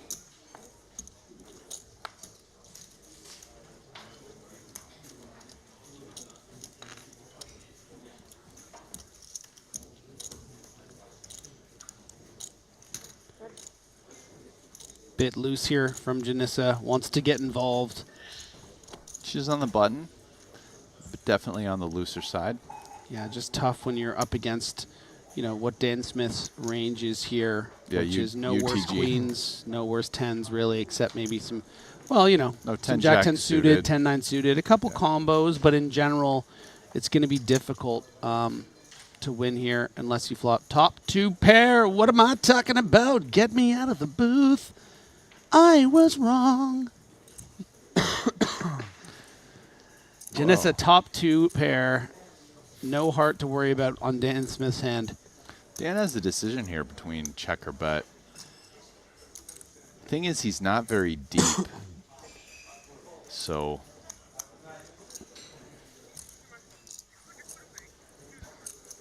keep forgetting how short Dan is as we're playing pots. Yeah, I mean, that's the main reason I wasn't crazy about Janissa's call, but it's, you know, it's only one or two hands worse than what she should be calling, so I think it's, you know, it's around there. And of course, sometimes you just get a great flop, and that's what Janissa has received here. And a half pot bet with no backdoor flush draw for Dan Smith. You know, a bit of a decision here. Yeah, and we can see that he's carefully weighing his options. I don't think he's raising. He's calling or folding.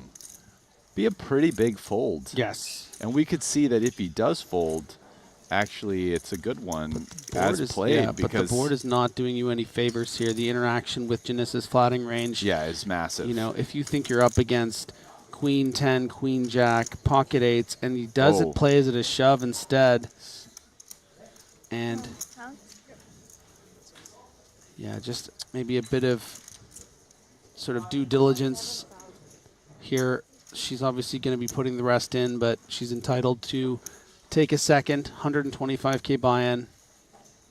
And she does make the call.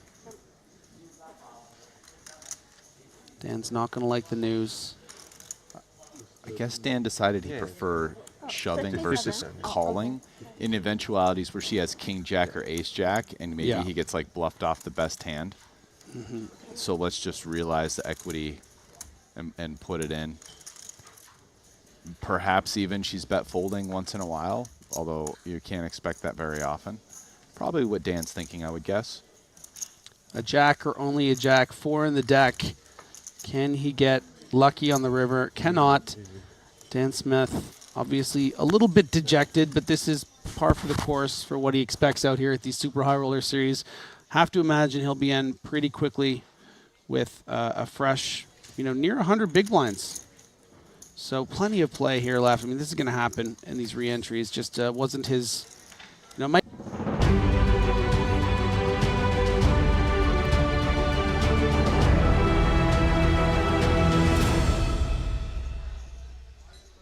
Hello everyone and welcome back to continuing coverage of the Triton Super High Roller Series here in Montenegro. And it is the marquee event, the 125K main event. And Brian Rass will be joining me for the last frame of play where we will play 2 levels. And shall we just take a look at the feature table immediately, because we do have some heavy hitters here. One that jumps out to me immediately is Henrik Hecklin, who has won our No Limit main event. He's sitting on 222 big blinds.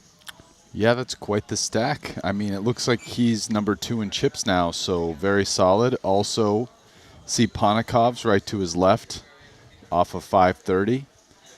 And yeah, this is a pretty sweet table. No soft spots at this table, right? We got Grafton, Hajiev, Patrick Antonius, Daniel Dvoris. Having won a main event, you've kind of got already one of those Jacob and Co watches, right? You've got the experience. You got what it takes. I think it's going to help just coming into this event for Hecklin. But then again, Grafton and Hajiev have also shipped really big buy-in tournaments over in Cyprus, I believe. I think at this table, none of these guys are going to be lacking for confidence. I don't think any of them are going to kind of be feeling inadequate. I mean, even let's say Patrick. I mean, now here's a guy who maybe hasn't won a bunch of really big buy-in tournaments, but guy's been playing, high stakes poker for probably longer than anyone here at this table. So, I mean, he's not going to feel uncomfortable wagering for large sums. Yeah, he's a boss of the poker community for a long, long time. And he has had quite the run in Montenegro so far. Not any big runs, but he does have one final table under his belt. But look at the number of cashes he has. It's 5 cashes over 7 events, and the 8th one here now, which he's entered. So obviously Patrick, like you mentioned, is a legend, and he's very comfortable playing these stakes. He's been holding his own for a long time with the best, and it's good to see him here at the Triton stop. Certainly. Yeah, I mean, Dvoris, Ponikov's also, not the 2 guys you mentioned, but both high stakes crushers. Both of them have been playing a lot of Triton events. So I think this is a table full of guys who are going to be ready to go to war, do battle, and is going to be much fear on this one. Yeah, definitely no fear. And, I think Ramin Hajiev is someone we didn't get to touch up on. He won the 200K Coin Ribbon Invitational over in Cyprus, so he's going to be able to I remember that. He won that one? Yeah. Okay, yeah. I remember people that were saying they were going to go play that. Okay. Yeah, he won a total of $4 million in that one in 2023. So let us go down to our featured table where they are finishing getting mic'd up. Those are the chip counts. 185 big blinds for Hecklin, 113 for Hajiev. I really do like day one personally, just because they've got those deep stacks. We're going to see a bit more 3 street poker, right? 3 bets, some 4 bet pots. It's nice for me to watch. Yeah, same. I think you get to see a lot of cool pots earlier in the tournament like this. It's fun sometimes getting complex turn and river spots. We're live. We're live. Get a lot less of those later in the tournament.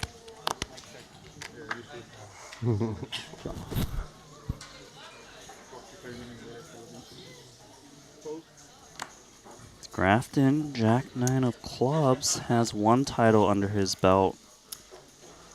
And he actually won the 200K Invitational as well, but in 2022 in Cyprus for 5.5 million. So 2 Invitational winners, a main event winner. Wow. Yeah, it's a stacked feature table. You think these ones? They're the same chairs, no? Feels like no. Maybe. I think they're the same chairs. Just the table's different. Yeah, the table. The table's higher, so they feel different. Also, I feel like Feels like I sit straight now. I feel like the chair keeps doing this. The other ones, I have to do this all the time. it leans too far forward, right? Yeah. Yeah. And also for those tables, I feel like the chairs are too high. Yeah. Pair of 7s for Patrick. Checks over to Grafton.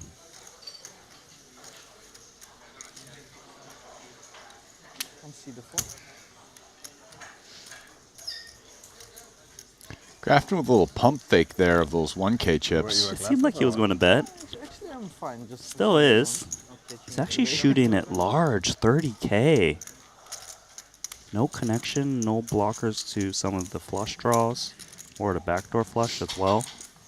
Yeah, Antonius is gonna call this. Too much hand. Yeah, middle pair, overcard to the queen, a diamond. Might have the best hand too. He's, you know, you're not loving seeing pot at this point, but yeah, where are you gonna go? The turn is where we're gonna go. Bringing us to 3 of spades. Dylan Beverages guy. Now, if Grafton put out another pot-sized bet here, I'm not saying Patrick would fold, but he might. It would put a lot of heat. Yeah. Now middle pair without anything else going along with it is a really dicey proposition. But will Grafton fire another barrel? I mean, Jack 9 of clubs is literally really a no equity bluff. We can actually see that his hand, okay, he does. I was using this one. His hand does have decent equity against the 7 because the 2 overcards are clean. But, I mean, he's drawing dead against a queen. He is drawing dead against a queen, and a queen is not folding. So this is actually quite interesting. Patrick, though, counting down his stack. we don't have Grafton is going to have a lot more hands that have equity here to fire, but it does work against the 7. Man, that was a muscle. Yeah. Why do we need to Yeah, but there's no box between us. When you fire there with Jack 9 of clubs, theoretically, especially on bricks, you're supposed to just bomb river. Right, you need to follow through once more. Yeah. And the reason why is because you're unblocking all of your opponent's draws. You don't have a diamond or a spade in your hand, because a lot of times when you're barreling there, you're going to have like a flush draw or something.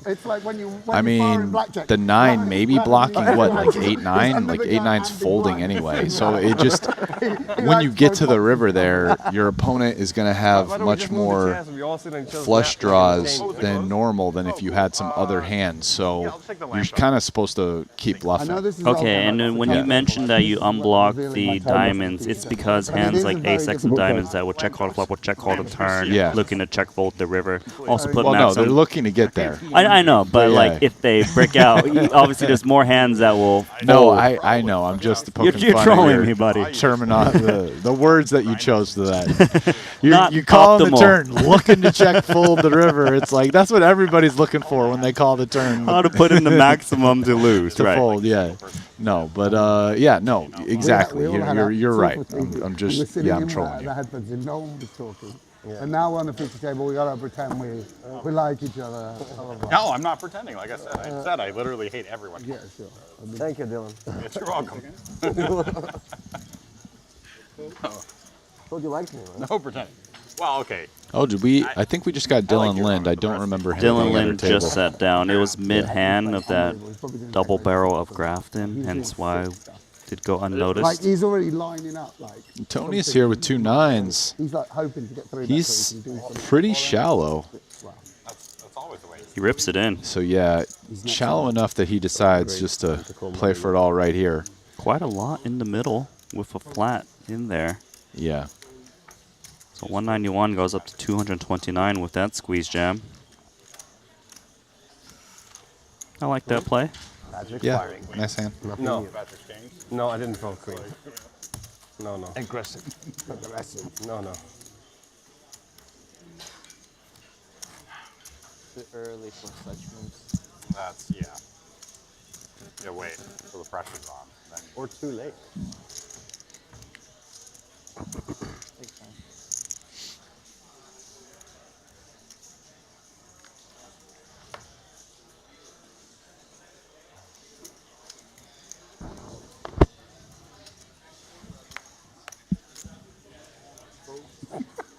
King Jack for Hecklin.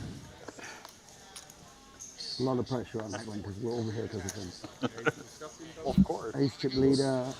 He's been hyped up. They've been speaking about him in the studio. He's really got a fun on his play. I mean, his picture comes up on the wall. Sure. Main event Hecklin, they call him. Hecklin won the 2022 main event for $2 million in Madrid. Take it, take it. If you keep it. I know you're going to outplay me anyway, so. Whatever it is. I wish I wasn't on the feature table so people are going to see how tight I'm playing. It's like sick. It's like sick how tight I'm playing now. It's how I always play. Yeah. Walking my house. We got Hecklin on our left, so we're playing tight. He's got Alex on. Look at this. This is what we're opening to. You basically have to be the small one. Yeah, exactly. Oh, I mean, it's not like it's not going to be open. This is my most profitable spot at the table.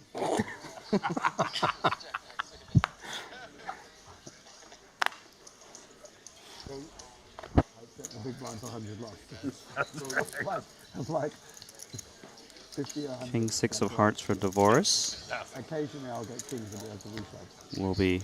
Grafton's really having a good time right now. He is. It's something about the featured tables that brings out a little extra out of Grafton, but we know he's very chatty off as well. Actually, I told them that I wasn't going to speak. Yeah. That was I don't want to encourage them. Or is it my fault? We're trying to be serious. Well, you know, I was listening. Hecklin was tilting me. He was playing too good, and so I was tilting. So I was listening to a sports podcast. So I didn't have to think about it. You should do what I did earlier. So you know how like sometimes you raise or you like you punch someone because you don't like their face? Yeah. I made a terrible hero call against someone because I liked their face too much and I just didn't care if he had my chips. So if you just do that, if you just find someone here that you like, give them all your chips. Who was that? Who do you like so much? You guys go way back. Yeah, exactly. I was like, I don't know, man. Look at him. He's so cute. Here, take my thing. Fuck him. I'll call with this terrible hand. That's a beautiful kid. Yeah, exactly. She's already Action over to Hajiev. What's going on? Like, I'm so glad he's opening because I would have had to play. I would have had to raise his hand. Like, I would have probably folded this hand. Like I literally, people will see at home, like, this is supposed, I would have had to fold this hand or fake open it or, so I'm so glad, thank you. Wait. Whoa. Jesus. Playing so tight. 5-4 of hearts for Linden, the small blind, which is going to try and Look at him see a using big flop. words as well. Aghast is not a big word. How do you spell it? A-D-H-A-S-T. Good job. What is it in Russian? Agastya. I'm not even sure what it really means in English, so.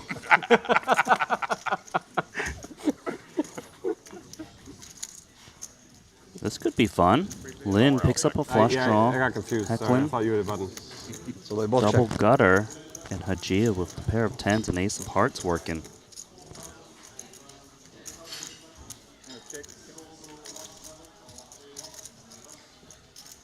Great card for Hajiev. Both draws just brick and the one overcard to his middle pair paired. So ace 10 looking solid. As good as it gets. The graphic is a little slow. There it is. Jack of diamonds took a minute to populate. Maybe Hecklin fires with the double gutter. I could see it. Doesn't seem like he wants to. I think Hagiev Needs some finds a bet protection. now. No, value. Bit of both, right? Yeah, a bit of both.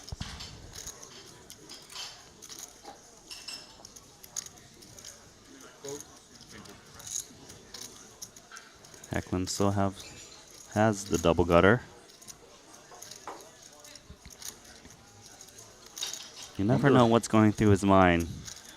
Yeah, all three options, I'd imagine. Yeah, I thought of check raise being maybe reasonable just because the player in position might bet the Jack X a decent amount. Oh, it looks like that felt like a, yeah. You know what I'm saying? Like, if he thinks Hagiev will bet the Jack a decent amount, like, you can really just put a lot of pressure on non-Jack hands. Yes. Yeah, for sure. And you have some equity when you're called.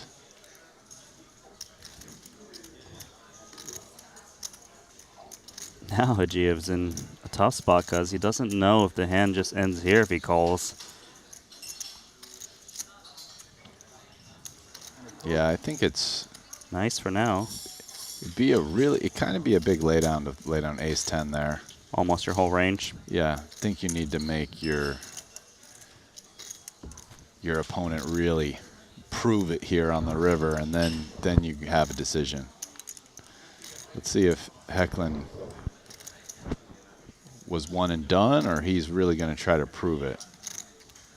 It is hard to prove it once you check raise big on a turn and get called. Yeah, he's one and done, it looks like.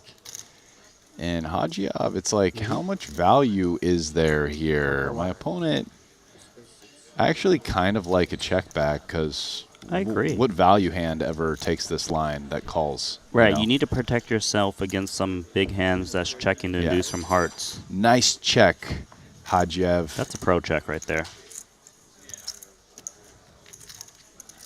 Yeah, it's like king 9. Yep, that's not calling me.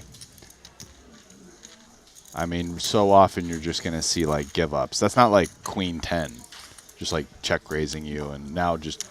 Right. Yeah. The queen 10 would have just check called the turn rather than check raise big. Yeah, if it had checked and he bet it, queen 10 just calls. Yeah, I think that all regs would definitely be checking that back on the river. But regardless, we do have betacr.eu, exclusive club hub to predict all your favorite players' actions. You can bet on their Triton journey.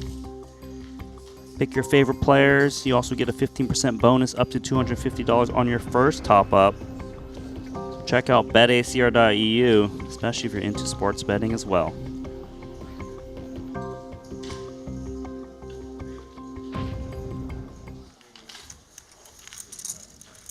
Yeah, no, I think that 10x check is really good the more I think about it. Like, I think a lot of players think, well, I certainly have the best hand, therefore I should bet to try to get called by a worse hand. But if your opponent has either got nutted boats or big jacks or busted draws, like you mentioned, they're not going to call you. I think that's a really nice play from Hagiev, who doesn't play professionally, and that's really good insight from him. Yes, for sure, I agree. Yeah, I mean, because there's always a chance that your opponent's being tricky and checking. Maybe they think you may how to draw a lot and might get more by bluffing, or that you'll value bet some hand. You know, double check raise, whatever. I mean, you have to ask what's more likely. Is that more likely, or that my opponent can really call me here, right? Agreed. So yeah, I think you, me, and Hagiev are on the same team right now. Team Hagiev has got the best hand on his 10-10-5-2 diamonds. No improvement, but backdoor clubs, lots of reasons for big blind to check fold as well. Does check it back, and they're on the path to chopping it up at the moment.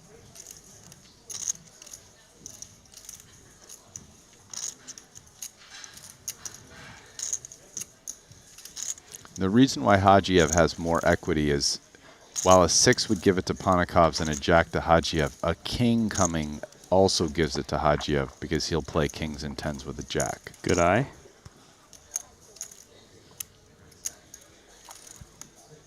$80. 80,000 into 35. Oh, that's heat. It's an interesting bet. I think he maybe trying to put pressure on ace highs. Yeah, he's thinking, look, I don't want to bet turn and river. Let me just bet now. And if I get called, perhaps just give it up.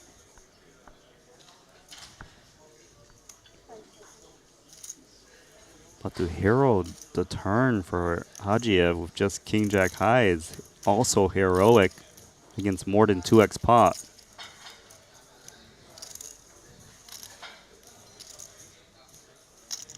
In terms of value, though, this would scream to me 10x or nothing, rarely the 5, right? I mean, hard to say. I think he can have a 5. Wow. That Oh, takes a Hajiev lot to called. call. This is so weird. It's so weird that Panakov's did this with a king. So river card is the queen. If they somehow check this through, they will chop this one up.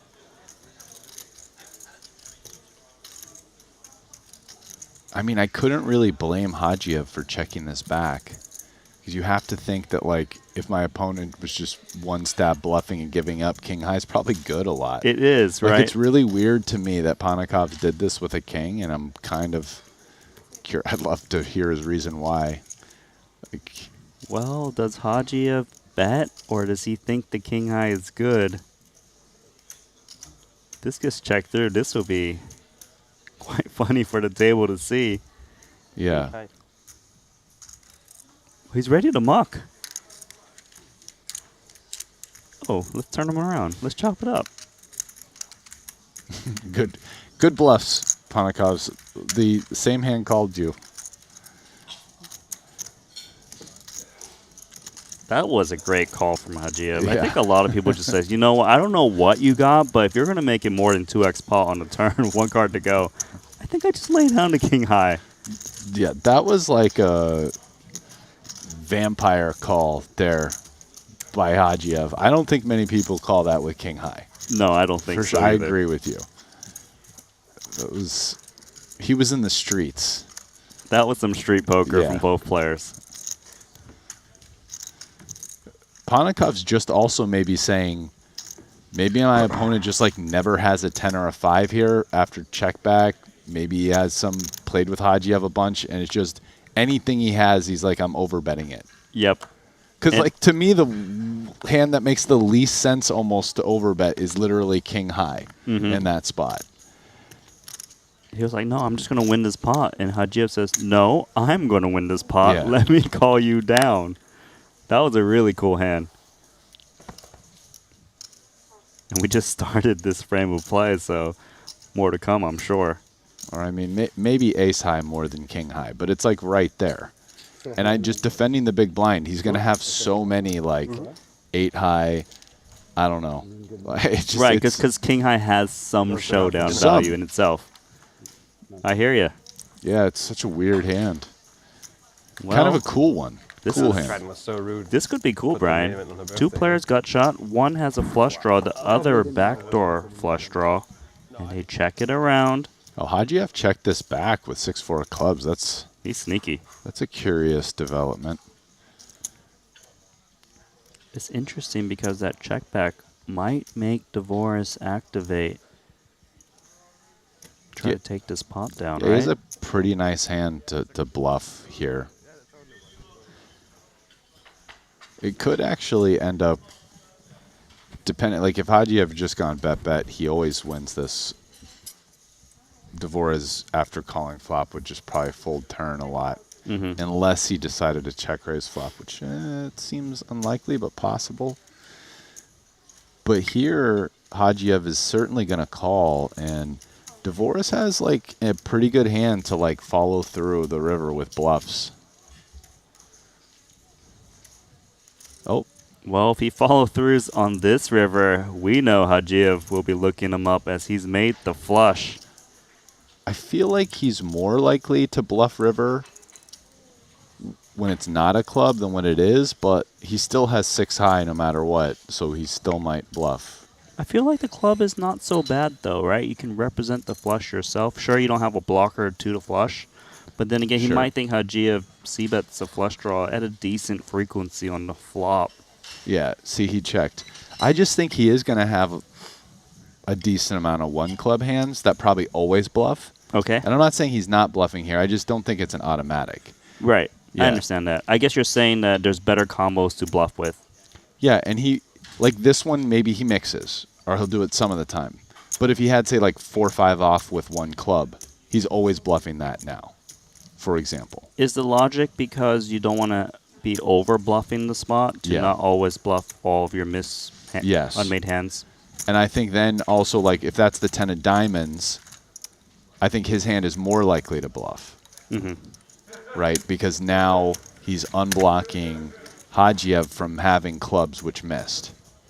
I got it. Right? So I think, like, that's why I was saying, you know, he might end up winning this pot on, like, non-club runouts. Okay, club, it's like, now it's unclear.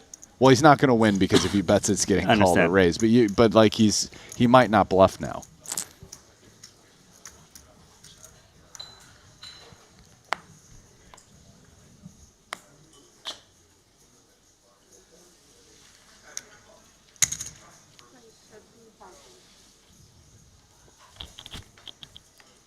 So pocket sixes for Hajiev.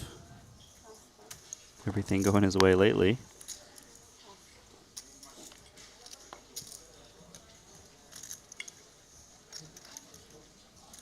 Eight, seven suited for Ponikovs. And they're deep. Both these guys have a decent amount of chips. So this is like a 100 big blind pot about. You know, I guess Ponikovs is just shy of 100 blinds, but 90 or so. Did bring in the 3-bet. Divorce with King X Mystery. Playing a 30 big blind stack. Doesn't seem like he's going to play as he folds. You really wanted that to work, huh? You really wanted it to work, but it's just not working. You just thought. Like 5,000 people tuning in to see, like, it's like the wildlife channel over here. It's like tuning in to see a lion eat a gazelle here. All right. Well, their hands are the same region of the deck. That's right.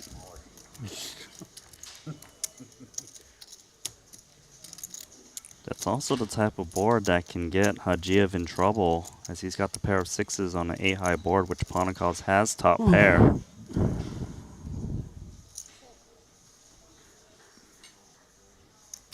All right, I'm pretty sure that was Grafton. Sometimes you never know where the random mic breathing is coming from, but I think we all saw, guys. But it's understandable. These players are thinking about a million things and maybe not always what the stream is listening to. 40. 40,000 is the price. So it looks like it's about, 40% pot. Pretty comfy amount for Hajiev to call. At this point, you just kind of see what happens here on the turn. Both players kind of with that showdown value type hand. 3 on the turn is interesting, as it gives Hajiev a gut shot and maybe reasons for Ponikovs to charge an ace-x possibly. Yeah, I think that it's a good card for Hajiev in the sense of if you're behind, you really increase your outs, you triple them. And yeah, I agree. Ponikovs, an interesting decision here. First is an under the gun open, so Hajiev can have pairs that are bigger. So it's like if he bets here, and yes, it does charge the ace-x, which now increase their outs with the wheel draw. You're probably checking back river, right? Hard to see there being a ton of value betting 2 streets. That would be the thinking to betting right here. You know, checking back also reasonable. The way this one is playing out, it does seem like the sixes are going to want to show down. Unless he thinks ace-king would call occasionally. I'm not so sure that's the case. Yeah, ace-king, ace-5, ace-3, ace-2. There are a few hands. It is a spot where I do wonder if you ever, like, block with sixes here. Mm-hmm. Seems reasonable. So, I mean, so does check. I don't think you... a large size seems kind of crazy. Ponagov's going to go with the check back with a pair of eights, perhaps worried about some of those pocket pairs that you mentioned that would call a 3-bet from undergun, like pocket nines. Takes a sizable one.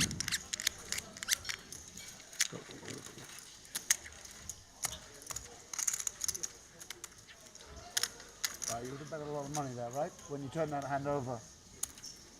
Sorry? You thought you were good there when you turned that over. Well, I was hoping I'm good. Not that I thought I'm necessarily good.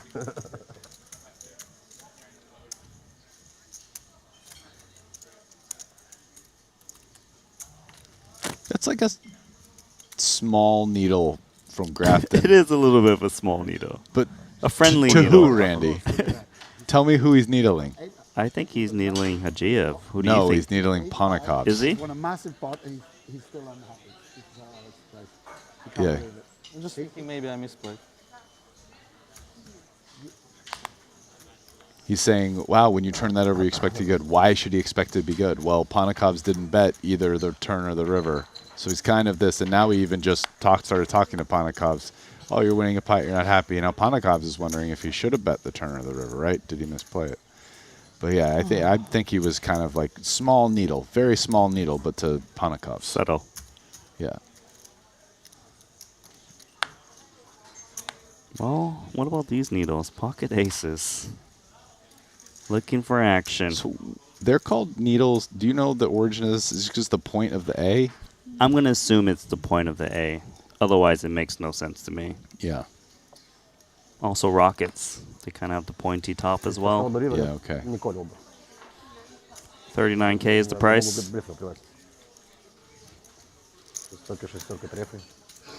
Sixes does have position if it wants to take a flop.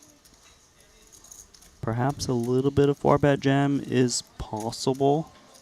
I think you just call in position here. Yeah, Patrick only made it like 3x as well. It's not even like that much. Hecklin has a gajillion chips. Seems just like kind of comfy to call. I don't think in that spot in position, not too much 4-bet jamming. I guess listening to you talk right now, it sounds like there's more merit to 4-bet jamming if you're out of position, just because it's harder to play. You realize all your equity. Yeah, yeah, definitely. I think you call more here in position, and so your kind of 4-bet range is a little bit tighter for value, and you don't get too wild with the bluffy stuff. I'm not sure how many pairs find their way in there. There might be like some small frequency with the smaller pairs, but it's more just to kind of like balance things out and put their calling range just like when you do it like 20% of the time with threes or some stuff, just so that they like hate life when they understand. Yeah, you know what I mean? So it's small bet on the flop, 27K, called by Hecklin. My guess is like ace-5 suited is the hand that does it more than, say, sixes. Jack on the turn. Might slow things down for Antonius.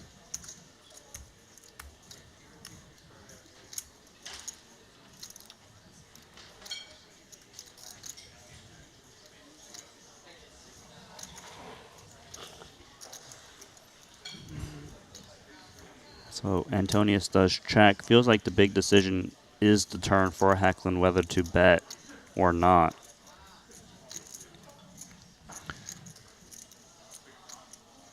This is a spot where I wonder if he does a little price setting.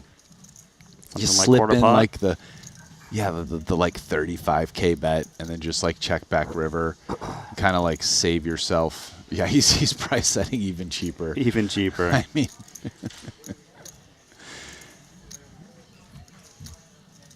But there's nothing Antonius can do about it besides check call, No, right? I mean, at some point, you could just say to yourself, You got it, you got it? No, there is an exploit here. If you're like, okay, if he has a jack and he's betting 20 and I call, and then he puts me all in on the river and I call, but then when he has like the price setting hand like sixes or whatever, you could check raise here.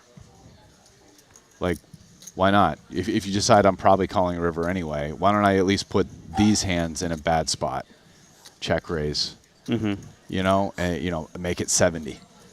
So now at least like maybe sixes calls. Like, this is such a weird line, right? Also doesn't like, allow them to make that kind of play anymore in the future. Yeah, where it's this check. Look, see, then he snap checks it back, and you just like didn't win that much, and you just kind of got owned type of deal, and you're just like, man, F that.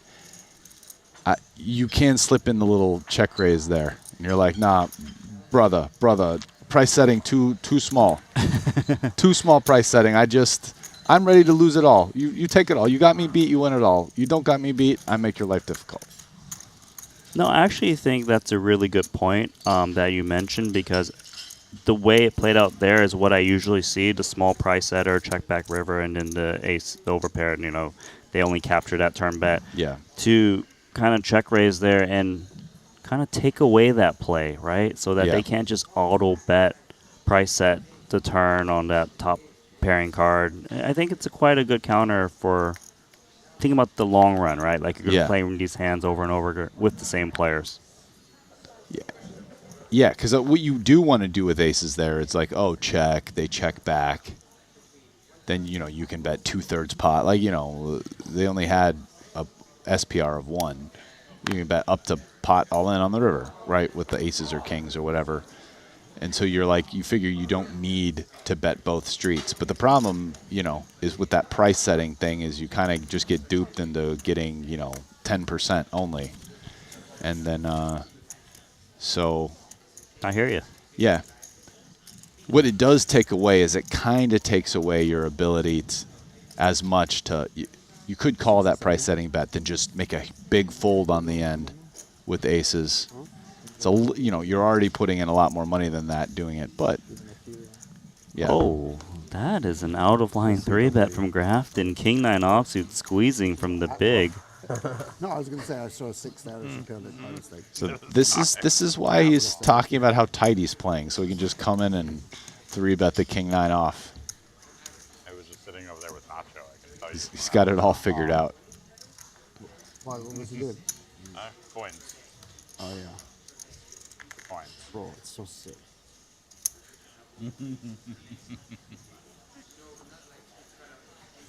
The turn was a 9. Came right in. God. At least have 5. I go into Irish when I start doing natural now. I can't do it, but he is a high morale character for sure. Ladies for Ramin. Fight is right. No action. Oh, there he is.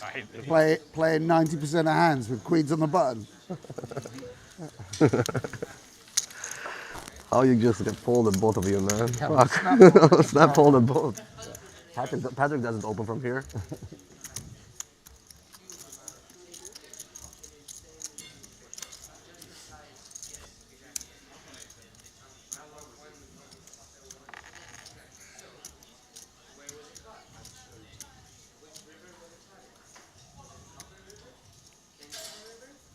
So on to the next hand.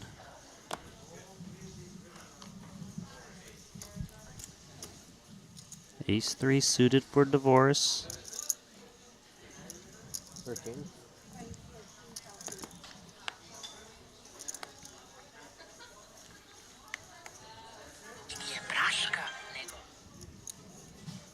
Was that you, Brian? No. Is that Grafton? Must have been Grafton. It's always Grafton. Flat call from the small from Lind. You guys wouldn't believe what I just folded on the button. God, I've just never seen a hand this big. I just thank you, Divorce, for opening. Otherwise, I would have been forced to play this. But God, I can't. I hate it. I'm so lucky I just got to fold it. Is this the mind That's the very inside next, the mind of Grafton? The very next hand, he just like cold fours, like the king 10 off. You know, takes it down. What an animal. He's an animal. King, 10, 2 spades, divorce with the nut flush draw. Lynn does have a gutter ball. Hecklin's hand is currently best, 3 ways. Wow, somehow Hecklin has the most equity with 4's house. Just slightly.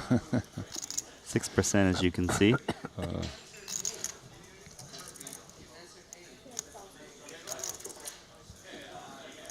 I'm not sure if Hecklin's going to even see the turn card, to be honest. No, not if it, no, I doubt it. Because divorce c-bets. Lynn. I mean, Lynn's continuing. Here's probably calling. Right, he's got a gut shot. Hecklin will like snap pitch this. Like that fast? Yeah. Right on cue. So best hand is out on the flop. 3 on the turn, giving divorce the best hand now.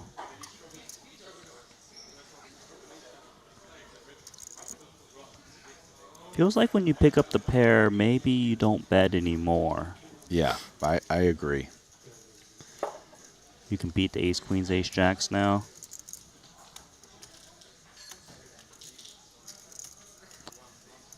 I mean, Dylan's in the small blind, so he doesn't ever hit the 3 himself, right? So I agree. I think you check definitely when you hit the 3, the ace X suited stuff. Now, I think if you're Dylan, you're just like, maybe I'm winning at Showdown sometimes. Just enough Showdown value. Yeah. Not going to bluff this one.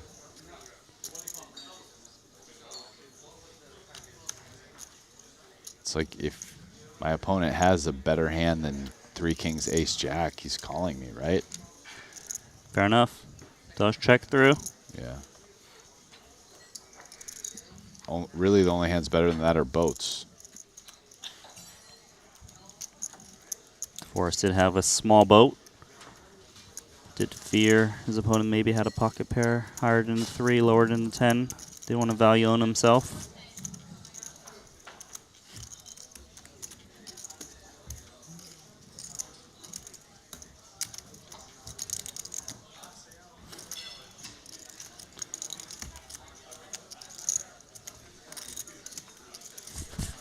Daniel Divorce has 12 million in Triton earnings, 2 titles under his belt.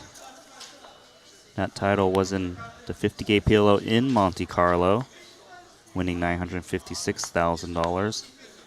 Another in short deck in Cyprus. So no limit title for Divorce.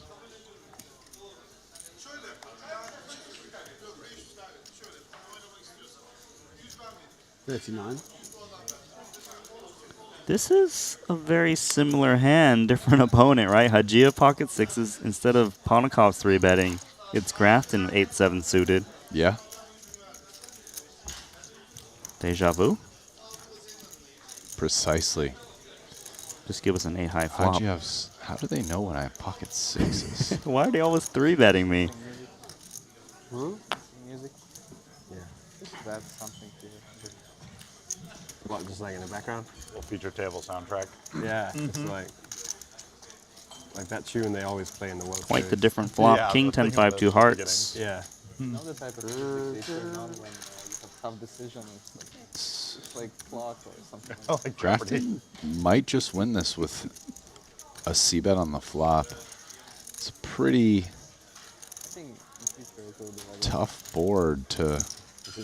We should all yeah, just pick our own especially... sound players and actions on us. I mean, that's over half pot. Yeah, it's a healthy bet. Yeah. Be careful when you lift up, because if you continue, I saw a black card. I know you're doing it because you're folding, so it doesn't matter. But just in case, like in case you change your mind, decide to just yeah, yeah, exactly, yeah. They would choose if the song restarted every time, you have to pick a song that starts super epic, like I Am the One and Only or something like Yeah, exactly. Every time X is on you, it's just. I was thinking yours would be the One Punch Man. Yeah, that one too. That one's good too. Yeah, it just starts going. Yeah, you got to get it. You can't have any preamble. Just got to fire on. Yeah.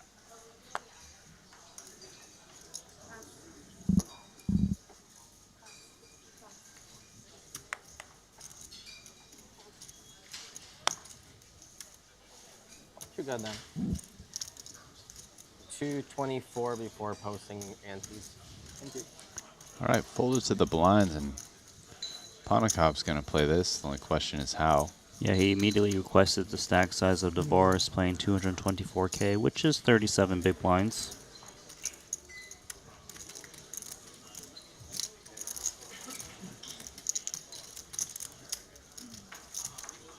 Quite the dusty hand. We'll take that free flop.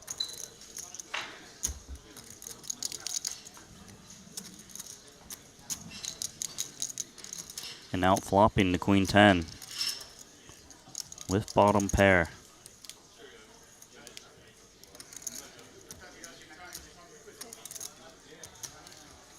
Checking over.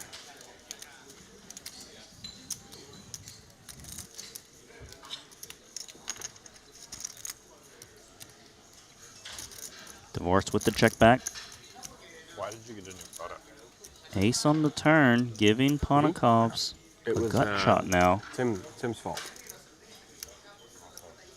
Because in the old configuration, they all used like pictures where they were all taken like in some photo shoot. Like everyone had a like basically facing front picture. And then the next stop, they kind of, some people have winners photos now, you know. I guess some people didn't like their photos. And then they changed mine to also some kind of winners photo. And then Tim thought it looked like an astronaut in the other one. So he wanted them to put back the astronaut one. And I'm in the group chat. We just keep saying, no, make it more astronaut-y, you know. And then eventually they just chose this one. They went like, fuck you, Tim. We're going to put this one up there. That's basically what happened. Yeah, Queen High's going to be happy to show down, but Tim was complaining to them. I wonder if Dvoris finds a bet here with a 3. Seems like at this point you're good pretty often. And then also he wanted the astronaut photo back. Getting check raise sucks, but you can maybe get value out of Queen High or Jack High. It also feels rare to get check raise as played. Yes. I won the Tim Adams Invitational. I also won. Dvoris also probably has just as many, if not more, 5x. Puts out 12K into 18. 1% he's watching the stream. Yeah. Nah. He guarantees he's got, not a guarantee, but the So does chances are it's Ponakov's probably want better. to call with Queen High, feeling that Dvoris is taking the stab? 40%. He does. 99, let me 100 to Nice value bet from Dvoris, also the sizing too. Picks up an extra 2 big blinds.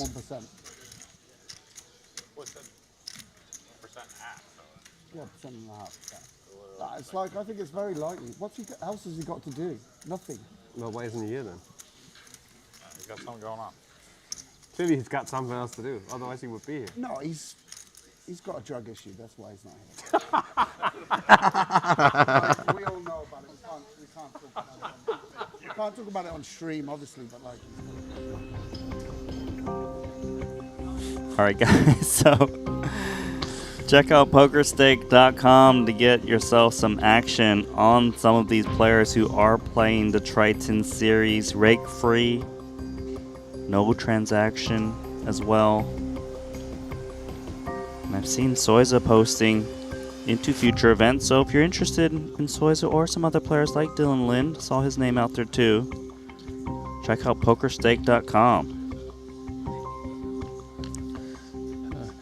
Is it coincidence that we cut to commercial right as Sam Grafton's telling a story about some guy who's They're talking about taking Timothy Adams, I'm pretty You sure. see Oh, when he really? 3-bet, he made it like 3x plus 2k. He'll be like noting that down and sending it out. You know, it's like it'll be. If you must know, I did message him, but in response, I just got all gibberish. I think he was just fucked out of his mind. Yes, exactly. They're trolling, guys, just in case you didn't know. Yeah. Forked his phone. I think he's peeking right now. Yes.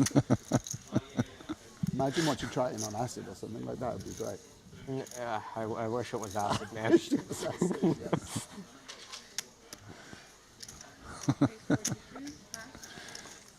Oh man.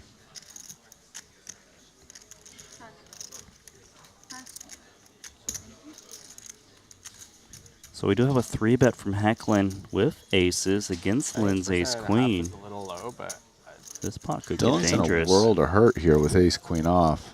Never folding, right? I mean, I don't think so. Unlikely, at least.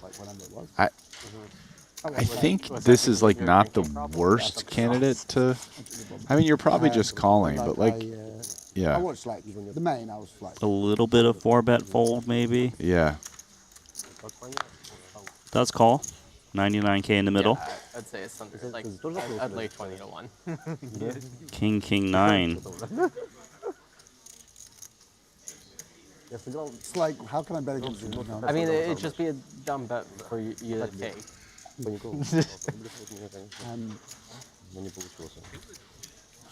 Feels like aces come in small quite a bit. 26. Get a bottle of wine open, stick on the Triton stream. 26K, 25% pot. He's probably in the chat. No? Correcting people. He's moderating the Twitch chat. No pair for Lynn. Yeah, you're ahead of other ace-x hands. Pretty much all of the ace-x. 10 on the turn. Yeah, if anyone criticizes my play, he just bans them.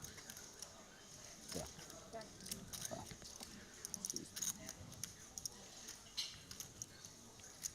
Seems like quite the decision now for Hecklin. Yeah. Whether or not you barrel again or is it like check one of those it back. price set turns maybe? I would think he would check a lot of turns if it wasn't a 10 to maybe try to pot control against the king and pick off the busted straight draws that might stab.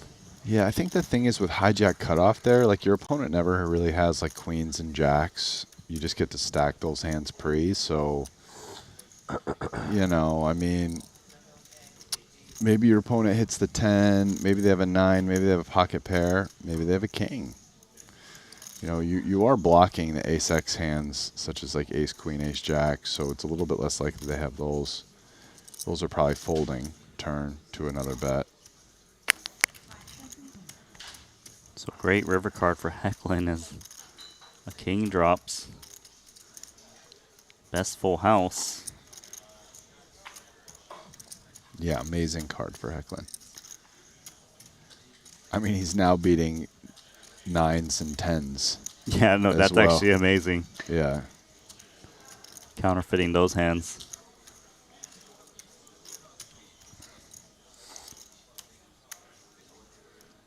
It feels like he won't get called by an ace high anyway, so maybe just targets the worst full houses. 10x, jack 10. Yeah. Comes to mind. 130.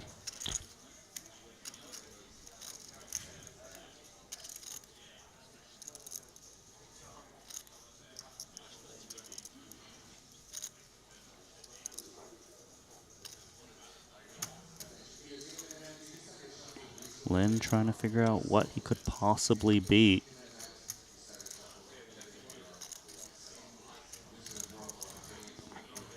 It's not unreasonable for Hecklin to have aces, queens, jacks as played. No. In my opinion. I mean, he's beating like ace-x suited. Maybe a hand like 7-8 or 5-6 suited if he's even 3-betting that, which he probably isn't. Like, it kind of sucks to have an ace in your hand, sort of. I mean, yes, you're blocking aces and ace-king, but you're also blocking like all the ace-8 and lower like diamonds and okay, whatnot. yep. So,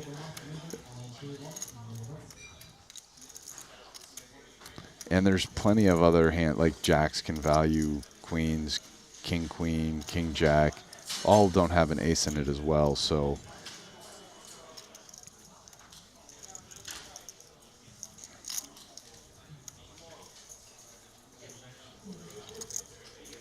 He doesn't seem convinced.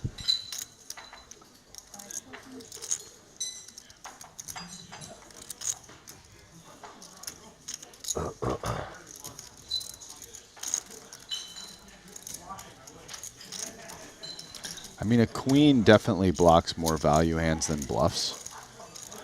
It's actually probably a better blocker than an ace, which kind of blocks both quite a bit, right? Because what bluffs really have a queen in it, but then queens, king, queen, probably not queen, jack at this point, right? Queen, jack probably doesn't like that river too much, but yeah, queens, king, queen. Cool. But great call, Sam. So Dylan Lynn does land on fold. Great fold. Is that the second time I saw it? It's run out king, king, king. And you're left with ace high every time. I kind of like Hecklin's response there. People are like, call. Great call, Sam. And then, you were you right, know, Sam. Panakov's on fold. Great That was a fold. great call you made, isn't it? You're like, don't.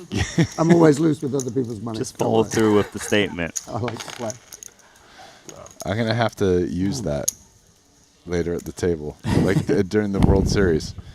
What are you gonna do where when you it's do like it? you make the Just buy 'em bet, off or someone something? tanks, they fold. I'm a dickhead. You go to muck, you're mucking your hand. You're Someone else at the selective. table is like, I You're call. not- you're I nice call. to Dylan. Just look at him and go, I great like call, but like. I like Henrik, but I'm not sure how I feel about his face. Like, yeah, no. That's a face play, you know? It's like. It's got a nice. No, I have some degree of punchability to my face. for sure. Right, so it's like it's. How many times have you been punched in your life? Never. No way. Never. Never. I've never thrown a punch, never gotten punched. Yeah. Wow. I would have taken the. I'm surprised at that. I guess you were always a poker player though, innit? Like you're always the hardest. Like in poker circles, you're actually quite tough.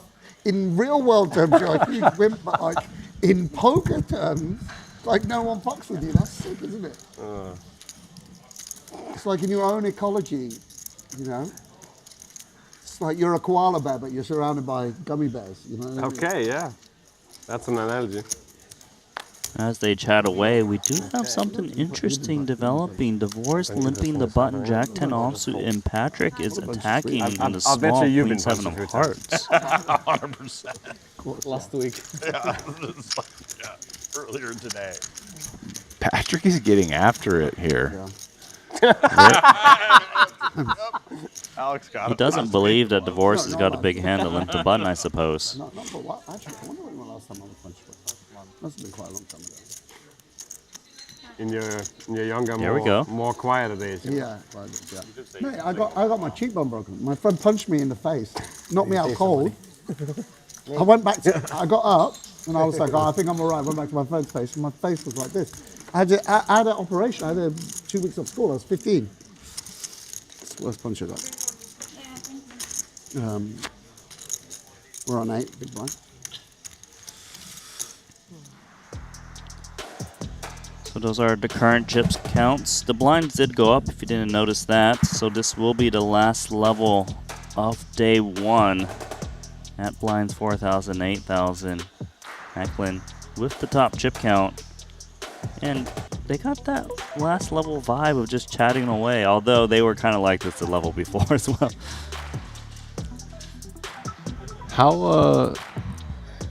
How many people? But you grew up in Bangkok. It's a rough area. It's a rough area. He lives in Monaco, though. Yeah, that's true. To play In some. Monte Carlo, there's no more. They don't throw down that In much. Monaco, it's 0. Yeah. I can tell you that. If you scratch someone's yacht with your yacht. Fucking out.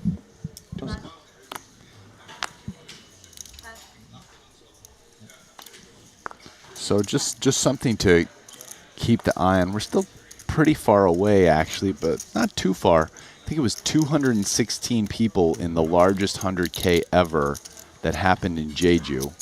216 entries. Right now we're at 151. It says here on the Triton Poker Plus app. One more level to go and anyone registering overnight. So It's going to be a big tournament regardless. yeah, no, this is also 25K more than that one, so you know, True. prize pool wise. Because But some yeah, of the main events have been 100K, right? the Triton Yeah, it was 100K exactly. Was it the main? I think. I can't even remember. Yeah, maybe it was the main. King, Jack, Jack, top pair for Grafton.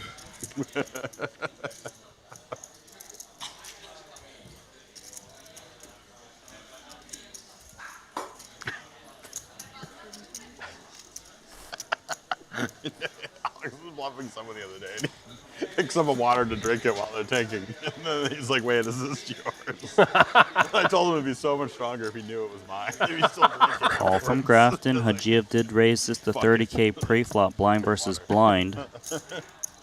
It gets called? I mean, I don't think you... I'd fucking 10 on the turn. he's so deranged. He's probably happy. This is weird. So it does give Hajiev a gutter. You were bluffing. The only problem is that Grafton doesn't have a ton of hands that he's gonna want to fold after a 10 hits that he called the flop with. Like he's just scared. Scared. Losing twice. Yeah. The 8 of the hearts. Doesn't change that much.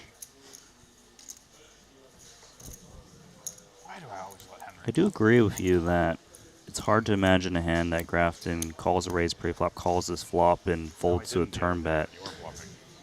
Yeah, I mean, the 10's going to improve his flop call range quite a bit, right? Like a queen 10? Queen 10, queen 9. Just he could have already had a king or a jack. Maybe he didn't 3-bet ace 10. 47. Some of those hands might fold, the ace 10, 10, 9. But You were thinking of queen 8 suited? Grafton seeking value with this king. That's possible.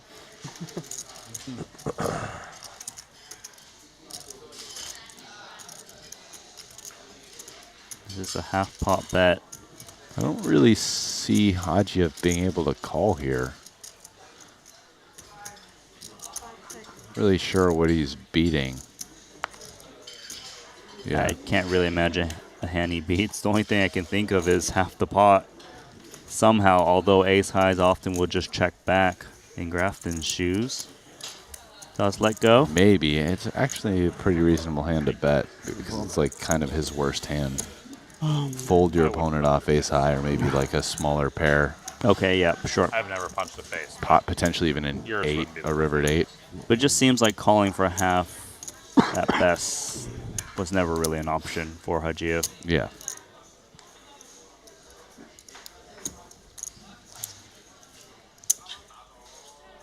What do you think the average is for a 43-year-old man? You're saying it's like 0.75 or something like that, right? Do you count, does it start when you're an adult? Or does it count? Yeah, like a punch, yeah. Like, does it count when you're a teenager? Or Yeah. 14 years old plus. Yeah. Like what you do under 14, just you get away with.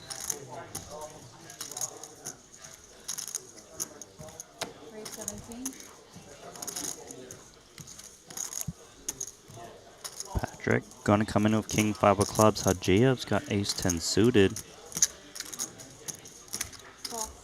Flatting.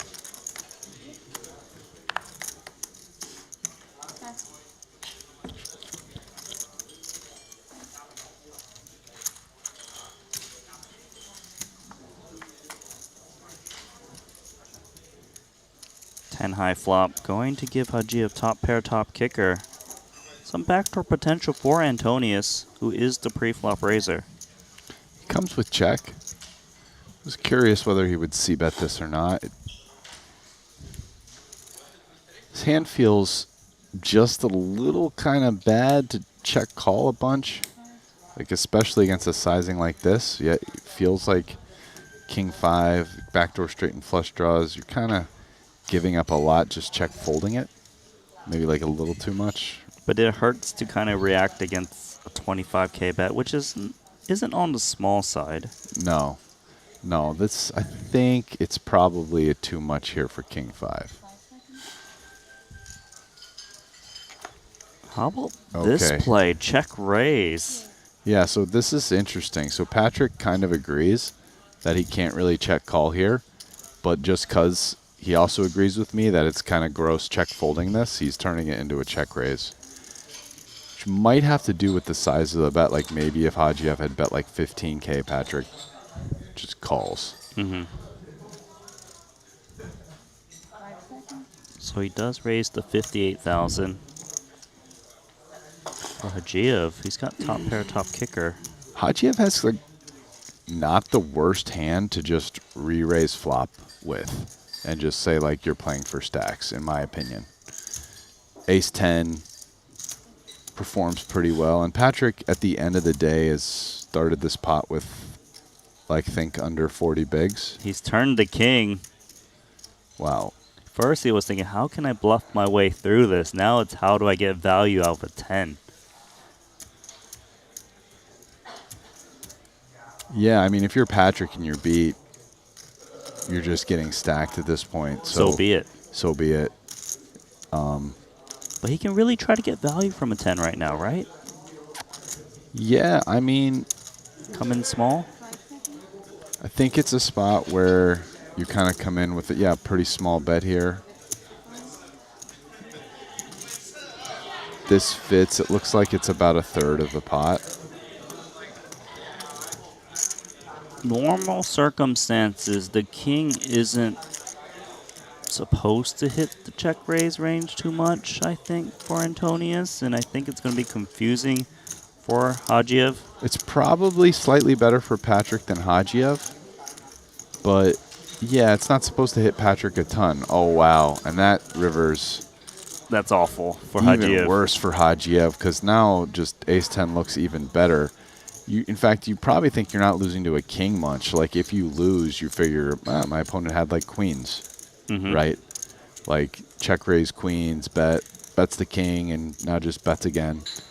So I think it's, if you're Patrick, you want to get value, you're just all in here. Or, 165K or whatever. Pretty much ask for it all. How much? Big decision for Hajiev. Pretty gross spot for him. I mean, he's almost at the top of his range, right? Yeah, no, I mean, like, he can have a set of 4s or 2s, but short of that, yeah, basically. I mean, like, he's kind of supposed to call here. Really. Is what it boils down to. It's not started yet, right?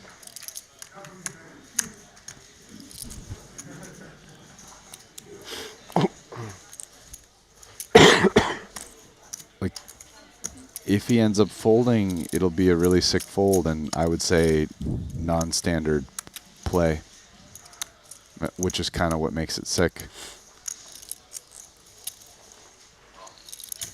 Yeah, what are you going to do?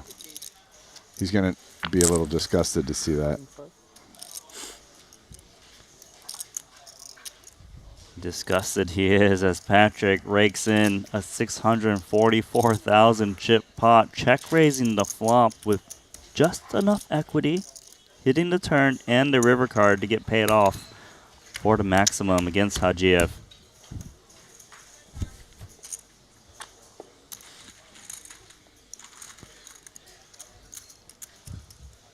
That hand is going to silence the table a bit. Kind of a interesting little pot.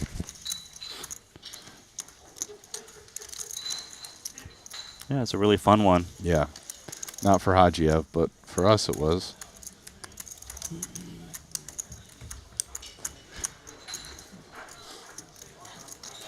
So Patrick's going to be sitting on 81 big blinds after that hand. Hajiev moving down to 275,000 chips, equating to 34 bigs.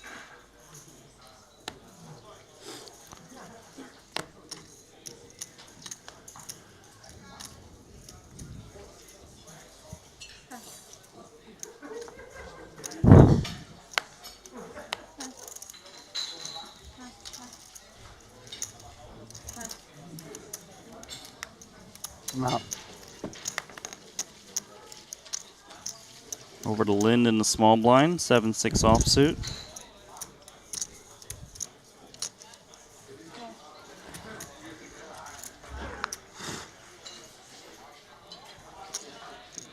5-4 for Hecklin.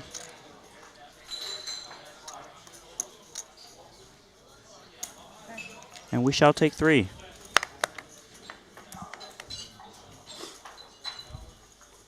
Ace high board.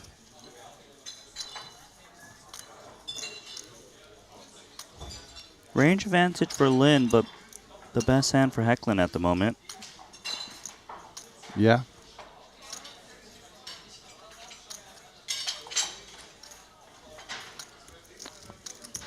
I wonder if Lynn's going to just fire out here.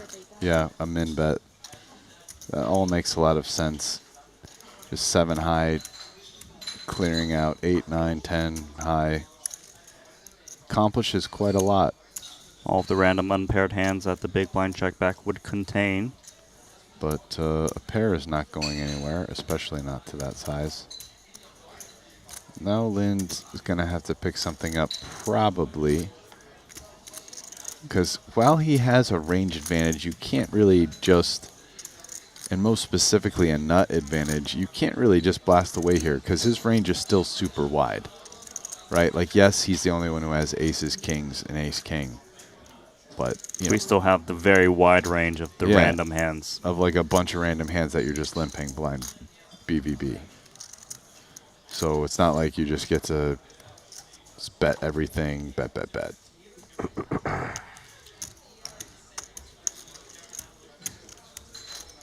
So it is checked over to Hecklin.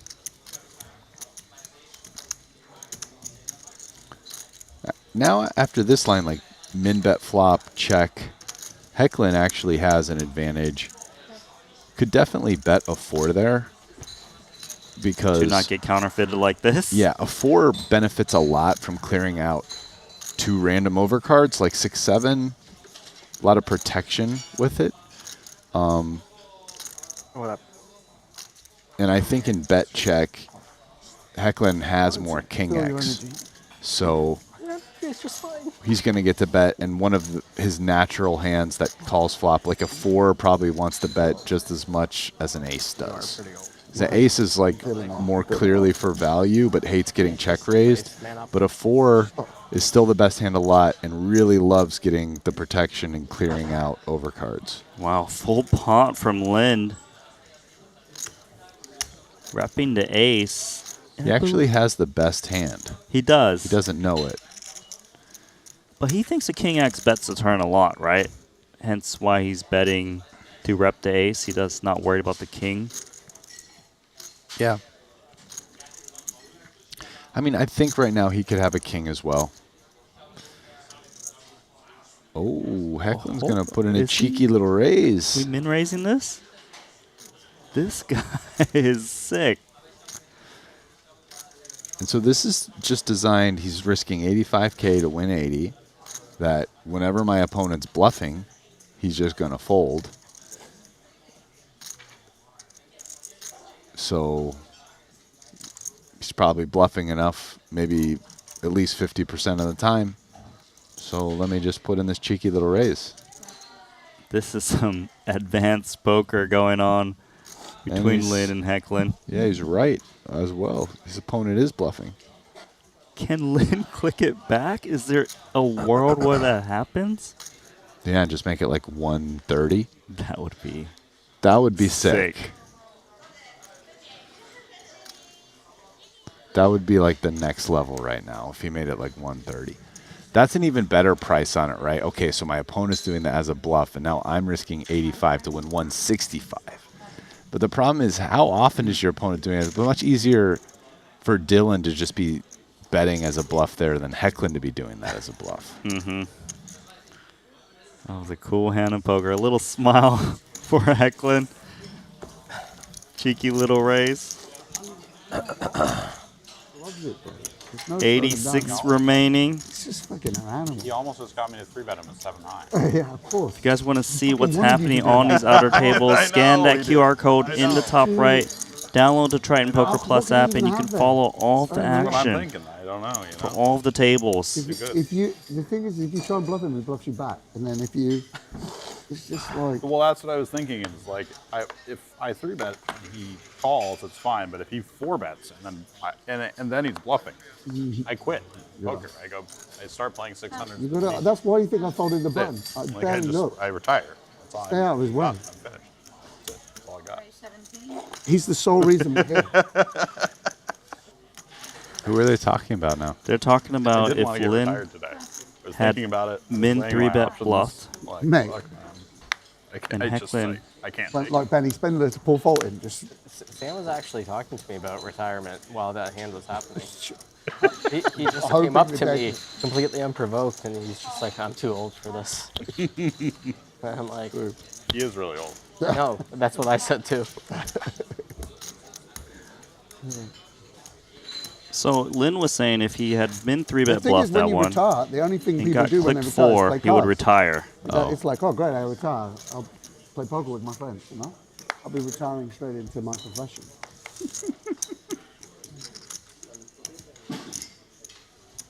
Hajiev is going to outflop Lynn's King Queen.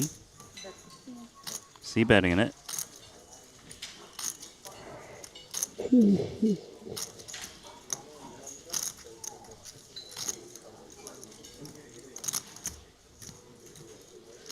Two overcards for Lynn position. No backdoor hearts though.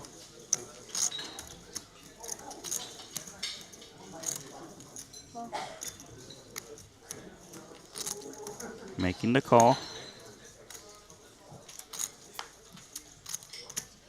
And the queen is so bad for Lynn as he makes top pair, but Hajiev's got top 2. Double flush draws. Well, so is Hajiev going for a check raise? I mean,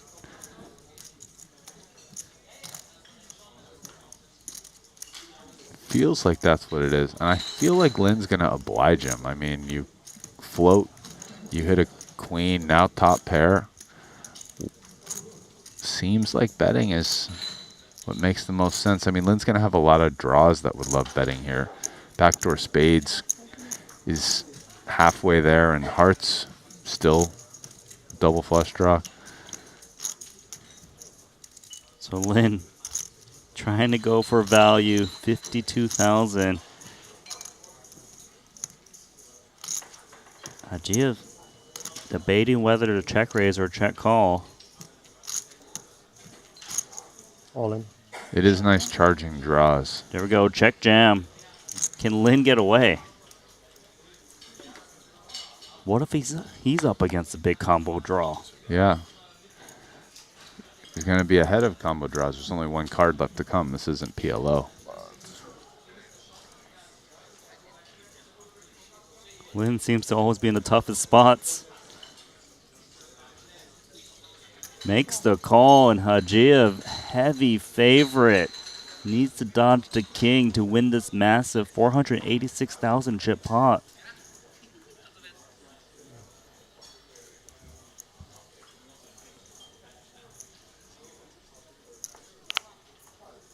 Oh, and the king. Wow.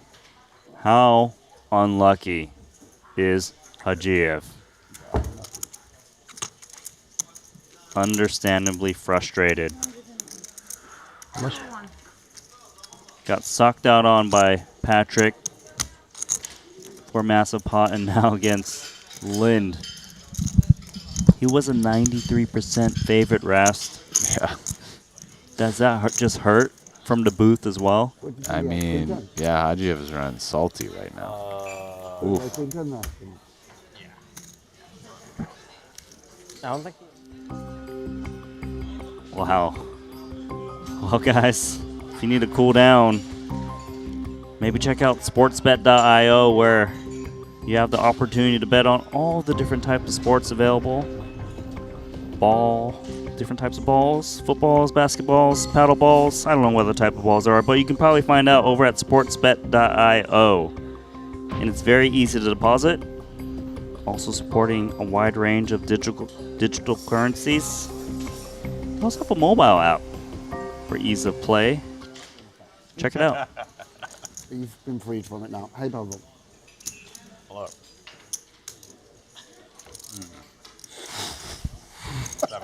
Having a good time there. How you doing? Fucking killed it in 2 hands. Patrick wants to check raise me. King's dirty, Patrick. Even for you. Come on, you got to admit that. But the other one was a good. A little dirty. The king. One king is reasonable. Two kings. It's overdoing it a little bit. I burned a time bank with 7-6. No remorse. Yeah, I know, but swear to God. He actually can't even remember that hand. It's like, what hand are you talking about? That's what I mean. Not the call. Yeah, no, I mean, no. I don't know. That could be sick. I know. I really. How's it even complicated? Hajiev just going to rip in the last 70K of Queen Jack and just try to spin it up. I don't know, honestly. That's fucked up, kind of. I mean, I'm glad There was a lot of frustration on that shove. I didn't want to have to re-enter again, but I feel it. It's pretty fucked up. It's only 100K, I mean, whatever. You don't need to take it that seriously. Wait, you're so rich that you rounded it to 100K from 130? Sure. Is Antonio's going to give him a gamble? This guy. Round down. Like, it's only 100. It's like when people were calling the one drop 100K. It's like 111,000. Like, it's just 100K. Really? It's 54,000 more to Antonius. He's got 40% equity in this exact You're spot. running so bad that.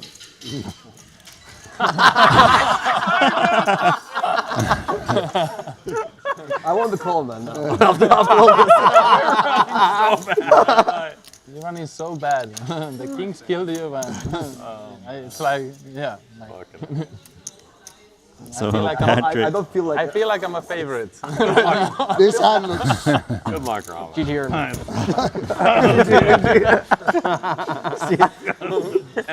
run bad added equity. That's what I'm thinking about, man. Already. So bad.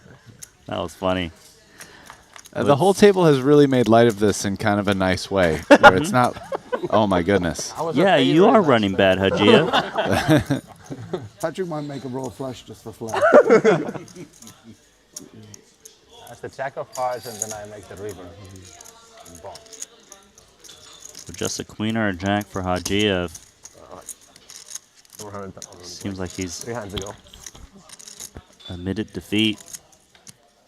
GG, bro. GG. Confirmed. Very unlucky, bro. Unlucky. Yeah, see you now. City Open Table 3. Deixa pro casal, tá aqui.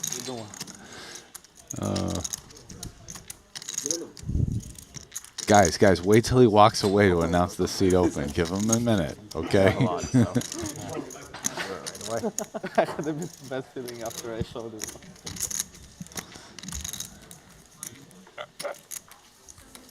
Oh, yeah. Daniel, I'm not showing anything for 3 years as well. Well, Hajiev took it well for the last 70K. That was a different spot.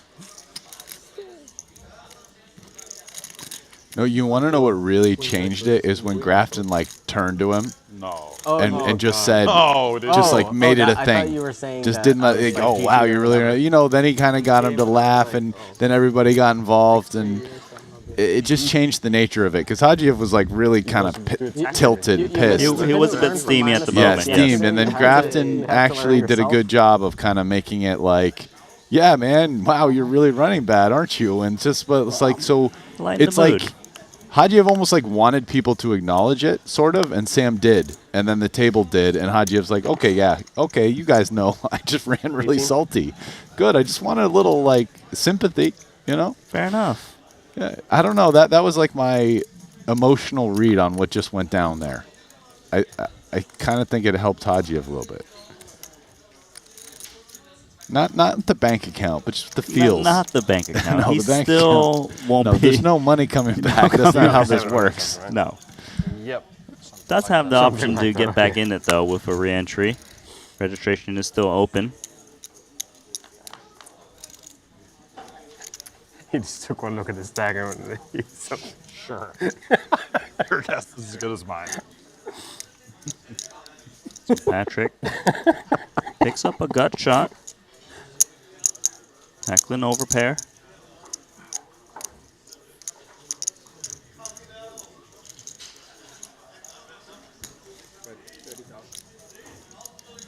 It's a healthy C-bet, 30K into 48,000. roughly 2/3.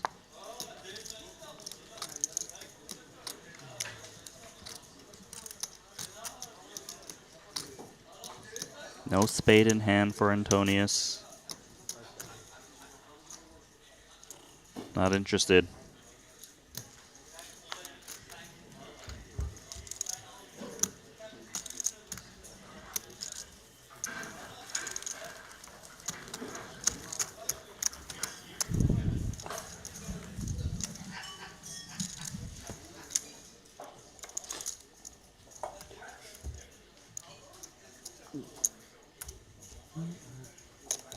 Poker's fun. Hey, Dan. Hello. Daniel Rezai is going to take the seat of Hajiev. Not sure if anyone's going to tell him how unlucky that seat is, though. Does the luck change when a new player sits down, or does it stay the same? What's your opinion? Stays the same, man. Okay, it's the seat. It's the seat. You need to sanitize it a bit. Yeah.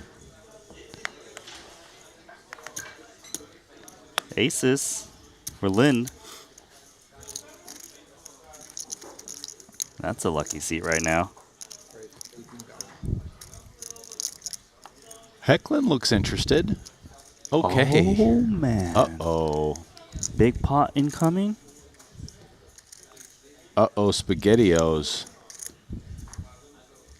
Hecklin's been working hard, bluffing hard for these chips, and that's about to go away.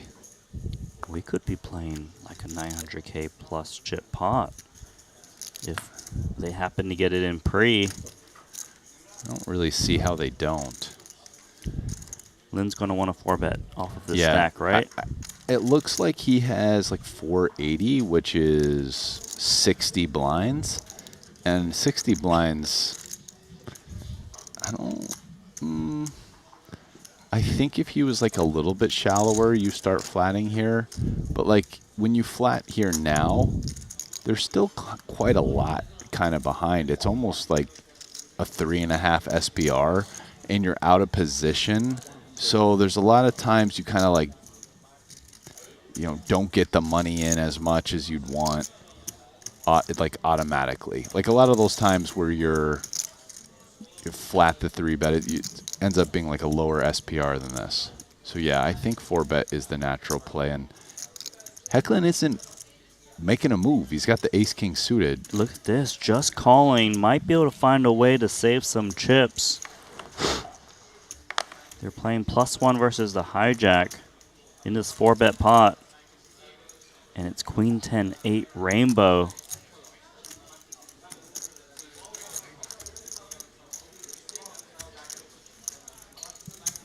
I'm curious what line Dylan's going to take here.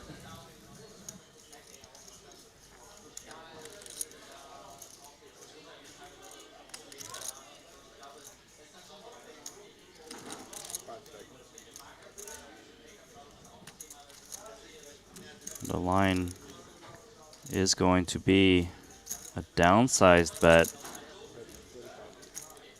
That looks like 40K. 40 into 260. Real easy call by Hecklin here. I mean, he's getting 7-1. He has immediate just jack for the nuts. Backdoor hearts. Sometimes his ace and king are good. He's in position.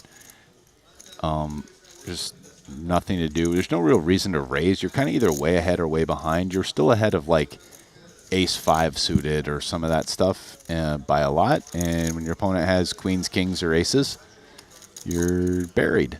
King on the turn. Going to give Hecklin top pair, top kicker now. It's kind of really not that great of a card for him. Like, what hands is he now beating that he wasn't already ahead of? Like jacks. Maybe if Dylan's ace-X bluff stuff was specifically ace-queen, ace-10, or ace-8, but, he's still ahead of ace 7 and below. He's still behind queens, kings, aces. They're a little bit less likely now because one more king's out. But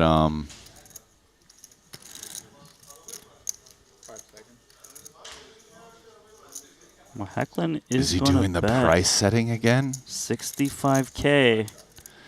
He's doing the price setting again. Is Lynn going to let him price set? So far, everybody's been letting Hecklin price set. Hecklin wants to set the price on the turn, and everybody just lets him. Will Dylan let him again?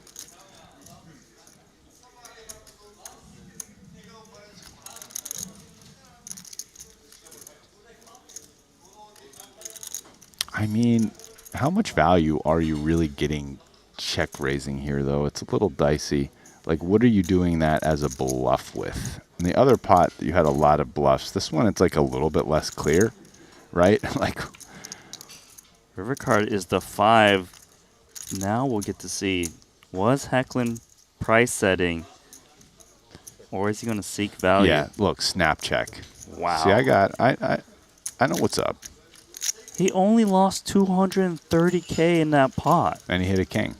And he hit top pair, top kicker. Most players, they get stacked for the full amount. I would have been really fucking stoked if he went all in. Just pumped. Jack to the tits.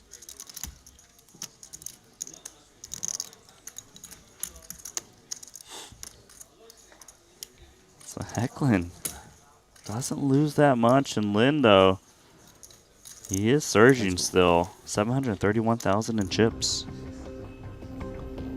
I think their aces doesn't mind price setting that much anyway.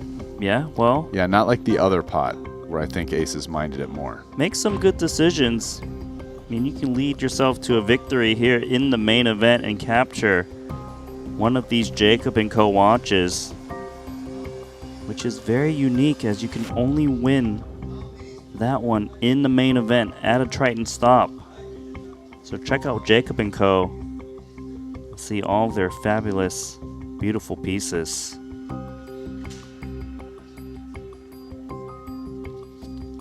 This doesn't make any sense. He would have just I know. He would have just gone. Yeah, I mean, the problem for Dylan is, unlike the other pot, worried about. It's just like, you know.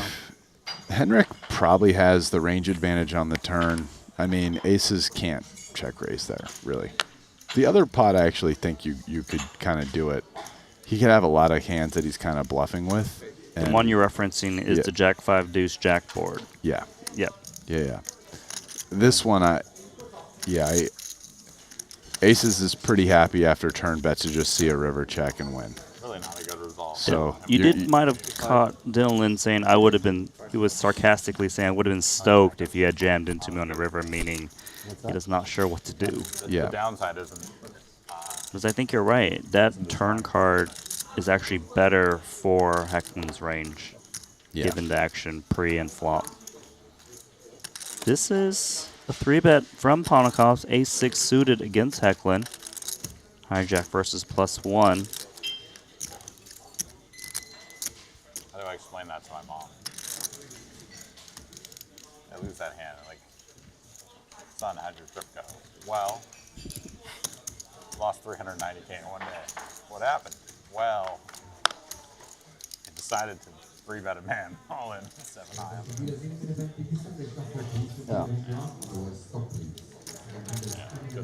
So Ponikov's 3-bet this one pre 10-9-9 rainbow. Even though you won all these hands, all you can think about is the hand you played with him. I'm the same. I just got absurdly lucky. Sure. Didn't play any of those like it.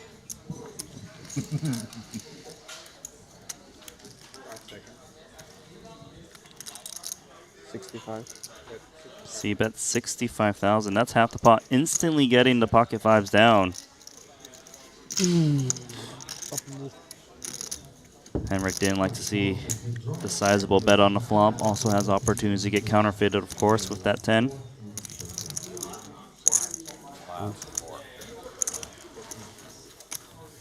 Knew I should have just called pre. I could feel it. I swear. I almost bet pre. Unbelievable. Ace king. Suited. Unbelievable. Could have lost so much less. It's true. It's true. Maybe Trust the more, feeling. I don't know. You gotta trust the feeling. Well, potentially, yeah. Just fold and retire Dylan.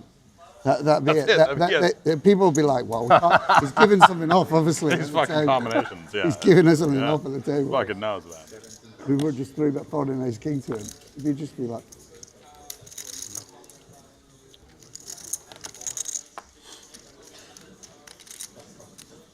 fold.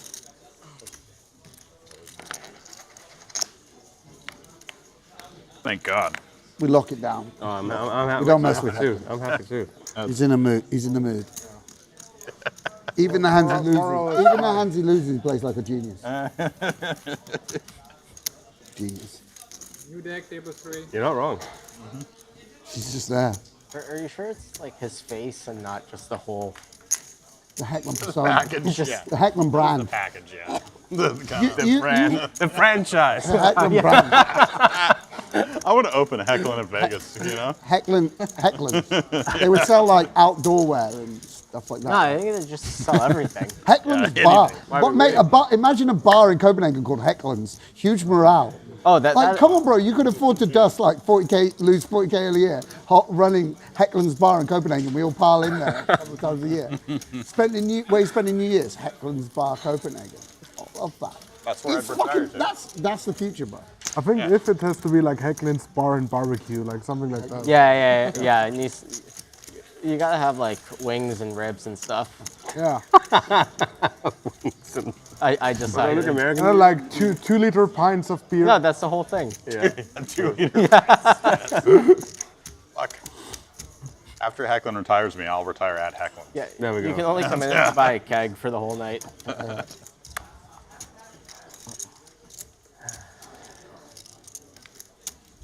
I would actually go. I would. Obviously, you'd go. Yeah, of course. It would just be incredible morale, obviously. Amazing morale. Just portraits of Hecklin everywhere.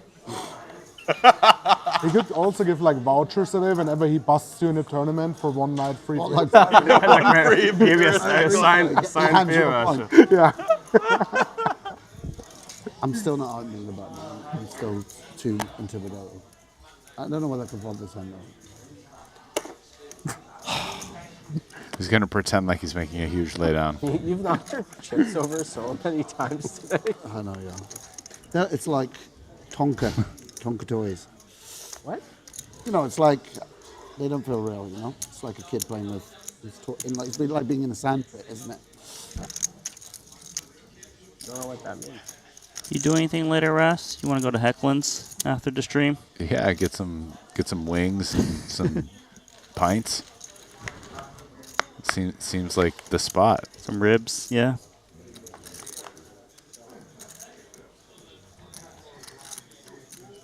Blind versus blind confrontation.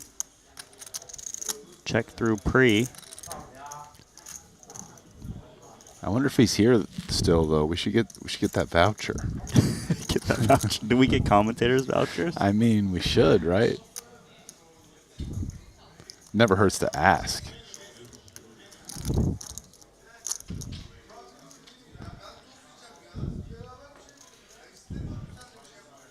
Grafton still breathing into the mic.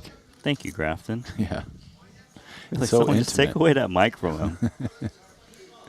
Tell him, yo, buddy, you're wearing a mic. So check through on the flop. Hecklin does pick up a club draw.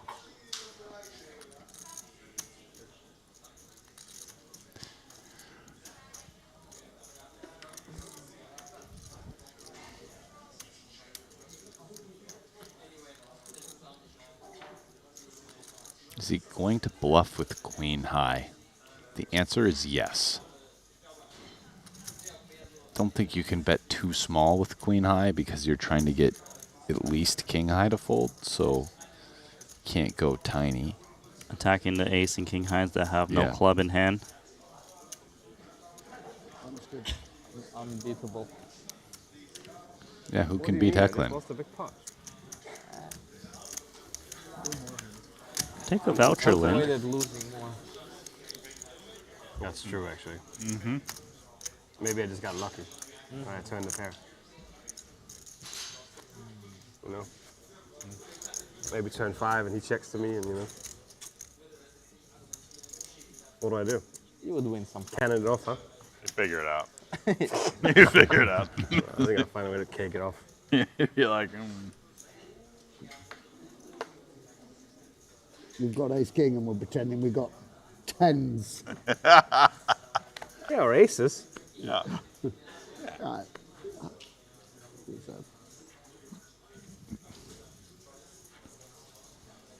Suited connector going into the muck for Daniel Divorce under the gun. Hecklin claiming he was likely going to blast off if it was a 5 on the turn. Like if he doesn't pair up. Cannon it off, as he said. I could believe it. Seems reasonable. Yeah, it's possible that Dylan could actually have an ace-king himself, or like that would check fold, I guess. It was queen Does 10, Dylan 8. check a 5 on the turn, though? It's queen 10-8, he check the king, but if it's a 5, does he check or bet? That's hard to say. We'll never know. There's many ways that hand could have played out based on what turn card drops off. Don't think he would. Anyways, King Jack versus King 10. We're done. Both players with a gut shot. Thank you for your service. It's like double.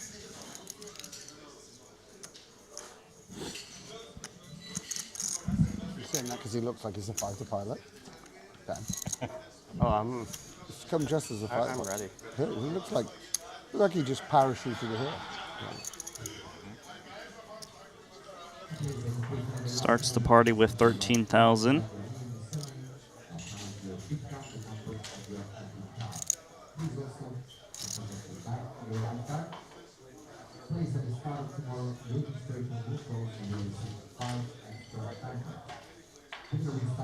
Yeah, I don't think Ponikovs can fold here.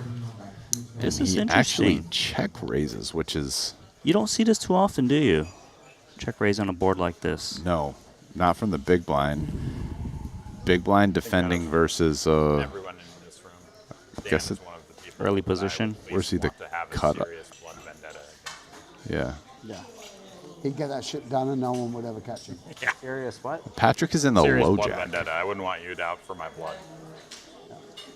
It's mild Russian racism basically coming. Yeah, that yeah. racist. So what happens on a blank So he turn? No, That's what it's I not. want to know. It has nothing to do with the Russian aspect. That is a blank turn. Well, well.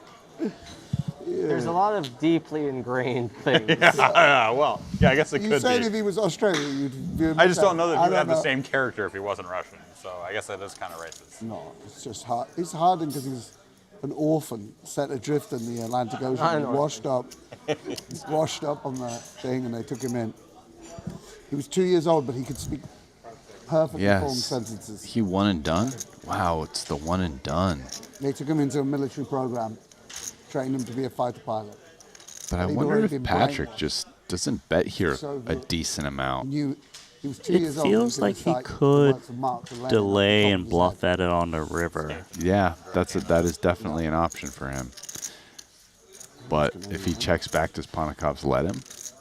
If Ponikovs is bluffing? Looks like he wants to bet himself the way he's looking at those chips. 135,000 is pot. That's gonna get the job done.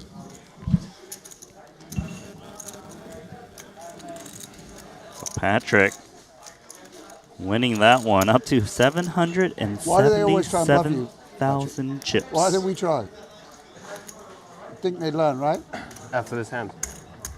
I get to show you how It's the to do challenge back thing, you know. It's a challenge. When I go get when I to show go you for how the to do toughest back. challenge. Yes. Like you. Yeah.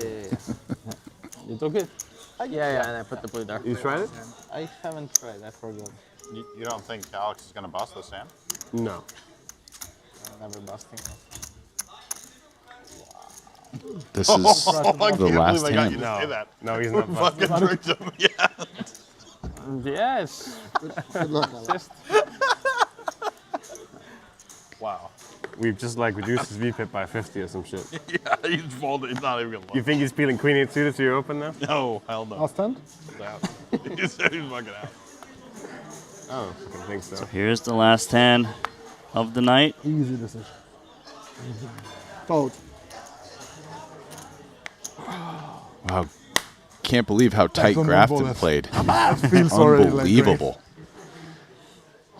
Hecklin's been involved in a lot of pots. A7 suited. The discipline. Grafton shows just mucking done all for those today? big hands. Yeah. You want to keep going, Patrick? Fuck yeah. Fuck it. I would fucking play. Sure, there's a cash game you can go play. I might just go to check it out. That was fun. This could be it. What time we play tomorrow? 1 a.m. I guess. Wow. Defending, we face up folding. Which one is it? All right, looks like he will be coming along because it's suited. You have 200 in white, right? No, 175. Okay. 203 to start. 203 to start. Thank you.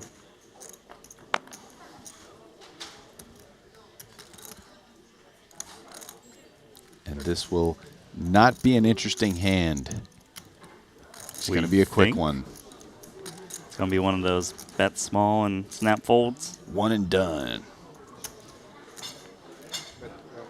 And we are done, Brian, with that C-bet intake. Thankfully. It'll be funny. You ready to go to Hecklin's or what? Yeah, man. They were I just was thinking to play out the flank. psyching me up for how amazing this little bar stop is going to be. They're packing up, tagging and bagging, getting ready to go to Hecklin's. Go to Hecklin's. Before we go to Hecklin's, let's take a look at the chip count because Hecklin is at the top of this table with 850,000 in chips. Of course it's at the top. You don't build the whole franchise of Hecklin's if you're not dragging pots, man. Right. If Hecklin's at the bottom of the chip counts, then I guess Hecklin's is out of business. Yeah. So, Brian, Hecklin's a loss leader project. They don't really make money. That's why the food's so good and the beer's so cheap. Yeah, they're losing money, but Hecklin can afford it because he wins it all at poker, like losing the least when he has ace-king and bluffing people. That's how it goes. It's how it goes. I understand. But maybe we take a quick peek at the leaderboard before we close out the day real fast. Currently, the chip leader will be Samuel Ju with 1.7 million chips, followed by Oya Masashi and Alex Kulev, who did happen to win that big prize of $2.5 million the other day. So I guess that is it, Brian. We will be going to Hecklin's, and you guys will be coming back at 2 p.m. Loco to continue day 2 coverage of this 125K main. Good night. Good night.